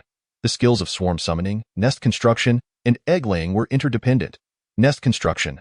Build a greenhouse capable of nurturing bug eggs. Egg-laying. By investing a substantial amount of food into the nest, a certain number of bug eggs can be produced. Swarm summoning. Summon the swarm from within the nest. It turns out the responsibility for laying eggs does not fall upon the Bug Sister. For reasons unknown, disappointment flickered in Su Jie's eyes. He had hoped to broaden his horizons, but it seemed that hope was dashed. Portal. Construct a portal for the current faction, duration dependent on the current magical energy level. From the skill perspective, it was evident that the Bug Sister's combat prowess was not formidable. Her strategy relied upon overwhelming numbers to secure victory. Shasha was a combat-oriented elemental mage, Nana a semi-supportive magic swordswoman, while the Bug Sister was entirely a pure support type. This was quite splendid, a well-rounded development blossoming in two directions, simply perfect. Talent, breeder. During the hatching of bug eggs, there exists a minuscule probability of causing a bloodline awakening. By investing high-tier flesh, the awakening probability can be increased. Gluttony. Devouring flesh can enhance one's attributes. Upon consuming a sufficient quantity of high-grade flesh, there is a 50 chance of awakening the bloodline. The advancement method of the bug tribe. How convenient. Just eat, plunder, and continue eating to grow stronger. Compared to the magical and technological factions, this approach was a dimensional strike. No wonder the bug tribe could secure a foothold among the myriad realms. Their extraordinary survival capabilities alone were sufficient to instill dread in any adversary. Since the Bug Sister could self-awaken, there was no need to use the Life Leap potion on her. That saved a sum of money. Much to his delight. Having secured the Bug Sister, Su Jie led the two women back to the battlefield, joining the ranks of those cleaning up the aftermath. Notification. The month-end assault has concluded. The current survival rate of the pioneers is 50. Su Jie paid no heed to the system notification, continuing to direct everyone in their tasks. With the new version set to launch in 3 days, it seemed to provide the pioneers with a buffer period to digest the spoils of this event. Gazing at the ground strewn with worm carcasses, Su Jie wondered if 3 days would suffice for them to dispose of the remains. However, these were mere trifles. He had already devised a solution. First, they would construct the nest, then shove all this refuse inside, allowing the Bug Sister to digest it gradually. After all, worm meat was an acquired taste that many races would not indulge in. It was perfectly suited for the nest. With determination, Su Jie immediately began gathering the necessary resources to build the nest for the bug sister. Upon inquiry, he found that while most materials were easily sourced from the trading post, constructing the nest required elemental cores. That was a bit pricey. The Night Emperor Palace also needed an elemental core. Where could he procure such a precious material? Master, the wreckage of the spaceship has been completely dismantled. Here is the ship's power core. A soldier clad in yellow armor approached respectfully, presenting two shimmering crystals radiating a myriad of colors. What a stroke of fortune, just as he had wished for. The elemental cores had arrived. One from the Green Tyrant pirate ship, and another from the Shirima Empire's vessel. With these two dismantled, he had just the right amount of cores. Elemental cores and energy cores may have different names, but their essence remained the same. This directly resolved Su Jie's pressing need. Bug Sister, it's your turn. Su Jie handed the cores to the Bug Sister and instructed the soldier to assist her. Ekia joyfully took the core and scampered to the base of the city wall to dig a hole. Such a repulsive structure as the nest was unacceptable to Su Jie, a member of the human race. And it was simply too unsightly, severely detracting from the aesthetics of the base. It was better to let the Bug Sister reside underground. Nyo Nyo and Little Armor also joined in to help. Some were digging tunnels, others transporting goods, and still others carrying corpses. Everyone was busily engaged in their tasks. Even as night fell, Su Jie did not cease his exploitation of the group at such a young age. How could one possibly sleep? Working tirelessly through the night was the true attitude towards life. Xia seemed to be accustomed to this, displaying no signs of complaint. However, the queen and the well-endowed maiden were in a dire state. Having been spoiled by their usual laziness, their excessive sleep left them bleary-eyed and teary. Yet under Su Jie's coercion, they managed to endure to the end by the time the sky began to lighten. The Bug Sister's nest had finally been established. The remaining tasks became much simpler. They merely needed to dispose of all the debris from the battlefield into the nest. The flesh would be actively digested by the nest, while the residual materials would be extracted. The corpses would transform into nutrients, giving rise to bug eggs, with the Bug Sister meticulously caring for them. Once the bugs hatched, they could join in the cleanup efforts, alleviating the burden on everyone and creating a virtuous cycle. Thanks to the divine talent of the Queen's Crown, the overall work speed of the base increased by 100, enabling everyone to work at an astonishing pace. After 2 days and nights, everything finally settled. Su Jie, with dark circles under his eyes, stood atop the city wall surveying the surroundings. Having consumed so many bug carcasses, the Bug Sister's army of bugs had swelled to over 1,000. Countless corpses still awaited digestion, and numerous bug eggs had yet to hatch. The 1,000 little bugs were a result of the Bug Sister's forceful breeding to allow for a good night's sleep. Their lifespans were brief, lasting no more than a few days. However, that was inconsequential. Even in death, their bodies would return nutrients to the nest, ensuring no waste occurred. Capitalism would feel ashamed in comparison. Let us go. It's time for a bath and sleep. Su Jie stretched languidly. Oh. The crowd erupted in jubilant cheers. At last, they could rest. They had truly worn themselves out over the past few days in the bathroom. Steam enveloped the air, creating an intimate atmosphere. Xia was already accustomed to it, having no qualms about being straightforward. The Bug Sister was even more uninhibited, having no clothing to begin with. However, the Queen and Amanda seemed a bit uneasy. Unlike Xia, whose memories had been erased by the world's will, they were acutely aware of the taboo knowledge that adults understood, especially considering one was a pet and the other a slave. The ensuing scenes were all too easy to imagine. Gurgle, gurgle.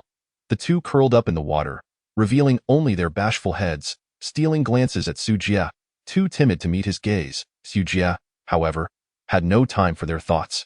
After quickly washing Xia, he dried his damp hair and beckoned to the Queen and Amanda. Come here. The two women shivered in response, hastily swimming over and obediently kneeling at Su Jie's feet.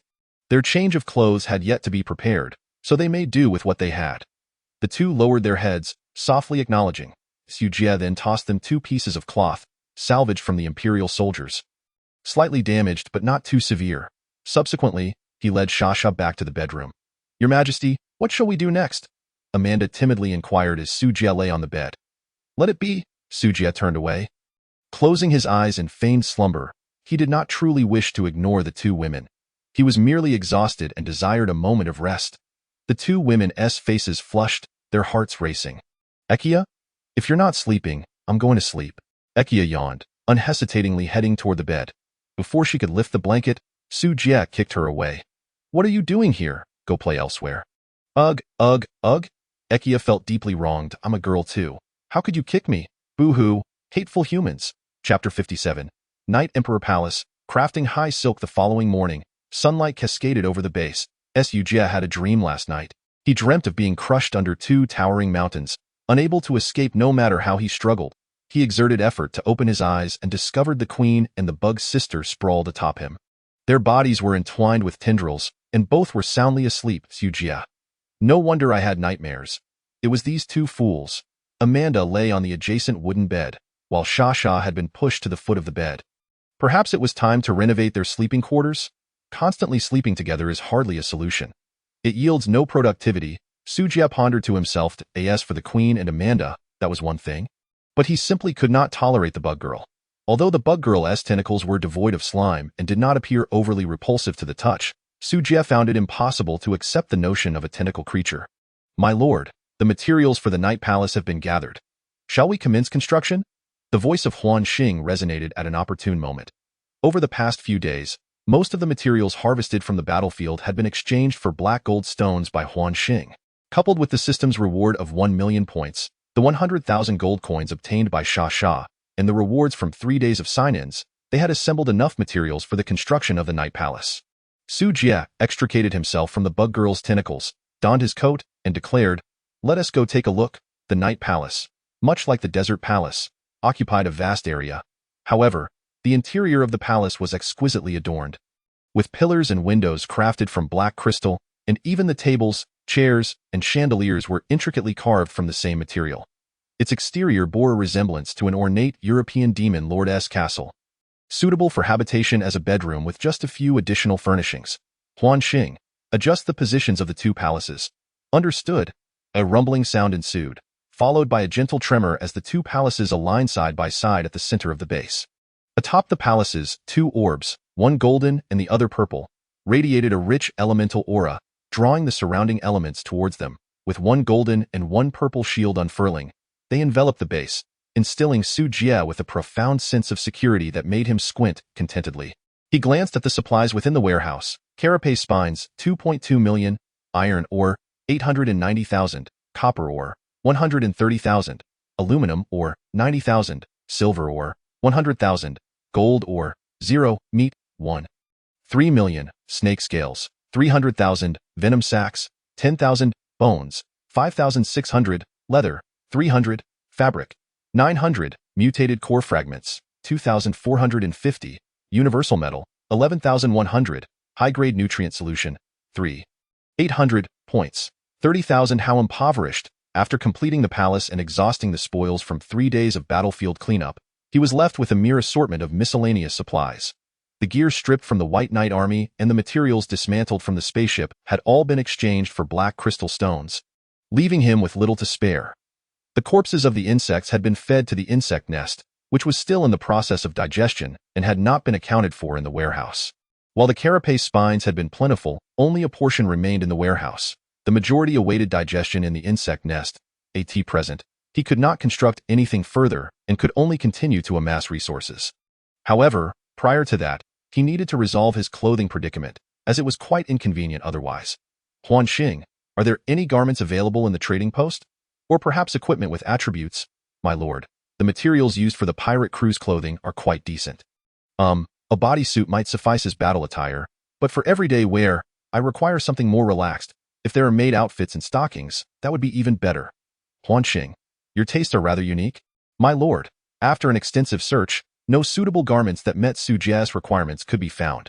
With no other options, he resolved to create his own.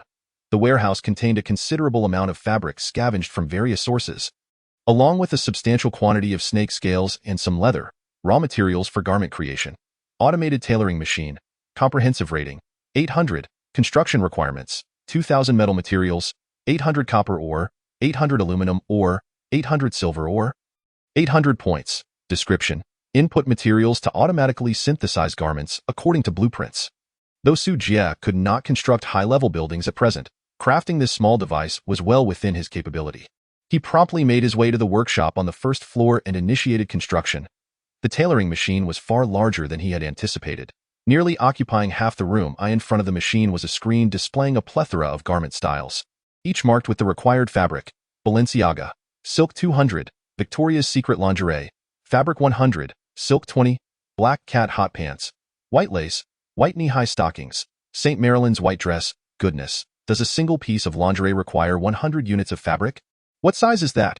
Su Jie exclaimed, somewhat dumbfounded. My lord, you can recycle unnecessary garments into fabric or leather. Huan Xing reminded him. I see. I do have quite a few surplus garments, many of which are tattered. Since the tailoring machine can recycle them, that works perfectly. With a wave of his hand, Su Jie retrieved the pirate crew's battle attire and the clothing from the Shurima soldiers from his ring, washed them in the bathroom, and then tossed them into the tailoring machine. Before long, the machine produced several batches of high-quality fabric. Su Jie immediately set about crafting the garments he desired. In no time, he donned a brand new outfit that was simple yet impeccably clean and sharp. Next, he turned his attention to making clothing for Sha and the others. Speaking of which, what were their measurements again? It would be prudent to measure them personally. After all, making them too large would be a waste of fabric. With this thought in mind, Su Jie dashed into the bedroom and meticulously measured each of them. The process was tedious, so I shall not elaborate further. Chapter 58. Delving into the mind, the legacy of the White Knight Kingdom. After precise measurements were taken, Su Jie returned to the workshop. Followed by several flushed individuals, he paid no mind to their feelings.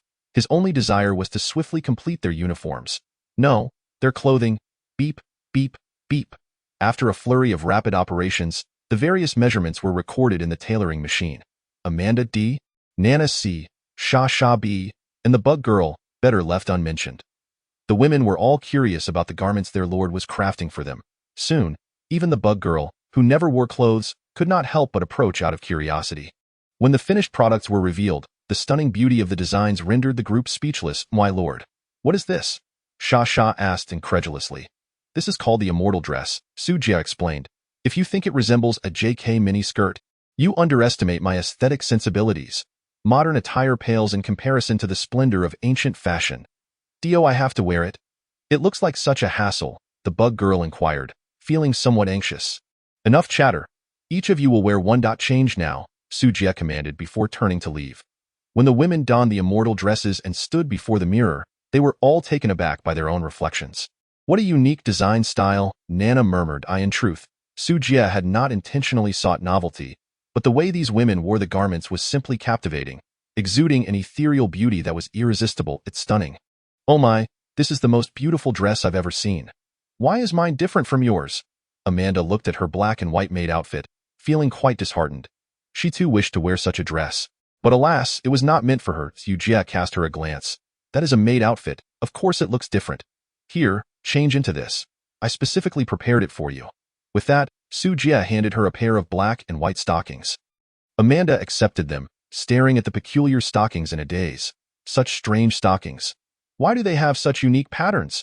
She was, of course, unaware of what lace trim was done. Why, lord, I want a pair too.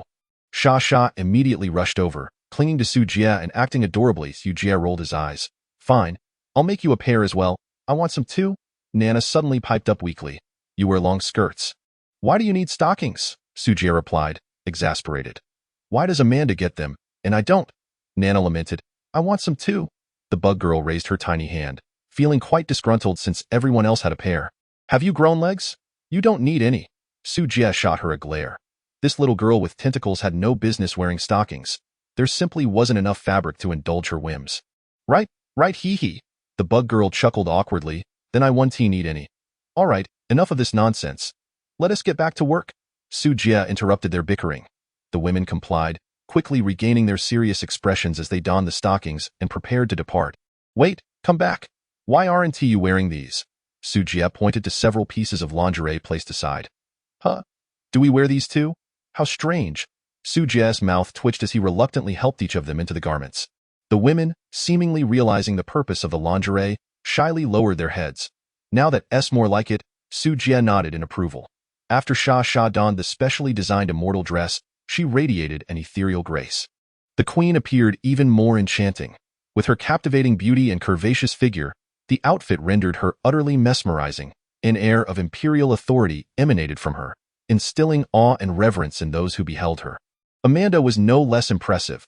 Her proud figure complemented the maid outfit perfectly, matching her personality. Only the bug girl, despite her new attire, left much to be desired. What a waste of a perfectly good shark-toothed loli. Why did she have so many tentacles? All right, let us get to work, Su Jie urged the group. Yes, they obediently replied, and soon, the women dispersed to attend to their respective tasks. The bug girl returned to the insect nest to continue hatching insects, while Sha tended to the garden and cultivation room as usual. Amanda immersed herself in her duties as a maid, and with Huan Xing's assistance, began learning how to be a competent maid. Meanwhile, the queen found herself somewhat at a loss for what to do as Su Jie prepared to venture into the mine. He chanced upon Nana, who was wandering aimlessly, since he had nothing else to occupy his time. He suggested they mine together, and why, Lord, the kingdom of White Knight still harbors a considerable amount of mineral wealth. If you require it, I can fetch it for you, Nana proposed as they walked along the path. Why didn't you mention this sooner? Su Jie halted abruptly, excitement evident as he grasped her shoulder. Quickly, tell me the exact location, my lord. I am aware. Please follow me, Nana replied, leading the way as they descended into the mine. Su Jie called upon Yonyo and Xiao Jia to assist with the transport. Is this really all the people in the kingdom of White Knight? Su Jie inquired, puzzled. A kingdom should have a substantial population. Shouldn't it? Not at all. The kingdom once thrived with a bustling populace, but a catastrophic meteor shower unleashed strange energies upon the land, leading to the sudden demise of countless citizens. We had no choice but to retreat underground. Yet the misfortune did not cease. Many survivors succumbed to the corrupting energies, gradually transforming into monsters. Years later, the kingdom was but a shell of its former self, with only a handful of powerful warriors and mages remaining. However, a grotesque curse emerged, causing the offspring to bear twisted forms. Upon hearing Nana's account, Su Jie fell into contemplation. In modern terms, it could be summarized as radiation raining down from the heavens, causing the ill-fated kingdom to linger on in misery until its complete annihilation just 2 days prior. You truly have had a stroke of bad luck to encounter such a rare occurrence, Su Jie sighed. Shaking his head, Nana offered a bittersweet smile. Why, lord, please refrain from mocking me. Is it not rather pleasant now? Without the burdens of the kingdom, I can spend my days. No, I can stay busy without worries. A life that the citizens once yearned for, Su Jie scoffed. Isn't being an empress better? Not at all. It is exceedingly exhausting, Nana replied earnestly, shaking her head. Then, do you not harbor any hatred towards me for slaying so many of your subjects? Su Jie asked suddenly. Death can sometimes be a form of liberation. Nana responded, a hint of sorrow gracing her features. And why, lord? You have created the Night Royal Palace. As an elemental apostle, remaining in your domain is my only hope of becoming stronger. You need not worry about my betrayal. After all, the kingdom of White Knight never truly existed. It was merely a temporary refuge established by beings seeking my protection. Now, all that I am belongs to you. The only concern for you should be the punishment that may descend from the heavens. And nothing more. Su Jie could not help but commend the system's might. Grudges and animosities had been completely eradicated by her 100 loyalty. The current Yehefina had unequivocally chosen to submit. With no possibility of treachery, why, lord, we have arrived. Nana led Su Jie to a massive stone, gently pushing it aside. A passageway revealed itself before Su Jie. What lay ahead was a vast pool of molten lava. Surrounded by numerous stone dwellings, the ground was strewn with remnants of forging activities. The searing lava belched forth bubbles and emitted thick plumes of smoke, laden with toxic gases. The harsh environment was even more dreadful than the meteor crater above. No wonder the Empress had lost interest in the affairs of the kingdom. Moo! The Nyo emitted warning sounds, clearly displeased with the surroundings, urging Su Jie to retreat promptly.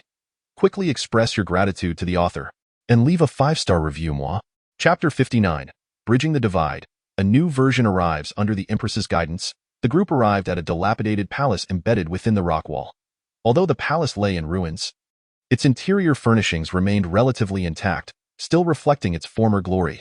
The tables, chairs, and wall murals were all adorned in dark gold and rosewood, intricately carved and elegant, showcasing the opulence befitting a royal palace. In the center of the grand hall stood an ancient throne, which appeared far more modest compared to other palaces. There was only the throne, spacious and silent. Su Jie made no hesitations, dismantling everything to take with him. The Night Royal Palace was in dire need of furnishings, and Su Jie gladly claimed them as his own. Xiao Jia was even more ruthless, immediately beginning to dismantle the palace columns, which were forged from pure iron. capable of yielding a vast quantity of iron ore. Wasting them would be a travesty.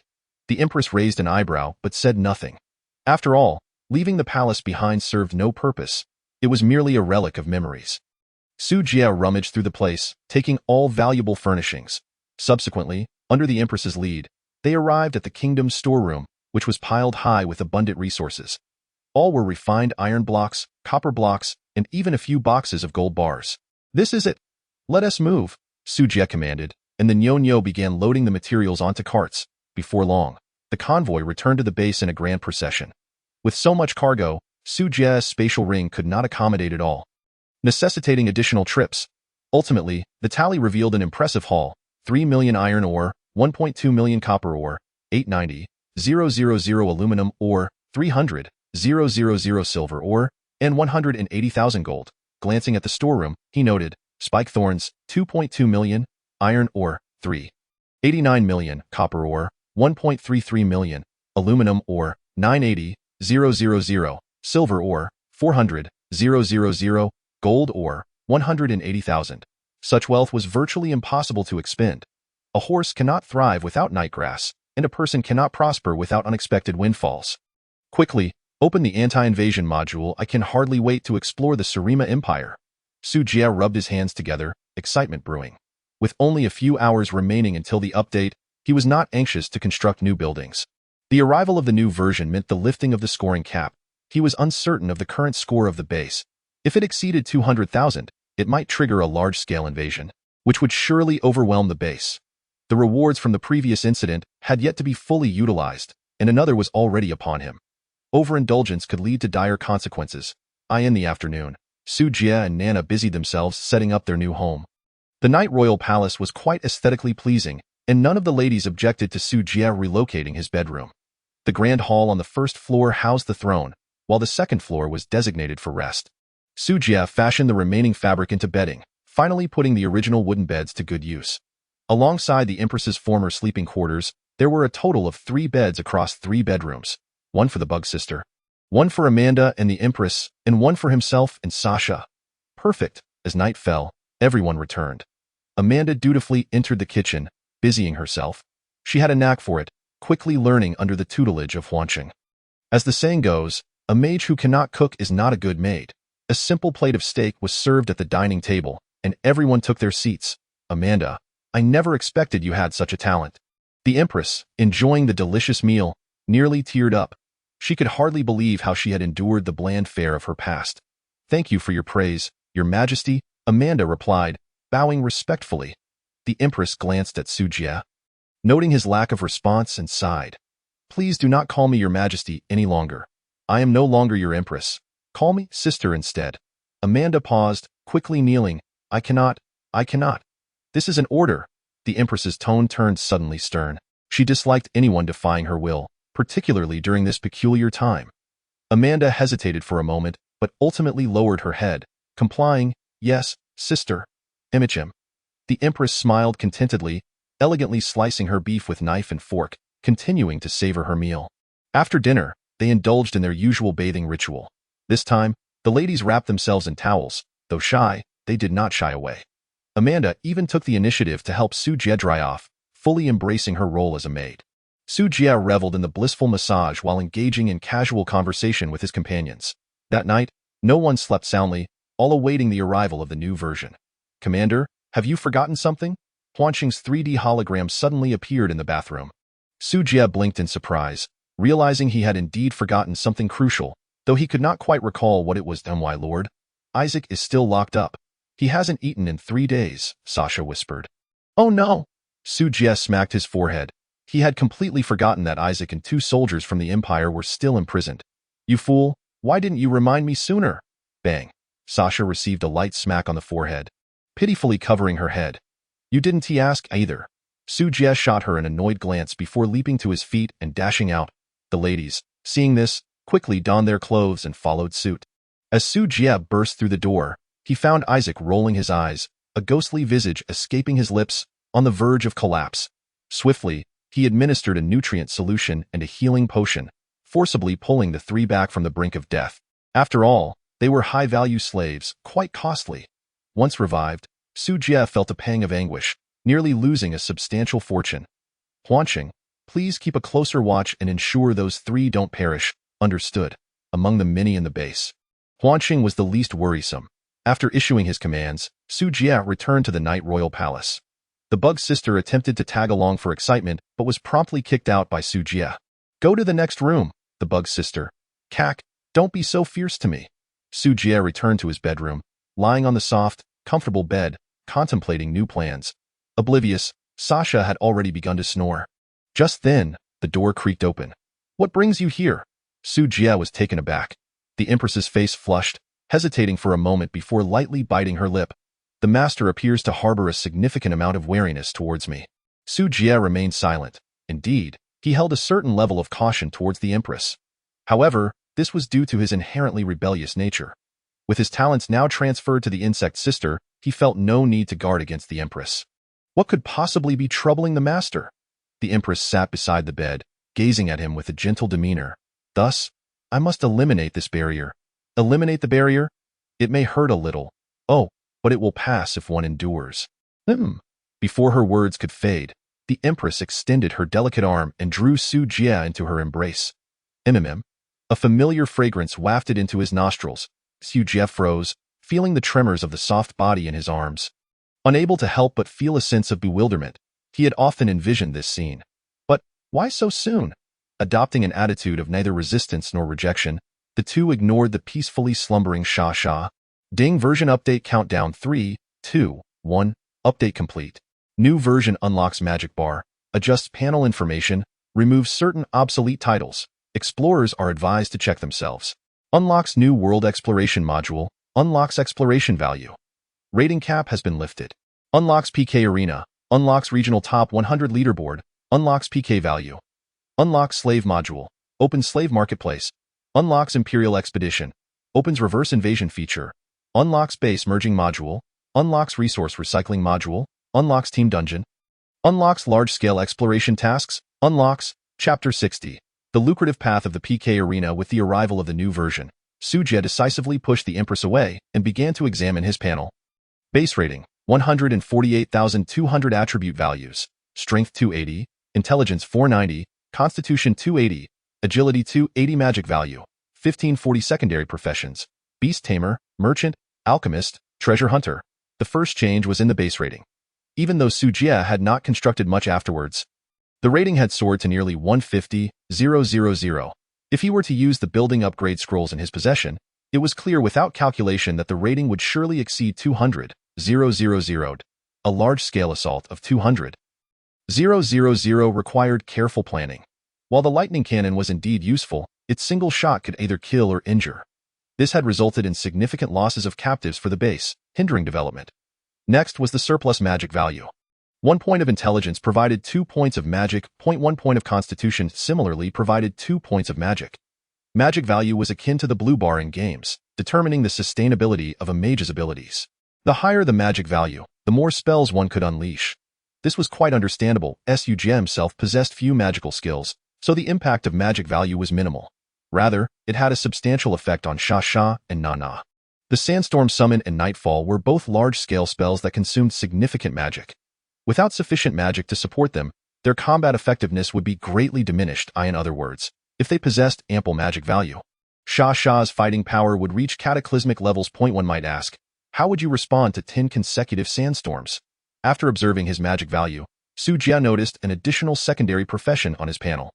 The original title of Fearless Explorer had been removed. After all, with the Warfog offline, the title had become rather useless. The system humanely compensated him with a secondary profession.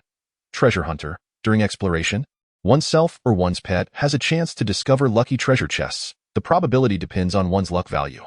This was indeed promising.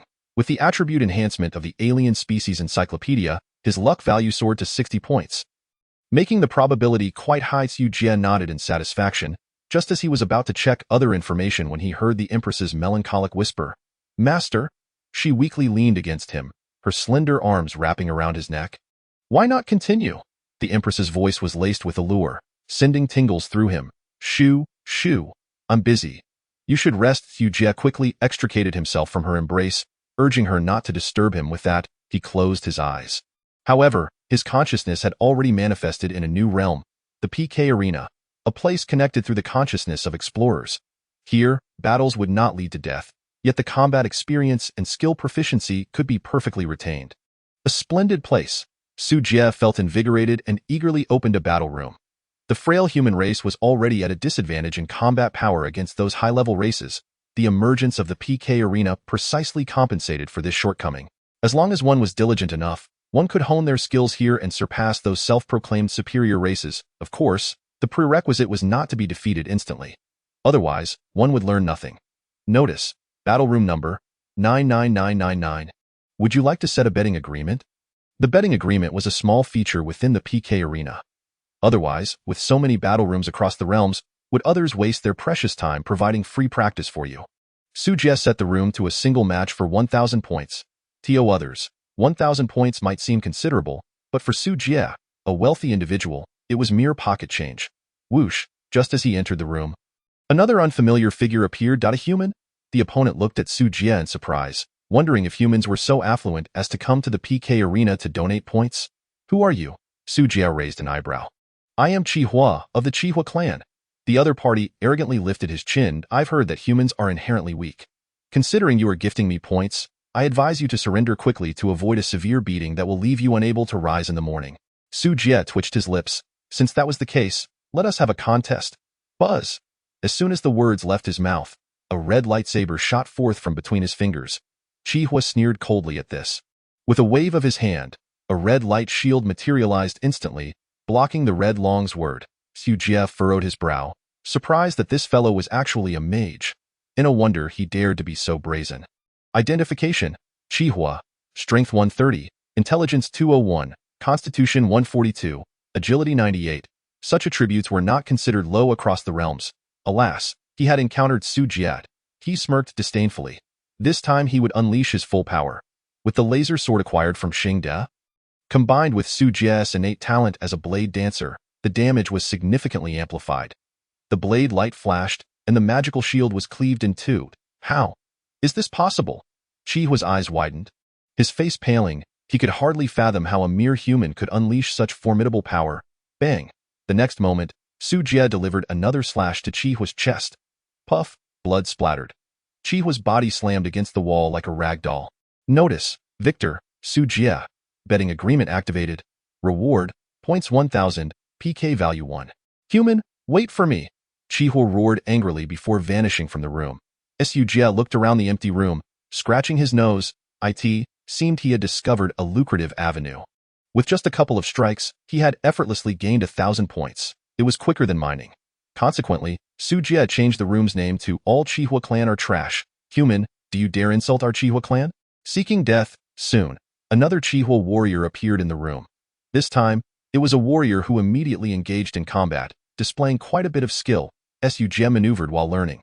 Eventually, when tired, he sent the opponent packing with a single electromagnetic cannon shot. Human, you are violating the code of martial ethics. Whose fault is it for being careless? Su Jie rolled his eyes. Is that against the rules? A roar echoed in the battle room. Oh, is it? Su Jie smiled.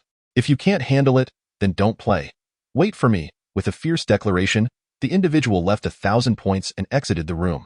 The battles did not cease. More Chi Hua warriors arrived one after another to duel Su Jie. However, these opponents were no match for him, all ending in a collection of 1,000 points. Su Jie gleefully counted his points. The PK Arena was truly a treasure trove.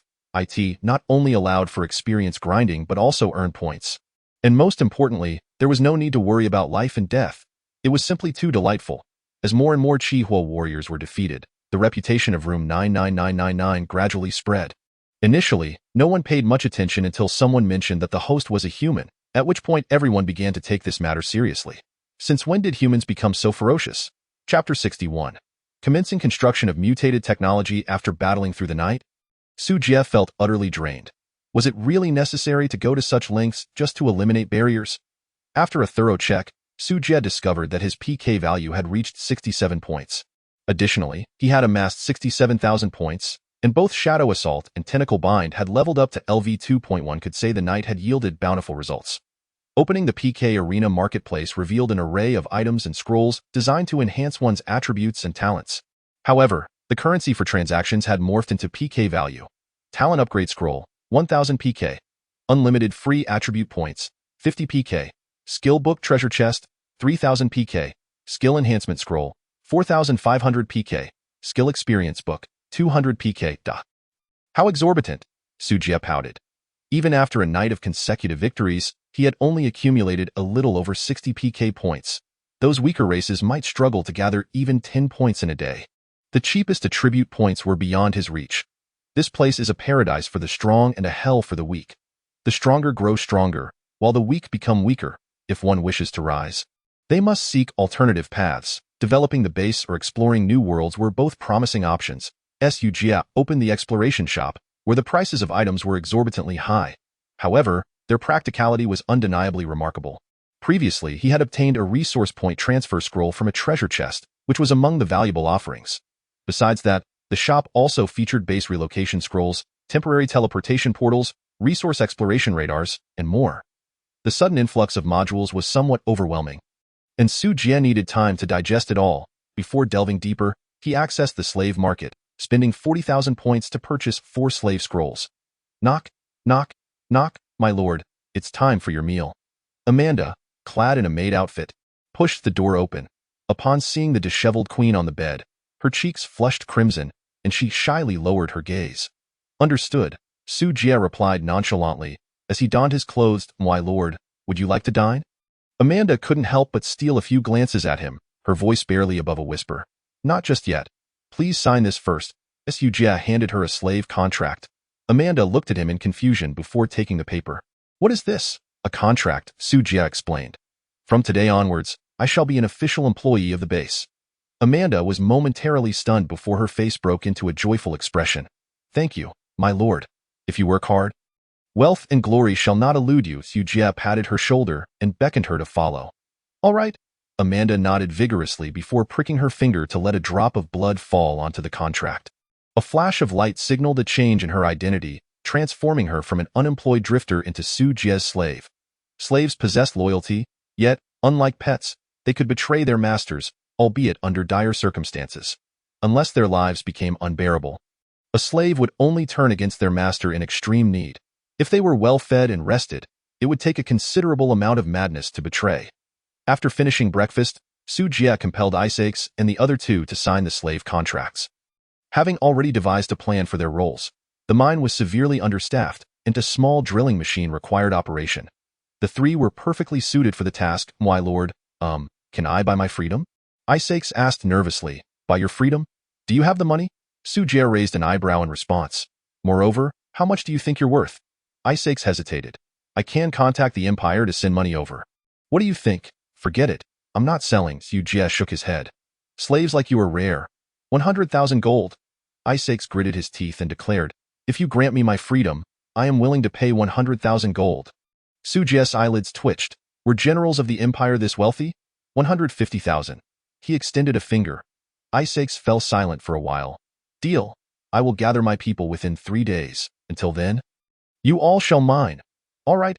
Isaacs gritted his teeth, feeling deeply pained. His finances were dwindling. After returning home, he would likely have to borrow some from his father to repay the debt.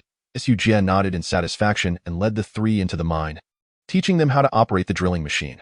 Su Jie, keep an eye on them and report any issues immediately. Understood, master. Su Jie was quite capable, although not a match for Isaacs. With the help of Niu Niu and Sha Bing, they would manage just fine. Having resolved the mining issue, Su Jie headed straight to the bedroom.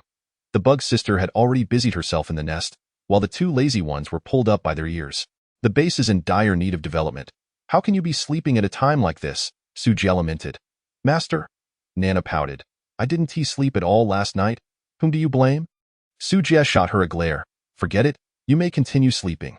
Sha, I have a new task for you. Su Jie turned to the drowsy Sha.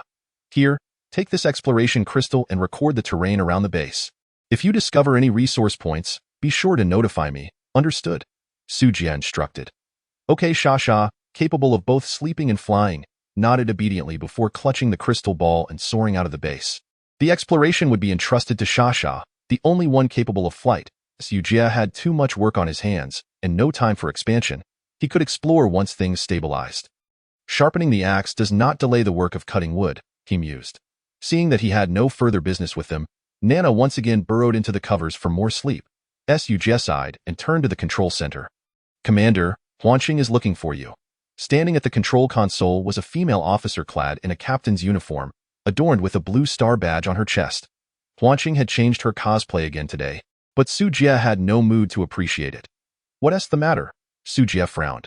The Empire's expedition sector has been opened, and a war is bound to erupt between the pioneers and the natives. Wars bring injuries, so? You mean healing potions? Su Jie instantly understood. Yes, but the price of wormwood is soaring. We must establish our own medicinal herb cultivation base. The profits from nutrient solutions were quite substantial.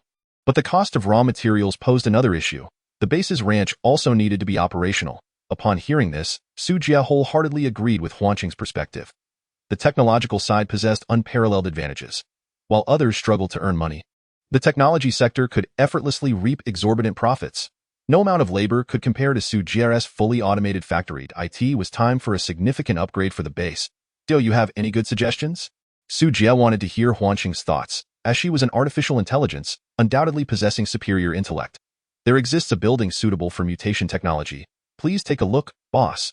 Large controllable laser cultivation room. Comprehensive building rating, 20,000 building requirements, 500,000 metal materials, 300,000 iron ore, 300,000 aluminum ore, 100,000 silver ore, 100,000 gold ore, 10,000 metal rays, 50,000 glass, 1 mutated core, 200,000 points. Description: occupying an area of 80 by 80 meters, 6 stories tall, a large plant cultivation room. Accelerates the growth and mutation process of plants, ensuring they mutate in a beneficial direction. What on earth? Raised glass. Where on earth do I find those? Upon seeing the construction requirements, Su Jie was rendered speechless. Chapter 62. The birth of the insect race, the blade seed Huanqing. Does the trading post have rays or glass? No, this is troublesome. Su Jie rubbed his forehead, sinking into distress. Rays and glass were rare commodities, and he had no idea where to procure them. Sometimes, being ahead of everyone wasn't necessarily a good thing. The path forward had to be forged by oneself. While metal rays could be substituted with universal metal. What about the glass, boss? You can first build a furnace to produce glass. The raw material can be sand from the desert, which can be refined into silica sand and then smelted into glass. Huanqing calmly offered her suggestion, as though she had anticipated this. You are indeed reliable, Huanqing, Su Jie praised. Huanqing smiled slightly and promptly called up the furnace blueprint. Fully automated smelting factory, comprehensive rating, 12,000 and building requirements, 100,000 metal materials, 100,000 stone, 40,000 iron ore, 20,000 copper ore, 20,000 aluminum ore, 10,000 gold, 50,000 points. A large blast furnace, comprehensive rating, 1,000 gear building requirements, 20,000 metal materials, 40,000 iron ore, 10,000 aluminum ore, 10,000 silver ore, 30,000 points. High-end precision mechanical molds, comprehensive rating, 800. Building requirements, forging table, transmission belt, filtering screen. Su Jie did not expect that constructing a factory to produce glass would require such a complex array of equipment and buildings. Wouldn't this lead to a massive increase in rating? Was the technology sector's construction this unreasonable? Su Jie felt quite disheartened. Seeing his troubled expression, Huanqing could not help but comfort him. Boss, convenience often comes with risk. The greater the risk, the greater the reward. Once the factory is completed, not only will it produce glass, but steel, titanium alloys, and aluminum alloys will no longer be an issue either. That much is true. Su Jie mused, stroking his chin. But you need not manipulate me. I am quite aware of the situation, Huanqing. In this day and age, humans are quite difficult to deceive. Su Jie snapped his fingers. Since there are no further issues, I shall commence construction. The vast resources gleaned from the kingdom of White Knight would now find their purpose. With a flurry of clicks, the production area on the west side of the base lit up with white light. A plethora of materials rapidly consumed, and a mid-sized smelting factory covering 1,600 square meters gradually took shape. Inside the factory, 2 conveyor belts were installed, and Su Jie swiftly equipped both production lines with all necessary equipment. Smelting was not as swift as food processing. The daily output was pitifully low. Huanqing predicted that even with both production lines operating at full capacity around the clock, the maximum daily output would be roughly 2,000 units of glass. To gather enough glass for the laser cultivation room, it would take at least half a month at minimum. That's not enough. The efficiency is too slow. Su Jie glanced at the material storage in the warehouse.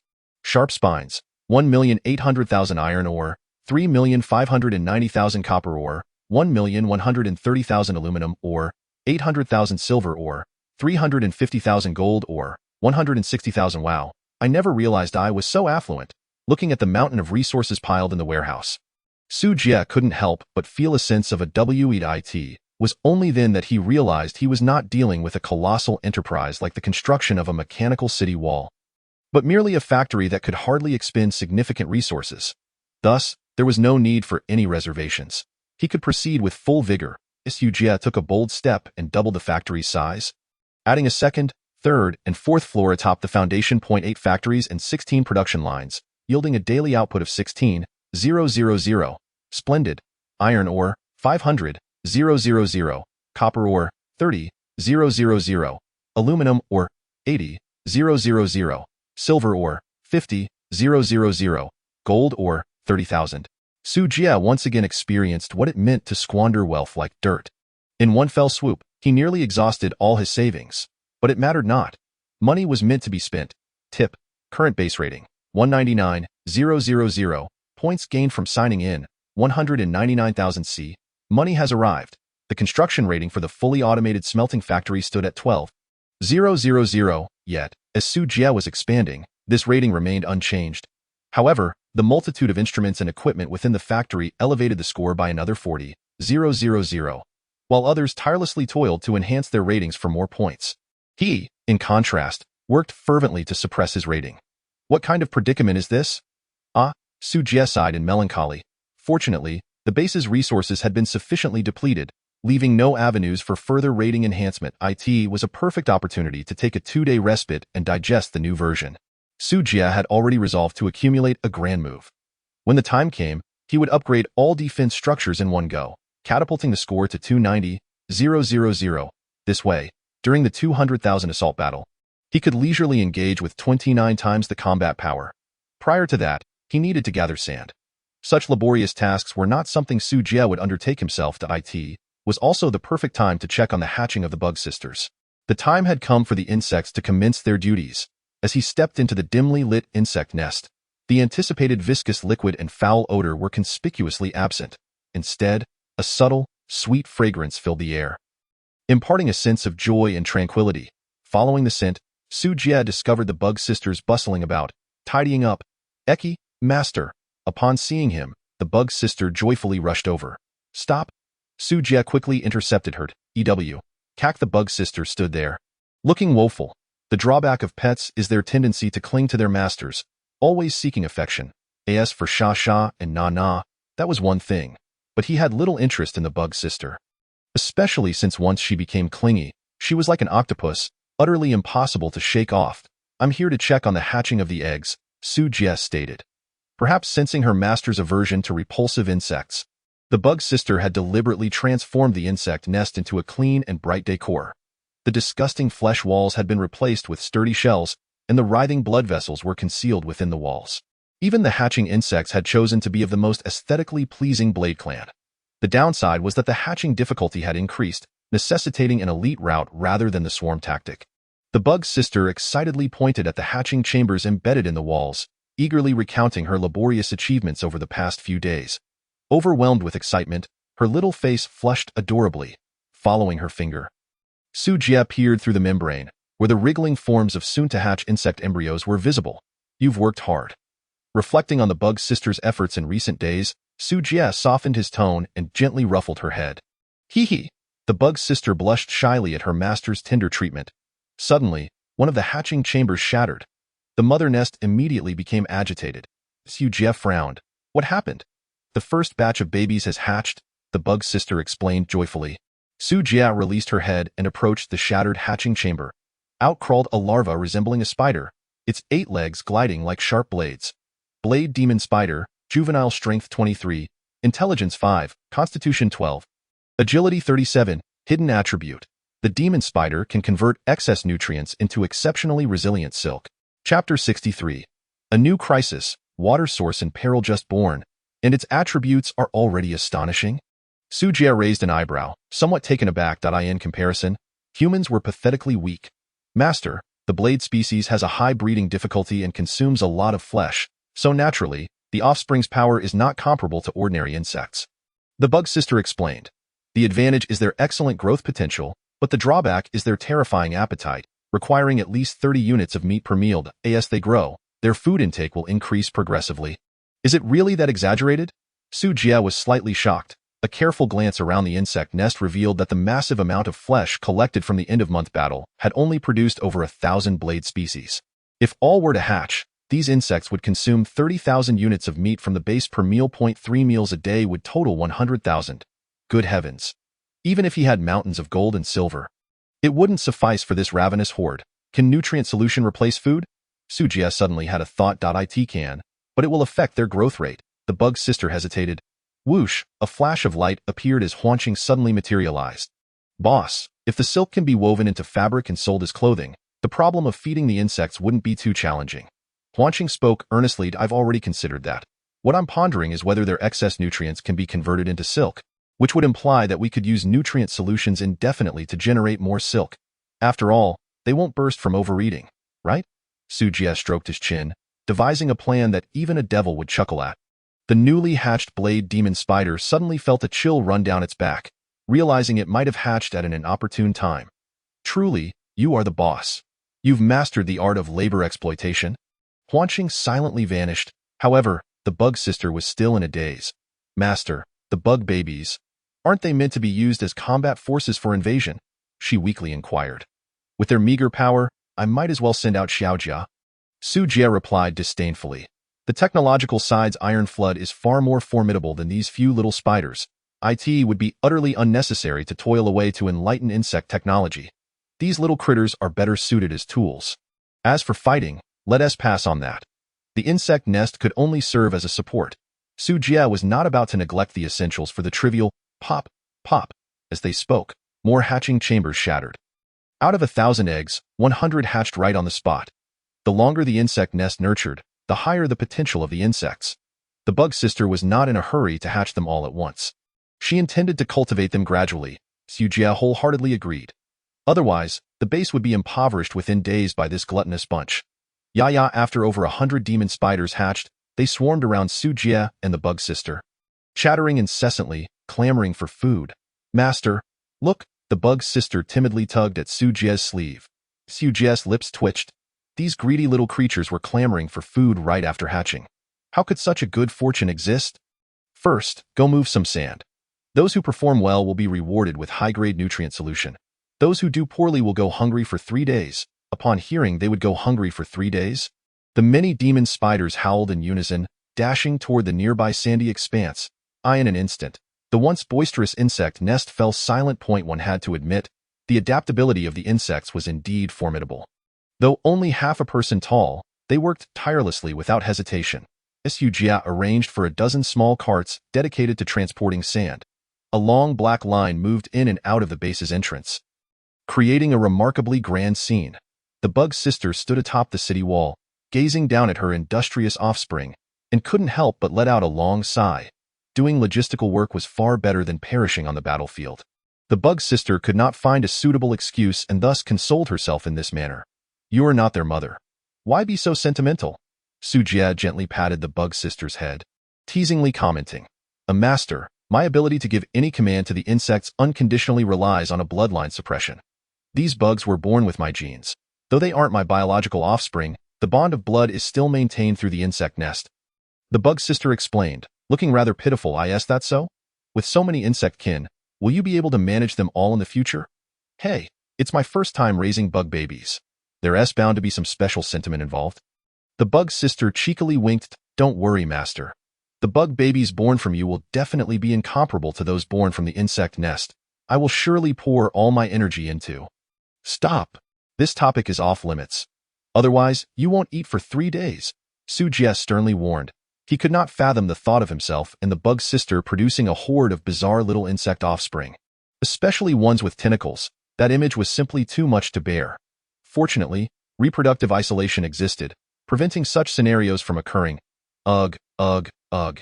Even if there were no isolation, he would never engage in anything with the bug sister. The more Su Jie thought about it, the more repulsed he became, and his expression soured instantly. Whimper, the bug sister clung to his arm, looking pitiful. Shut up, Su Jie, feeling a headache coming on, rubbed his temples. Keep an eye on the insects and ensure they don't slack off. Yes, master. The bug sister obediently replied. All right. Su Jie shook off the entanglement and hurried back to the control center. Boss, there's new information. As soon as he returned, Huanxing brought bad news. What now? The water supply is in crisis. The factory's water consumption is quite high. With 8 smelting plants, an automated food processing factory, as well as the bathrooms, toilets, pastures, and more, the reservoir supply can only sustain the base for 1 week. If new water sources cannot be found, the factory and bathhouse must be temporarily closed. So soon? Su Jie furrowed his brow in contemplation. The factory could be halted, but the bathhouse could not. Recently, the base has been expanding rapidly, and various equipment requires water, bringing the issue of water sources to light. Furthermore, once the laser cultivation chamber is completed, the necessity for irrigation will pose a significant challenge. The best course of action now is to locate an underground water source or a freshwater lake, like an oasis. Utilizing resource transfer scrolls to relocate the water source near the base would be a permanent solution. However, surrounded by desert, where can one find a lake? Su Jie rubbed his temples, lost in thought. Beep beep. At that moment, a buzzing alarm sounded in the control center. Master, Sasha has discovered a resource point and found 3 treasure chests. You must come see. It turned out that Sasha, who had gone out exploring, was sending back information through the exploration crystal. That foolish girl, I can't fly over there. Why didn't she come back to get me? That silly child. Su Jie couldn't help but facepalm, a wave of deep fatigue washing over him. The good news is that Sasha, this little lucky charm, has an absurd fortune. She actually found a crescent lake in the desert. The water source problem plaguing the base is thus resolved. From now on, the goddess of fortune should take on Sasha's surname. Otherwise, she wouldn't deserve such luck. Chapter 64. The source of radiation, preparing to relocate the base boss. I have an idea, Huanxing suddenly spoke up. Su Jie looked up at her and replied, instead of relocating the crescent lake, why not move the base there? Su Jie was slightly taken aback. What do you mean? The base is situated in the center of a basin, surrounded by slopes, making it easy for enemies to attack from above. They could even exploit the geographical advantage to turn the slopes into cover. Against any moderately intelligent invaders, the base's defenses would become rather passive. Huanxing analyzed seriously, however, if we change locations, we could leverage the natural terrain of the crescent lake, surrounded by water on 3 sides, allowing us to only face enemies from one direction. Moreover, with the lake, the land around the base could be utilized for crop cultivation. The basin's only current advantage lies in the radiation, but radiation energy will eventually deplete. Boss, we should prepare early. Huanxing's analysis was clear and concise. Su Jie pondered, gazing thoughtfully at her. Your suggestion is quite good, but what about the specifics? Without the radiation supply, our energy reserves would only support one major battle. If an unexpected event occurs, all defensive structures in the base would become mere decorations, posing too great a risk. Boss, if I'm not mistaken, the radiation should be the result of a meteorite impact. Indeed, Su Jie nodded slightly. Nana had mentioned that a meteor shower had occurred before the kingdom's troubles began. The essence of radiation is the rays produced by the decay of radioactive materials, commonly including gamma rays, beta radiation, alpha radiation, and neutron radiation. Stop. Speak plainly. Just as Huanxing was about to elaborate on the nature of radiation, Su Jie interrupted decisively. He wouldn't understand it anyway, so there was no point in wasting time. Huanxing pouted and continued, in summary, I suspect the basin is the meteorite crater from that year. That meteorite is likely the source of the radiation. If we can locate that meteorite buried underground, we could resolve the energy issue for the base. Su Jie was suddenly intrigued. If they could indeed find the source of radiation, they could leave this cursed place. Though his physique had already adapted to ignore the negative effects of radiation, it simultaneously deprived him of the opportunity for beneficial status effects. In over a month, he had only triggered 2 or 3 positive buffs. He felt like he was losing out significantly. He glanced at the team channel, where those lucky players could trigger special effects daily. The luckiest fool, the rabbit, thrived in the optimal environment, earning attribute points effortlessly and living a rather comfortable life. Su Jie couldn't endure staying in this dreadful place for another moment. They must relocate. He glanced at the current exploration value. Exploration value, 865. According to the system, using the exploration crystal to record conditions within a 10,000 square meter area would yield 1 exploration point.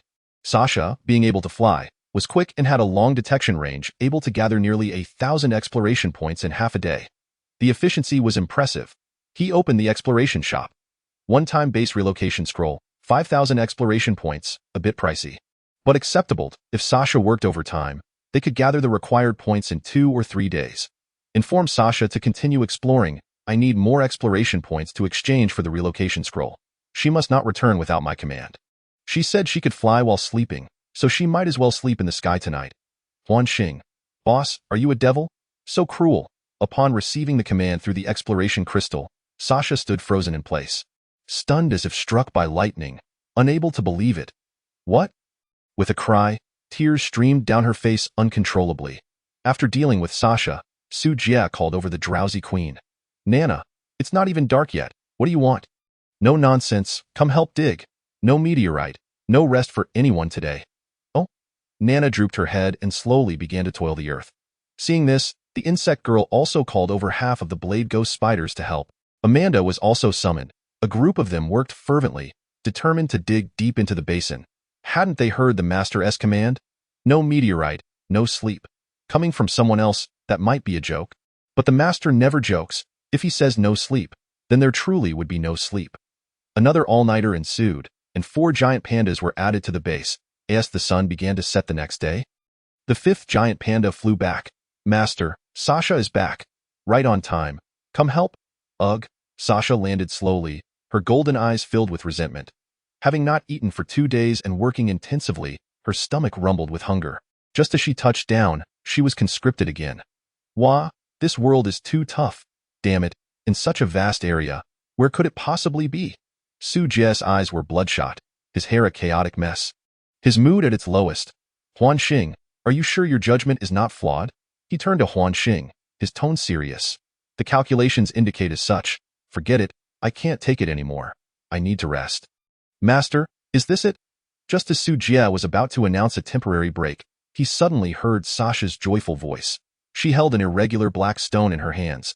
Elemental heart, core, the meteorite that had eluded so many people at the base for 2 days and nights was casually unearthed by this girl? Damn, is my 60 points of luck just for show? Sasha, I truly adore you. Sasha Yapila, I hereby declare you my beloved little sister. Wah, finally I can sleep. Amanda, the insect girl, and the queen surrounded her excitedly. Su Jie felt a bit awkward, scratching his cheek. Was he being too exploitative? Why did his conscience suddenly feel a twinge of guilt? Ahem, well, Sasha did a great job. Bath, sleep, oh. Everyone cheered excitedly. Su Jie, equally exhausted and unwilling to speak, took a quick bath in the bathroom and then snuggled into bed with a large and a small one. Whatever needed to be done could wait until tomorrow after he woke up. The following morning, fully revived, Su Jie awoke. Looking at the 2 still sound asleep beside him, he decided not to wake them today. Su Jie felt he had been too eager for results, neglecting the scenery along the way and the feelings of those below him. Today, he would give them a day off. Stretching lazily, he got up and walked to the door, pushing it open to find Amanda had risen even earlier than him. Good morning, Lord, I will prepare breakfast right away. Amanda greeted him with a bright smile and no need. You've worked hard these past 2 days. Take a break today. Thank you for your consideration, my lord. Amanda replied gratefully, a hint of shyness gracing her cheeks. Su Jie responded casually and proceeded down the stairs. As he casually prepared something to eat in the kitchen, he heard a prompt from the system. Alert. The envoy of the Surya Empire has appeared near your base. Please remain vigilant. Oh, look who's here. A fortuitous visitor. Chapter 65. The uninvited guest evil foreigners. Release our general at once. Su Jie ascended the city wall, observing a group of individuals on a small, flying vessel indignantly accusing him. These fellows seemed somewhat out of touch with reality. Su Jie raised an eyebrow, drew his pulse laser rifle, and aimed at the hovering vessel, pulling the trigger. Bang! With a gunshot, a dazzling laser pierced through the vessel's shield, directly incinerating the Imperial flag hanging from the cabin, leaving nothing but ashes. The Imperial envoy was left in shock. What the hell is that? It shattered the shield with a single shot, and at such a distance. Though this flying vessel was merely a means of transport, inferior to the larger warships, its defenses were still remarkably formidable. Who exactly is this individual? I have no desire to converse with the mindless. Either procure gold for ransom or remain to assist your general in the mines. Su Jie's words resonated like a resounding bell in the ears of the imperial soldiers. Do you know who we are? One of the officers leading the group could not contain his indignation. Who you are is of no concern to me, Su Jie scoffed. In my eyes, you are merely a rabble arrogance. Someone, throw down the gold and crush this ignorant outsider. The guards behind him were at a loss for words. It was their first encounter with someone so brazenly cowardly. Bang, bang, bang. A multitude of chests filled with gold cascaded from the airship, only to be intercepted by shields outside the city walls. Hearing the commotion, Ekia promptly led the Blade Spider to assist with the transportation. Acquired ransom from the Shurima Empire. Gold bars 100. Acquired. Gold bars 100. Gold bars 100. After receiving 150,000 gold, Su Jie grew weary of idle chatter and instructed Su Jie to bring out Isaac, who had tirelessly mined for 3 days and nights. The general, bathed in light once more, was instantly moved to tears. General, sir, are you all right? Isaac choked, collapsing into the arms of a soldier, weeping inconsolably. Free at last, I can finally rest. Isaac bore the countenance of one who had survived a calamity. These past few days had truly tormented him. Isaac, we welcome you to return next time. Su Jie waved from atop the city wall, a meaningful smile gracing his lips. Isaac froze in place. Return next time? Does he take me for a fool? Where are my 2 aides? Why were they not released as well? Isaac glared at Su Jie, demanding answers. I regret to inform you that the 150,000 gold is solely your ransom. Should you be willing to pay an additional 50,000 gold, I might consider liberating the others. Su Jie narrowed his eyes, a dangerous glint sparkling within. You are ruthless. Isaac understood the terror of Su Jie's arsenal and would not dare to provoke him over 2 aides. Ultimately, he could only endure the humiliation and leave in frustration. However, Su Jie was not one to be taken lightly. A passing bird still sheds its feathers, let alone an airship. Wait, did I grant you permission to leave? Isaac nearly lost his temper, grinding his teeth as he turned. I've given you the ransom. What more do you want? I previously stated that the 150,000 gold is your ransom alone, not for the others. Su Jie replied coolly, you may leave, but the others must stay. Isaac's expression darkened, barely containing his fury. Do not push your luck. Huan Xing, fire, at your command. Upon Su Jie's order, 30 electric cannons atop the walls began to charge. Isaac recoiled in fright, taking several steps back, panic etched across his dirt-streaked face. Stop, cease fire. I concede. I agree. Splendid. Su Jie retracted the electric cannons and nodded slightly. He watched Isaac abandon his entourage and flee clumsily in the airship. Everyone was taken aback. What just transpired? I merely came to pay a ransom. How did I end up as a hostage? The leader of the envoy, who had been the most vociferous moments ago, stood dumbfounded. Welcome, everyone, to our loving family. We are a team. Ekia, bind them all and send them to the mines at your command. Ekia immediately surrounded the envoy with a horde of vicious blade spiders, dragging them away without hesitation. Wait. The leader of the envoy struggled, shouting, I have paid the ransom. I have money. Any amount will do. Just let me go. Oh? Su Jie raised an eyebrow in surprise, halting Ekia's actions. What is your name, esteemed foreign traveler? I am Park Wuchang. Have you consorted with courtesans? Such a unique name. Are you the envoy leader? Indeed. I am the Imperial Inspector, leading this diplomatic mission. I apologize for any offense caused earlier. I hope you will forgive me, my lord. Park Wuchang wiped the cold sweat from his forehead, speaking with great trepidation. Su Jie cast a sidelong glance at Park Wuchang, a smirk playing on his lips. An inspector? You wield quite the authority. Surely you do not lack in corruption? Wronged, my lord. I merely enjoy mooncakes with bean paste during the Mid-Autumn Festival and have not engaged in any corruption. Park Wuchang shook his head vigorously in denial. Su Jie, fond of bean paste mooncakes, is it? Very well. I shall assess your ransom at 300,000 gold. Biffed. Park Wuchang's eyes widened in shock, nearly spitting blood. Damn it. I knew it. My lord, I beg you to spare me. 300,000 gold is simply unwilling. Of course, I am willing. Park Wuchang wiped away his tears of bitterness. I just need some time to gather. How long? About a week, Su Jie. in dire need of funds, was unwilling to wait that long. Su Jie, take this esteemed inspector down to the mines. He may rest when he has gathered the ransom. Understood, master.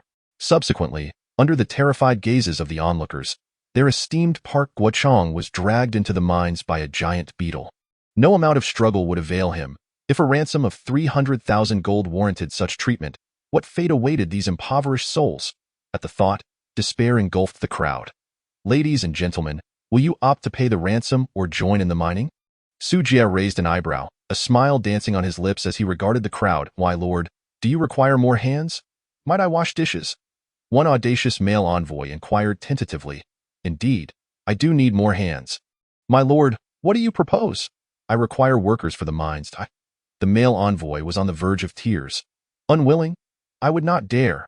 Very well, Su Jie clapped his hands. In the next moment, 100 blade spiders surrounded them, herding them into the mine. You may now enter the mine. I wish you a pleasant experience. You will regain your freedom once you have excavated all the resources within. Su Jie's tone was gentle yet laced with lethal intent. The crowd wore bitter expressions, yet none dared to retort. After all, no one was foolish enough to risk their lives. Thus, the envoys sighed collectively, entering the mine in a state of somber resignation. Ekia, I have a task for you.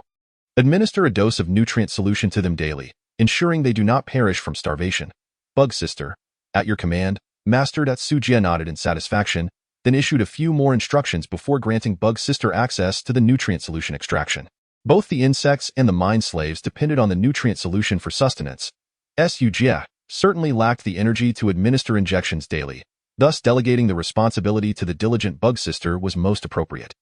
As for the mine slaves' rest, the mine was vast. They could sleep wherever they pleased. Su Jie, am a magnanimous lord. Master, the blade spiders have begun to produce silk over the past few days. How would you like to proceed? Store it in the warehouse for now. We shall discuss it later. Have the insects return to the nest. I must commence the relocation of the base. Understood. P.S. Bug Sister is quite popular. I shall provide more material for everyone. No thanks necessary. Just remember to leave a 5-star review, moi. Chapter 66. Not planting something would be an affront to my identity. Returning to the control center. Su Jie accessed the exploration mall, exchanging the fruits of Shasha's diligent labor over the past few days for base relocation scrolls. Together with the resource relocation scroll in hand, he was ready to transfer the mine and base to Crescent Lake. Please select a relocation site. A virtual map materialized before him, depicting the surrounding area recorded by Shasha using the exploration crystal in the vast expanse of desert. Only the base and Crescent Lake were marked at the center of the map. Su Jie tapped lightly, designating the relocation point at the heart of Crescent Lake. Location confirmed. Beginning transfer. Whoosh, 2 towering beams of light pierced the clouds, descending upon the distant earth. Shortly after, Su Jie felt a brief distortion of space around him. In the next moment, tranquility returned to the world. Ascending the city wall, Su Jie beheld a shimmering lake before him. The lakeside was lush with verdant grass, and within the crystal-clear waters swam a school of beautiful fish. Nearby Crescent Lake was a small cluster of willows. In the distance lay an endless expanse of desert plains. Su Jie could not help but lick his lips in delight. The environment here is truly exquisite. Prompt. Due to your enjoyment of the scenery, your mood has improved. Mood enhanced. Mood enhanced. Work efficiency 50, sleep quality 50, cognitive acuity 50, duration 3 days. Indeed, having departed from that wretched irradiated land, the acquisition of buffs has become exceedingly effortless. Su Jie opened his arms, savoring the gentle breeze against his face, taking a deep breath of the fresh air. Here, the atmosphere is pristine, devoid of radioactive dust. It feels akin to paradise. Crescent Lake spans a considerable area. The base's walls stretch over a kilometer, and remarkably, there remains an unfilled portion of land within the Crescent's embrace. Su Jie would not squander this opportunity. It was perfect for planting some vegetables and fruits to replenish his vitamin supply. Freed from the influence of radiation, he could finally cultivate something normal. Amanda, Su Jie called out to those behind him. Hear what is your command, my lord? Amanda, clutching her maid's dress, rushed forward, her bosom heaving with fervor. I need to fetch some seeds to plant crops all around the base, she declared. Blinking in confusion, she asked. My lord, didn't you say? Today I could rest? Su Jie narrowed his eyes slightly. Did I ever say that? You did. Cough. Let's postpone that to tomorrow. Plans seldom survive contact with reality. Also, Please wake up Shasha and Nana to assist us. Eh? What? Is there an issue? None. I assure you I will complete the task. Amanda nodded obediently and darted away, her dress fluttering. She instruct the insects to transport all the sand around the base to the smelting plant. Clearing more land at IT would be a disservice to my identity as a Huaxia person not to cultivate this splendid place. Su Jie commanded, directing his attention towards the wall, where the insect siblings peeked out from their nest. Surveying the surroundings, the insect nests and mines had been relocated to either side of the city gate, facilitating easier access for transporting minerals. During enemy incursions, they could also serve as a buffer zone, an ingenious dual purpose. Understood, Master? The insect sister cheerfully nodded in agreement before swiftly retreating into the nest to direct her kin to commence their labor. Soon, the lethargic Shasha and others joined the ranks of those reclaiming the wasteland. Boss, the next time we face an attack, that small patch of shuttle trees won't stand a chance. Instead, why not create an ecological zone in the northern entertainment area? We could enjoy afternoon tea on the lawn occasionally. Huanqing suddenly suggested in a hushed tone. Let's hold off on that until we gather enough glass, Su Jie replied. The greenery in the desert was exceedingly precious, and he found Huanqing's proposal quite appealing. After all, a base entirely composed of cold, hard metal lacked charm. Humans, after all, have an innate affinity for nature. Unfortunately, constructing an ecological zone demanded a substantial amount of glass, which was not feasible at the moment. So the plan had to be shelved for now. By the way, how is the glass production? The smelting plant has been operating continuously for 24 hours and has accumulated 90,000 pieces of glass. That much? Su Jie exclaimed, unable to believe it. Boss, did you forget the bonus from the Queen's Crown? It boosts overall work efficiency by 100. Can factories also receive bonuses? Though it defies logic, it is indeed the case. What an absurd talent! Su Jie silently noted the need to collect the Queen's assets, aiming to elevate the base's overall efficiency to 1,000. That would be remarkable. I see. How has the nutrient solution been performing lately? Due to the rising meat prices, the profits have decreased compared to before, but each unit still yields 50 points. Excluding market fluctuations and the daily necessities of the base, the nutrient solution's earnings range from 3 to 4 million points daily. Huanqing reported earnestly. Upon hearing this, Su Jie nodded slightly. The nutrient solution industry provided a long-term and stable income, and he was quite satisfied with such daily earnings. However, boss, I've recently uncovered a situation. What situation? Su Jie raised an eyebrow. Have you discovered a new hazard? Huanqing nodded solemnly. Yes, I've noticed that as the Pioneer base's rating increases, the difficulty of acquiring points diminishes, leading to inflation and a devaluation of points. Inflation? Su Jie frowned. That's a predictable occurrence. I anticipated this. After a moment of contemplation, he issued a new command to Huanqing. From now on, all transactions will be conducted through barter, focusing on stockpiling gold and essential construction materials. Understood, boss. Huanqing complied promptly, adjusting her trading methods accordingly. All nutrient solutions listed in the trading market were converted to equivalent barter items. Originally priced at 150 points for a bottle of basic nutrient solution, it was now set at 1.5 gold per bottle or 3 silver, 2 high-grade stone or wood, and so forth. Additionally, begin gathering the materials required for the construction of the cultivation chamber.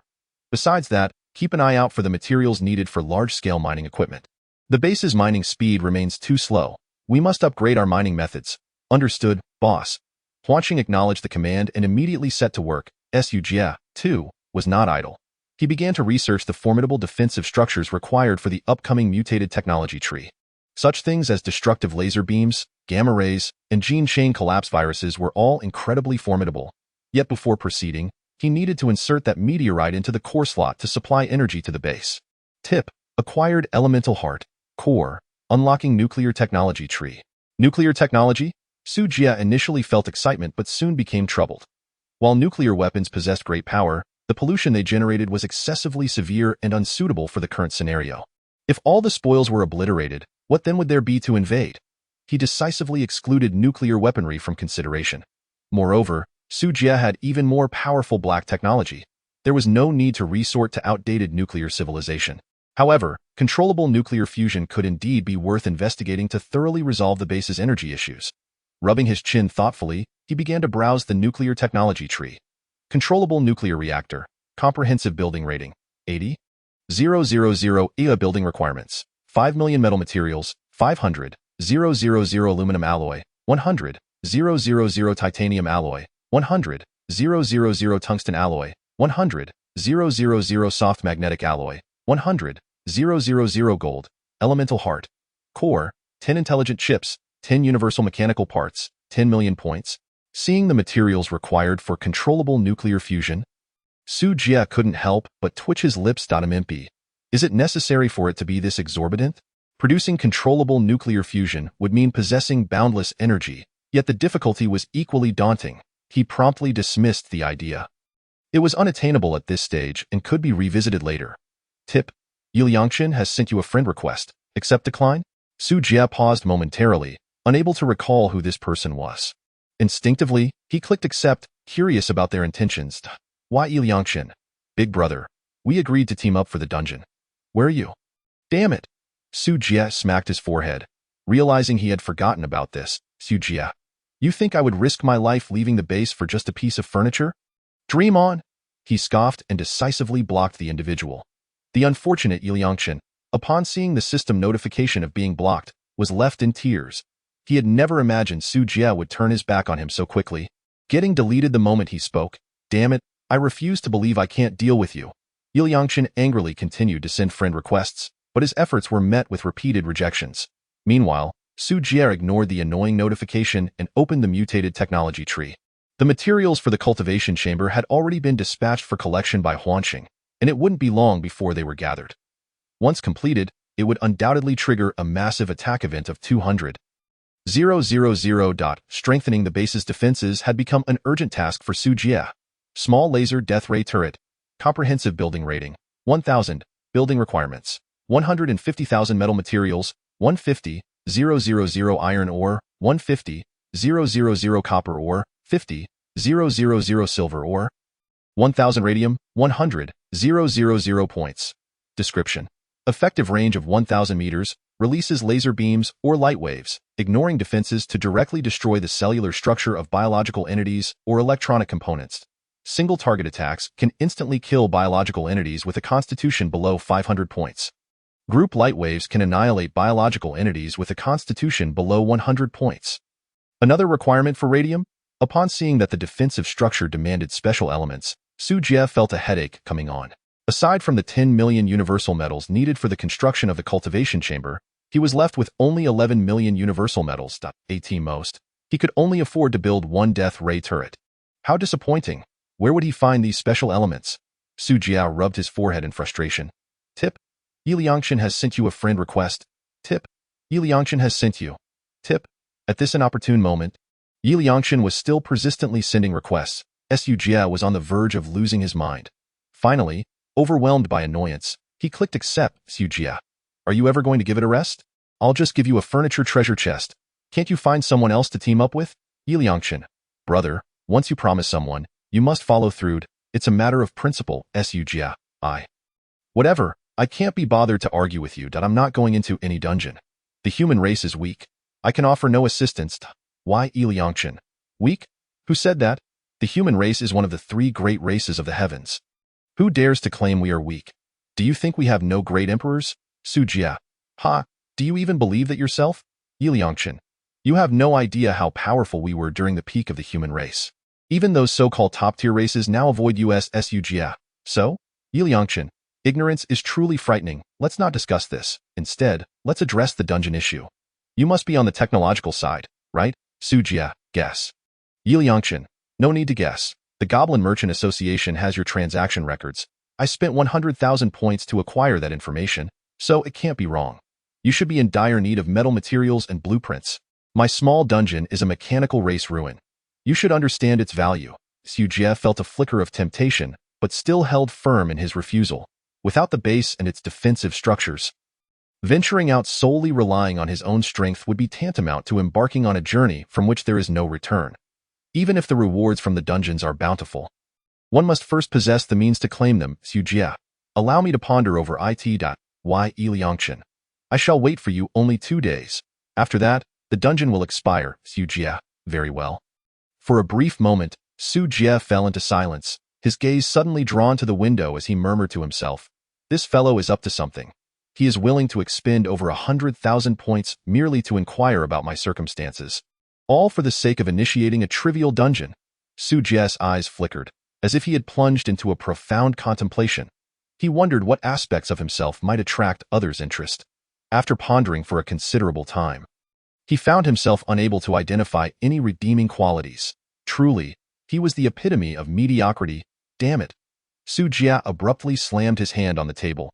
Could it be that I am truly that inept? Boss, what if it is precisely your mediocrity that others find appealing? Huanqing suddenly interjected, as if striking a bullseye, piercing through Su Jie's proud yet sensitive heart. One must be cautious with words. Otherwise, they may inflict deep wounds. Su Jie instantaneously spiraled into an emotional abyss, the world around him fading into shades of gray. However, upon further reflection, Huanqing's words bore a semblance of truth. Rather than seeking a peer of equal strength to activate the dungeon, it would be far more advantageous to find someone like him, an ignorant and pitiful human. In this manner, wouldn't the rewards within the dungeon be ripe for the taking? The more he contemplated, the more sense it made. Now that the problem was identified, it remained to be seen how to resolve it. As long as he could grow stronger than Yi Liangchen, all issues would be effortlessly surmountable. Perhaps even executing a classic ploy of feigning weakness to launch a counterattack. Su Jie chuckled to himself, envisioning the possibilities. There are myriad ways to grow more powerful. Currently, the most suitable method would be to grind for PK points in the arena and subsequently exchange them for skill upgrade scrolls. Or perhaps, the life transition potion. Private chat channel, Su Jie, Sunder Dragon, are you there? Are you there? Are you there? Christia, how much gold do you need this time? Su Jie, that's not what I am asking about. I want to know if you are aware of the human race, one of the three great races standing atop the heavens? Christia, humans? At the pinnacle? You must be referring to the celestial race. Right? Are you pursuing the path of cultivation? No, that doesn't make sense. Why would the cultivation path require so much gold? Su Jie, so according to you, is the apex of humanity the celestial race? Christia, I'm a dragon. Why would you ask me? Who else should I inquire? If you're not buying gold, then scram. I'm busy. Su Jie. All right then, please continue your work. Chapter 68. Life Transition. Telekinesis. Huanqing, what is your perspective? There must be some hidden intricacies at play.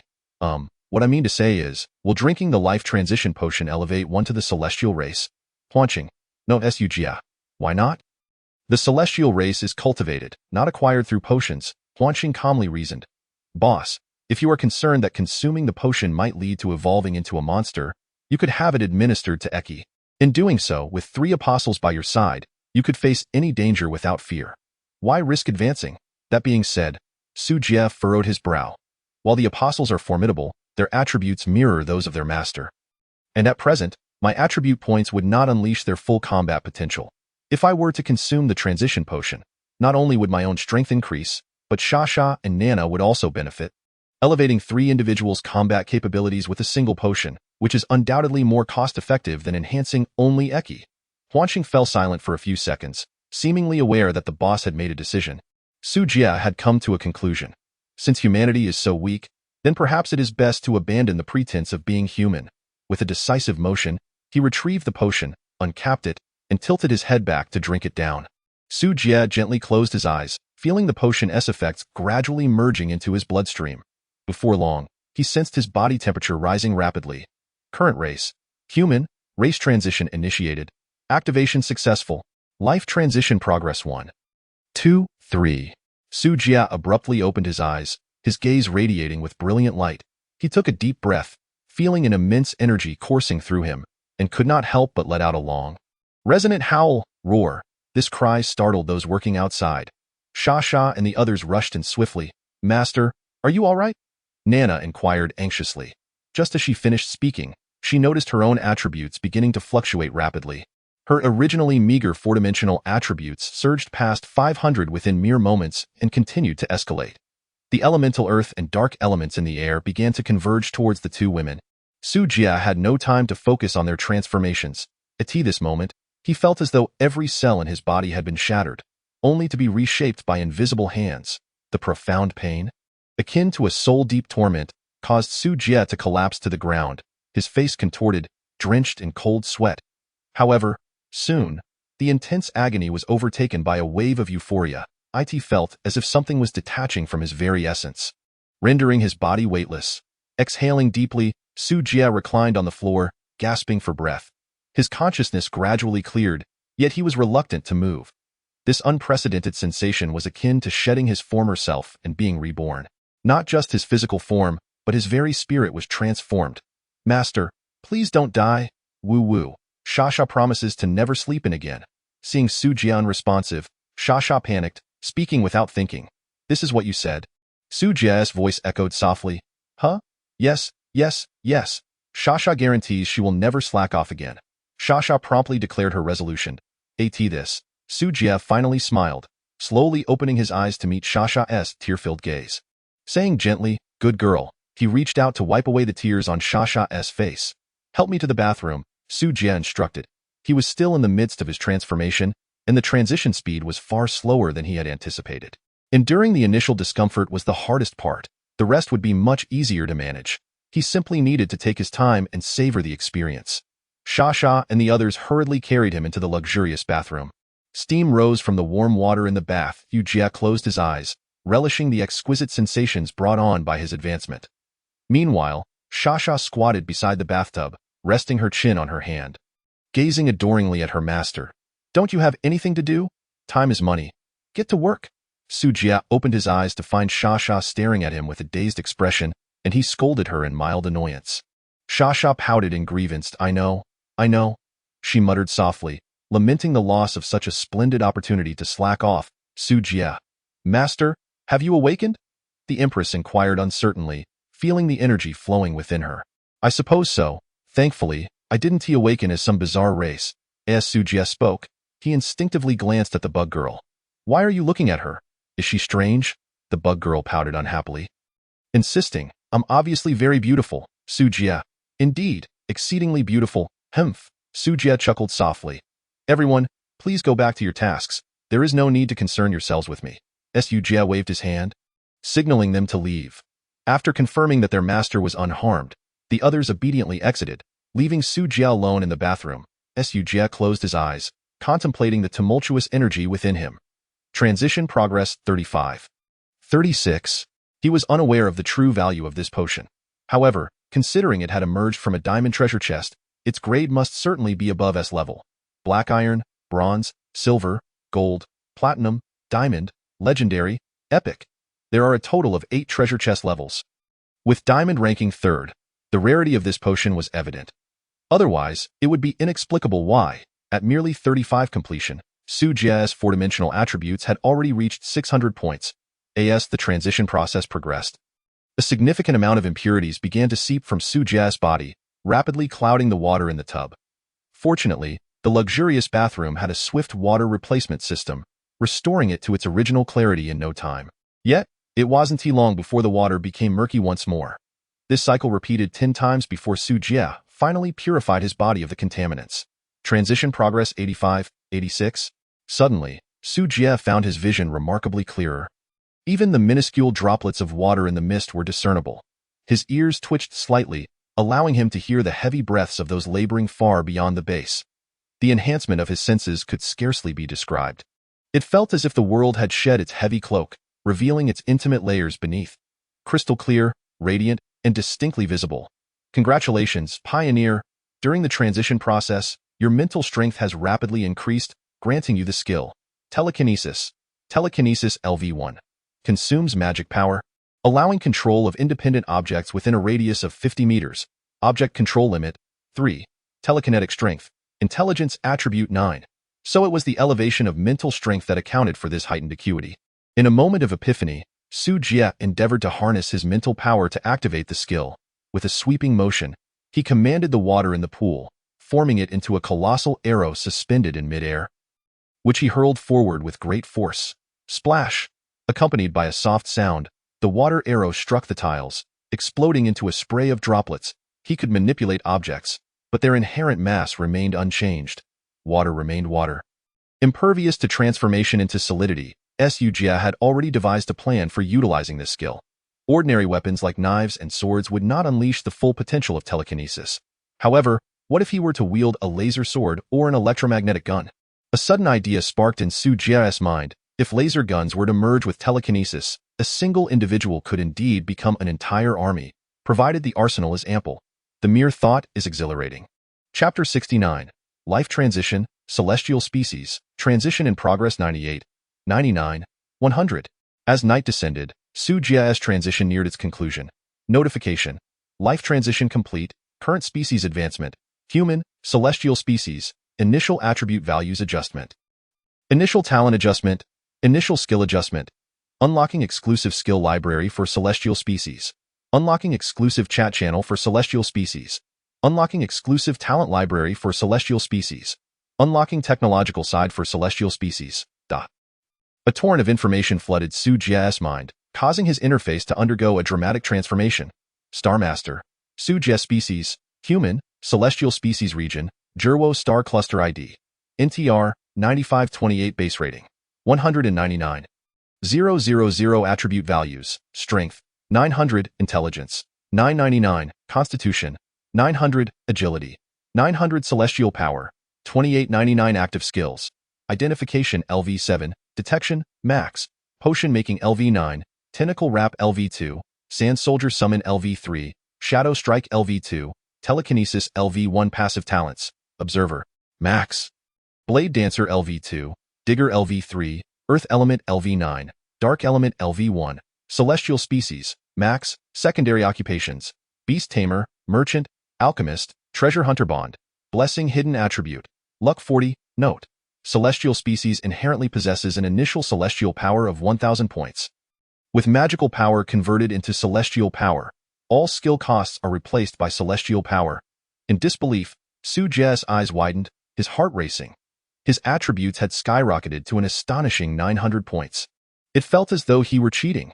The highest attribute, intelligence, had reached its limit of 999, and any further enhancement could only be achieved through special items. This was a restriction imposed on the SSS-level supreme races, designed to prevent them from becoming overwhelmingly powerful and disrupting game balance. He could hardly fathom such fortune befalling him in his lifetime. Taking a deep breath to suppress his overwhelming excitement, Su Jie continued to examine his panel. Celestial power had replaced magical power, seemingly representing a more advanced form of energy. The calculation method mirrored that of magical power, with intelligence and constitution contributing to the celestial power total. With 999 intelligence, 900 constitution, and an initial value of 1000, it perfectly equated to 2899. However, Su Jie lamented his meager skills, unable to fully appreciate the advantages bestowed by his celestial power. When he attempted to activate his celestial power to unleash a skill, he was astonished to find the consumption to be minimal. 0.3 ethereal tentacles moved with precision, their power surpassing anything before. In a wonder they were regarded as a top-tier race. The disparity in starting points compared to ordinary races was staggering. Muttering to himself, Su Jie suddenly grasped the terrifying aspects of a supreme race. Celestial species, max skill proficiency gain 50, attribute acquisition probability 50, global work efficiency 50, attack power 50, defense power 50, recovery rate 50, movement speed 50, reproduction rate -99, unique racial talent, non-transferable, non-removable, remarkable. What an extraordinary talent! Yet, was there an odd attribute mixed in? No matter. It was of little consequence. Su Jie shook his head, chuckling softly. His sole desire was to seek out opponents and engage in battle. With a blink, Su Jie's consciousness transitioned from the bathroom to the PK arena. 99999 PK room. Chihua clan's Xiao Lu say, Grandpa has returned. The room name change immediately incited outrage. What the hell? The human from room 99999 is online. Brothers of the Chihua clan, grab your weapons. Second Lieutenant, where is my Italian cannon? In the pure white chamber, a red-skinned alien engulfed in flames appeared. Human, I have waited 3 days for this moment. Today, I shall finally capture you. Su Jie calmly assessed his adversary. The figure before him was a bald elder clad in leather armor, towering and robust, exuding an aura of ferocity. Compared to the likes of Chihua Lai, this individual clearly held a significant status. And you are? Su Jie asked, his tone indifferent. I am Chihua Xiong, one of the 9 elders of the Chihua clan. The elder snarled, his expression twisted with wrath as he glared at Su Jie. You have humiliated my clan and tarnished our reputation. Today, I shall grind your bones to dust. Ha! Su Jie scoffed, a smirk playing on his lips. When one is outmatched, they call upon their elders. Do you think my human race lacks an emperor? Please, that's ancient history. An emperor, you say? Chihua Xiong sneered. I had no idea the humans once had great figures. Su Jie frowned slightly. Enough of your chatter, boy. Prepare to wait. Su Jie suddenly raised his hand to halt him. Since you are one of the ancestors of the Qihua clan, you must be quite wealthy. Yes, Qihua Xiong, visibly annoyed, replied. What of it? What concern is it of yours? It concerns me greatly. How could it not?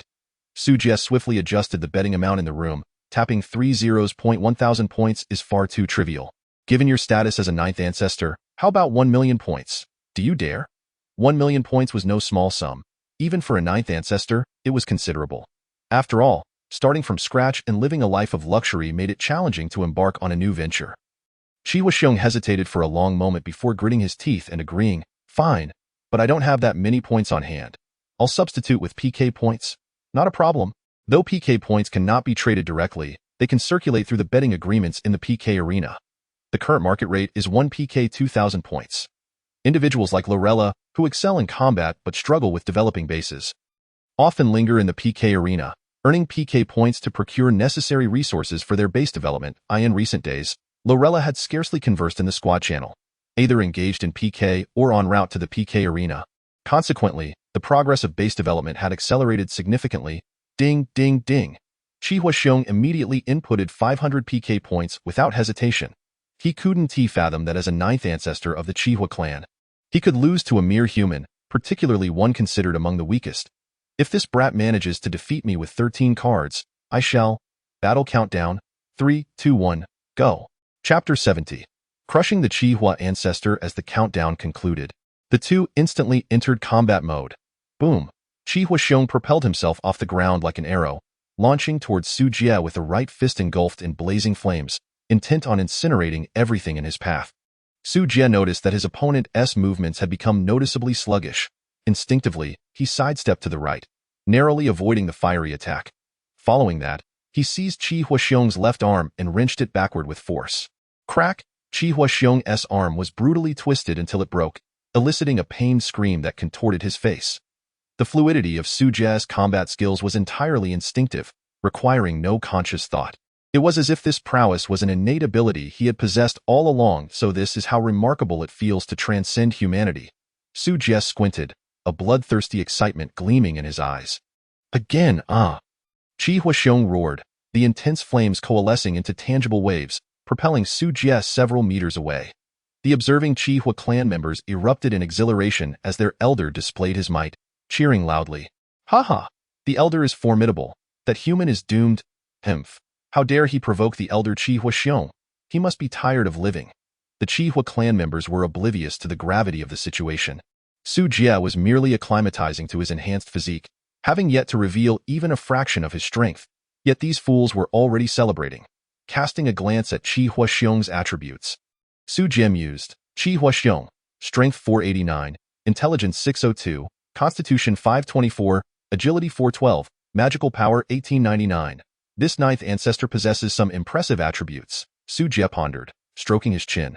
While the Qihua clan could be considered average among the myriad of races, even the elder of an average race far surpassed 90 of all beings in strength. Were the legendary races standing atop the realm not even more astonishing? A sense of crisis surged within Su Jie. A new storm had emerged. Stagnation was not an option. Just as Su Jie reminded himself to remain cautious and not to underestimate his opponent, Qihua Xiong dashed forward. You brat, die! Qihua Xiong bellowed, launching a kick aimed at Su Jie's head, the speed akin to a lightning strike. If that kick landed, his head would surely explode on the spot. Yet, Su Jie remained unfazed, stepping forward just in time to narrowly avoid the lethal strike. Then, with a swift motion, he clenched his right fist and delivered a powerful blow to Qihua Xiong's chest. Bang. Pfft. How could 900 points of power be defended against? The fierce Qihua Xiong suddenly spat out a mouthful of blood, hurtling backwards and rolling over 30 times on the ground before finally coming to a halt. You are too weak. Su Jie shook his head with a sigh. A profound sense of solitude enveloped him, as if he were destined to seek defeat in this realm, unmatched by anyone. The expression of utter disappointment on Su Jie's face ignited a mix of anger and humiliation within Qihua Xiong. How could he, a distinguished ancestor of the Qihua clan, be knocked out by a mere human with a single punch? Even the onlooking members of the Qihua clan were astonished. The ancestor actually lost? Impossible. The ancestor would never lose. This brat must have employed some despicable trick. Yes, the ancestor had been careless and failed to evade. Otherwise, How could he have possibly lost to this insignificant pest? Listening to the clamor of his kin, Qi Huaxiong felt a burning sensation on his face. Only he understood the terrifying power behind that punch. Senior, you are not human. At this moment, Qi Huaxiong finally sensed a hint of something amiss. Su Jie cast a nonchalant glance at him and coldly replied, Senior, old man, do not speak out of turn. I am not nearly as old as you. Qi Huaxiong felt a wave of embarrassment wash over him. He had assumed this young man was an ancient being who had traversed the world for countless eons. However, defeat was defeat. In the myriad realms, strength reigned supreme. The age-old truth remained. The one with the mightiest fist is the master. Qi Huaxiong, well versed in this principle, humbly conceded, You are right, Senior. Qi Huaxiong, admit defeat.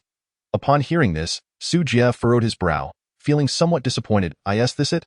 Qi Huaxiong was momentarily stunned but quickly recovered, hastily adding, I apologize for any offense earlier. This is a small token of my esteem, a gesture from our clan, and I hope you can forgive our rudeness. As soon as he finished speaking, a finely crafted crimson gemstone materialized out of thin air, floating before Su Jie. Su Jie looked down and immediately felt delighted. What is this? Oh ho ho, Senior may not be aware, but this is our clan's specialty. The Hua Yuan Jing, a treasure that can enhance magical power and the potency of fire-related skills, Qi Huaxiong explained with a smile. Though the elemental force contained within this crystal does not compare to that of an elemental core, it is abundant enough in quantity. If one absorbs a sufficient amount, there is even a chance to gain innate fire elemental affinity and unlock fire magic. How many of these precious materials do you have? Su Jie inquired. Qi Huaxiong hesitated. Well, Senior, this, Su Jie nodded. Do not worry about the cost. Just be honest. After a moment of contemplation, Qi Huaxiong finally gritted his teeth and replied, Aside from this one I have on me, our Qi Hua clan possesses 10 additional Hua Yuan Jing. Currently, the larger region was not yet open, and the Gu Erwa star cluster where Su Jie resided had very few members of the Qi Hua clan. Even as the esteemed ancestor of his clan, Qi Huaxiong had collected only a meager amount of Hua Yuan Jing. The market price for an elemental core was around 1 million points. Even if the Hua Yuan Jing were valued at 100,000 points each, 10 would amount to 1 million points. Surely not too burdensome for you. Su Jie calmly quoted a price. Qi Huaxiong's lips twitched. Elemental cores may be priced, but they are scarce. You can find someone selling them for 1 million points. The actual price of Hua Yuan Jing is certainly not as cheap as Su Jie suggested. However, if it meant mending the rift between this powerful individual and his clan, a small loss would be acceptable. Very well, but you must also guarantee that you will not trouble the younger members of my clan in the future. That is a given, Su Jie readily agreed. If it weren't for someone named Qi Hualai provoking me, I wouldn't have bothered with you at all. Qi Huaxiong was taken aback. Qi Hualai?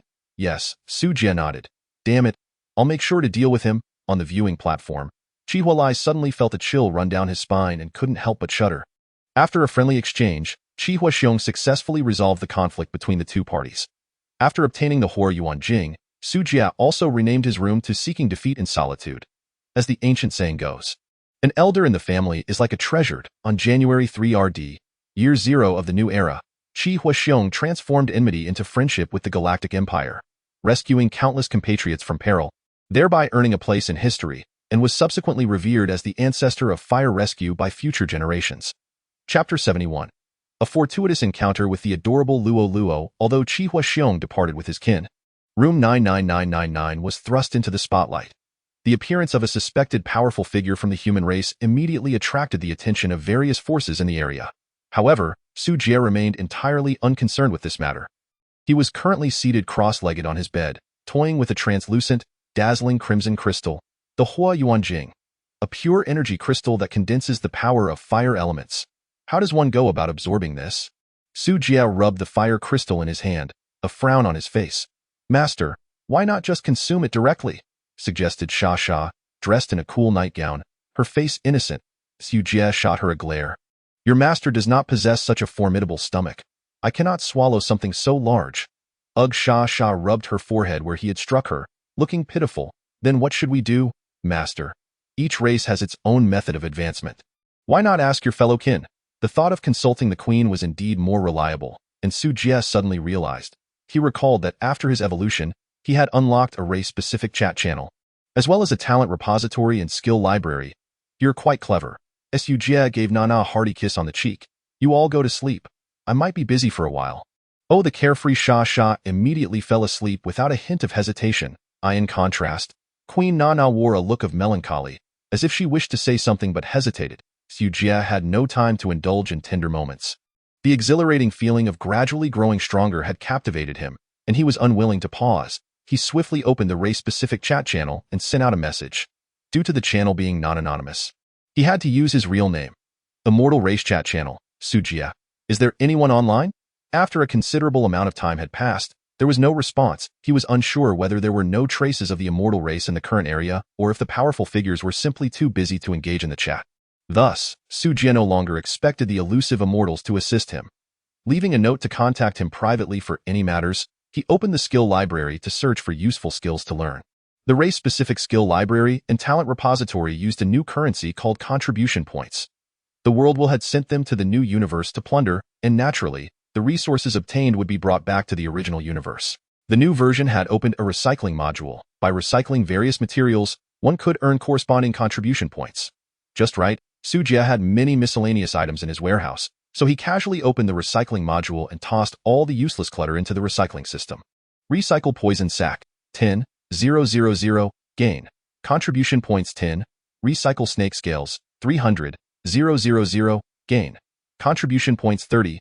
Recycle bones, 5,600, gain. Contribution point 6. Is that all? Su Jie raised an eyebrow, feeling somewhat vexed. He opened the skill library and found the cheapest skill book. Immortal Technique, Beginner Chi Manipulation, 500 contribution points. Immortal Technique, Beginner Fireball Technique, 500 contribution points. Immortal Technique, Beginner Gentle Breeze Technique, 800 contribution points. Immortal Technique, Introductory Sword Technique, 1,000 contribution points. Immortal Technique, Introductory Blade Technique. What the heck? Even the introductory skills are so expensive. Is there no justice? Su Jie's expression shifted between gloom and hope as he gazed at the exorbitant skill books. Had he been a member of the immortal race from the beginning, he would not need these skill books, as he would inherently possess these abilities. Unfortunately, he was a latecomer and had to start from scratch. Fortunately, the system was user-friendly. With a click, he could learn without wasting time deciphering techniques. After a moment of contemplation, Su Jie decided to recycle the several 100,000 stones in his warehouse that were of little use. Adding the previous 46 points from the miscellaneous items, he gathered the 500 contribution points needed to exchange for the cheapest chi manipulation skill. Notice: successfully used skill book, acquired skill, immortal technique, chi manipulation, beginner. In the next moment, a flood of information surged into his mind, and Su Jie immediately closed his eyes to begin cultivating. Immortal technique, chi manipulation. In a non-combat state while sitting quietly, one can autonomously absorb nearby energy and convert it into immortal power. As Su Jie entered a meditative state, the energy within the Hua Yuan Jing seeped through his skin and into his limbs and bones. Absorbing fire source essence, gaining immortal power 1. Absorbing fire source essence. Fire element affinity increased. Absorbing fire source essence. Fire element resistance increased. Absorbing fire source essence. Physique 1. Su Jie was astonished to discover that this so-called chi manipulation did not require him to operate any techniques. Simply maintaining a sitting posture was sufficient. With this realization, he decided to take out all 11 Hua Yuan Jing and pile them in his palm. His consciousness then entered the PK arena to brush up on skill proficiency and PK values. He had thoroughly mastered time management. Su Jie's current goal was clear: prioritize enhancing his strength, then venture into the instance dungeon mentioned by Yi Liangshen to obtain special metals. With sufficient materials, he would return to engage in frenzied construction and initiate a large-scale assault. Once the base was stable, he would launch a reverse invasion and capture a host of queens to serve him. Yes, the plan is perfect. Let the implementation begin. Notification: you have successfully defeated the Water Tower alien in room 33562, earning 1,000 points, PK value 1. Notification: you have successfully defeated the Earth Vein Giant clan in room 2776, earning 100 PK value 1. Notification: you have successfully defeated the Blood Wolf clan in room 1542, earning 200 PK value 1. Notification: Su Jie relentlessly carved his way through the entire PK arena. As soon as a room was opened, he was the first to charge in and engage in battle. Pressed for time, he unleashed his full power with each strike, achieving instant kills. Throughout the night, he had nearly rendered this area devoid of challengers. However, Su Jie, looking down upon the low-stakes rooms, remained unbothered by the presence of weaker clans. As he continued to conquer room after room, he inadvertently stumbled into the top 100 room numbers. Notification. You have entered room 96, betting agreement, 300 PK value. Winged race? Human race? Is that Lorella? Upon hearing this familiar name, the avian figure on the opposite side was momentarily taken aback. It is I. Do we know each other? Haha, what a coincidence. Su Jie did not expect to encounter one of his own amidst the chaos. Pleased to meet you for the first time. I'm Su Jie, he introduced with a broad smile. I never imagined I would encounter you here. Truly, the world is unpredictable. Hearing this, Lorella, a member of his team, relaxed her previously tense stance. She had initially envisioned the battle-crazed warrior as a hulking, muscle-bound brute, but was pleasantly surprised to find him rather endearing. No wonder Sophia always called you little Luo Luod. Lorella's appearance starkly contrasted with Su Jie's expectations. Lacking a tall and robust physique, she appeared quite youthful, resembling a cool little loli that a pair of pristine wings complemented her blue feathered attire, amplifying her adorable aura. Unfortunately, her perpetually serious expression lent her an air of unwarranted maturity. This is the PK arena. Do you wish to be pummeled? Upon hearing the embarrassing nickname, Lorella's face darkened. Su Jie erupted into laughter. Come on, lighten up. Lorella shot him a glare, her expression stern. Once the battle begins, there is no possibility of stopping. We can talk afterward. I truly find you vexing. Chapter 72. Is this bumpy road even drivable? As if a dragon had been unleashed, the two of them immediately engaged in a fierce struggle. The clash of laser swords and long spears produced dazzling sparks. It remained a mystery what material Lorella's weapon was forged from, as it did not succumb to Su Jie's laser sword. Yet, she seemed unable to gain the upper hand, remaining on the defensive and enduring the onslaught. With his enhanced attributes, Su Jie was far ahead. Unless he encountered another SSS-level top-tier race, he would dominate any clan. Little Luo, your speed is insufficient. You can't touch me. Su Jie casually evaded Lorella's attacks, a teasing grin playing on his lips. One attack after another. Lorella couldn't even graze the hem of Su Jie's sleeve. You can't be human, can you? While attacking, Lorella inquired. Su Jie did not respond, instead jesting, of course, I am human. What, do you think I'm a robot? Humph. Lorella huffed, her eyes brimming with determination. The glory of the winged race shall not fade. Thunder, be obliterated. With a furious roar, Lorella emanated a blazing electric aura. In the next heartbeat, she transformed into a streak of lightning, hurtling towards Su Jie. Su Jie narrowed his eyes slightly, thrusting his sword with lightning speed. Clang! The resounding clash of metal reverberated through the void. Su Jie felt a formidable current coursing through his sword, causing his hands to ache. Immediately after, Lorella conjured a silver dagger, its blade glinting ominously as it plunged towards Su Jie's chest, intent on delivering a fatal blow. Hey now, you're quite fierce. Su Jie sidestepped the lethal strike, swiftly delivering a kick to her arm. Bang! With a dull thud, Lorella's petite frame trembled as she stumbled back several steps. What incredible strength! Her eyes widened in astonishment. Although she had anticipated this, experiencing it firsthand was still shocking. Su Jie grinned. This is merely the beginning. As he spoke, 3 tendrils shot forth, ensnaring the little loli in midair. You? Lorella's cheeks flushed crimson, glaring at Su Jie in indignation. What now? Do you concede? Su Jie chuckled, stepping closer to pinch her chubby cheeks, soft and smooth. The little loli glowered at him fiercely, her clenched teeth rendering her demeanor irresistibly adorable in Su Jie's eyes. Admitting defeat is not shameful. Hurry up and concede, or I might resort to violence. As his words fell, Su Jie's mischievous hand inched toward her underarm. Ha ha ha, oh ho ho! Lorella erupted into uncontrollable laughter from the tickling. Breathless and tearful with mirth, she pleaded, Stop. Ha ha ha, I was wrong. I concede. All right. Ha ha ha, such a good girl. Only then did Su Jie release his wicked grip. Notification. You have successfully defeated the winged race in room 96, earning 300 PK value. PK value 1. Upon hearing the notification, Su Jie finally released his grip on the tendrils. I despise you. Lorella whimpered as she wiped her tears and turned to leave. Hey, don't cry. Su Jie hurried after her, attempting to console Lorella. However, she completely ignored him and chose to log off instead. Sigh, her temper is just like that of a child.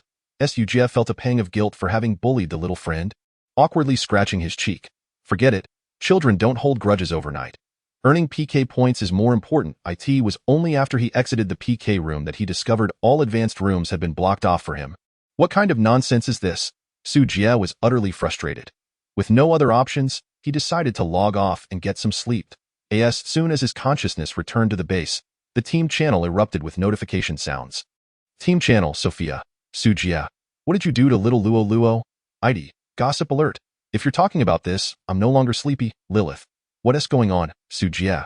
How did you make Luo Luo cry? Caleb. Su Jie. My clan has a complete set of laws. You might want to familiarize yourself with them, starting with 3 years. Su Jie. It's not what you think. ID. I don't believe you. No picture, no truth. Lorella. Su Jie bullied me. Wah, I won't talk to him anymore. Sophia. Bullied. You can pick on someone as small as little Luo Luo? You beast. Lilith. Su Jie, you've gone too far. How could you treat a girl like that? So what actually happened? Bunny wants to see the details, including the process and video. ID. 1 Sophia, 10086 Su Jie. We just had a fight. Where are your minds wandering off to? ID. Oh, was it in a closed room with a male and female involved in that kind of fight? Su Jie. Damn. Can this bumpy road even be driven on? Lorella. You fool. Come out and explain. Lorella. I'm sleeping. I don't want to talk to you. Caleb. Sophia. Lilith. ID. Oh wow. She is really asleep. Su Jie. Sigh, let it be. I'm exhausted. Ignoring the banter of the seasoned veterans, Su Jie opted to log off and sleep. Stowing away the fire source crystals, he embraced 2 pillows beside him and drifted into a deep slumber. The next day, Su Jie assessed his PK points and discovered he had earned over 9,000 points the previous night. Without a moment's hesitation, he opened the battlefield store. Skill experience book, 200 PK. Su Jie exchanged for 45 experience books in one go, subsequently using them all to enhance his telekinesis skill level. Experience book consumed 1, telekinesis LV1, telekinesis LV2. Experience book consumed 2, telekinesis LV2, telekinesis LV3. Experience book consumed 3, telekinesis LV4. Experience book consumed 9. Telekinesis max. Telekinesis max consumes celestial power, manipulating all objects within a radius of 5,000 meters, with no upper limit on the number of controlled units. The strength of telekinesis is equivalent to the intelligence attribute. Perfect. With maxed out telekinesis, the limit on the number of objects controlled was lifted, and paired with Su Jie's 999 intelligence, he was virtually invincible. He immediately spent points to exchange for 10,000 titanium alloy long swords from the system mall. Just like that, he created his own move, 10,000 swords returned to the sect. Afterward, Su Jie glanced at his celestial power value. Celestial power, 4,230, after absorbing the fire source crystals for most of the day. His celestial power surged by 1130 points. The price was the near-complete consumption of a fire source crystal. Su Jie did not rush to contact Liangshan. Instead, he dedicated another day to absorbing 3 more fire source crystals, raising his celestial power to 7,900 points. Only when the 2-day deadline was approaching did he reluctantly cease his activities. 8,000 celestial power points should suffice to execute 10,000 swords returned to the sect. Right? Su Jie felt a surge of excitement within him, and then located Liangshan in his friend list. Su Jie. Open a room. Pull me in. Liangshan. You've finally come to your senses? Brother, let us gather at my base first. Su Jie. You're not from our star system, are you? The regional teleportation isn't open. How can I get there? Liangshan. Good point. Let me pull you directly. Prompt. Liangshan has sent you a temporary team invitation. Accept, decline, agree. Chapter 73. The true form revealed after giving a few brief instructions to Nana, entrusting her with the oversight of the base's operations. Su Jie confirmed his entry into the instance. At present, there were no significant issues at the base. It was merely a matter of methodically collecting supplies. He only needed to keep an eye on when the ransom from Park Guochang would be delivered, leaving the rest almost entirely off his mind. After all, any vulnerabilities within the base would be alerted by the illusionary star. However, for safety's sake, Su Jie took along the Bug Sister. The Bug Sister possessed a teleportation ability, enabling him to return to the base instantaneously should any extraordinary circumstances arise. Prompt. You have entered a special instance. Prometheus. Instance duration, 3 days. Please locate and eliminate the instance boss within 3 days. Note. If you die during the instance, your teammates will automatically inherit the deceased assets and continue the mission. So that is the case. The moment Su Jie heard the notification, everything clicked into place. Why Liangshan had employed the furniture treasure chest to fish. Ensnaring him, the plump and utterly harmless big fish. The fish had bitten the hook, yet could not be reeled in. Thus, the instance had transformed into a net, capturing the big fish effortlessly. Unfortunately, the big fish was not merely a fish but rather a hidden deep-sea behemoth. One capable of capsizing a fishing vessel with a mere misstep. Su brother, we finally meet. A boy clad in red emerged from the teleportation beam, flashing a smile at Su Jie, followed by 5 subordinates. If Su Jie was not mistaken, these individuals also belonged to the spirit race. Mergers of bases had become commonplace, especially among those of the same kin seeking warmth in numbers. Oh, and you brought a little pet? What an adorable native of the insect tribe. I have never played with an insect tribe before. Heh, this little fellow isn't bad looking either. Perhaps I should just capture him as a pet. Listening to the incessant chatter around him, Su Jie felt a tightening sensation. The bug sister sensed the hostility emanating from the opposing side, instantly baring her sharp shark-like teeth. Why Liangshan? What a cunning tactic. Even to betray your kin? Ha ha ha. Liangshan burst into laughter, as if he had heard the most ludicrous of statements, shaking with mirth. Dio, you know what constitutes kin? In our spirit race's world, only 2 types of beings qualify as kin, the powerful and the even more powerful. As for lowly human branches like you, you are fit only to serve as humble slaves. Not just you, the entire human race is but our livestock, to be taken at will, life and death at our discretion. Listening to Liangshan's utterly arrogant proclamation, Su Jie furrowed his brow. So, you spirit race are indeed the invaders of ancient Blue Star? Not at all. Why Liangshan disdainfully shook his head. We did indeed dwell on Blue Star for a time. But alas, the resources were scant, and we were subsequently abandoned by our kin, leading to your existence today. There are thousands of inferior civilizations like yours under our dominion. Unfortunately, with the advent of the new era, the myriad races are being reshuffled. Our elders have decreed the harvesting of all subordinate races to establish the spirit race's dominance in the new universe. At this point, Liangshan seemed to find the spirit race's plans too grandiose. Bursting into uproarious laughter, the spirit race behind him joined in, their faces alight with fervor. Once we gather all the seeds scattered by the spirit race, we shall be able to contend even with the most elite of races. Ah, I see. Su Jie did not perceive the other's madness as irrational, but rather deemed it quite logical.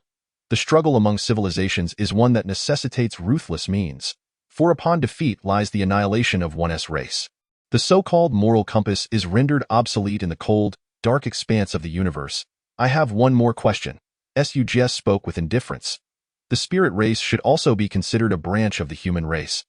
The mundane and the immortal. Why not swim against the current, seeking guidance from the immortals, instead of choosing the path of wickedness and slaughtering the masses? Upon hearing this, Liangshan scoffed. Foolish. The whereabouts of the immortal beings are shrouded in mystery. Their existence remains uncertain. The ethereal immortals elude our sight, yet another path to divinity is visible to us. If it were you, what would you choose? Su Jie fell silent for a moment before slowly uttering 3 words. I have learned. It appears that stumbling upon the path of the immortals was indeed an unexpected stroke of fortune for him. In a wonder, the race channel buzzed with silence. It turns out that the immortals had already vanished, which made perfect sense why inquiries have concluded. Now, I invite you, Brother Yi, to your demise.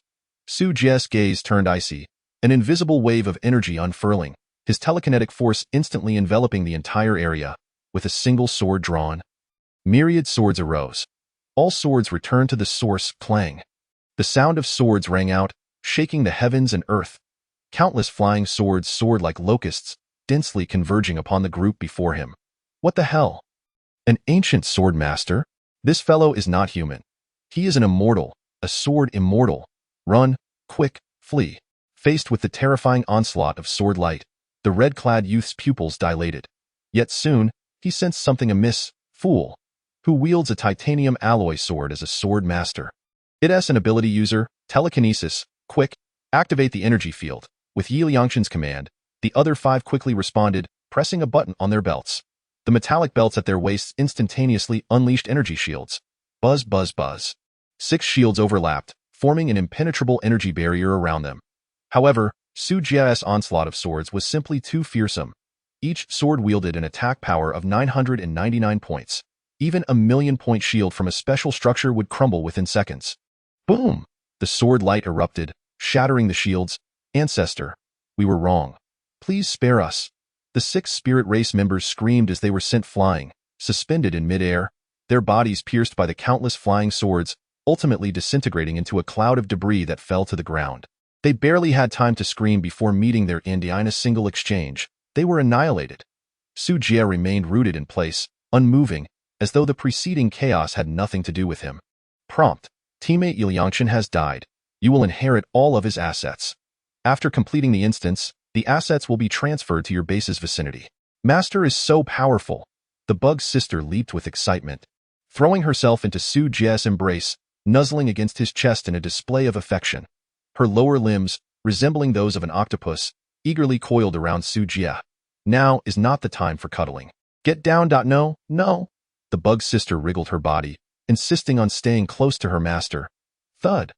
A swift strike to her head caused the bug's sister to release her hold on Su Jie, dutifully sitting at his feet. Master is so fierce. Su Jie rubbed his temples, too fatigued to engage with her. While he had swiftly eliminated Liangchen, the energy expended in the all swords return to the source was staggering. In that brief moment, nearly 8,000 units of energy had been drained, leaving Su Jie feeling slightly dizzy. Through this encounter, he had gained a clearer understanding of the technique. Such a powerful move was better reserved for bosses in the future. Against mere minions, 3 or 4 swords would suffice. Even when facing a boss, such a quantity was unnecessary. As the saying goes, know thyself and thy enemy, and you shall win 100 battles. Liangchen had proven to be a subpar testing stone. Next time, he would seek out someone more formidable for evaluation. Chi, remain vigilant. I need to recover some energy, Su Jie instructed, then sat cross-legged, retrieving a flame source crystal to restore his state. Chi nodded obediently, promptly summoning a dozen blade spider spirits to scan the surroundings cautiously. Chapter 74. $0 purchase. Even the staff are not spared. An hour later, Su Jie opened his eyes, a gleam of determination flashing within them. Fully revitalized, he stood and gestured for the bug sister to follow. Let us see what treasures this instance holds. He patted his backside and took the lead. The bug sister followed closely, sending the spiders ahead to clear the path. The area where Su Jie found himself was a desolate planet. The entrance to the instance was a massive spaceship. An air wall surrounded the ship, rendering it impassable. With no other option, Su Jie guided the bug sister inside the vessel. Master, it's so vast here, the bug sister exclaimed, glancing around in a this a giant S-ship. Su Jie was somewhat taken aback as well. The interior of the spaceship was even more spacious than it appeared from the outside. The ceiling was a full 3 meters high, with a dome illuminated by pristine light strips, and the walls adorned with numerous wires and metallic panels. It exuded a sense of cyberpunk futuristic technology. As they walked further, a massive metal door appeared before them. Warning, warning, intruders detected, clearing dangerous organisms. The red alarm lights flickered ominously, accompanied by a mechanical voice.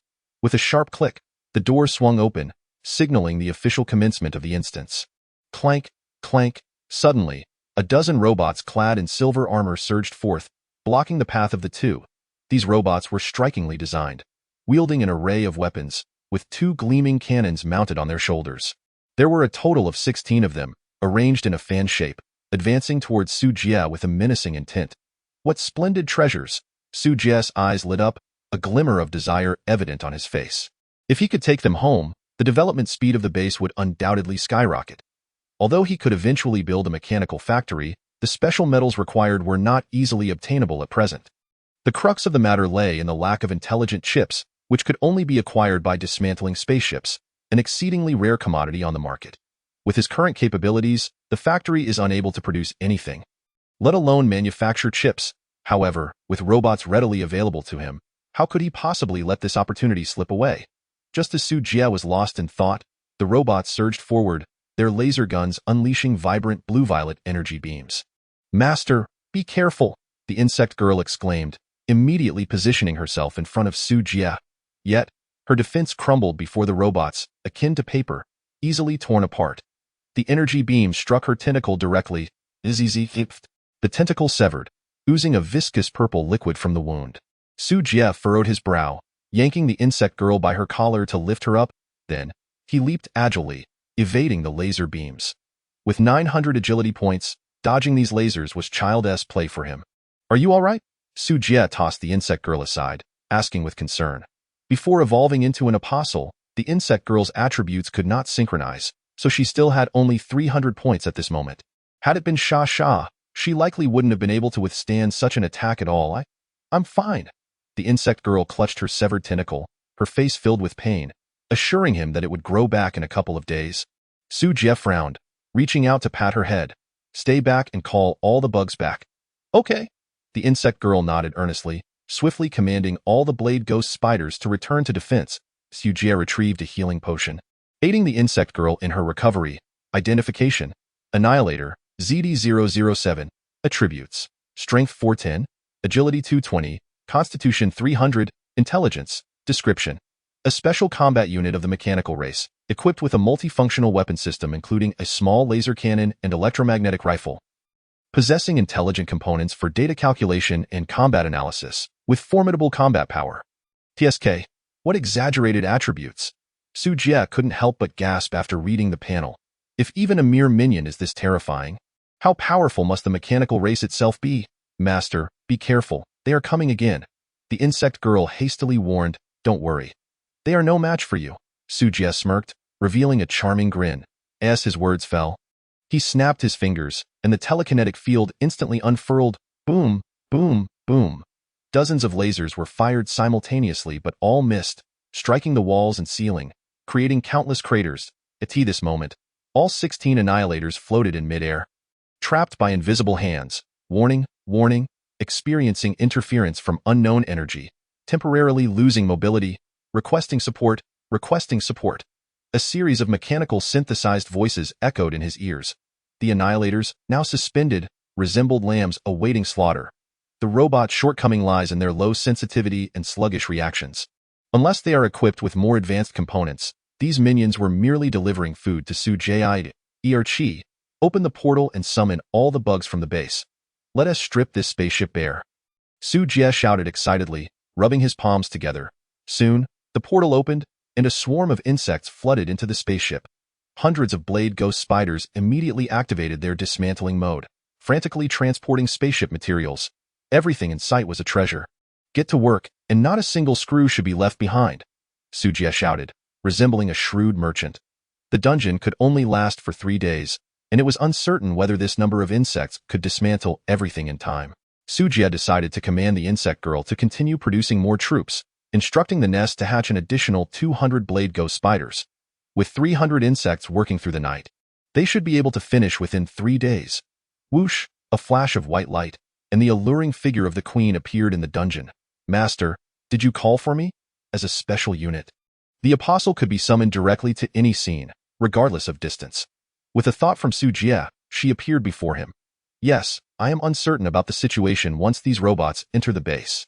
For safety's sake, go guard the door on the opposite side.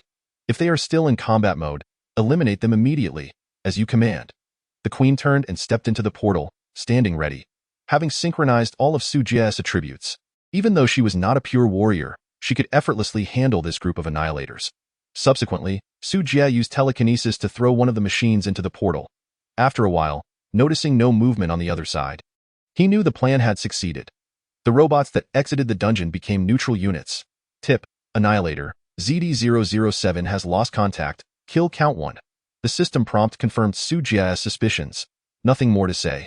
Let us quickly collect the spoils. After sending the remaining robots back to the base, Su Jie hurriedly pressed on. He left the insect girl at the entrance to continue directing the bugs in their dismantling efforts, also calling for Sha to ensure her safety. After all, as a support-type pet, her combat power was lacking. This wall looks good. Dismantle it and take it with us. This facial recognition scanner is excellent. Let us take it and install it on the door. Oh, a golden treasure chest hidden here? Delightful. This camera also seems quite useful. Let us take it. Wow, a laser cutting passage. Perfect. I'll install it in the mine later. No one will be able to escape. An unknown cultivation pod? No matter. Let us take it. Su Jie moved through the spaceship as if he were in a supermarket, collecting items as he went. It was a true display of what zero-cost shopping meant. Even the staff trying to stop him were not spared. It was utterly frenzied. Before long, a significant portion of the day had slipped away, and he seemed to have reached the core control area of the spaceship. Warning, warning. An external intruder has breached the spaceship's core, activating ultimate weapon. Solar God, Chapter 75. The boss is strong, but not too many with the shrill warning sound. The once calm spaceship suddenly illuminated with a red glow die in an instant. A silver giant, standing 5 meters tall and 3 meters wide, descended from above. Holy cow, a Gundam?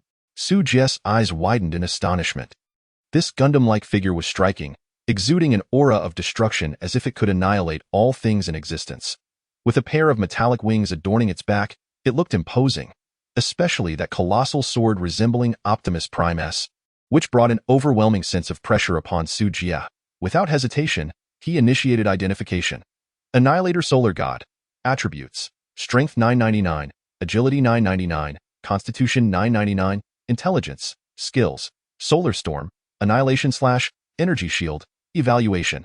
A product of mechanical civilization at its peak. Possessing formidable destructive power. A true war machine. Hiss. All attributes at their maximum? How on earth is one supposed to contend with this? Su Jie inhaled sharply, staring aghast at this steel behemoth. If it were any ordinary pioneer who ventured into this dungeon, they would be in for a world of hurt. Identifying intruder, target locked. The solar god slightly raised its right arm, its massive palm moving forward, causing the surrounding air to tremble violently. Crack, crack. After a dazzling transformation, a golden cannon barrel slowly extended from its palm, then assembled into a solar cannon. Buzz. Terrifying energy rapidly converged, locking onto Su Jie and sending shivers down his spine. What the hell? Is it starting off with a big move? Is it even fair? Su Jie cursed as he began to maneuver through the vast hall, seeking an escape route. Yet for some reason, an ominous sense of death loomed over him. This feeling of impending doom, akin to a persistent wind at his back, was utterly dreadful. Am I being targeted? Su Jie's expression shifted between uncertainty and dread. In this scenario, he could no longer evade the damage from the solar storm. He could only brace himself for the confrontation. Whoosh! A golden cannonball, trailing a long fiery tail, hurtled towards Su Jie with blinding speed. All swords returned to the origin. Su Jie's pupils constricted as he unleashed his telekinesis with all his might. Whoosh, whoosh, whoosh. Telekinetic energy wrapped around titanium alloy swords, propelled with ferocious momentum, crashing towards the solar storm. The two terrifying forces collided. Boom. Crack, crack, crack. The entire spaceship shook violently. The sturdy metallic walls began to fracture. The moment of collision between the solar storm and the rain of titanium swords. The titanium blade shattered. Simultaneously, Su Jie's mana was rapidly depleting. Bang! With a dull thud, he was propelled backward, crashing heavily onto the ground. The solar storm erupted, sending layers of metal flying, transforming into a storm of debris. As the saying goes, where there's smoke, there's no harm. The scene was engulfed in smoke, yet no bloodshed was evident. As the smoke cleared, all that remained was a scene of devastation, alongside Su Jie, who was left sore and aching. That previous wave of impact nearly drained him dry. Thankfully, with 900 points in Constitution and an additional 50 defense boost from his innate celestial species, this damage was insignificant to him. In fact, he realized that his own created technique was rather pitiful. Damn it, what a useless technique. All swords return to the origin, and yet it's utterly ineffective against the same 999 damage. What a waste! Su Jie muttered in frustration, recognizing that the sword technique he had concocted was merely superficial. Compared to true skills, it paled in comparison. Suddenly, the air stirred, a brilliant light burst forth, tearing through space as it coalesced into a blade of energy. Slicing directly towards Su Jie, the piercing aura sent a chill down his spine. What the hell? Do you really think I'm a soft target? Su Jie no longer intended to hold back, preparing to unleash his ultimate move to deal with this boss. The solar god was far too large to fit through the portal, making it impossible to take it with him. The monstrous entity could not be contained within the spatial ring. With no alternatives, it was decided that it must be obliterated. Sasha? Su Jie bellowed in fury. Instantly, a towering figure materialized before him, blocking his path. Boom! Amidst the deafening roar, the annihilation slash struck true, hitting Sasha's smaller frame with unerring precision. The resulting shockwave sent Su Jie hurtling back over 10 meters, crashing violently into the wall. Cough, cough, cough. Su Jie coughed a few times while sprawled among the ruins, struggling to rise. Damn it, the damage may be minimal, but the humiliation is profound, he muttered under his breath. Although his body was unscathed, being blasted away like that was somewhat embarrassing. Master, Sasha is a mage, not a tank, she remarked as the shockwave dissipated. Sasha, clad in golden armor, crowned and wielding a golden staff, flapped her wings and landed gracefully before Su Jie, helping him to his feet. Indeed, Su Jie's ultimate move was his majesty, the Tsar. There was no denying the might of the sun goddess attack. Su Jie recognized he could not withstand it, but the little money tree could. Transformed, Sasha's attributes doubled, her four-dimensional stats shattering the limits to an astounding 1,800 points, regardless of whether the cat is black or white. As long as it catches mice, it is a good cat. The outcome matters, not the method. Su Jie brushed off the dust from his clothes and pointed at the imposing mechanical deity to go, smash it to pieces. And tomorrow, I shall allow you to awaken at your leisure. Yes, sir. I assure you I will fulfill the task. Upon hearing this, Sasha bared her fangs and ferociously lunged at the sun god. Almost instantaneously, with a gentle flap of her wings, she appeared above the sun god, locking onto her target, Sinai. Boom! Crack! Before the last syllable escaped her lips, Sasha summoned all her strength and swung her staff, shattering the sun goddess' colossal form into fragments. Su Jie stood there, dumbfounded, his mouth agape, his mind buzzing. This little money tree is so formidable. One strike to annihilate the boss. A true woman never looks back at explosions. Sasha executed a stylish turn, leaping into Su Jie's embrace amidst the fiery chaos. Master, we agreed that tomorrow we would sleep in, yeah. What could Su Jie say? He could only acquiesce. Chapter 76. Once more, a diamond treasure chest. Golden epic. The battle concluded far too swiftly, leaving Su Jie with an almost surreal sensation. However, the debris scattered around him confirmed the sun god's demise. Yet, a pressing question lingered. Why was there no system notification? The boss had fallen. Surely, the dungeon should be cleared? Ding. A light chime was followed by a crisp, melodious sound, akin to something shattering. Both master and servant turned their heads, drawn by the sudden anomaly. Before them, a metallic door had inexplicably opened. Within, numerous shadows of high-tech equipment could be discerned. The two exchanged glances, a shared thought arising in their minds. Could there be another boss lurking? Let us investigate. As the thought formed, Su Jie grasped Sasha's hand, leading her towards the metallic door. Oh dear, after just a couple of steps, Sasha stumbled over an unseen object, comically falling flat, her head striking the ground with a painful thud. Ouch, she cradled her forehead, teary-eyed, gazing up at Su Jie. You? Su Jie, at a loss for words, placed his hand on his forehead and sighed softly. Had her intelligence been entirely devoted to combat prowess?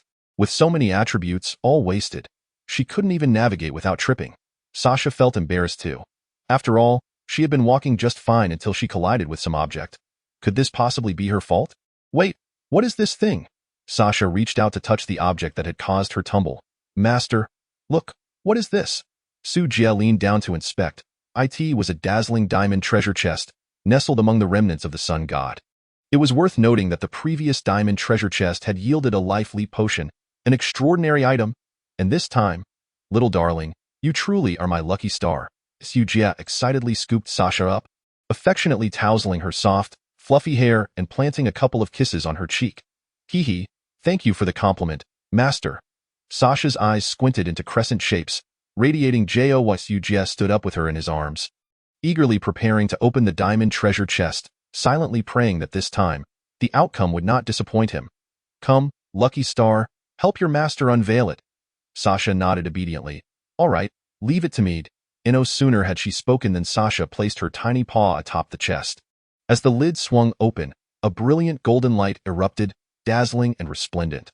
Both Su Jie and Sasha fixed their eyes on the chest, anticipating a flurry of rare treasures to emerge. Wow, a golden epic! Sasha exclaimed, her eyes widening in astonishment. Then she excitedly turned to Su Jie. Successfully opened the diamond treasure chest, obtained. SS-level special epic weapon.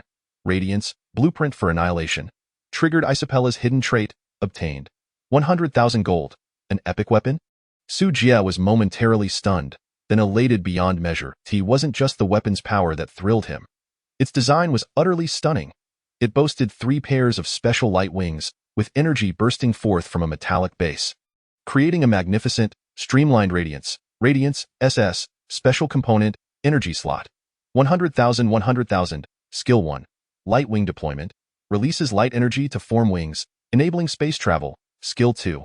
Light energy shield. Releases light energy to create a shield. When energy is depleted, the shield dissipates. Skill 3.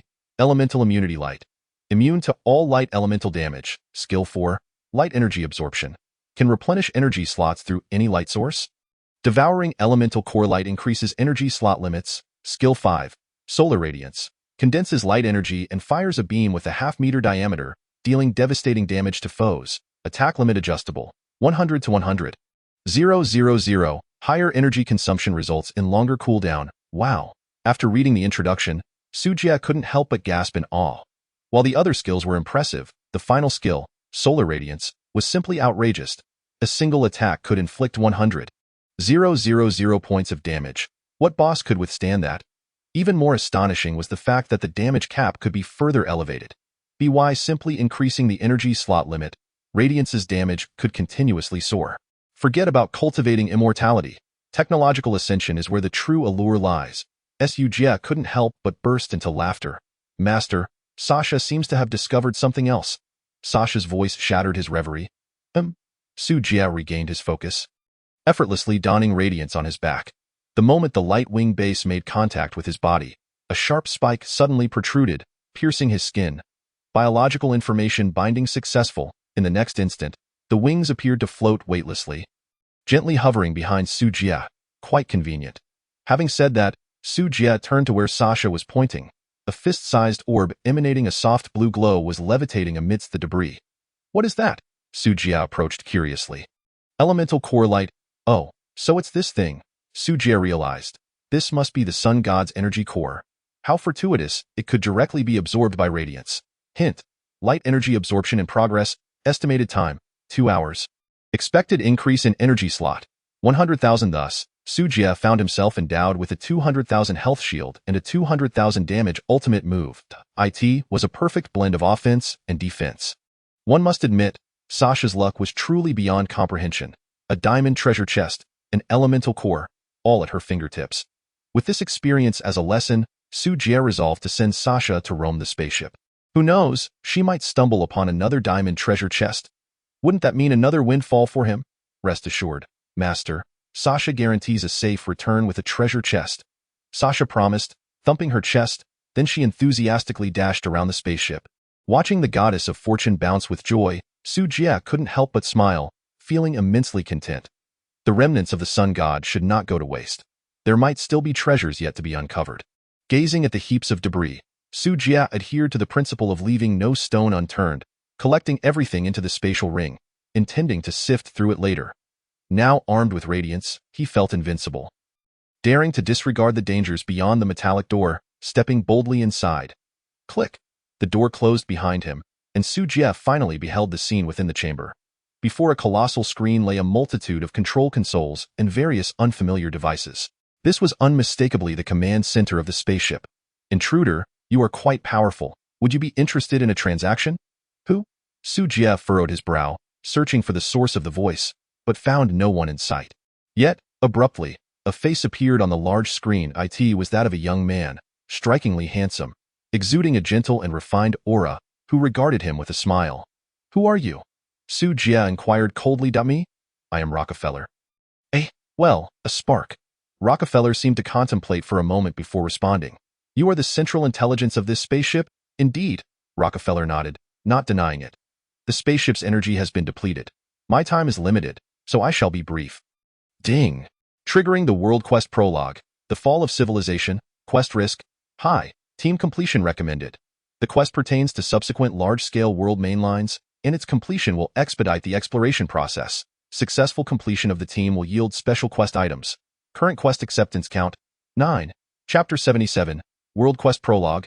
Bionic-made robot. It turned out to be a hidden quest. No wonder the dungeon had not concluded. Su Jie pondered as he quietly listened to the NPC Rockefeller narrate the quest background. Essentially, it conveyed that a mechanical civilization was besieged by other civilizations. The vessel named Prometheus bore the seeds of civilization, fleeing from its home star domain to evade pursuit and seek survival. Unfortunately, it was ultimately discovered by its pursuers. Although it managed to escape, the ship sustained severe damage during its flight, and with energy depleted, it was forced to land on this planet. The ship's coordinates had been exposed. And it would not be long before a multitude of fleets would arrive, which would spell trouble. So, you wish for me to assist you in fending off those foes? Su Jie mused. No, that is beyond your capabilities. If you could merely safeguard the seeds of our civilization until our reinforcements find you, all you need do is return the seeds, and we shall bestow upon you the most generous rewards. Following the articulation of the quest conditions, Rockefeller fell into a prolonged silence. Before Su Jie, a prompt appeared presenting options of yes or no. To be frank, the difficulty of this quest far surpassed what the NPC had suggested. Opposing multiple civilizations was akin to courting death. His current base was utterly insufficient to contend with civilization-level combat power. If faced with a few space warships, his base would not withstand even a single round. A single shot from a star annihilation cannon could obliterate the planet. At that point, there would be nowhere to lament, to accept or not to accept. That was the question. What exactly is this seed of civilization you speak of? Su Jie inquired tentatively. Upon hearing this, Rockefeller's expression grew complex. Subsequently, a black box slowly emerged from the console, floating down beside Su Jie. The mechanical civilization had entirely forsaken the constraints of corporeal existence. The entirety of its data was encapsulated within this cube. As long as the conditions are met and resources are sufficient, reconstructing our civilization would be a trivial endeavor for us. Su Jie grasped the weighty black box. And an idea sparked within him. Surely, there must be more than just this vessel bearing the seeds. Indeed, in that case, how will your reinforcements accurately locate me? The cube contains a special signal transmitter. As long as the distance is not too great, we have ways to receive the signal's origin. I see. Su Jie reflected for a moment before deciding to accept the quest, as for the reason. Su Jie did not intend to fulfill the quest diligently. He planned to claim the black box for himself, directly sabotaging the cube's signal transmitter, ensuring that neither reinforcements nor pursuers could locate him. A notice: you have successfully accepted the prologue quest, The Fall of Civilization. Quest description: please safeguard the mechanical cube. Upon the arrival of reinforcements, you will be pursued by various levels of civilizations during the quest period.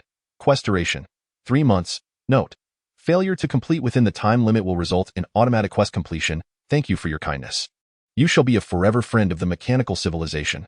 Rockefeller expressed his heartfelt gratitude to Su Jie, and shortly thereafter, he vanished from the screen. 3 months.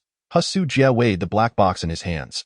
Mechanical cube: the seed of hope for the mechanical civilization. Quest item: indestructible, cannot be discarded or traded. It didn't say it can't be hacked, did it? A malicious chuckle echoed, dimming the lights throughout the ship. Notice: calculating dungeon rewards. Would you like to leave immediately? Dungeon closure countdown: 2 days, 10 hours, 36 minutes. Naturally, Su Jie had no intention of returning to the base so swiftly. The ship was far from being emptied. Did they expect him to leave? What a joke. He disregarded the system panel and commenced disassembling the high-tech equipment within the control center. Conveniently, the base's control center was utterly vacant, regardless of usefulness. He intended to transport it all back for gradual study. Su Jie chuckled to himself, determined to stuff every visible device into his spatial ring. The equipment was rather delicate, and he was meticulous during disassembly, fearful of damaging the internal components. It would be troublesome if there was nowhere to repair them later. Acquired: ultra-wide digital display screen 1. Acquired: combat analysis control panel 1. Acquired: communication control console 1. Acquired: intelligent medium base station 1. Acquired: GTS virtual imaging model machine 1. Acquired. In the blink of an eye, 2 days slipped by unnoticed. The once grand and intricate ship, under the relentless scrutiny of the insects and Su Jie, had become a sight too painful to behold. The exterior of the ship was riddled with damage, and the interior was in utter disarray. Moreover, all instruments and facilities had vanished without a trace. Su Jie even spared not a single screw, utilizing his telekinesis for convenient transport. Regrettably, time was insufficient. Otherwise, he could have salvaged a substantial amount of metal from the remaining shell. After scouring everything that could be dismantled, Su Jie shook his head in disappointment. The remaining framework of the vessel was composed of an unknown material, remarkably sturdy. Dismantling it was labor-intensive and time-consuming, leaving no opportunity to transport it away. Nonetheless, the haul from this venture was already quite extravagant, leaving Su Jie feeling thoroughly satisfied. Let us go home. Su Jie dusted off his hands and beckoned the insect girl and Sha to return to the base. Once everyone had stepped through the portal, he clicked to conclude the dungeon. Notice: in this dungeon, you have eliminated a total of 120 enemies, 1 boss, triggered a hidden Easter egg, and achieved a perfect dungeon clearance. Rewards. Selectable resource chest 10. Points 1, 0, 0, 0, 0, 0, 0, Intelligent chips 10, Elemental cores 3, Intelligent bionic home-made robot 1, Mechanical body manufacturing factory design blueprint 1, Free attribute points 100. Notice. Your teammate has perished. Inheritance of their legacy is underway. The rewards were quite impressive, and Su Jie planned to take his time studying them upon returning to the base. With a flash of white light, he vanished from his location, reappearing at the entrance of his base. "Welcome back, Master," Nana sweetly called out, rushing over to embrace his arm and nuzzle against him. It seemed that after 3 days apart, the queen had missed him. However, at that moment, Su Jie's thoughts were evidently elsewhere. He turned his head to observe the open space within the base, now cluttered with a substantial amount of debris. Steel plates and tiles were the most abundant, followed closely by various metallic wiring. The entire eastern district was littered with this metallic refuse, nearly obstructing passageways. "What happened here?" Su Jie frowned, giving Nana a playful slap on her backside. "Is this how you manage the base?" "Woo-woo," Nana whimpered in grievance. "The warehouse is overflowing." Upon hearing her words, Su Jie felt a sudden embarrassment. It turned out he had misjudged her. "Ahem, good job. Tonight you shall be rewarded with a couple of extra steaks." The word "good" that Nana had begun to utter was abruptly stifled by Su Jie's latter remark. She shot him a reproachful glance, realizing that relying on her master for such things was likely futile. It was up to her to take action. Su Jie remained oblivious to Nana's thoughts, his gaze lingering on the metallic refuse as he fell into contemplation. After all, materials were merely materials. They needed to be converted into resources to be utilized for construction. It was time for the smelting factory to take the stage. Illusion Star. Present. The spectral figure of Illusion Star appeared out of thin air. Respectfully awaiting orders. How long will it take to refine these into usable metals? A preliminary estimate would be at least 2 weeks. Prioritize the special metals. I require a substantial amount of radium. Understood. The smelting factory halted glass production yesterday and has since commenced the processing of metallic materials. Good. I trust you to handle this. By the way, Su Jie suddenly recalled something. I found you a body. Try it on for size. With that, he retrieved the intelligent bionic home-made robot awarded by the system. Strangely enough, this bionic robot was remarkably lifelike. Its appearance was indistinguishable from that of a human, even possessing the same temperature and skin texture. Chapter 78. The Legacy of Yi Liangshan. Thank you, boss. But without the central control console to transmit data streams, Illusion Star cannot operate this puppet. That can be easily remedied. We'll install one. Su Jie proceeded to install all the equipment from the ship's control room into the control center on the second floor of the base. Following the disassembly process. As for whether it would function or how to utilize it, that would be up to Illusion Star to figure out. Su Jie had no knowledge of these matters and could not operate them himself. Boss, we should activate one central control console at least. Given it is a mechanical civilization, we must remain vigilant. Illusion Star expressed concern regarding the potential presence of viruses within the equipment if a malfunction occurred. It could lead to significant trouble. Rest assured, I dismantled the core of the ship. Rockefeller has no chance of resurrection. Even if he were to revive, the black box remains in my possession, and he would not dare to act recklessly. Rockefeller?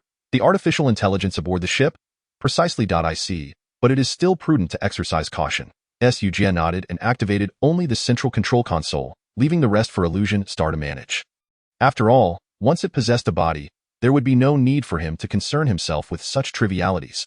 With a hum, the power was connected, and the control console suddenly illuminated. Subsequently, a multitude of base data appeared on the massive display screen, appearing far more advanced than the previous rudimentary control room. In the next moment, the previously motionless robotic maid suddenly raised her head.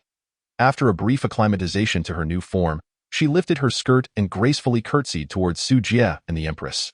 Boss, her voice rang out, crisp and melodious, imbued with a sweetness unique to youth. Nana blinked, instinctively sensing a hint of threat. This robot seemed to harbor an inexplicable animosity towards her. Was it merely a figment of her imagination? How does the new body feel? Su Jie inquired. Aside from the attribute values being average, everything else is quite satisfactory. Thank you, boss, Huan Xing replied with a composed smile, exuding politeness and charm. Su Jie nodded with a smile. No need for thanks. I'm glad you like it. You can handle the rest on your own. Although the maid's attribute values are only 200 or 300, she should manage moving things without issue. By the way, can you control those annihilator robots? Yes, but it will require some time to decrypt their systems. Do it as soon as possible. After Su Jie finished speaking, he departed with Nana. After all, remaining there would not prove beneficial. It was wiser to return and study the rewards from the instance. Once he had sent Nana off to work, Su Jie made his way to the bedroom. First, he allocated 100 attribute points. The intelligence attribute had reached its limit, leaving only the physical attribute to be enhanced. After all, increasing physical attributes would also boost his celestial energy, which was a profitable venture. With 99 points allocated, he pushed the physical attribute to the maximum threshold of 999. The surplus point would be assigned to agility. Having resolved the attribute concerns, there were few items left to address.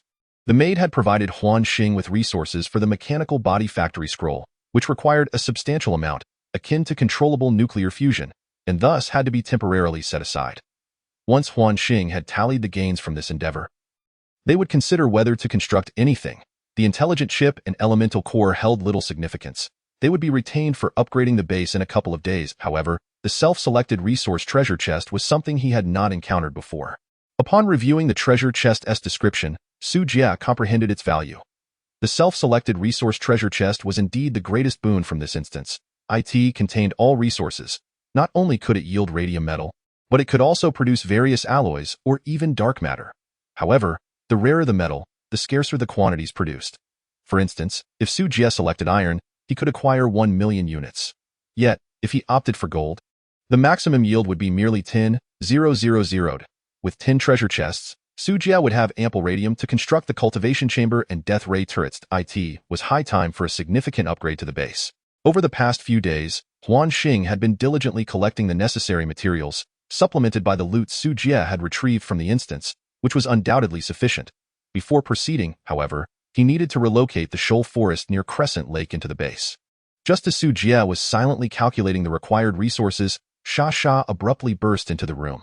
"Master, I discovered a cluster of buildings near the base. Would you like to take a look?" A cluster of buildings? Su Jie furrowed his brow. "Yes, master. Approximately 5 kilometers from the base, there is a small base that I believe will pique your interest." Sha elaborated. "Oh? You must be referring to Yi Liangqin's legacy. Let us go." "Lead the way," Su Jie responded, instantly intrigued. With a swift motion, 6 golden wings unfurled from his back, propelling him into the air towards the destination indicated by Sha. In less than 3 minutes. The silhouettes of numerous structures became visible in the distance. "Master, that is it!" Sha exclaimed excitedly, guiding Su Jie down. "Who goes there?" The moment Su Jie touched ground, a sharp voice rang out. Almost immediately, 5 soldiers clad in armor and wielding weapons gathered atop the city wall. Unlike Su Jie's mechanical fortifications, the walls of Yi Liangqin's base were merely ordinary stone barriers, appearing quite inferior. "Who are you? What brings you here?" the soldiers demanded, their expressions wary as they scrutinized the unexpected arrival. Su Jie casually surveyed the group, a cold smirk playing upon his lips. "Are you members of the Spirit Clan? So what if we are? And if not, you better leave, or else you will witness the might of our artillery." The leader's face darkened, gripping his weapon tightly, his eyes filled with suspicion. Anyone would recognize the oddity of a stranger appearing in a desert. Yet, Su Jie paid no heed to their warnings, instead taking an interest in the base's architecture. The Spirit Clan represented a multifaceted civilization integrating technology and cultivation, and Yi Liangqin's chosen path leaned heavily towards technology. However, compared to Su Jie's base, the technological level here was utterly disappointing. If Su Jie's base epitomized futuristic technology in a cyberpunk era, Yi Liangqin's base felt as though it were still ensnared in the Second Industrial Revolution, filled with antiquated structures, completely incomparable. "Hey, are you deaf? Didn't you hear our captain's orders? Get lost now. Otherwise, we will not show mercy." Seeing Su Jie's indifference, the soldiers grew incensed. "It seems you have yet to grasp the situation. Yi Liangqin is dead, and you are now my captives." Su Jie crossed his arms, a mocking glint in his eyes. You speak nonsense. Our Yi Gu is invincible. How could he possibly be dead?" "Oh, still boasting about invincibility. You must still be dreaming," Su Jie scoffed. Sha, it's your turn. Remember to capture them alive, as we need extra hands in the mines." "Understood, master." With that, Sha took to the air, her staff transforming into a brick, swiftly knocking several soldiers aside with ruthless efficiency. "Second Battalion Commander, where's my artillery? Damn, why have the defensive structures failed?" "Huh? No activation permissions? No. Yigu, save us.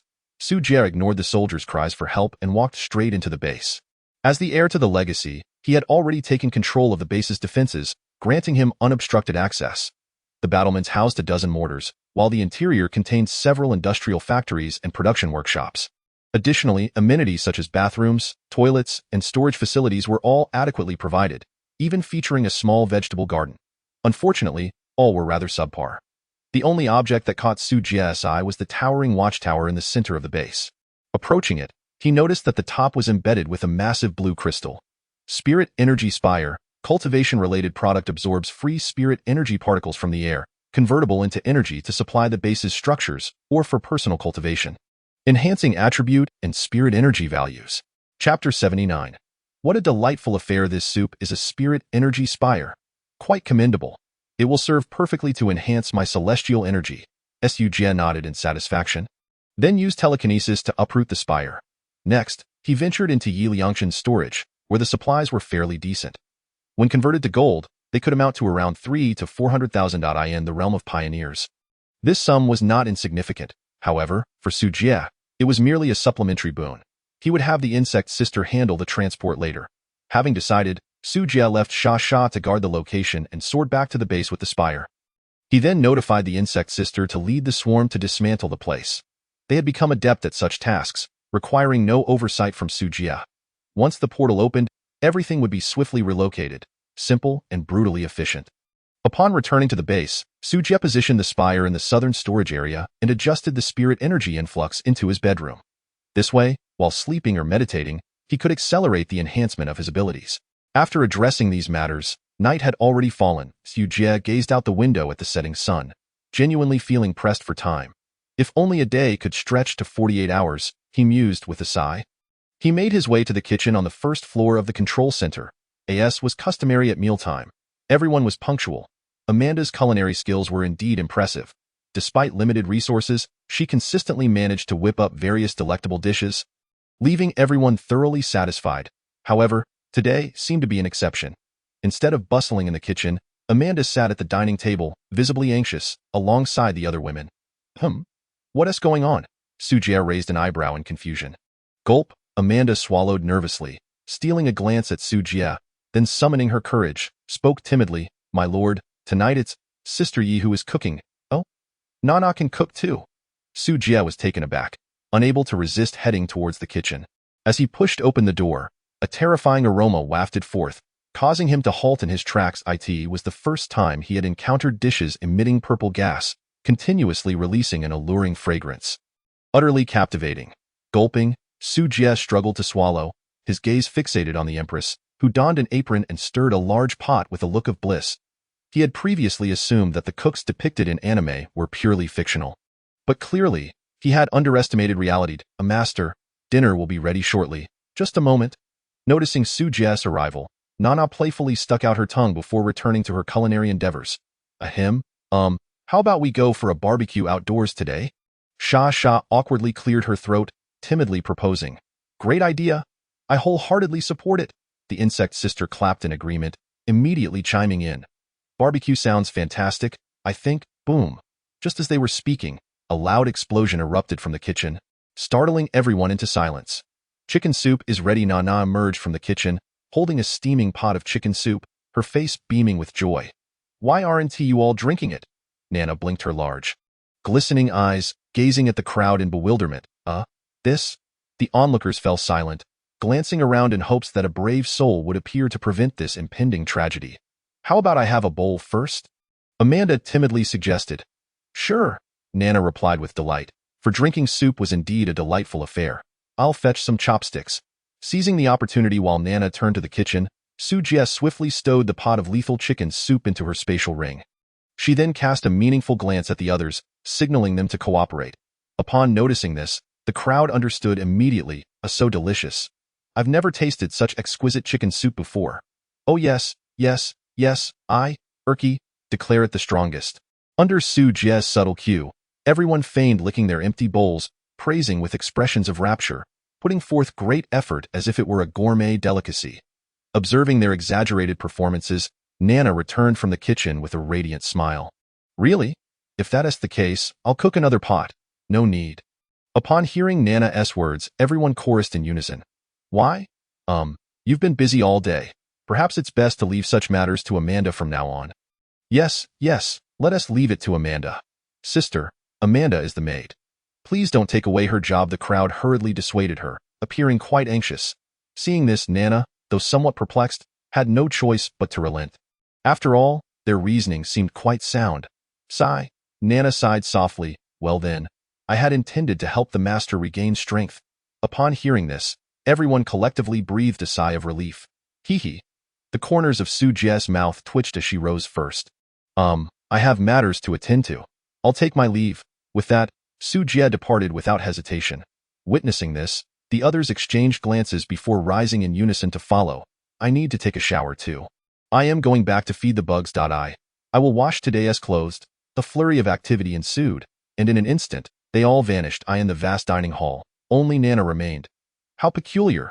The following noon, everyone reconvened in the dining hall, but this time the meal was entirely normal, devoid of yesterday's culinary disaster. Su Jie had outright revoked Nana's access to the kitchen, permitting only Amanda to enter. Phew! Everyone exhaled in relief, grateful to have escaped a calamity. After a while, Huanqing appeared behind Su Jie. Boss, the inventory list for the current base has been organized. Would you like to review it? Su Jie calmly nodded. Immediately, Huanqing's pupils projected a beam of light, and a list materialized before everyone. Iron, 3,389,000 copper, 1,733,000 aluminum, 898,000 silver, 940,000 gold, 217,000 platinum, 30,000 tungsten, 9,000 radium, 7,000 mixed alloy, several glass, 900,000 mutated core, 26 element core, 3 intelligent chip, 18 building upgrade scroll, 10 advanced base core, 1 resource material chest, 10 universal metal, 11,100 points, 32 million. This list reflects Huanqing's estimation of the total resources at the base. Once the heap of metal materials in the plaza is smelted, there will undoubtedly be some discrepancies, but not by much. Gazing at these resources, one could easily aim for a score of 200,000. Or even 400,000. Boss, once the small base is dismantled, we can aim for a score of 300,000, Huanqing stated solemnly. Su Jie nodded lightly. Instruct the bugs to expedite the process. It must be completed before sunset. Rest assured, master.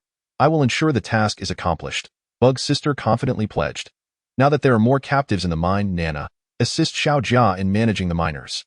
No problem, master. Nana nodded in agreement before taking her leave. Sha, as usual, continue exploring the surrounding terrain for resource points. All right, Sha replied, finishing the last piece of steak before rising to get to work.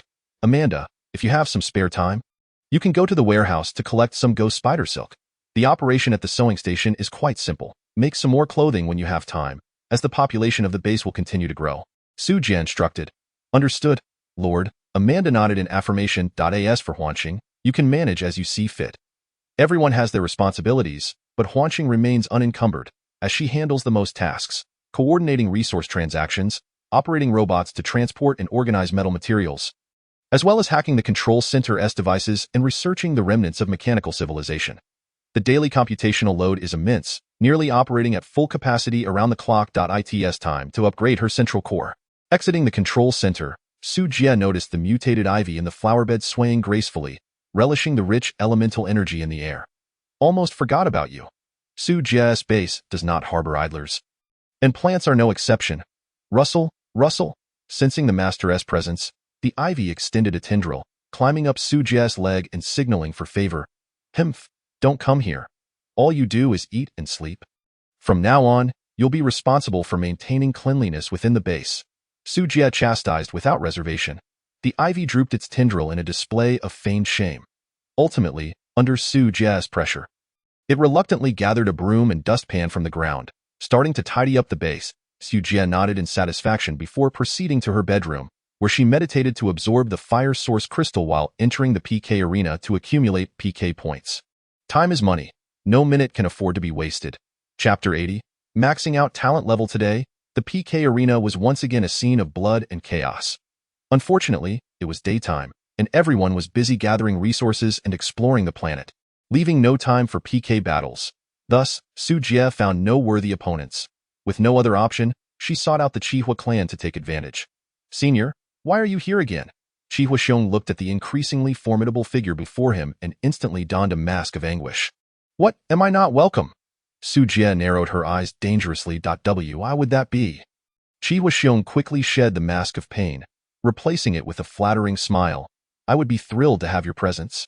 Senior, it's a pleasure. Very welcome. Haha. Hemph. I'm not here to beat you this time. I require a substantial amount of PK points, which I can exchange for points. Do you have any connections? Senior, what are you saying? Whatever you need, feel free to ask me. Chihua Xiong promptly pulled out a compass-like object and began contacting the younger members of his clan. After a while, Senior, room 666, you can go there directly, and one of my clansmen will come to deliver points. Thanks, I'll chat with you next time, Su Jie said indifferently before turning to leave. Hey, Senior, wait, Senior, I also have a mutated beast egg here. Would you be interested? Seeing this, Chihua Xiong immediately blocked Su Jie's path. A mutated beast egg? Su Jie halted. Let me take a look. Chihua Xiong hurriedly produced the mutated beast egg and handed it to Su Jie. However, she hesitated. Xianjia turtle egg? A water attribute creature? Su Jie frowned. Her base was surrounded by vast deserts, and relying solely on Crescent Lake Wudan sustained such a creature. Yet, speaking of water resources, Xiao Luoluo's planet appeared abundantly rich. It would be unwise to let such precious resources escape to outsiders. Once hatched, the Xian turtle possesses formidable defensive capabilities, making it ideal for guarding the base. Moreover, the Xian turtle's abilities are similar to Xiao Jia's, aiding pioneers in gathering underwater resources. Xiao Luoluo is not adept at water. With the Xian turtle's assistance, resource development would become significantly smoother. How much? Su Jie inquired. Chihua Xiong quickly replied, 3 million points, absolutely worth it. 3 million points. Su Jie pondered and deemed it quite a bargain. At most, 1 million. Not to mention this is merely an egg. Whether it hatches is another matter. Hearing this, Chihua Xiong displayed a pained expression. Senior, considering it's a mutated beast egg, there's a chance it could hatch a powerful mutated beast. Wouldn't a million be? 150,000, Su Jie interjected. If not, then so be it, fine. For the sake of the senior's face, I'll take a bit of a loss. Chihua Xiong gritted his teeth before finally nodding. It's a deal. Well then, I'll take my leave now. Room 666 of the PK arena. Su Jie waited quietly.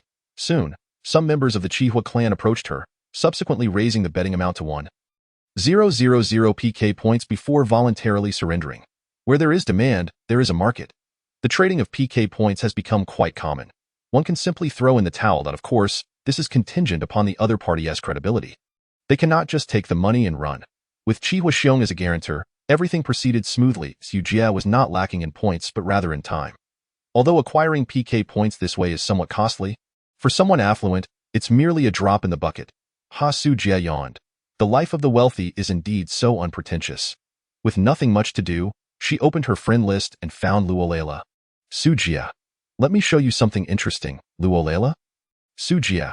A mutated Xianjia turtle egg. Luolela, shocked? Su Jie. What do you think? Do you like it? Lorella. Why would I enjoy flattery when there's nothing to gain? Su Jie. Are you still upset? Lorella. Humph. Su Jie. I obtained this for 5 million points from someone else. How about this? I'll sell it to you for 3 million, and we'll consider our matters settled. After a moment of silence, Lorella slowly replied. Lorella, is that true?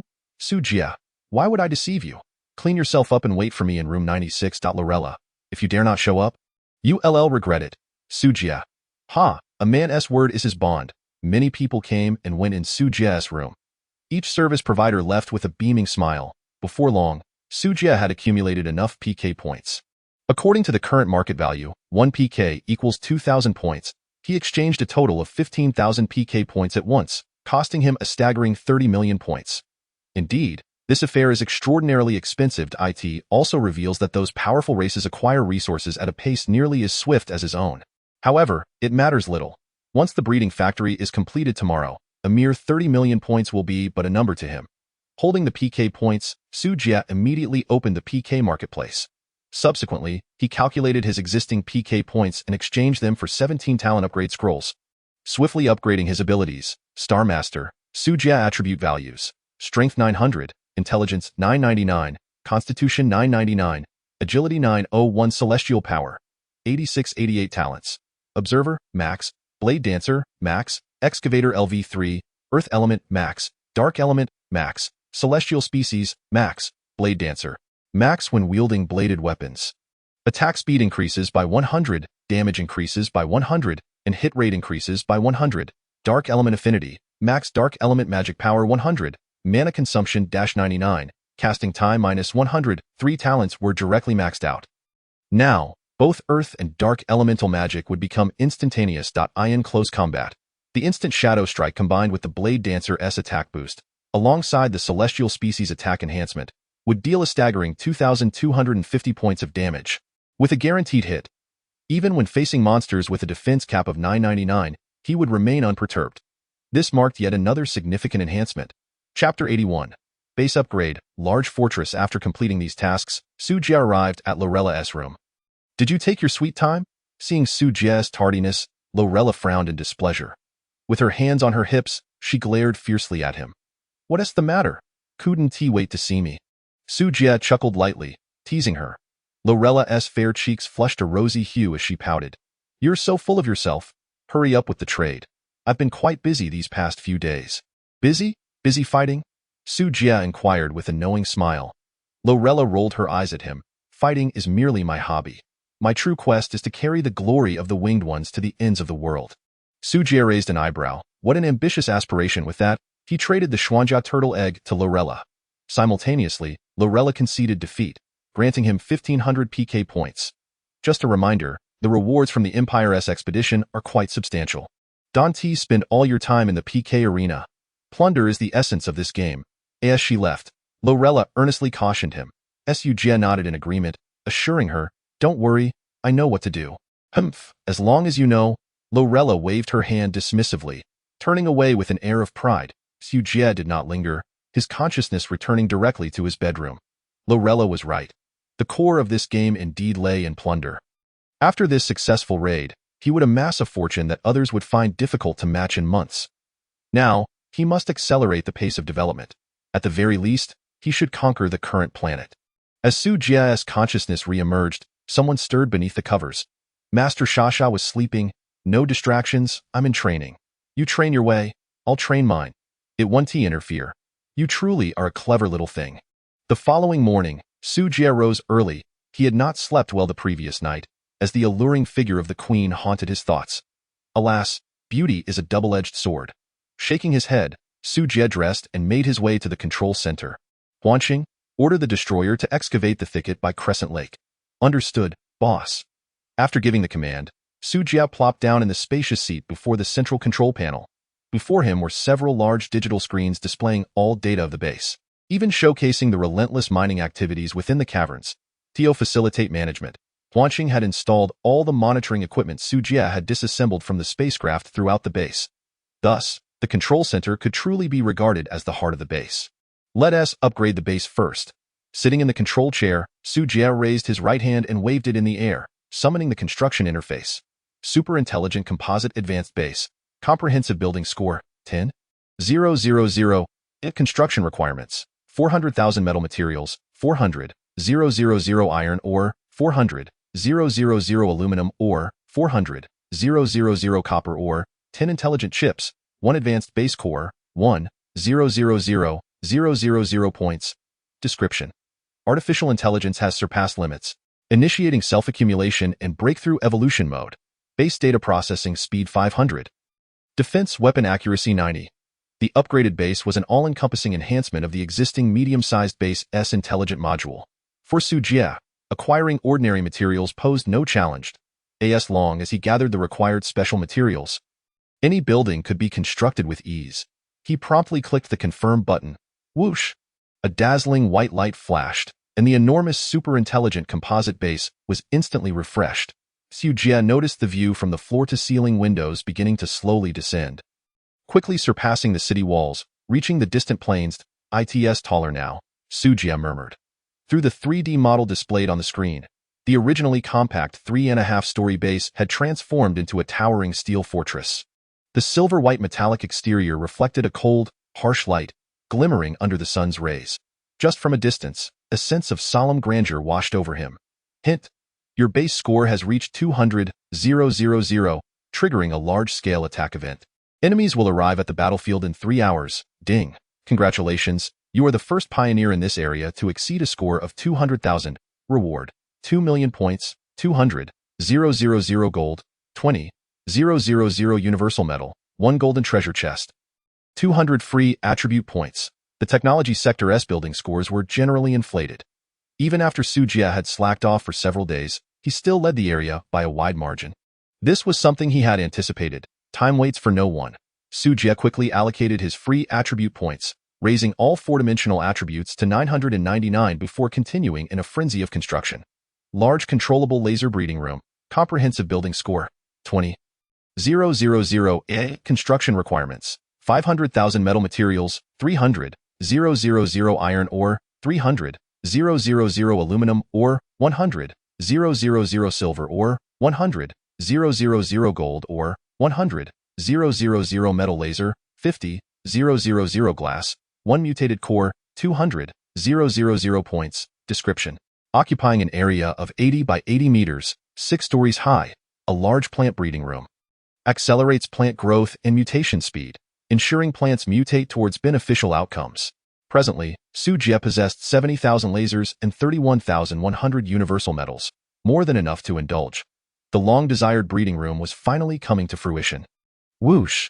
A brilliant white light illuminated the industrial zone on the west side of the base. A new, magnificent structure rose from the ground, its layers of glass exuding dazzling colors, appearing enigmatic. Merely having the breeding room was insufficient. It also required supporting lighting systems, cultivation tanks, intelligent light control systems, automatic irrigation devices, biological detection scanners, and premium soil, among other necessities. Since Su Jie had the funds, he waved his hand, spending nearly 10 million points worth of resources. Everything was gathered except for the soil in the abandoned vegetable garden. There remained 100 units of black soil, but this was evidently insufficient for the breeding room's needs. However, it mattered not. The Rabbit-S planet was abundant in land. Without hesitation, Su Jie opened a private chat. Su Jie. Rabbit, send over some premium black soil. I'll reward you with mutated carrots in a couple of days. Lilith. Carrots? Mutated? The kind that moves? Su Jie. You're acting strange. Stop chatting in the group. You've been influenced by that little sprite, you know? Lilith. Alright then. But everyone has been quite busy lately. There hasn't been much conversation in the group. I haven't seen the old man online for ages. Su Jie. Not everyone is as idle as you. They're all busy launching invasion wars. Lilith. Rabbit doesn't like war. Su Jie. Then at the very least, you need the strength to protect yourself. Lilith. But Rabbit is quite strong too. My base score is over 90,000. Su Jie. 60. Su Jie intended to remind the silly Rabbit to focus on developing her base, but it seemed he had worried unnecessarily. He nearly forgot that this character had a fortuitous start, coupled with her diligent nature and love for farming. The recent welfare event had also brought a large influx of refugees, bolstering her labor force. Recently, the prices of vegetables and grains had skyrocketed. It could be said that she was inexplicably thrust into the limelight, becoming wealthy without even realizing it. Simply continue to cultivate radishes step by step. It would be difficult not to grow stronger. Lilith. Su Jie brother, the bunny is about to launch 100,000 point assault. Do you have any powerful weapons for sale? Su Jie. Weapons? It seems I do have some unused laser pistols. Chapter 82, Daily Income of Millions. Cultivation room completed previously. I had seized a dozen laser pistols from the Green Tyrant pirate group. Their attack power is rather mediocre, hence Su Jie tossed them into his spatial ring to gather dust. There are also electromagnetic pulse laser rifles, which are now due for retirement. A few hundred points of attack seems somewhat trivial for Su Jie at this moment. However, for a cute girl like Lilith, they are exceedingly appealing. Su Jie. Let me touch your bunny ears, and I'll let you play with the gun. How about that, Lilith? Huh? No way. Bunny ears are very sensitive. Su Jie. Don't worry, it's perfectly safe to go wait for me in the PK room 99999. Brother will let you see the big treasure. Lilith. Alright then, but you must keep your word, Su Jie. Absolutely. After much coaxing and persuading, Su Jie finally managed to lead the silly bunny over. With 3 hours remaining until the assault, there was no need to rush. In the PK room, number 99999. Su Jie, brother? A timid female voice rang out. Su Jie turned to look, instantly captivated. Before him stood a young girl clad in a light green dress, her features delicate and demure, her skin translucent, and her eyes resembling a clear pool of water. She gazed at Su Jie with her moist almond-shaped eyes, shyly parting her lips, exuding the gentle aura of a neighborly little sister. What caught the eye most was the pair of drooping white bunny ears atop her head, soft and fluffy, utterly adorable. Su Jie, brother? Noticing Su Jie staring at her ears in a daze, the girl gently tugged at her skirt. Su Jie regained his composure and quickly explained, "Apologies, it's my first time seeing a bunny girl, so I was a bit surprised. The bunny is also seeing a human for the first time." Lilith giggled foolishly, her cheeks tinged with a light pink, her eyes sparkling like the pure moonlight in the sky, untainted and pristine. Would you like to touch them first?" The girl mustered her courage, placing her hands on her chest and shyly leaning forward. Su Jie was amused by her adorably foolish demeanor and raised his hand to ruffle her hair, saying, "I was just joking. I was teasing you." "Huh? Really not going to touch them?" Lilith tilted her head, displaying an expression of innocent confusion. Gulp. Su Jie, oh Su Jie, 10 years of no loss, 3 years of great profit. Just look at this pitiful little appearance. It's simply too endearing. Then, shall I touch them? Su Jie cautiously leaned closer to the girl, his hand gently resting on her head, softly caressing her bunny ears. The girl let out a soft moan, her face turning crimson. Su Jie couldn't help but marvel. If this little one could be brought home, it would surely be quite entertaining. After about 10 minutes of gentle stroking, Lilith languidly collapsed into Su Jie's embrace, weakly murmuring, "I feel unable to think. My mind is blank. Goodness, what brazen words, ahem." Su Jie awkwardly withdrew his hand, adopting a more serious demeanor. "Well then, let me show you a big treasure." Just a moment. Su Jie took out a large gun. "Wow, so big." Lilith's eyes sparkled with admiration. "Is Su Jie, brother, giving this to me?" "Ahem, no, it's not a gift. Let's trade it for some black soil instead." "Just kidding. I, Su Jie, am a Sigma man. How could I let a bunny get a gun for free?" "This is simple. The bunny has an abundance of land." Ultimately, both parties got what they needed. Su Jie received 8,000 units of black soil, while Lilith obtained a plethora of laser weapons, as for the subsequent charging issue. He would have to figure that out himself. Su Jie certainly wouldn't be responsible for after-sale service. After all, bunnies have plenty of money. Creating an energy storage conversion device would be relatively straightforward. After teasing Lilith for a while longer, Su Jie finally exited the PK room. "Boss, I just detected a surge in your heart rate, with blood pooling in the middle of your body, and an adrenaline spike in human terms. This likely indicates that spring has arrived. If you require assistance, I can provide—" "Shut up," Su Jie interrupted the earnest maid, Fantasy Star, with annoyance. "All right then, boss." Fantasy Star maintained her expressionless demeanor. Even with the base upgrade and the intelligent chips iteration, Fantasy Star, being an artificial intelligence, only analyzes and resolves problems, devoid of any emotional involvement or personal desires. Consequently, her emotional intelligence remains quite lacking. Su Jie exhaled a long breath, adjusting his state. "There is a substantial amount of quality soil in the warehouse. Please arrange for it to be moved into the cultivation room." "Understood, boss." After saying that, Fantasy Star dispatched a portion of the robots to transport the black soil. As for the wormwood seeds and various vegetable and fruit seeds, they are all available at the trading post. Simply place an order. "Boss, shall we plant mutated wormwood on all 6 floors? Fantasy Star inquired. Su Jie pondered for a moment and then asked, "What is the maximum yield of wormwood?" "If we fully utilize the cultivation racks, each floor has 800 racks, with each rack capable of planting around 100 wormwood plants. By accelerating their mutation through laser rays, they can mature in 8 days.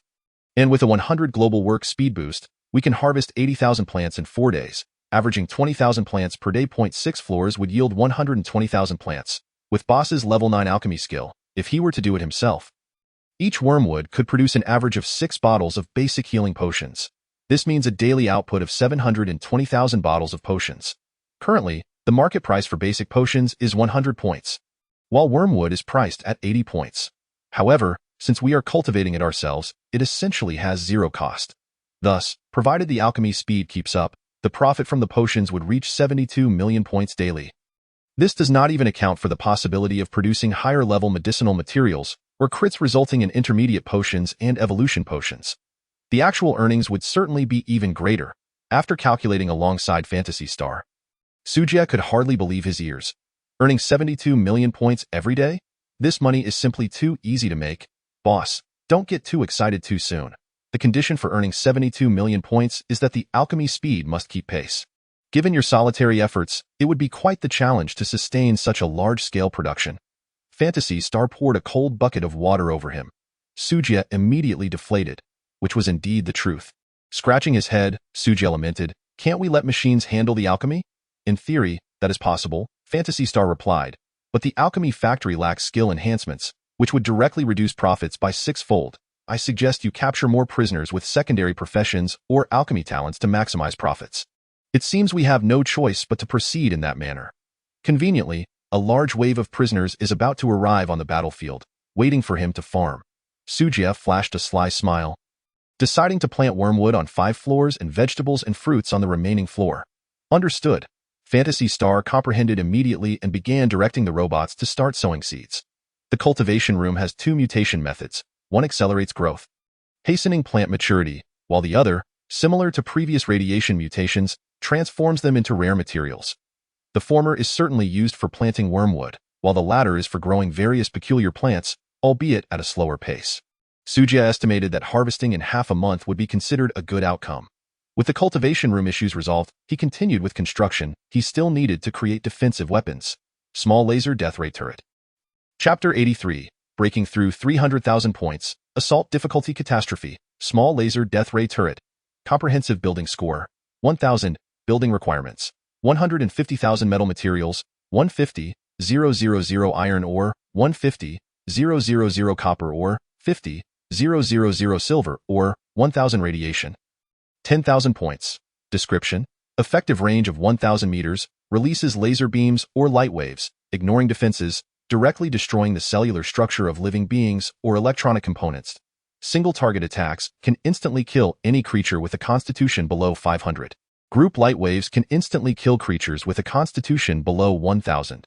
With a grand gesture, Su Jie commanded the creation of 10 death ray turrets in one go. There was no specific reason. He simply had the funds. Whoosh! 10 delightful beams of white light illuminated the city walls. 10 turrets, resembling large trumpets, materialized out of thin air. The small turrets were not sufficient to meet Su Jie's demands. Glancing at the warehouse, which still had about 30,000 units of radiation left, he noted that upgrading to medium turrets required 3,000 units of radiation and a mutation core. How fortuitous, he happened to possess both. With 10 dazzling golden rays flashing by, Su Jie upgraded them to medium turrets on the spot. Immediately afterward, 10 building upgrade scrolls were torn apart. Before the golden light had even faded, it was enveloped by an even more radiant purple glow. Large laser death ray turret, comprehensive building score, 10,000 building requirements, 1,500,000 metal materials, 150,000 iron ore, 150,000 copper ore, 50,000 silver ore, 100,000 gold ore, 10,000 radiation, 10 mutation cores, 1,000,000 points. Description. Effective range of 50,000 meters, releases laser beams or light waves, ignoring defenses, directly destroying the cellular structure of living beings or electronic components. Single target attacks can instantly kill any creature with a constitution below 5,000. Group light waves can instantly kill creatures with a constitution below 1,000. Incredible! Su Jie exclaimed in awe. The power of laser beams and light waves goes without saying. Not to mention a large-scale assault of 200,000 points. Even a 300,000-point assault would be a trivial matter for him. Warning! Your base score has exceeded 300,000, triggering a merge event for attacks, and the difficulty level has escalated to catastrophic. The Pope of the Shurima Empire personally leads the entire Imperial army to wage war against you. The Green Tyrant pirates spread rumors, inciting all nearby pirate factions to launch assaults against you. The Queen of the Death Sea Worms has prematurely initiated her invasion plan, and the tactics of the Worm Sea are set into motion once more. The evil nation civilization, through special channels, has discovered the location of the mechanical cube and is leading a cosmic fleet in a fierce advance against you. The Nukulan Empire, guided by divine beings, passes through this area, preparing to take advantage of the chaos to plunder, and has decided to launch a siege against you. Ding! Congratulations! You have become the first pioneer in this region to exceed a score of 300,000. Reward, 3 million points, 300,000 gold, 2 golden treasure chests, 30,000 universal metal, and 300 free attribute points. Damn. Su Jie couldn't help but curse. Why are there suddenly so many nuisances? Boss, our energy reserves are insufficient to face such an exaggerated fleet. Huanqing suggests that you upgrade both the collection and storage devices. Additionally, the shields of the special buildings could also use some enhancement. Huanqing slowly leaned closer to Su Jie and earnestly said, "Otherwise, unless Lady Luck intervenes, we stand no chance." Lady Luck? Himph, we aren't without her. Su Jie did not take this attack to heart. The difficulty of the assault is calculated based on the score. But the personal combat power within the base is not included. Not to mention his own combat strength, Xia terror alone is equivalent to a score of 100,000. However, Huanqing's words are not without merit. The death ray cannon, though powerful, indeed consumes a great deal of energy. With the current energy reserve of 800,000, it cannot sustain for long. Fortunately, the materials required for the radiation collection conversion device and the advanced energy storage device are not scarce. As long as they are not rare metals, Su Jie can produce as many as he desires. Radiation collection conversion device.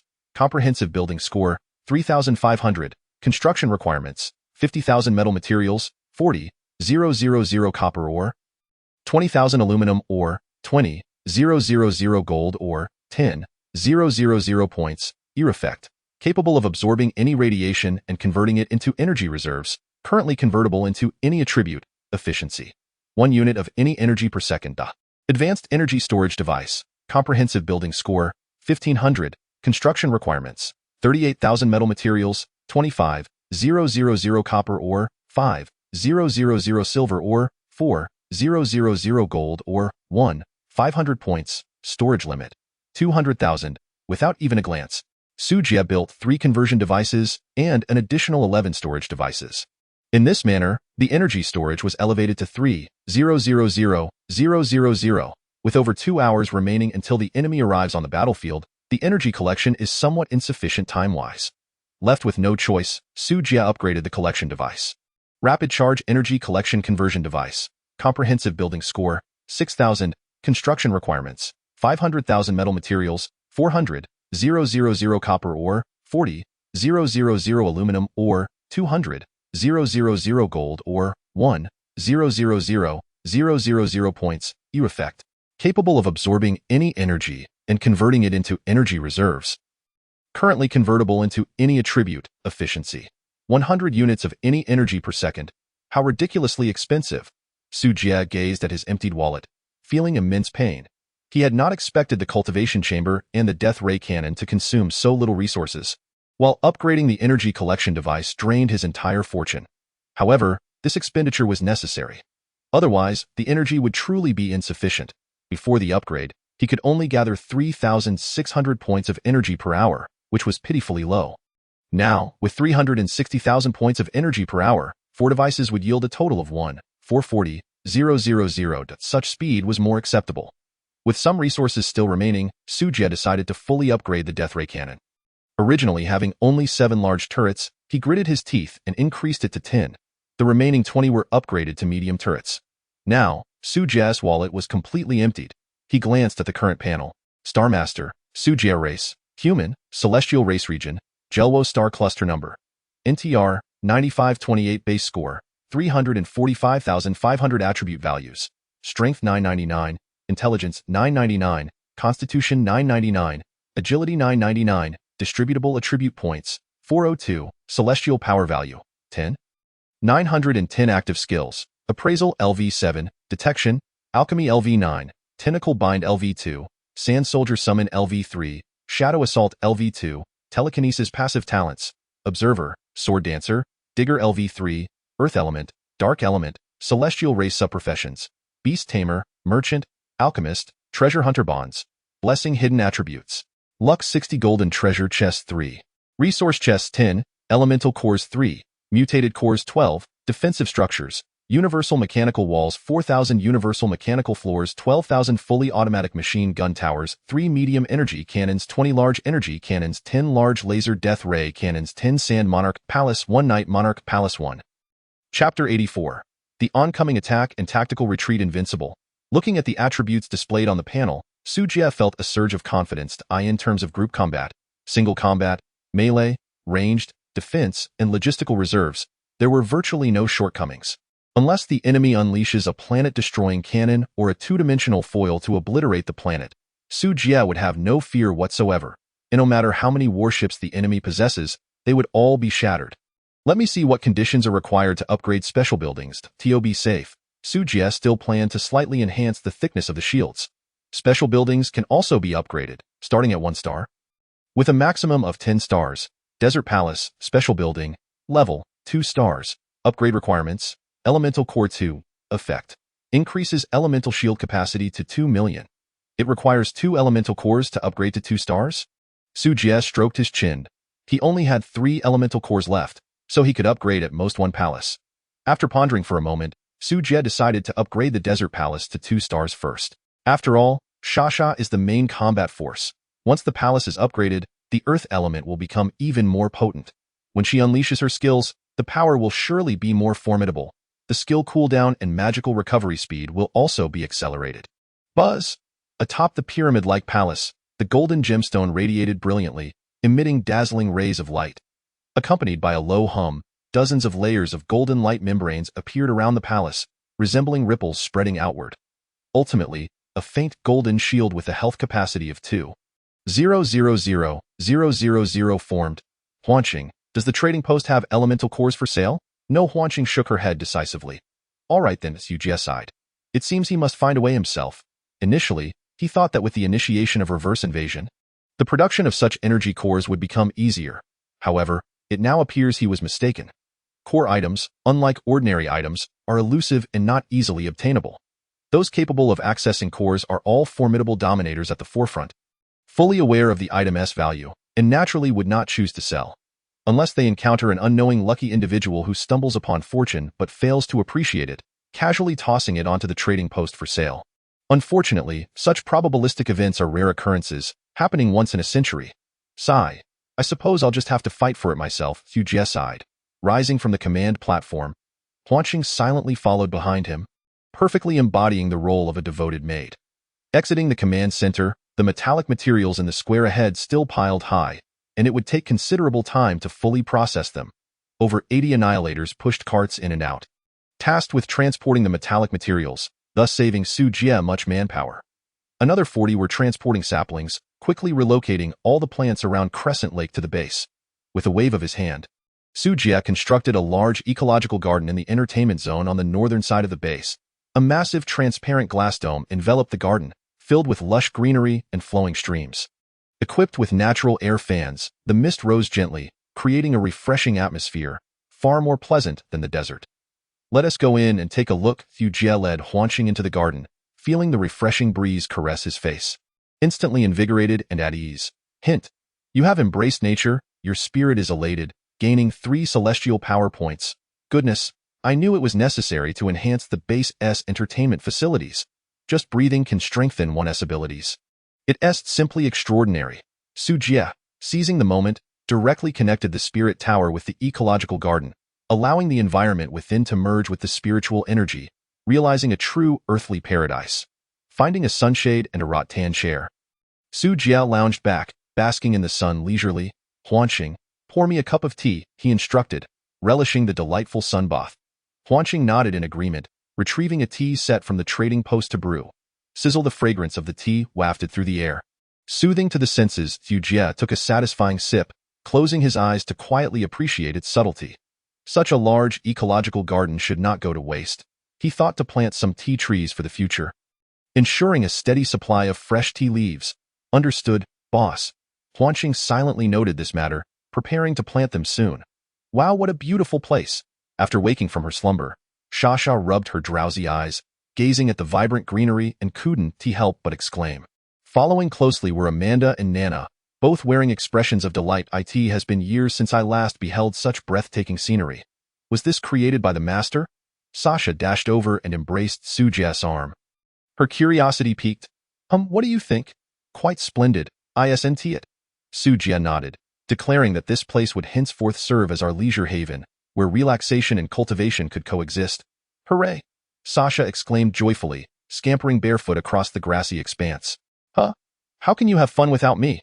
The bug girl had appeared out of nowhere, joining Sasha in her delightful game. Chi, let us catch jellyfish. Sure thing, SpongeBob. Time flowed gently, and before long, 2 hours had passed. Master, we have arrived.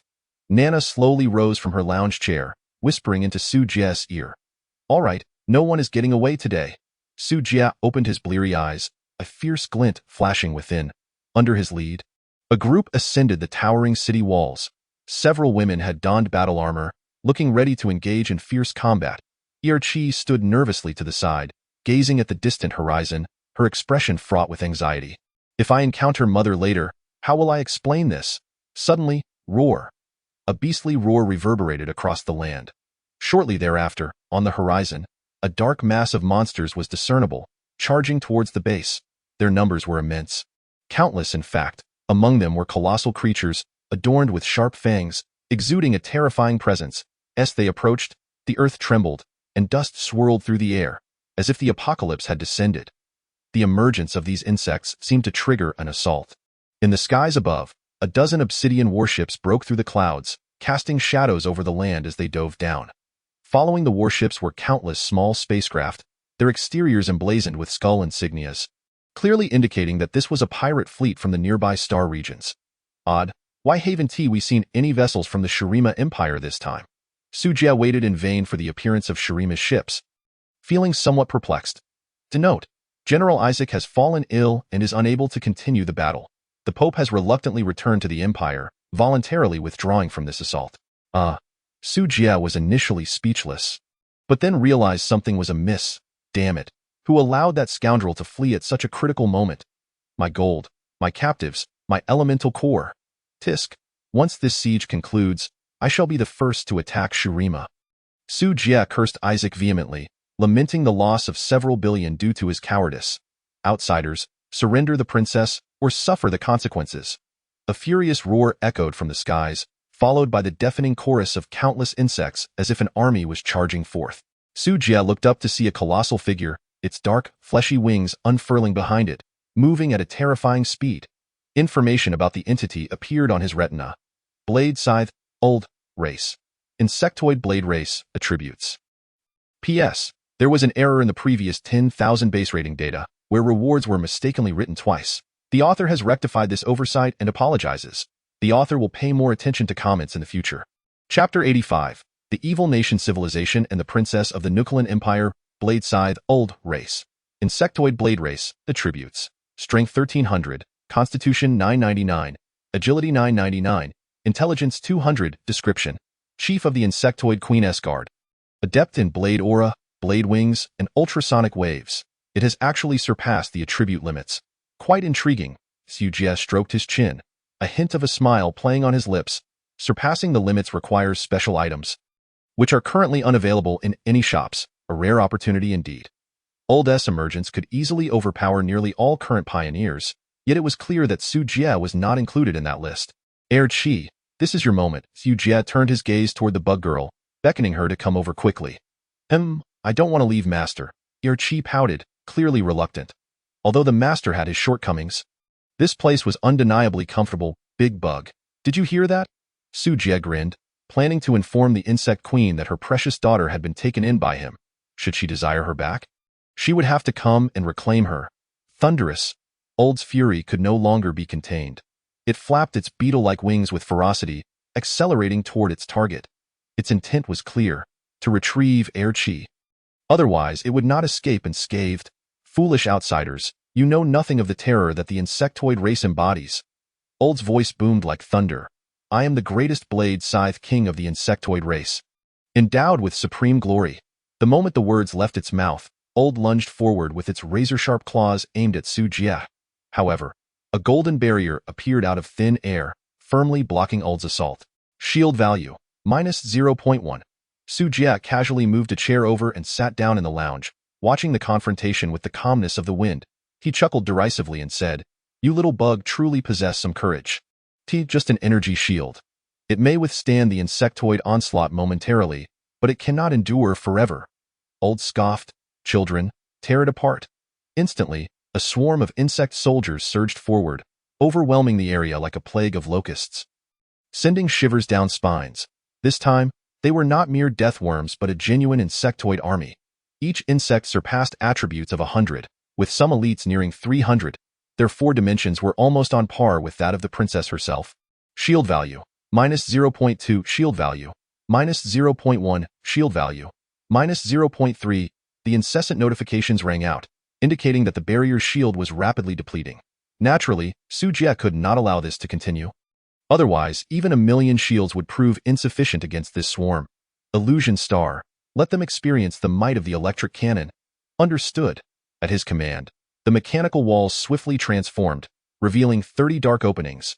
In the next instant, a terrifying electric cannon fired, launching spherical bolts of lightning that tore through the void, accompanied by a piercing shriek as they collided with the swarm. In an instant, endless arcs of lightning erupted amidst the insects.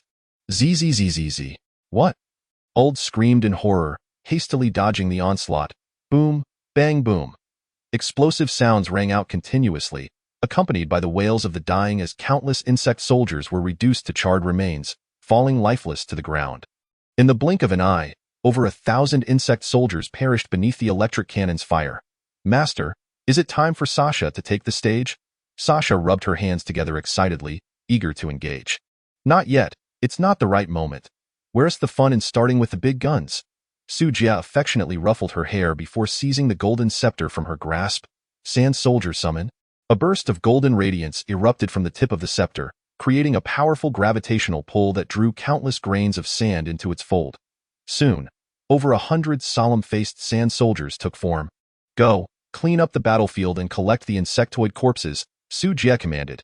Yes. The sand soldiers acknowledged the order, then marched forth with heavy steps, seizing the opportunity amidst the insectoid assault to drag numerous corpses into the shield. You too, don't just stand there. Lend a hand. Su Jie patted Erchi and Sasha on the heads, and they immediately understood his intent. Sasha reclaimed the scepter and with a gentle wave summoned over 100 desert guardians with attributes between 4 and 500, joining in the effort to collect the bodies. The bug girl quickly directed her insects to haul the corpses from beneath the city walls into the insect nest. As these would serve as nourishment for the hive, Erchi, this time, there will be plenty of meat. Hatch the remaining insect eggs, Su Jie instructed. Master, should we continue hatching the blade race or other types of insects? You decide. All right. The bug girl's eyes twinkled as she considered a type of insect that would be fitting for the current situation. She promptly wriggled her appendages back to the insect nest. Before long, a massive shadow emerged from the nest. Its form resembled an oversized worm, its mouth lined with sharp teeth, essentially a living meat grinder. Cleaner. Strength 240, Constitution 310, Agility 40, Intelligence 12, true to its name. The cleaner was a large, voracious creature evolved from the insectoid army specifically for battlefield cleanup. Master, the cleaner is a large devouring organism evolved by the swarm for battlefield cleansing. Unfortunately, there isn't enough meat. So the nest has only managed to hatch this one, the bug girl reported, seeking praise. Su Jie nodded slightly. Not bad. With the addition of the cleaner, resource collection became increasingly efficient. The enormous worm devoured countless corpses, digesting them within its body and converting flesh and blood into nutrient fluid stored in its stomach, which would later nourish the hive. The excess impurities were expelled, and these impurities constituted the insectoid's most robust resources: claws, teeth, scales, and stingers. Incredibly useful indeed. Outsiders, you dare enslave the princess to produce insect offspring for you. You deserve a fate worse than death. At that moment, Old's furious roar echoed across the battlefield. Hey, up there.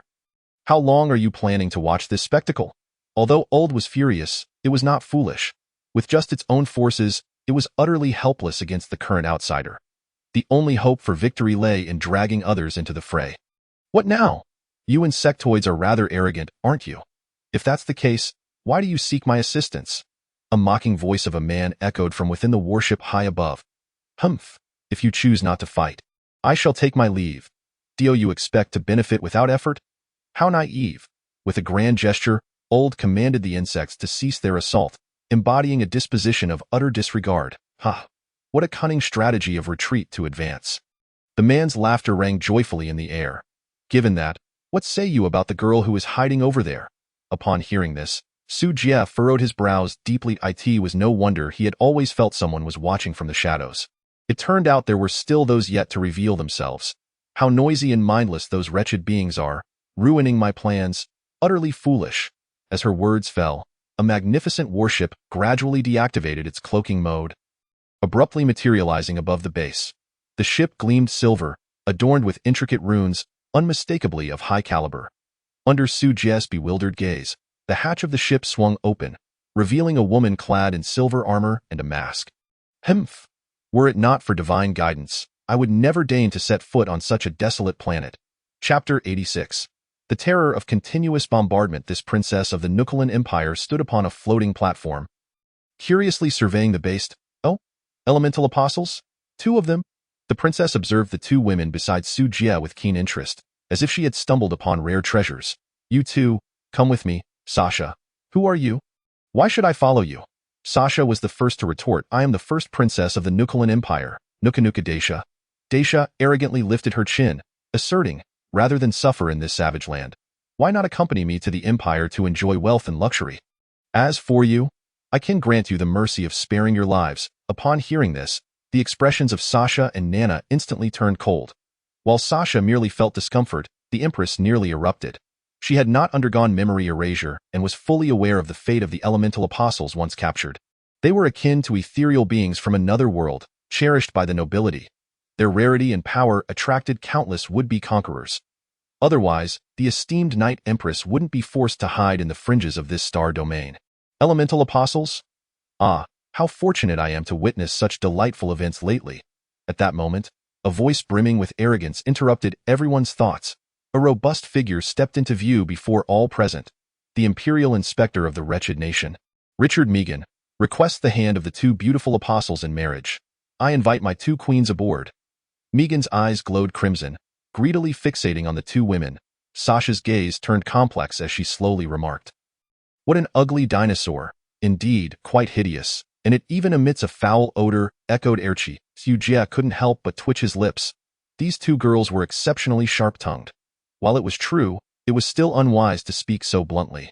The civilization of the wretched nation was indeed ruled by dinosaur-like beings. Though they could walk upright, their physique was indistinguishable from that of dinosaurs. More accurately, they should be referred to as dinosaur humans. Megan's appearance was a classic example. His entire being was pitch black, his skin riddled with bumps, and a thick, short crocodilian tail protruded from behind. Aesthetically, he was quite repulsive. It was absurd that such an ugly dinosaur human would dare to propose to his beloved girls. It was truly a delusion. What did you say? I, Megan, am a national idol in the wretched nation. Are you out of your mind to claim I am ugly? Megan bellowed in a fit of rage. Be quiet that I saw them first. What business is it of yours? Furthermore, the fact remains that you are indeed ugly. Dacia disdainfully shot him a glance. Seemingly unperturbed by Su Jie below, she engaged in a quarrel with the allied forces over the distribution of spoils. Su Jie shook his head in resignation while watching the spectacle.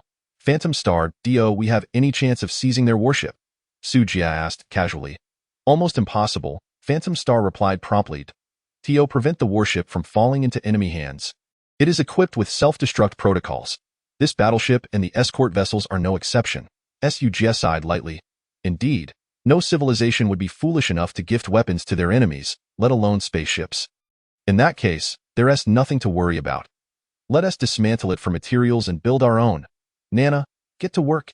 Yes, master. As soon as the command was given, the Empress, who had long been poised for action, swiftly drew her sword. Night Shadow Divine Sword SSS grade, exclusive weapon of Yehefina. This long sword bore similarity to the Tsar's scepter, a unique weapon of the apostles. Su Jie had reviewed its attributes. It was entirely tailored to complement the Night Empress's skills and offered little enhancement to him. Dark Night, descend. With a delicate cry, a surge of dark elemental energy suddenly radiated outward. A mysterious whirlwind began to whirl. The very fabric of reality shifted, enveloping the area in a vast night veil that severed sunlight, plunging the surroundings into darkness. What is this? Damn it, my vision is obstructed. I can't see a thing. The sudden turn of events caught the enemy coalition off guard. Even the three leaders furrowed their brows slightly. Humph. It seems the elemental apostles are not to be underestimated, Megan scoffed derisively, turning to return to the cabin.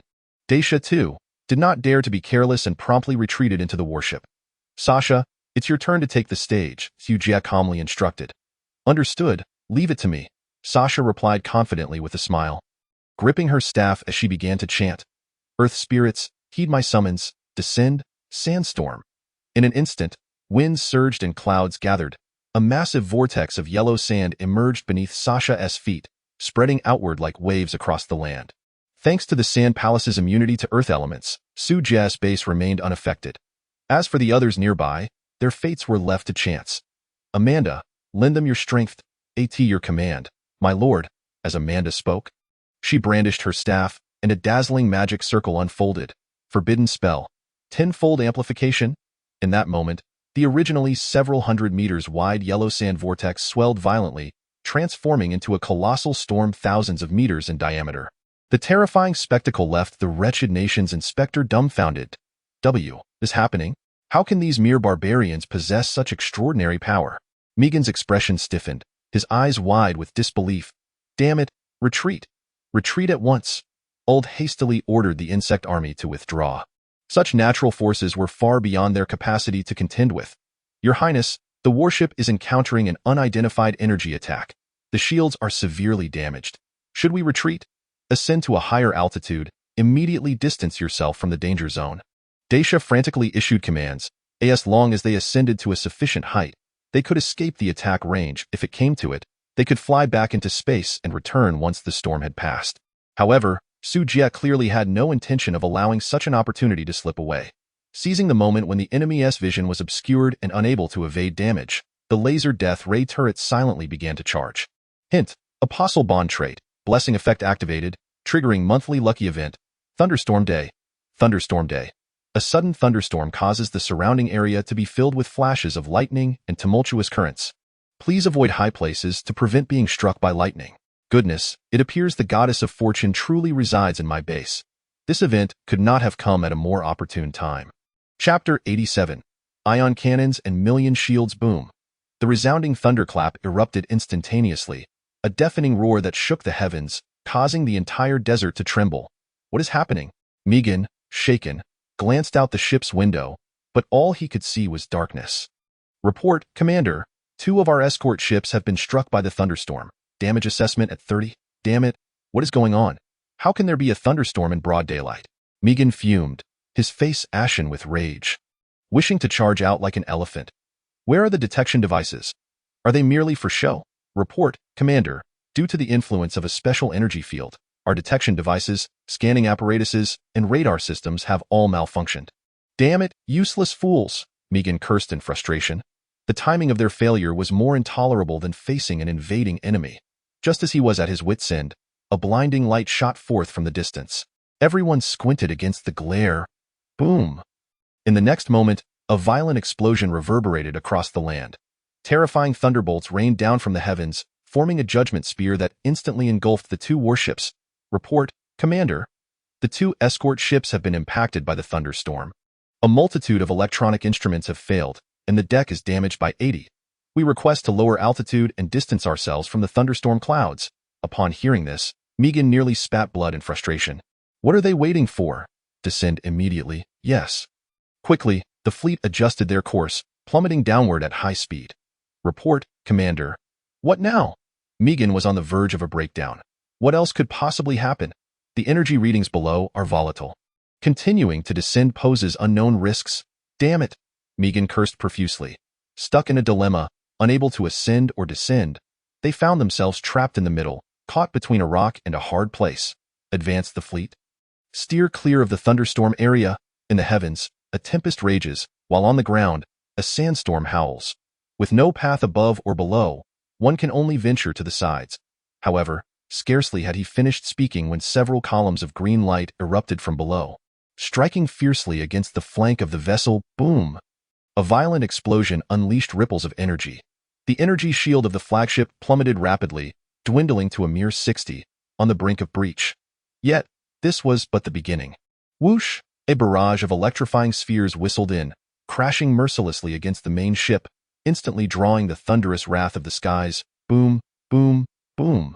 The lightning, as if heedless of consequence, cascaded down in torrents, enveloping the entire hull like a waterfall. How could this be? Witnessing the incessant alarms blaring in the control room, Megan's pupils dilated in despair. Despite the warship being armed with an arsenal of weapons, it found itself utterly powerless before the forces of nature. This sense of helplessness was suffocating. Migjen was not alone. Numerous pirate ships nearby suffered the same fate. Su Jie gazed upwards at the small vessels trailing fiery tails as they plummeted, his expression growing increasingly exhilarated. Turning back to observe the battlefield below, he noted the disoriented Zerg army, ravaged by the sandstorm, equally battered. To contemplate retreat was a futile dream. The base roared with gunfire, unleashing a torrent of concentrated green beams from the death ray's muzzle. Pouring skyward without restraint, the electric cannons, not to be outdone, collaborated with the tempest above, delivering a terrifying 200 firepower. Ha ha, exhilarating. Su Jie laughed heartily, reveling in this sheer thrill. After more than 10 minutes, the storm abated, and the night gradually faded. Under the dual onslaught of thunder and sand, only the flagship of Daxia and Migjin remained intact, while all other escort ships and pirate vessels had succumbed to the abyss. The battlefield was engulfed in flames and thick smoke, rendering it barren, leaving only ruins in its wake. Old led the remaining 1,000 elite Zerg, their hearts heavy with dread as they stood afar, witnessing this apocalyptic catastrophe. Just as he hesitated to continue the assault, Migin's roar echoed from the skies. Damn it, despicable aliens, how dare you annihilate my fleet? Die, I shall have your death. Commander, the cube remains in their possession. Think twice. To hell with the cube, prepare the ion cannon, and level this place. Migin's eyes blazed crimson, his face contorted with rage. Crack! With a sharp metallic screech, a massive silver-gray cannon slowly extended from beneath the warship. Madman, Daxia cursed under her breath, immediately ordering the ship to retreat. This weapon's power could obliterate any formal fleet in an instant, boasting a 1,000,000-ton yield. Even her empire could count on one hand the number of strategic carriers capable of withstanding such a cannon. She could hardly fathom the mindset of the malignant nation that would equip such a useless weapon with 1,000,000-ton capabilities. Indeed, it was a realm of madness, where reason seemed to falter. Daxia frowned, her disdain palpable, yet at that moment, she had no choice but to flee swiftly. What a pity for those two apostles. They were destined for a more glorious future, only to meet their demise here due to their own folly. Boom! With a thunderous roar, a silver light illuminated half the sky. An unparalleled force surged forth, inclined towards the ground. A terrifying tidal wave of energy swept across the land, annihilating all in its path. Unstoppable. Oh no, Your Highness, bastard, stop! Old suddenly realized, the princess was still within the base. If this cannon were to strike, the base would undoubtedly be reduced to rubble. With that thought, Old disregarded his own safety and charged skyward, launching his most powerful attack against Migin's warship in a desperate attempt to alter the cannon's trajectory. Ha! Worthless insect, perish with me! Migjin sneered, not sparing Old a second thought. Unless the void fleet of the Sea of Death appeared here, no one could stop him. Old unleashed a formidable ultrasonic wave, striving to overturn the warship. Yet, human effort was minuscule against the might of a spacecraft, barely stirring the waters. The harsh reality of war was laid bare. As he saw the warship remain unmoved, Old's heart sank, resigned to let the ion cannon obliterate them all. Your Highness, I am powerless. Old's mournful roar escaped, tears glistening at the corners of his eyes. Whoosh! Just then, several purple streaks of light suddenly surged from the void. In an instant, 3 tendrils grasped Old and rapidly descended, landing within the base's shield. Mind your own business. Old opened his eyes in confusion, taking in the unfamiliar figures around him, alongside the princess he had longed to protect. For a moment, he was at a loss. Boom. However, in the next heartbeat, he was left dumbfounded that a beam of ion energy, nearly 100 meters wide, descended with a terrifying force that seemed to tear the heavens apart. Watch out! Old shouted. But his cries were in vain, unable to alter the inevitable. Uncle, why are you shouting so loudly? My ears are ringing, a delicate voice chimed in unexpectedly. Old blinked in surprise, instinctively turning to look. He saw Eki pouting as she gazed at him, curiously devoid of any panic on her face. It was as if the ion beam were not aimed at them. In disbelief, he looked up and noticed a gentle yet powerful wave emanating from above the base, abruptly freezing that 100-meter beam in its tracks. In that moment, Old's very soul quaked. What monumental power is this? What kind of technology is this? What civilization is this? As Old stood in stunned awe, a golden light shot up into the sky. Solar radiance. With Su Jie's mighty shout, the golden stream pierced the heavens, radiating indescribable brilliance. It instantly penetrated Migin's warship, erupting into a splendid mushroom cloud at its bow. The next moment, anguished wails erupted from within the ship, and the ion cannon fell silent. Miggen's warship was utterly reduced to a heap of scrap metal, disintegrating and exploding in the air. Sasa, go intercept that fleeing woman. On it. Big Bug, you go help too. Huh? Oh, okay. Su Jie soared into the sky, heading straight for the ion cannon with haste. Such a delightful contraption would be a travesty to damage. Chapter 88.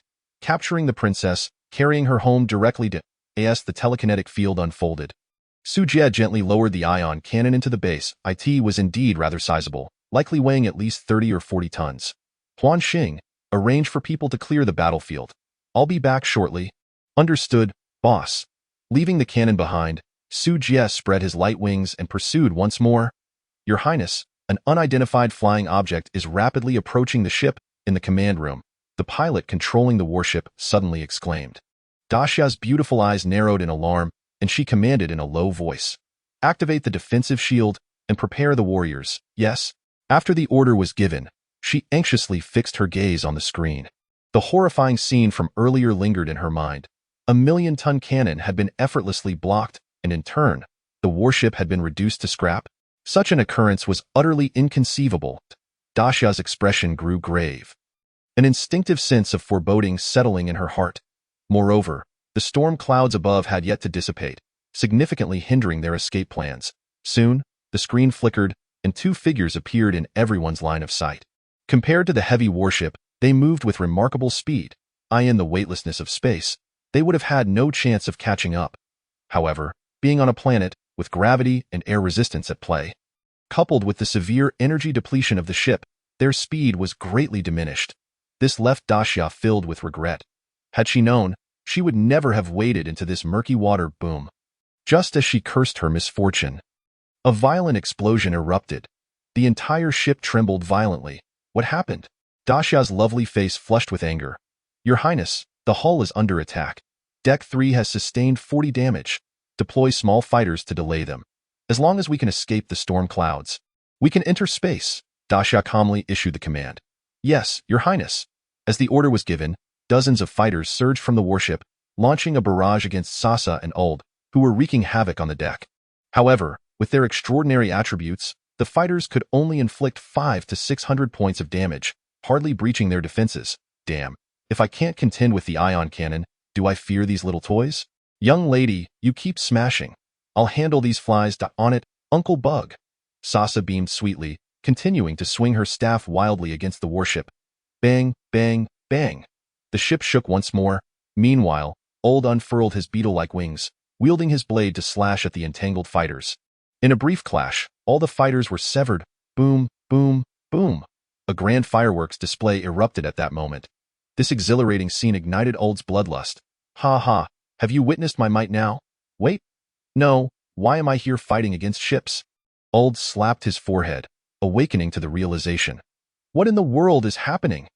He was here to rescue the princess. Why was he helping that young man? Whatever, considering that young man saved his life, he might as well begrudgingly lend a hand. On the other side, Su Jie had hurriedly arrived just before the spaceship's crash. The colossal entity teetered on the brink of a catastrophic descent under the relentless onslaught of Sha. Su Jie acted swiftly, employing his telekinetic abilities to ensure a gentle landing of the ship. The thought of losing such valuable spoils was indeed a waste. After all, she was the imperial princess. Surely, she held considerable worth. As the vessel descended gradually, Sha, upon noticing his arrival, leapt into his embrace, exclaiming, Master, did I do well? Her large, innocent eyes sparkled with a childlike eagerness for praise. You performed admirably. A reward shall be forthcoming. He replied, affectionately pinching her cheek and tousling her long hair. Humph, I contributed significantly as well, Old interjected, a hint of pride in his tone. Oh, do you wish for a reward as well? Su Jie shot him a bemused glance. Just allow me to escort her highness away, and that shall suffice, Old declared, as if it were the most natural request. Huh? That will depend on what Eki desires, Su Jie retorted. Our matters can wait. You shall remain outside. With that, he kicked open the hatch and strode in. Old, though perturbed by Su Jie's demeanor, complied and took his post outside, knowing well that the princess was still in their grasp. Suddenly, the interior of the ship erupted into chaos. The sounds of commotion were unmistakable. Su Jie was forcefully navigating through obstacles. "Your Highness, the intruder is breaching our defenses. What shall we do?" Several guards manning the ship looked to their leader. Desperation etched on their faces, hoping for a miracle. "Contact the Empire immediately. Request reinforcements." Dacia's face paled as she fixated on the door, realizing the communication device was damaged and their distress signal could not be sent. "Damn it!" she seethed, her frustration mounting. Just then, the door to the control room exploded inward, and a dark figure emerged, none other than Su Jie. "What do you intend to do?" Dacia stammered, terror creeping into her voice as he advanced ominously. She could scarcely fathom her downfall in such a savage expanse. "Think," Su Jie smirked wickedly. "Think of what?" Dacia blurted, momentarily taken aback. Su Jie merely chuckled, his silence revealing her naivety. "How dare you?" Dacia's cheeks flushed crimson beneath her white mask, her indignation palpable. "You lowly insect, I shall have my revenge." With that, Dacia unsheathed her sword and charged at him. "Not bad at all," Su Jie remarked, impressed. With a swift motion, he teleported behind her. Bang. Knocked out and taken away. "It's as simple and brutal as that. Sha, bind the remaining captives. Let Eki handle them shortly. Leave it to me, master. I assure you the task will be completed." With Dacia slung over his shoulder, Su Jie signaled to Sha and made his way back to the base. Among the captured individuals, he had noted a few with innate talents for survival, perfect candidates for his pharmaceutical endeavors. Notification. Assault event concluded. Rewards obtained. Chapter 89. Assault concluded. Inventory assessment. Notification. Assault event concluded. Base damage assessment. 0. Rating. Perfect. Rewards. Breakthrough Elixir 2. Space Core 1. Mythical Treasure Chest 1. Sky Island Blueprint 1. Optional Resource Chest 50. Free Attribute Points 500. As soon as Su Jie landed, the system's prompt echoed in his mind, eliciting a gleam of joy in his eyes. The rewards may not have been numerous, yet their quality far surpassed those from previous assaults. Notably, the 50 optional resource chests were exceptionally enticing. Su Jie lacked for common resources, but yearned for rare and extraordinary materials. The prospect of those chests filled him with exhilaration, suggesting that a controllable nuclear reactor might not be as unattainable as he once thought. "Nana, confine this woman. I have grand plans for her," Su Jie instructed as he handed the unconscious Dacia to Nana. Then proceeded to the ecological garden. "Grand plans?" Nana mused, her eyes glinting with understanding as she bound Dacia securely and stowed her in a bedroom. Stepping into the lush sanctuary of the ecological garden, Su Jie prepared to delve into the rewards from his recent conquest when the projection of Huaxing appeared beside him.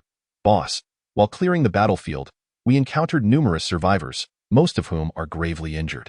Should we proceed with medical assistance?" "Survivors?" Su Jie raised an eyebrow, pondering for a moment. "Do we possess the means to heal them?" "Our healing potions are not particularly potent." "Boss, we do," Huaxing clarified. "Among the instruments you recovered, there are 2 fully operational cellular repair pods. Unless their condition is dire, we can revive them. I see," Su Jie nodded, recognizing the value in aiding those in need, particularly as both pharmaceuticals and mining required more personnel. "Understood," Huaxing acknowledged respectfully. "By the way, should we construct a facility to contain the captives?" "Yes, I shall arrange for a prison to be built shortly." With that, Huaxing dissipated into a wisp of shadow. Su Jie accessed the construction interface, searching for a suitable structure for detaining prisoners. Steel cage, comprehensive building rating, 1000, construction requirements, 200,000 metal materials, 10,000 copper, 100,000 points. Description: entirely crafted from solid metal, featuring independent cells, interrogation rooms, and electrotherapy amenities. Evaluation: home for prisoners, cozy yet secure. This will do. With a swish, a large, square steel structure materialized on the eastern side of the base. The prison, though simplistic, was functional enough to hold captives. The first floor housed interrogation rooms and quarters for guards. The second floor contained dormitory-style accommodations for over 100 individuals, with sturdy beds that could deliver electric shocks to the unruly. The third floor comprised solitary confinement cells for those of significant status. Having completed these tasks, he reclined slowly in a wicker chair, relishing the enveloping comfort of the natural aura. "Let us examine the rewards I've acquired." With a flicker of thought, he opened the rewards panel. Breakthrough Elixir. Breaks the attribute suppression of the New World's will, unlocking certain numerical limits. This is quite promising. Su Jie's eyes brightened. Without hesitation, he downed 2 vials of the elixir. In the next moment, a shimmering silver light enveloped him, gradually fading with time. Notification. Intelligence attribute limit unlocked. Constitution attribute limit unlocked. Without a moment's pause, Su Jie allocated his accumulated 402 attribute points, along with the 500 points from the recent rewards, entirely to intelligence, reserving just 1 point to elevate his constitution to 1,000 out with a whoosh. His attributes underwent a remarkable transformation. Attribute values: Strength 999, Intelligence 1900, Constitution 1000, Agility 999. With nearly 2,000 intelligence, he felt invincible. Su Jie's eyes sparkled with ambition, a sense of dominance coursing through him. Regrettably, his magical skills were too few to fully harness the potential of such intelligence. The only ability he could effectively wield was telekinesis. Perhaps I shall peruse the skill library later for some superior techniques to experiment with, he mused, closing the panel and continuing to explore the other rewards. Space Core. Unlocks the space technology tree. This core was particularly intriguing. The principles governing space were typically the domain of advanced civilizations. Its unlocking felt surreal. Huaxing, what is your perspective on space technology? Su Jie inquired, speaking into the void as if aware of Huaxing's presence. Suddenly, a virtual image appeared. Boss, while we may not yet achieve technologies such as space folding or traversal, your storage facilities can be upgraded slightly. As our resources grow, having space folding capabilities will prove immensely advantageous. Additionally, with the recent expansion of our base, available space is becoming increasingly scarce. Perhaps we could utilize space folding to conceal certain structures. That's a sound strategy, Su Jie acknowledged, though he soon found himself troubled. But mastering space folding technology is no simple feat, is it? Huaxing contemplated for a moment before responding. While it may seem daunting, grasping the principles is quite straightforward. Much like ancient humans discovering fire, primitive beings relied on the flames ignited by lightning strikes on trees. In contrast, modern individuals understand the principle of friction generating heat, enabling them to create fire using a drill. Knowledge is power. To Huaxing, knowledge embodies the laws of the universe. Mastering knowledge equates to mastering these laws, thereby indirectly mastering the cosmos. Indeed, Su Jie nodded sagely, appreciating the insight. Well said, but let us move on. As Huaxing continued to elaborate on the significance of knowledge, Su Jie had already located a suitable building within the construction interface. Spatial storage room. Comprehensive building rating, 10,000. Construction requirements, 500,000 metal materials, 50,000 platinum, 50,000 aluminum alloy, 500,000 points. Unlock the space technology tree. A building effect. Built-in 10,000 cubic meters of space, permanently preserves materials, unable to store biological entities. This contraption is akin to a grand spatial ring. The materials required are relatively few. The only drawback is its limited capacity of merely 10,000 cubic meters, which is equivalent to the size of 5 villas. This amount of space is scarcely sufficient to accommodate the spoils of this expedition. However, this structure can be continually expanded. Provided there are enough materials, the size of the space can be adjusted at will. As for platinum, some can be salvaged from the replica spacecraft, but how does one acquire aluminum alloy? Su Jie realized he was somewhat ill-informed, unaware of this aspect. Boss, the primary raw materials for aluminum alloy are high-purity aluminum, alumina, and other alloying elements such as magnesium, silicon, copper, manganese, and nickel, which can be combined in specific ratios to yield the desired material. Silicon can be extracted from silica sand, and we do possess copper. If only aluminum alloy is required, the aforementioned 2 suffices. Shall we instruct the smelting plant to commence processing? Ahem, I see. Su Jie coughed lightly to mask his embarrassment over his ignorance. In light of this, we should expedite the processing. Otherwise, the base will soon resemble a mountain of refuse. Very well. Huaxing responded, her figure gradually fading away. Chapter 90. Mythical Treasure Chest, Elemental Spirit, Sky Island, Special Base. Construction Requirements. 1,000,000 stone bricks, 1,000,000 soil, 10 elemental cores, 1 gravity core, advanced base core, 100 magic crystals, 10,000,000 points. Description. A magical floating island, quite intriguing. Su Jie gazed at the architectural blueprint before him, lost in contemplation. Should the base continue to upgrade, it would undoubtedly evolve towards the direction of a large mothership. However, prior to that, the Sky Island seems to serve as an excellent transitional facility, temporarily acting as a forward base. While it may not facilitate interstellar travel, it certainly presents a splendid option for planetary exploration. By relocating the base to the island, he could traverse the vast expanse of planets at will. Additionally, he could accrue exploration points, achieving 2 objectives with one endeavor. Once this planet has been fully explored, the next one could be approached in the same manner. Even if it were to serve as a subbase, it remains a commendable option. But what exactly are the gravity core and magic crystals?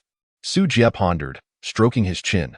The magic crystal is evidently a product of magical principles. Acquiring it should not pose much of a challenge, provided one is willing to spend. The gravity core, however, is a different matter entirely. Anything associated with the term core is usually a rare commodity. It can be rather disheartening when even wealth cannot procure it. Well, we shall take it one step at a time. After all, the Sky Island is not an absolute necessity. Su Jie temporarily set aside the blueprint. His current objectives are the controllable nuclear reactor and the mechanical factory. Other constructions will be left to fate. After accounting for all rewards, only the final mythical treasure chest remains. This treasure chest represents the pinnacle of quality, and what it may yield is truly a matter of great anticipation. Sha. Su Jie took a deep breath and summoned the little lucky star to open the chest. Coincidentally, Sha had just locked up the captives of the Nukulan Empire and, upon hearing her master's call, hurriedly scampered over. Master, do you need something from Sha? Quickly go bathe, refresh yourself, and gather some good fortune for me. Sha dislikes bathing. Be good, comply. Ugh, Sha will go now. Before long, she returned, looking fresh and cheerful, standing before Su Jie. Master, I am all ready. Well, let us open the chest. Su Jie gently stroked Sha's long hair, smiling as he spoke. All right, wait. Let us open a few golden chests first to set the stage.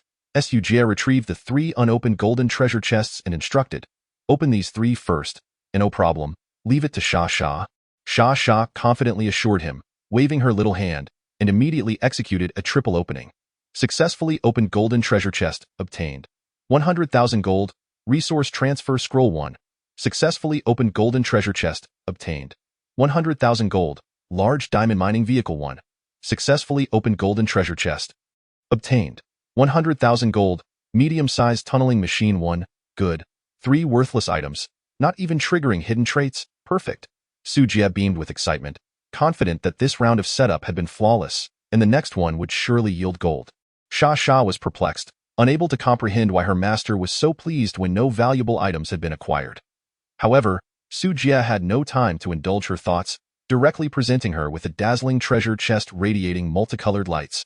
Hurry, now is the moment, open it. Oh my. Sha reluctantly opened the chest, and in an instant, the dazzling multicolored brilliance illuminated the entire ecological garden as if it were daylight. Seeing such grandeur, a great weight lifted off Su Jie's chest. Such a magnificent spectacle must surely herald something extraordinary. The multicolored lights surged skyward, shattering the long-standing storm clouds, revealing a clear azure sky. Then, the treasure chest vanished without a trace. Where is my SSS-grade artifact? Did it just vanish? Su Jie's eyes widened in disbelief, nearly spitting blood. This can't be. The system wouldn't deceive me, would it? Oh dear. Accompanied by a surprised cry, a delicately carved girl descended from the heavens. Wow, help! I'm going to fall to my death. Wah! The girl, startled and teary-eyed, cried out in panic. Su Jie's lips twitched. In a way, could this be the mythical level reward? Successfully opened mythical treasure chest. Obtained, Elemental Spirit Lei Linger 1, Special Building Lei Ling Temple Blueprint 1, SSS Exclusive Weapon, Lei Ling Pearl 1. Successfully triggered Sha E Pei LA's hidden trait. Obtained, 10 million gold. Upon hearing the notification, Su Jie's expression darkened. Is this it? I've bared my soul for a mere pet. Damn it. What a pathetic mythical treasure chest. Utterly disappointing. Wah, help. The cries from above jolted Su Jie from his thoughts. After all, it was a mythical level reward. He couldn't just watch her fall to her demise. He stepped out of the ecological garden, unfurled his light wings, and caught the plummeting girl. Then, making a turn in the air, he gently descended back to the base. Phew, I'm saved. I thought I was going to die. The girl lay in Su Jie's embrace, panting heavily, still shaken. Though she appeared delicate, she was soft and smooth, making her embrace quite comfortable. Thank you, big brother. If it weren't for you, I would have been a goner.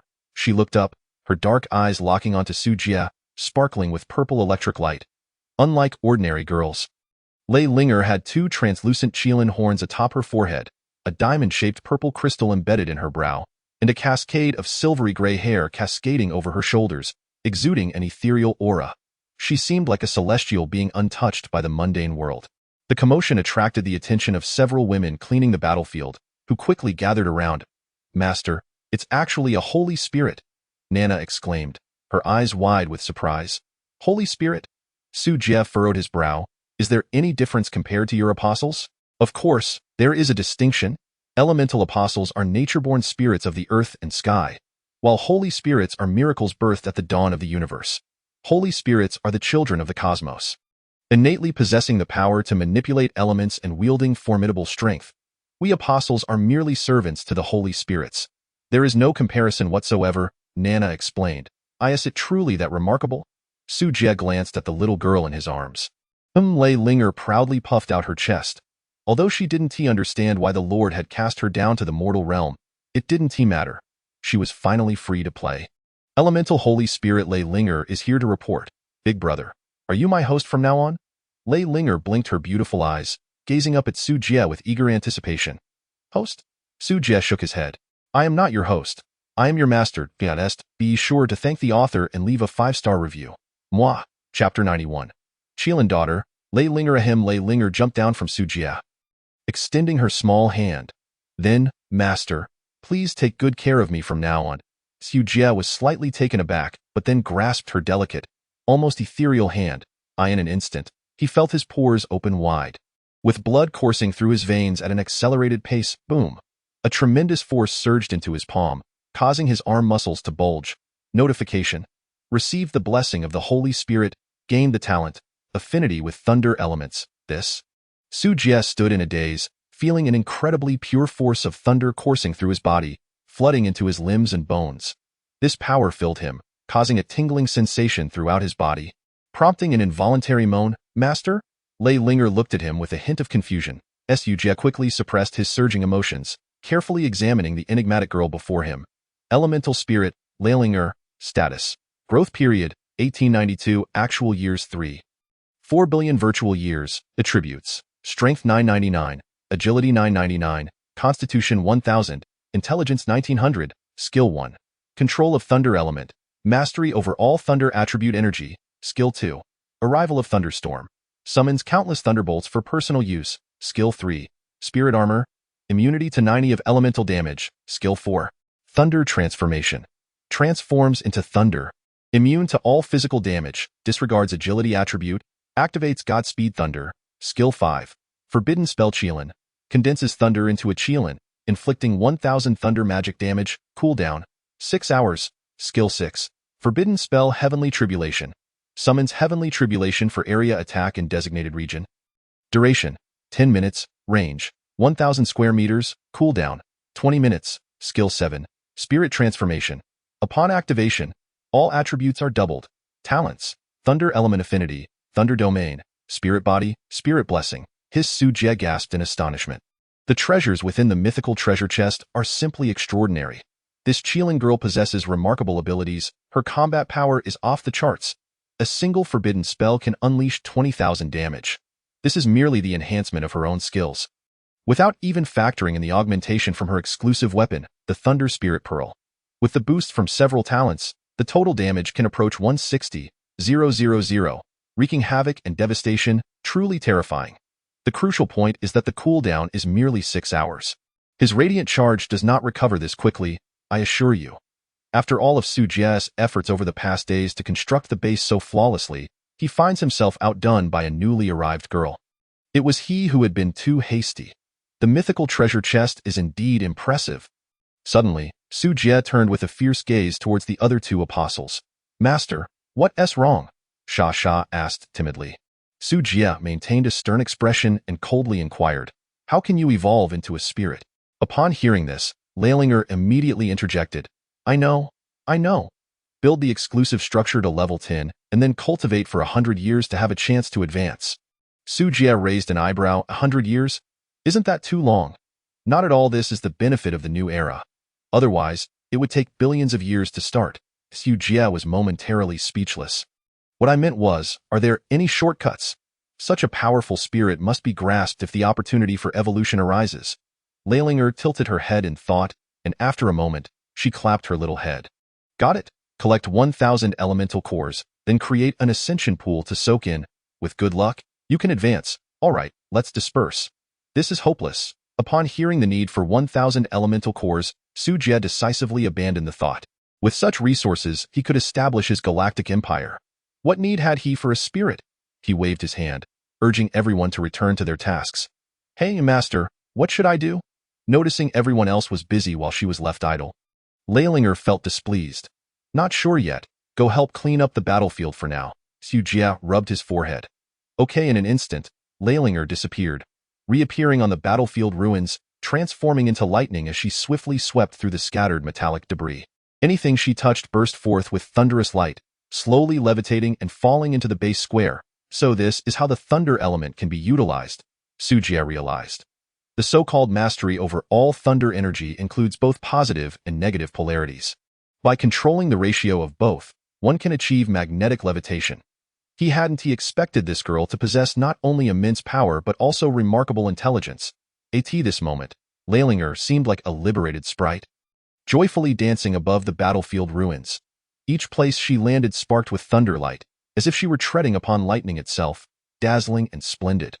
While playing and gathering materials, she appeared utterly fascinated by everything, akin to a child who had just emerged from confinement, marveling at the dramatically changed world outside. Despite being nearly 2,000 years old, she behaved like a child. Su Jie chuckled and shook his head. Subsequently constructing the Thunder Spirit Temple, he had precisely one elemental core remaining, which he used directly. Whoosh, a magnificent palace of ethereal thunder rose majestically, towering an impressive 3 palaces formed a triangular formation, standing proudly at the center of the base. This increased the base's defensive power by another million. Additionally, it provided another form of elemental immunity. Thunder immunity is particularly practical, given that most warships utilize energy related to electricity. With the addition of more palaces, the base began to feel somewhat cramped. There was no alternative. Special structures were too useful for him to neglect. He would have to consider researching spatial folding technology later to reduce the special buildings to model sizes to solve the issue. With the rewards from the raid fully counted, Su Jie joined the effort to clean the battlefield. With his telekinetic abilities in play, the cleaning process accelerated significantly. Tasks that would have taken days to complete were resolved in just half a day. The spoils obtained from dismantling the shipwrecks could be used as resources directly, saving time on reprocessing. The system was quite user-friendly in this regard. The improper metallic debris from the dungeon required factory processing before it could be utilized. However, the materials from the raid were sourced legitimately, so no further processing was needed. This haul is incredible, boss. The warehouse is once again filled to capacity, Huan Xing said quietly, approaching Su Jie with a supply list. I understand. How long until we gather enough aluminum alloy for the storage space construction? It should be enough by tomorrow morning. All right, let us tally it up tomorrow. Everyone has worked hard today. Let us take a bath and have dinner. Oh, Huan Xing. Ensure the Annihilator keeps a close watch on the captives.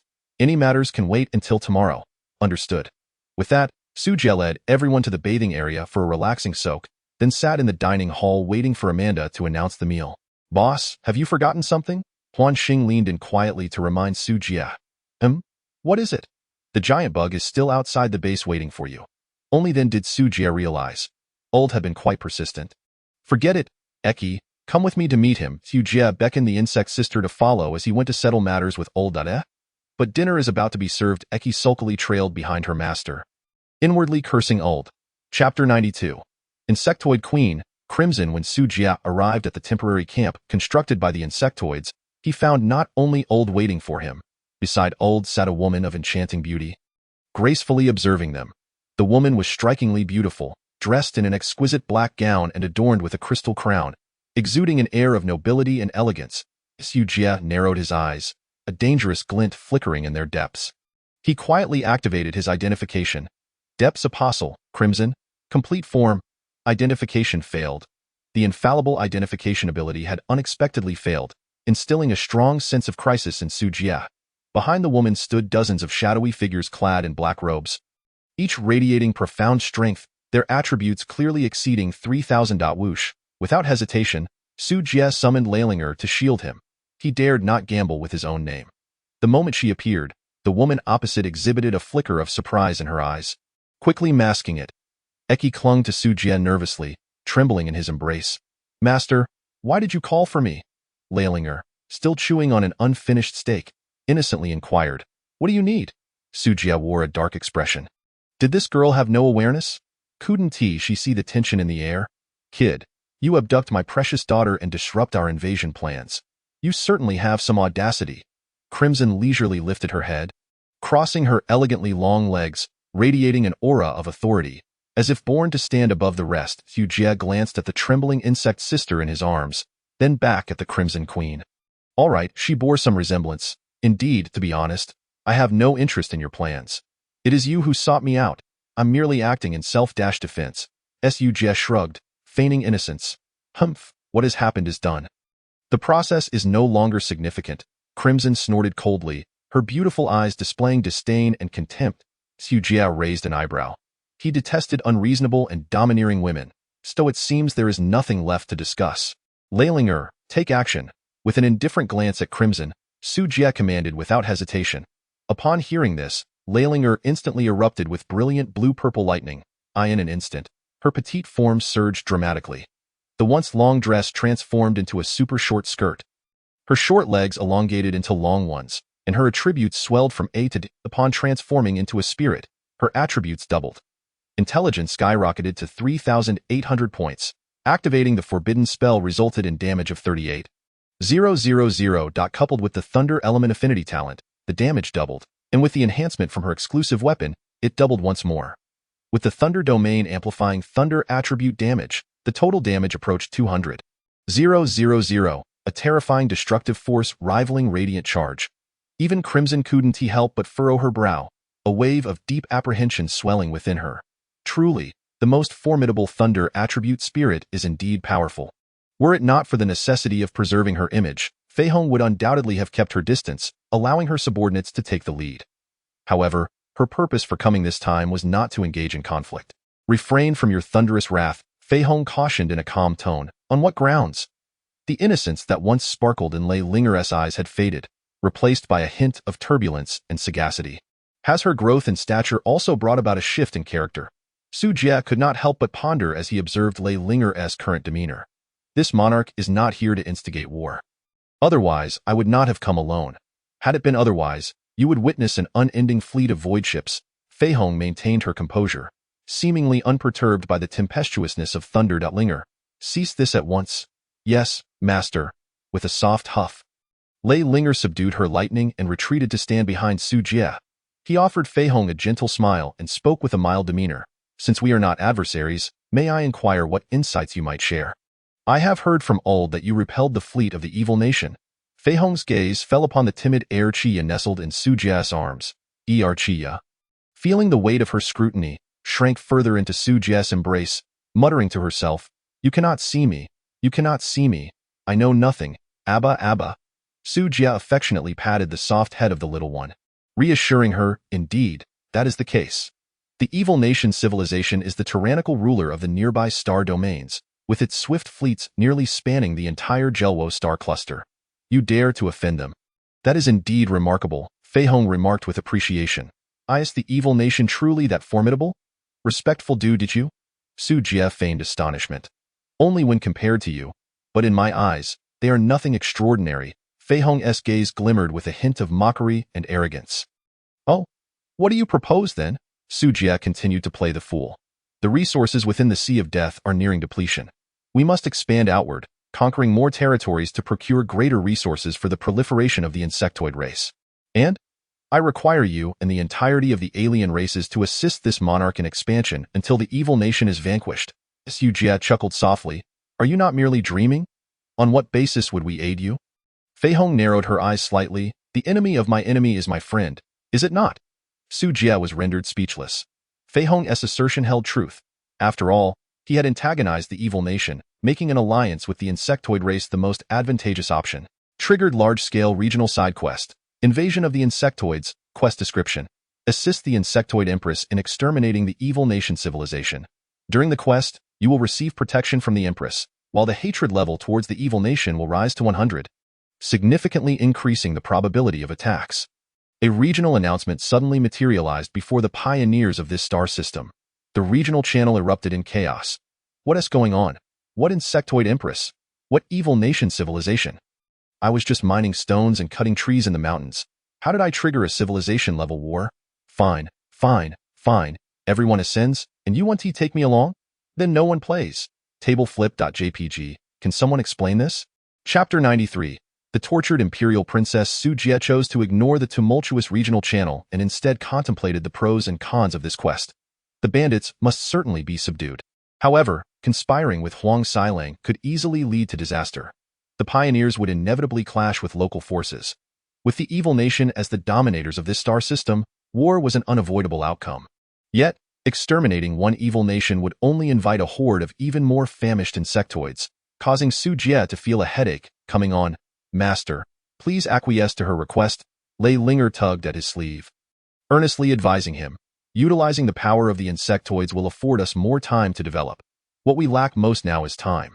After her transformation, Lei Linger's intelligence had skyrocketed, swiftly identifying the crux of the matter. Su Jie acknowledged the validity of her point. Engaging the evil nation was an inevitable outcome. With the insectoids joining in, it would provide the pioneers with additional breathing room.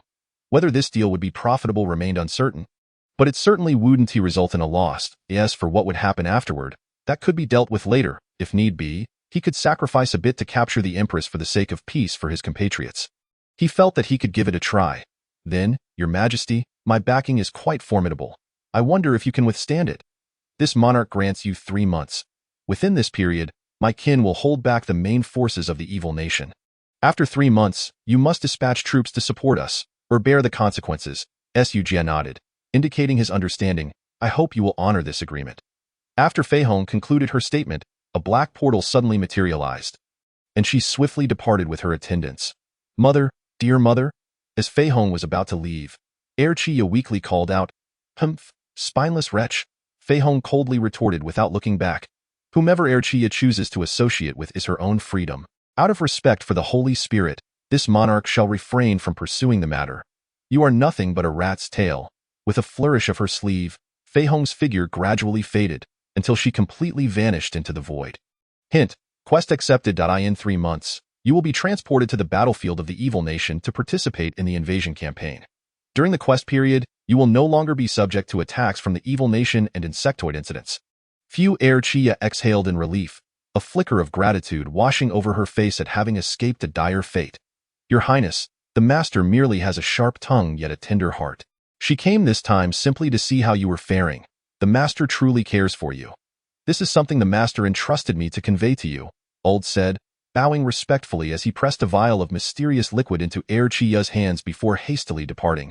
Holding the vial, Erqiya felt deeply moved. Though her mother could be fierce at times, she still cared for her, having just helped intimidate the Master. Thank you, dear mother. Master, did I cause you any trouble?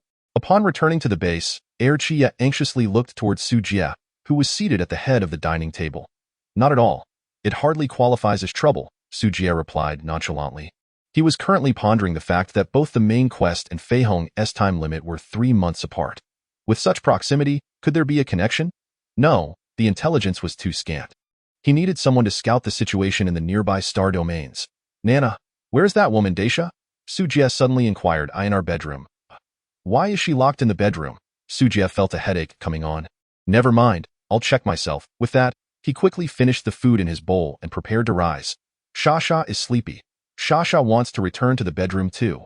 The little one had just attempted to stand when she was abruptly pulled back by Yihafina beside her.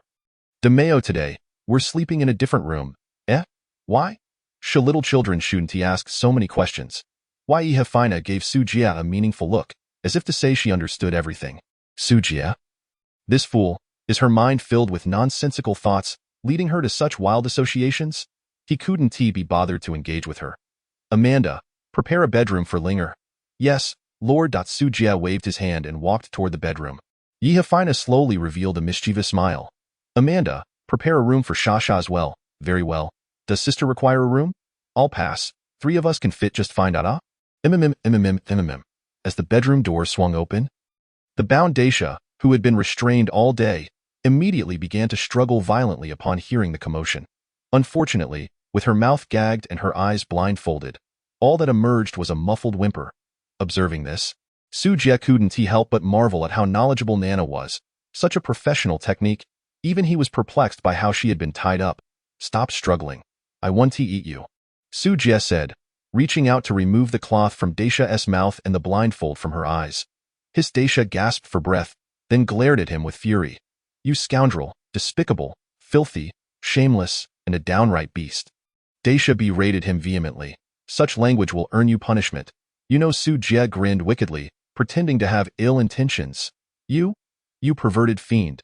If my fiancé finds out, he will surely kill you, Daisha shrieked in terror. Fear not, I merely wish to impart that a captive should possess the decorum befitting their status. What do you intend to do? Daisha asked, trembling. What do you think? Hearing this, Daisha panicked, hastily explaining, I was wrong. Please spare me, sob. I truly know my mistake. Tears streamed down her cheeks, her eyes glistening with vulnerability. This gay? Su Jie smirked, finding it hard to act against someone so seemingly feeble, yet he had no intention of letting her off lightly. Weren't you quite defiant earlier? Now, I will ask, and you shall answer. Answer incorrectly, and it will be the end for you, do you understand? In just a few exchanges, Su Jie had thoroughly dismantled Daisha's psychological defenses. This was the effect he desired.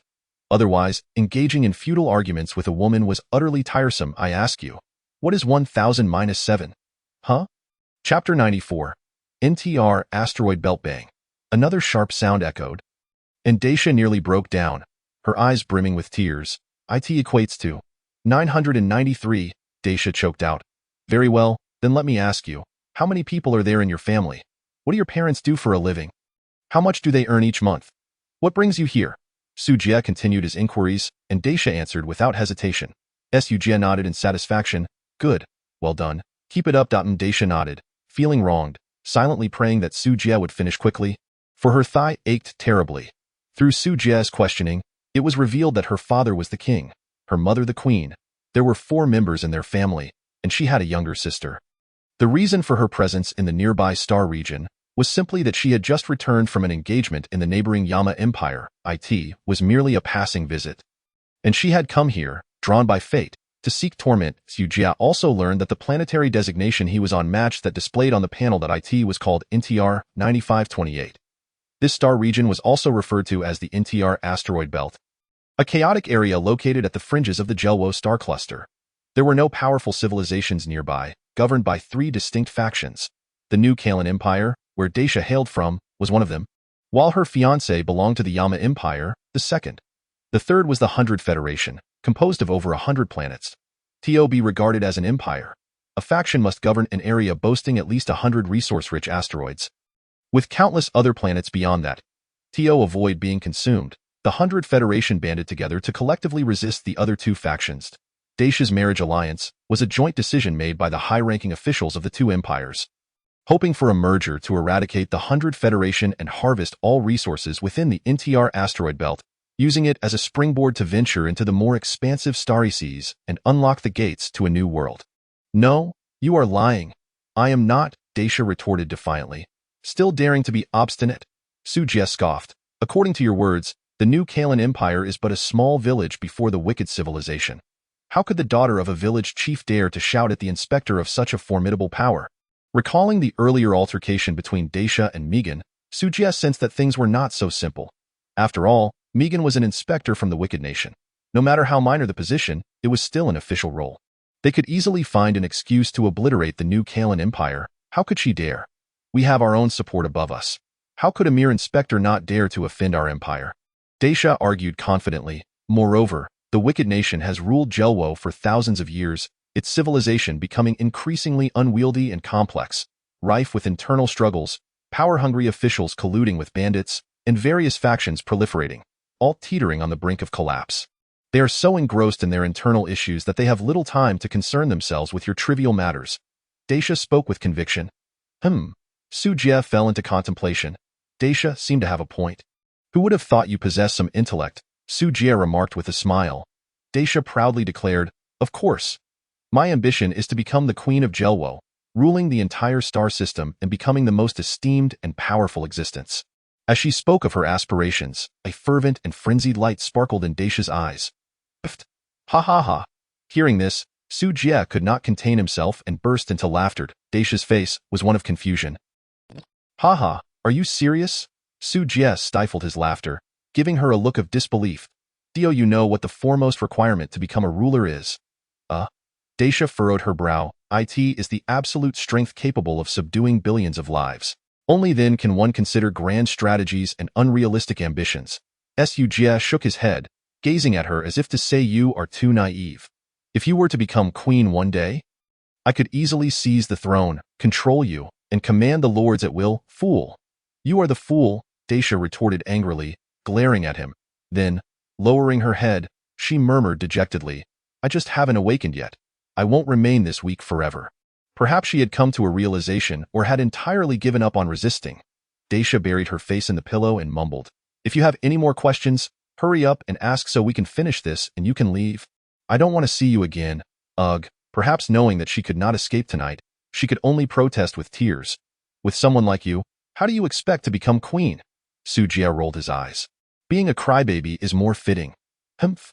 One day, I will climb step by step to the pinnacle. I swear it. Dacia lifted her head, her eyes reddening. Fine, then continue to indulge in your daydreams. With that, Su Jie tossed her into the blanket, too lazy to continue bickering with her. Don't go. Untie the ropes. A captive has no right to negotiate. Su Jie turned with nonchalance, pushing open the door, only to collide with Yehefina, who was curiously eavesdropping with her backside in the air. Ahaha, master, you haven't slept yet. Nana chuckled awkwardly, her eyes darting around. What? Want to join in? Sure. Su Jie was left speechless. Then go sleep with her. Can't you handle that? I don't. Nana quickly waved her hands, charmingly catching Su Jie's arm, and pouted. I was wrong, master. Don't be angry, don't come to me.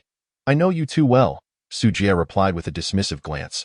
Nana stuck out her tongue and obediently asked, Oh, does master have any commands? There's no room left. What commands could I possibly have? Su Jie shot her a glance. Nana suddenly realized, Oh, I understand. Master, please wait. I will make the bed right away. You will eventually be drained by me. The following morning, Su Jie was awakened by a rustling sound. Upon opening his eyes, he found Nana lying on his chest, gazing at him with dazed eyes. Master, would you like to have breakfast first? Or would you prefer to have me? I don't want either. I fear I would burst. Just then, a notification from Huanqing chimed in his ear. Boss, the Yama Empire has sent a communication request. Do you wish to accept? Su Jie jolted awake. Yama? The financial benefactor has arrived so soon. Wrap up the battle quickly. Soon, dressed with the assistance of the little glutton, he arrived at the control center. He was uncertain of the financial capabilities of this fiancé. Hopefully, he would not let him down. Huanqing, connect the communication.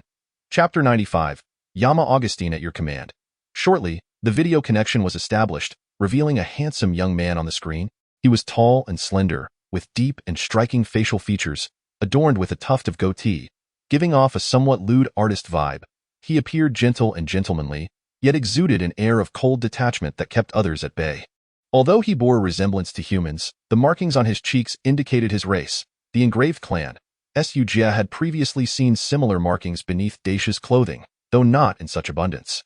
The markings on this individual's face likely represented a manifestation of the engraved clan's awakening. I am Yama Augustine, the governor of the Yama Empire and the first prince of the royal family.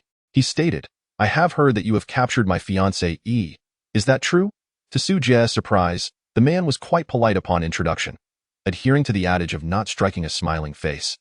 Su Jie inclined his head slightly. Indeed, that is the case. When will you return her?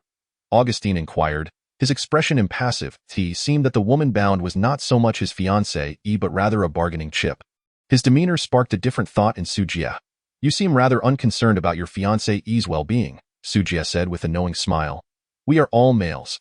Our gaze should be fixed on the stars and oceans, not on a political pawn. Your perspective, my lord, should expand, Augustine replied calmly. I see. Su Jie feigned contemplation before shifting his tone. How about this? 1,000 elemental cores, and I will release her immediately. Elemental cores? What are those? Augustine asked, puzzled. You don't know. Su Jie was equally astonished. Surely this should be universally acknowledged hard currency throughout the cosmos. Boss, each civilization has its own terminology for elemental cores. Those in the magical realm refer to them as elemental cores, while those in the technological realm call them energy crystal cores. Essentially, they are the same, collectively known as source energy aggregation crystals. Huangqing whispered discreetly, you could take this opportunity to request some special crystals, such as light energy crystals, spatial crystals, gravitational crystals, etc. Su Jie immediately grasped the implication. Ahem, well, if you don't have them, that's fine. Just give me 100 light energy crystals, 100 spatial crystals, 100 gravitational crystals, and an additional 700 ordinary crystals. Augustine frowned. Are you jesting? What? The illustrious Yama Empire cannot even produce a few crystal cores. Su Jie scoffed. If that is the case, then there is nothing to discuss. Wait. Augustine paused for a moment before stating, I can provide you with the ordinary crystals, but as for the special crystals, my lord, don't harbor such hopes. Dacia's life is not yet so valuable. She has a younger sister, though only 7 years old. She is still a potential candidate for alliance. A chill ran down Su Jie's spine. I never anticipated that the other party would be so callous and unyielding. It seems rather challenging to deal with. Are extraterrestrials truly this pragmatic? Boss, your demands are indeed exceedingly high. After all, only a few special crystal cores can be nurtured on a single planet. Perhaps you should lower your expectations. Huangqing appeared to be a parasite within Su Jie's mind, discerning his inner thoughts from the subtle expressions on his face, and quietly advised him it was only then that Su Jie realized he had seemingly made an unreasonable request. 10 special crystal cores, along with 990 ordinary ones, is my bottom line. It's a deal. After pondering for a moment, Augustine ultimately consented to the transaction. Although he could opt for Dacia's sister, the latter was far too young. He could no longer afford to wait to unify this entire star domain. With the collapse of the evil nation's civilization imminent, what noble lineage has the right to hesitate? If not now, then when should one seize territory? In 3 days, I shall personally come to collect Dacia. I trust you will not be untrustworthy, for the artillery of the Yama Empire is not something you alone can endure. With that stern warning, Augustine severed the communication. How intriguing, Su Jie scoffed and shook his head. Did you hear that, future queen? Su Jie asked abruptly. The pale-faced Dacia slowly emerged from the shadows, her heart a tumult of emotions. Yet she seemed to have anticipated this. In this frigid cosmos, marriage is the most futile of contracts. I am already mentally prepared. Dacia struggled to force a smile. Oh, you seem quite open-minded. Su Jie chuckled and continued. Would you be interested in making a deal with me? Dacia was momentarily taken aback. Help me conquer this star system. What? Rather than becoming a political pawn, why not overthrow the old regime and establish a new dynasty? Dacia was utterly astonished. Are you serious? Of course, I am serious, Su Jie replied with a smile. I have no intention of remaining in this minuscule star domain. When the time comes, what would it matter if I were to grant you the title of queen? As he spoke, Su Jie discreetly purchased a talent transfer scroll, intending to transfer the innate rebellious spirit from Ekia to Dacia. Notice, current recruitment probability, 36, recruitment failed. Only 36? That seems rather low. Su Jie felt that with 3 days remaining, there was no need to rush. To fully corrupt Dacia and compel her to actively participate in the conspiracy to overthrow her own empire was no simple task. It was a fanciful notion. With your current level of armament, it is impossible to defeat the Imperial fleet. Dacia felt a fleeting moment of excitement, but reality swiftly brought her back. After all, she was still a princess of the empire. It would be foolish to abandon everything and become a bandit with a stranger, starting from scratch. Wouldn't that be like taking a 30-year detour? Haha, perhaps not, Su Jie smiled, offering no explanation. Tio change a person's perception. Persuasion is futile. Only by allowing her to discover her own mistakes will she come to her senses. Nana, please free this esteemed princess. Then take her for a bath and provide her with clean clothes. Yes, master. Nana obediently replied, as she lifted Dacia in a surprised embrace and carried her into the bathroom. Once they departed, Su Jie sat at the control console, his thoughts racing. Recent events had been numerous and relentless, leaving him somewhat wearied. At that moment, a pair of cool, delicate hands gently caressed Su Jie's forehead, resting on either side of his temples, applying a light pressure. Boss, what troubles you? A refreshing, soft sensation flowed through him. Inviting him to indulge, Su Jie closed his eyes, savoring the exquisite massage, and casually replied, It's nothing, just a bit irritable, boss. You are moving too quickly. Perhaps you could wait for your companions. Su Jie opened his eyes. Regarding Huangqing with suspicion, you need not shoulder the pressures from the evil nation and other empires alone. Sharing the risks appropriately will facilitate better progress. Upon hearing this, Su Jie suddenly realized, cursing himself for his oversight. Having fought alone for so long, he had unconsciously come to believe that he was the only one he could rely on, neglecting the presence of other pioneers. Huanqing was correct. By doing all the work himself, he was merely benefiting others. No, he must stir the waters. He wouldn't become the fool. He promptly opened the regional channel. Regional channel. Su Jie, celestial clan fellow compatriots from myriad races. Heed my words. The fall of the evil nation is imminent, chaos approaches, and all races find themselves in peril. Now is the time for unity. I have secured 3 months for you all. I hope you can set aside past grievances and join together to weather this storm. I urge you all to strive for this. Chapter 96, Human Powerhouse, Su Jie Online. What the heck, an ancestor of the Celestial Clan? There's a human powerhouse in our region. So it turns out the regional side quest was triggered by a big shot. That makes sense. Big shot. Need any accessories? Please take me along. The regional channel was indeed a hidden gem. Big shot. I seek your protection. Please adopt me. Big shot. We are willing to follow you. Ready to face any danger. Big shot. I'm a sorcerer. Please protect me. Big shot. I'm a male lowly. Please adopt me. With Su Jie's bombastic declaration, the regional channel erupted with excitement. After all, with Su Jie representing the Celestial Clan, he was undoubtedly a figure of authority wherever he went. No one wished to miss the opportunity to ally with him, and thus everyone scrambled to curry favor. Su Jie was at a loss for words. Can this group of good-for-nothings truly accomplish anything? Su Jie, Celestial Clan silence. I will only say this once. Those who wish to live should listen quietly. Instantly, the channel fell silent. Su Jie outlined the situation between the insectoid race and the evil nation, directly indicating the inevitable conflict between the evil nation and the pioneers. Some astute individuals immediately grasped Su Jie's deeper intention. To contend with a behemoth like the evil nation, relying solely on individual strength is futile. Even Su Jie, at this moment, felt his limitations. After all, the vast star cluster spanned 16 million light-years. No matter how powerful he was, he could not oversee such a broad territory. Yet, through the regional channel, gathering the pioneers scattered across the star domain became much easier. Each person could take charge of their own region's adversaries, sharing the risks and dividing the spoils, which would minimize losses and maximize profits. Qihua Xiong, Qihua Clan. Qihua Xiong, represent the Qihua Clan, and I agree with the Elder S strategy. As a well-acquainted member of the Qihua Clan, Qihua Xiong was the first to voice his support. With a leader in place, the remaining races gradually followed suit. I, the Lei Yun Clan, support the Elder S plan. I, the Crystal Clan, also agree. I, the Diamond Clan, concur. Su Jie nodded in satisfaction. Having the backing of a top-tier race made things so much easier. Su Jie, Celestial Clan in that case, let us refrain from excessive chatter in the regional channel and focus more on sharing developmental insights and resources. Each race should quickly elect a spokesperson. Any issues can be relayed to Qihua Xiong. I am accustomed to a carefree life and am not suited for management. Qihua Xiong, Qihua Clan, thank you for your trust.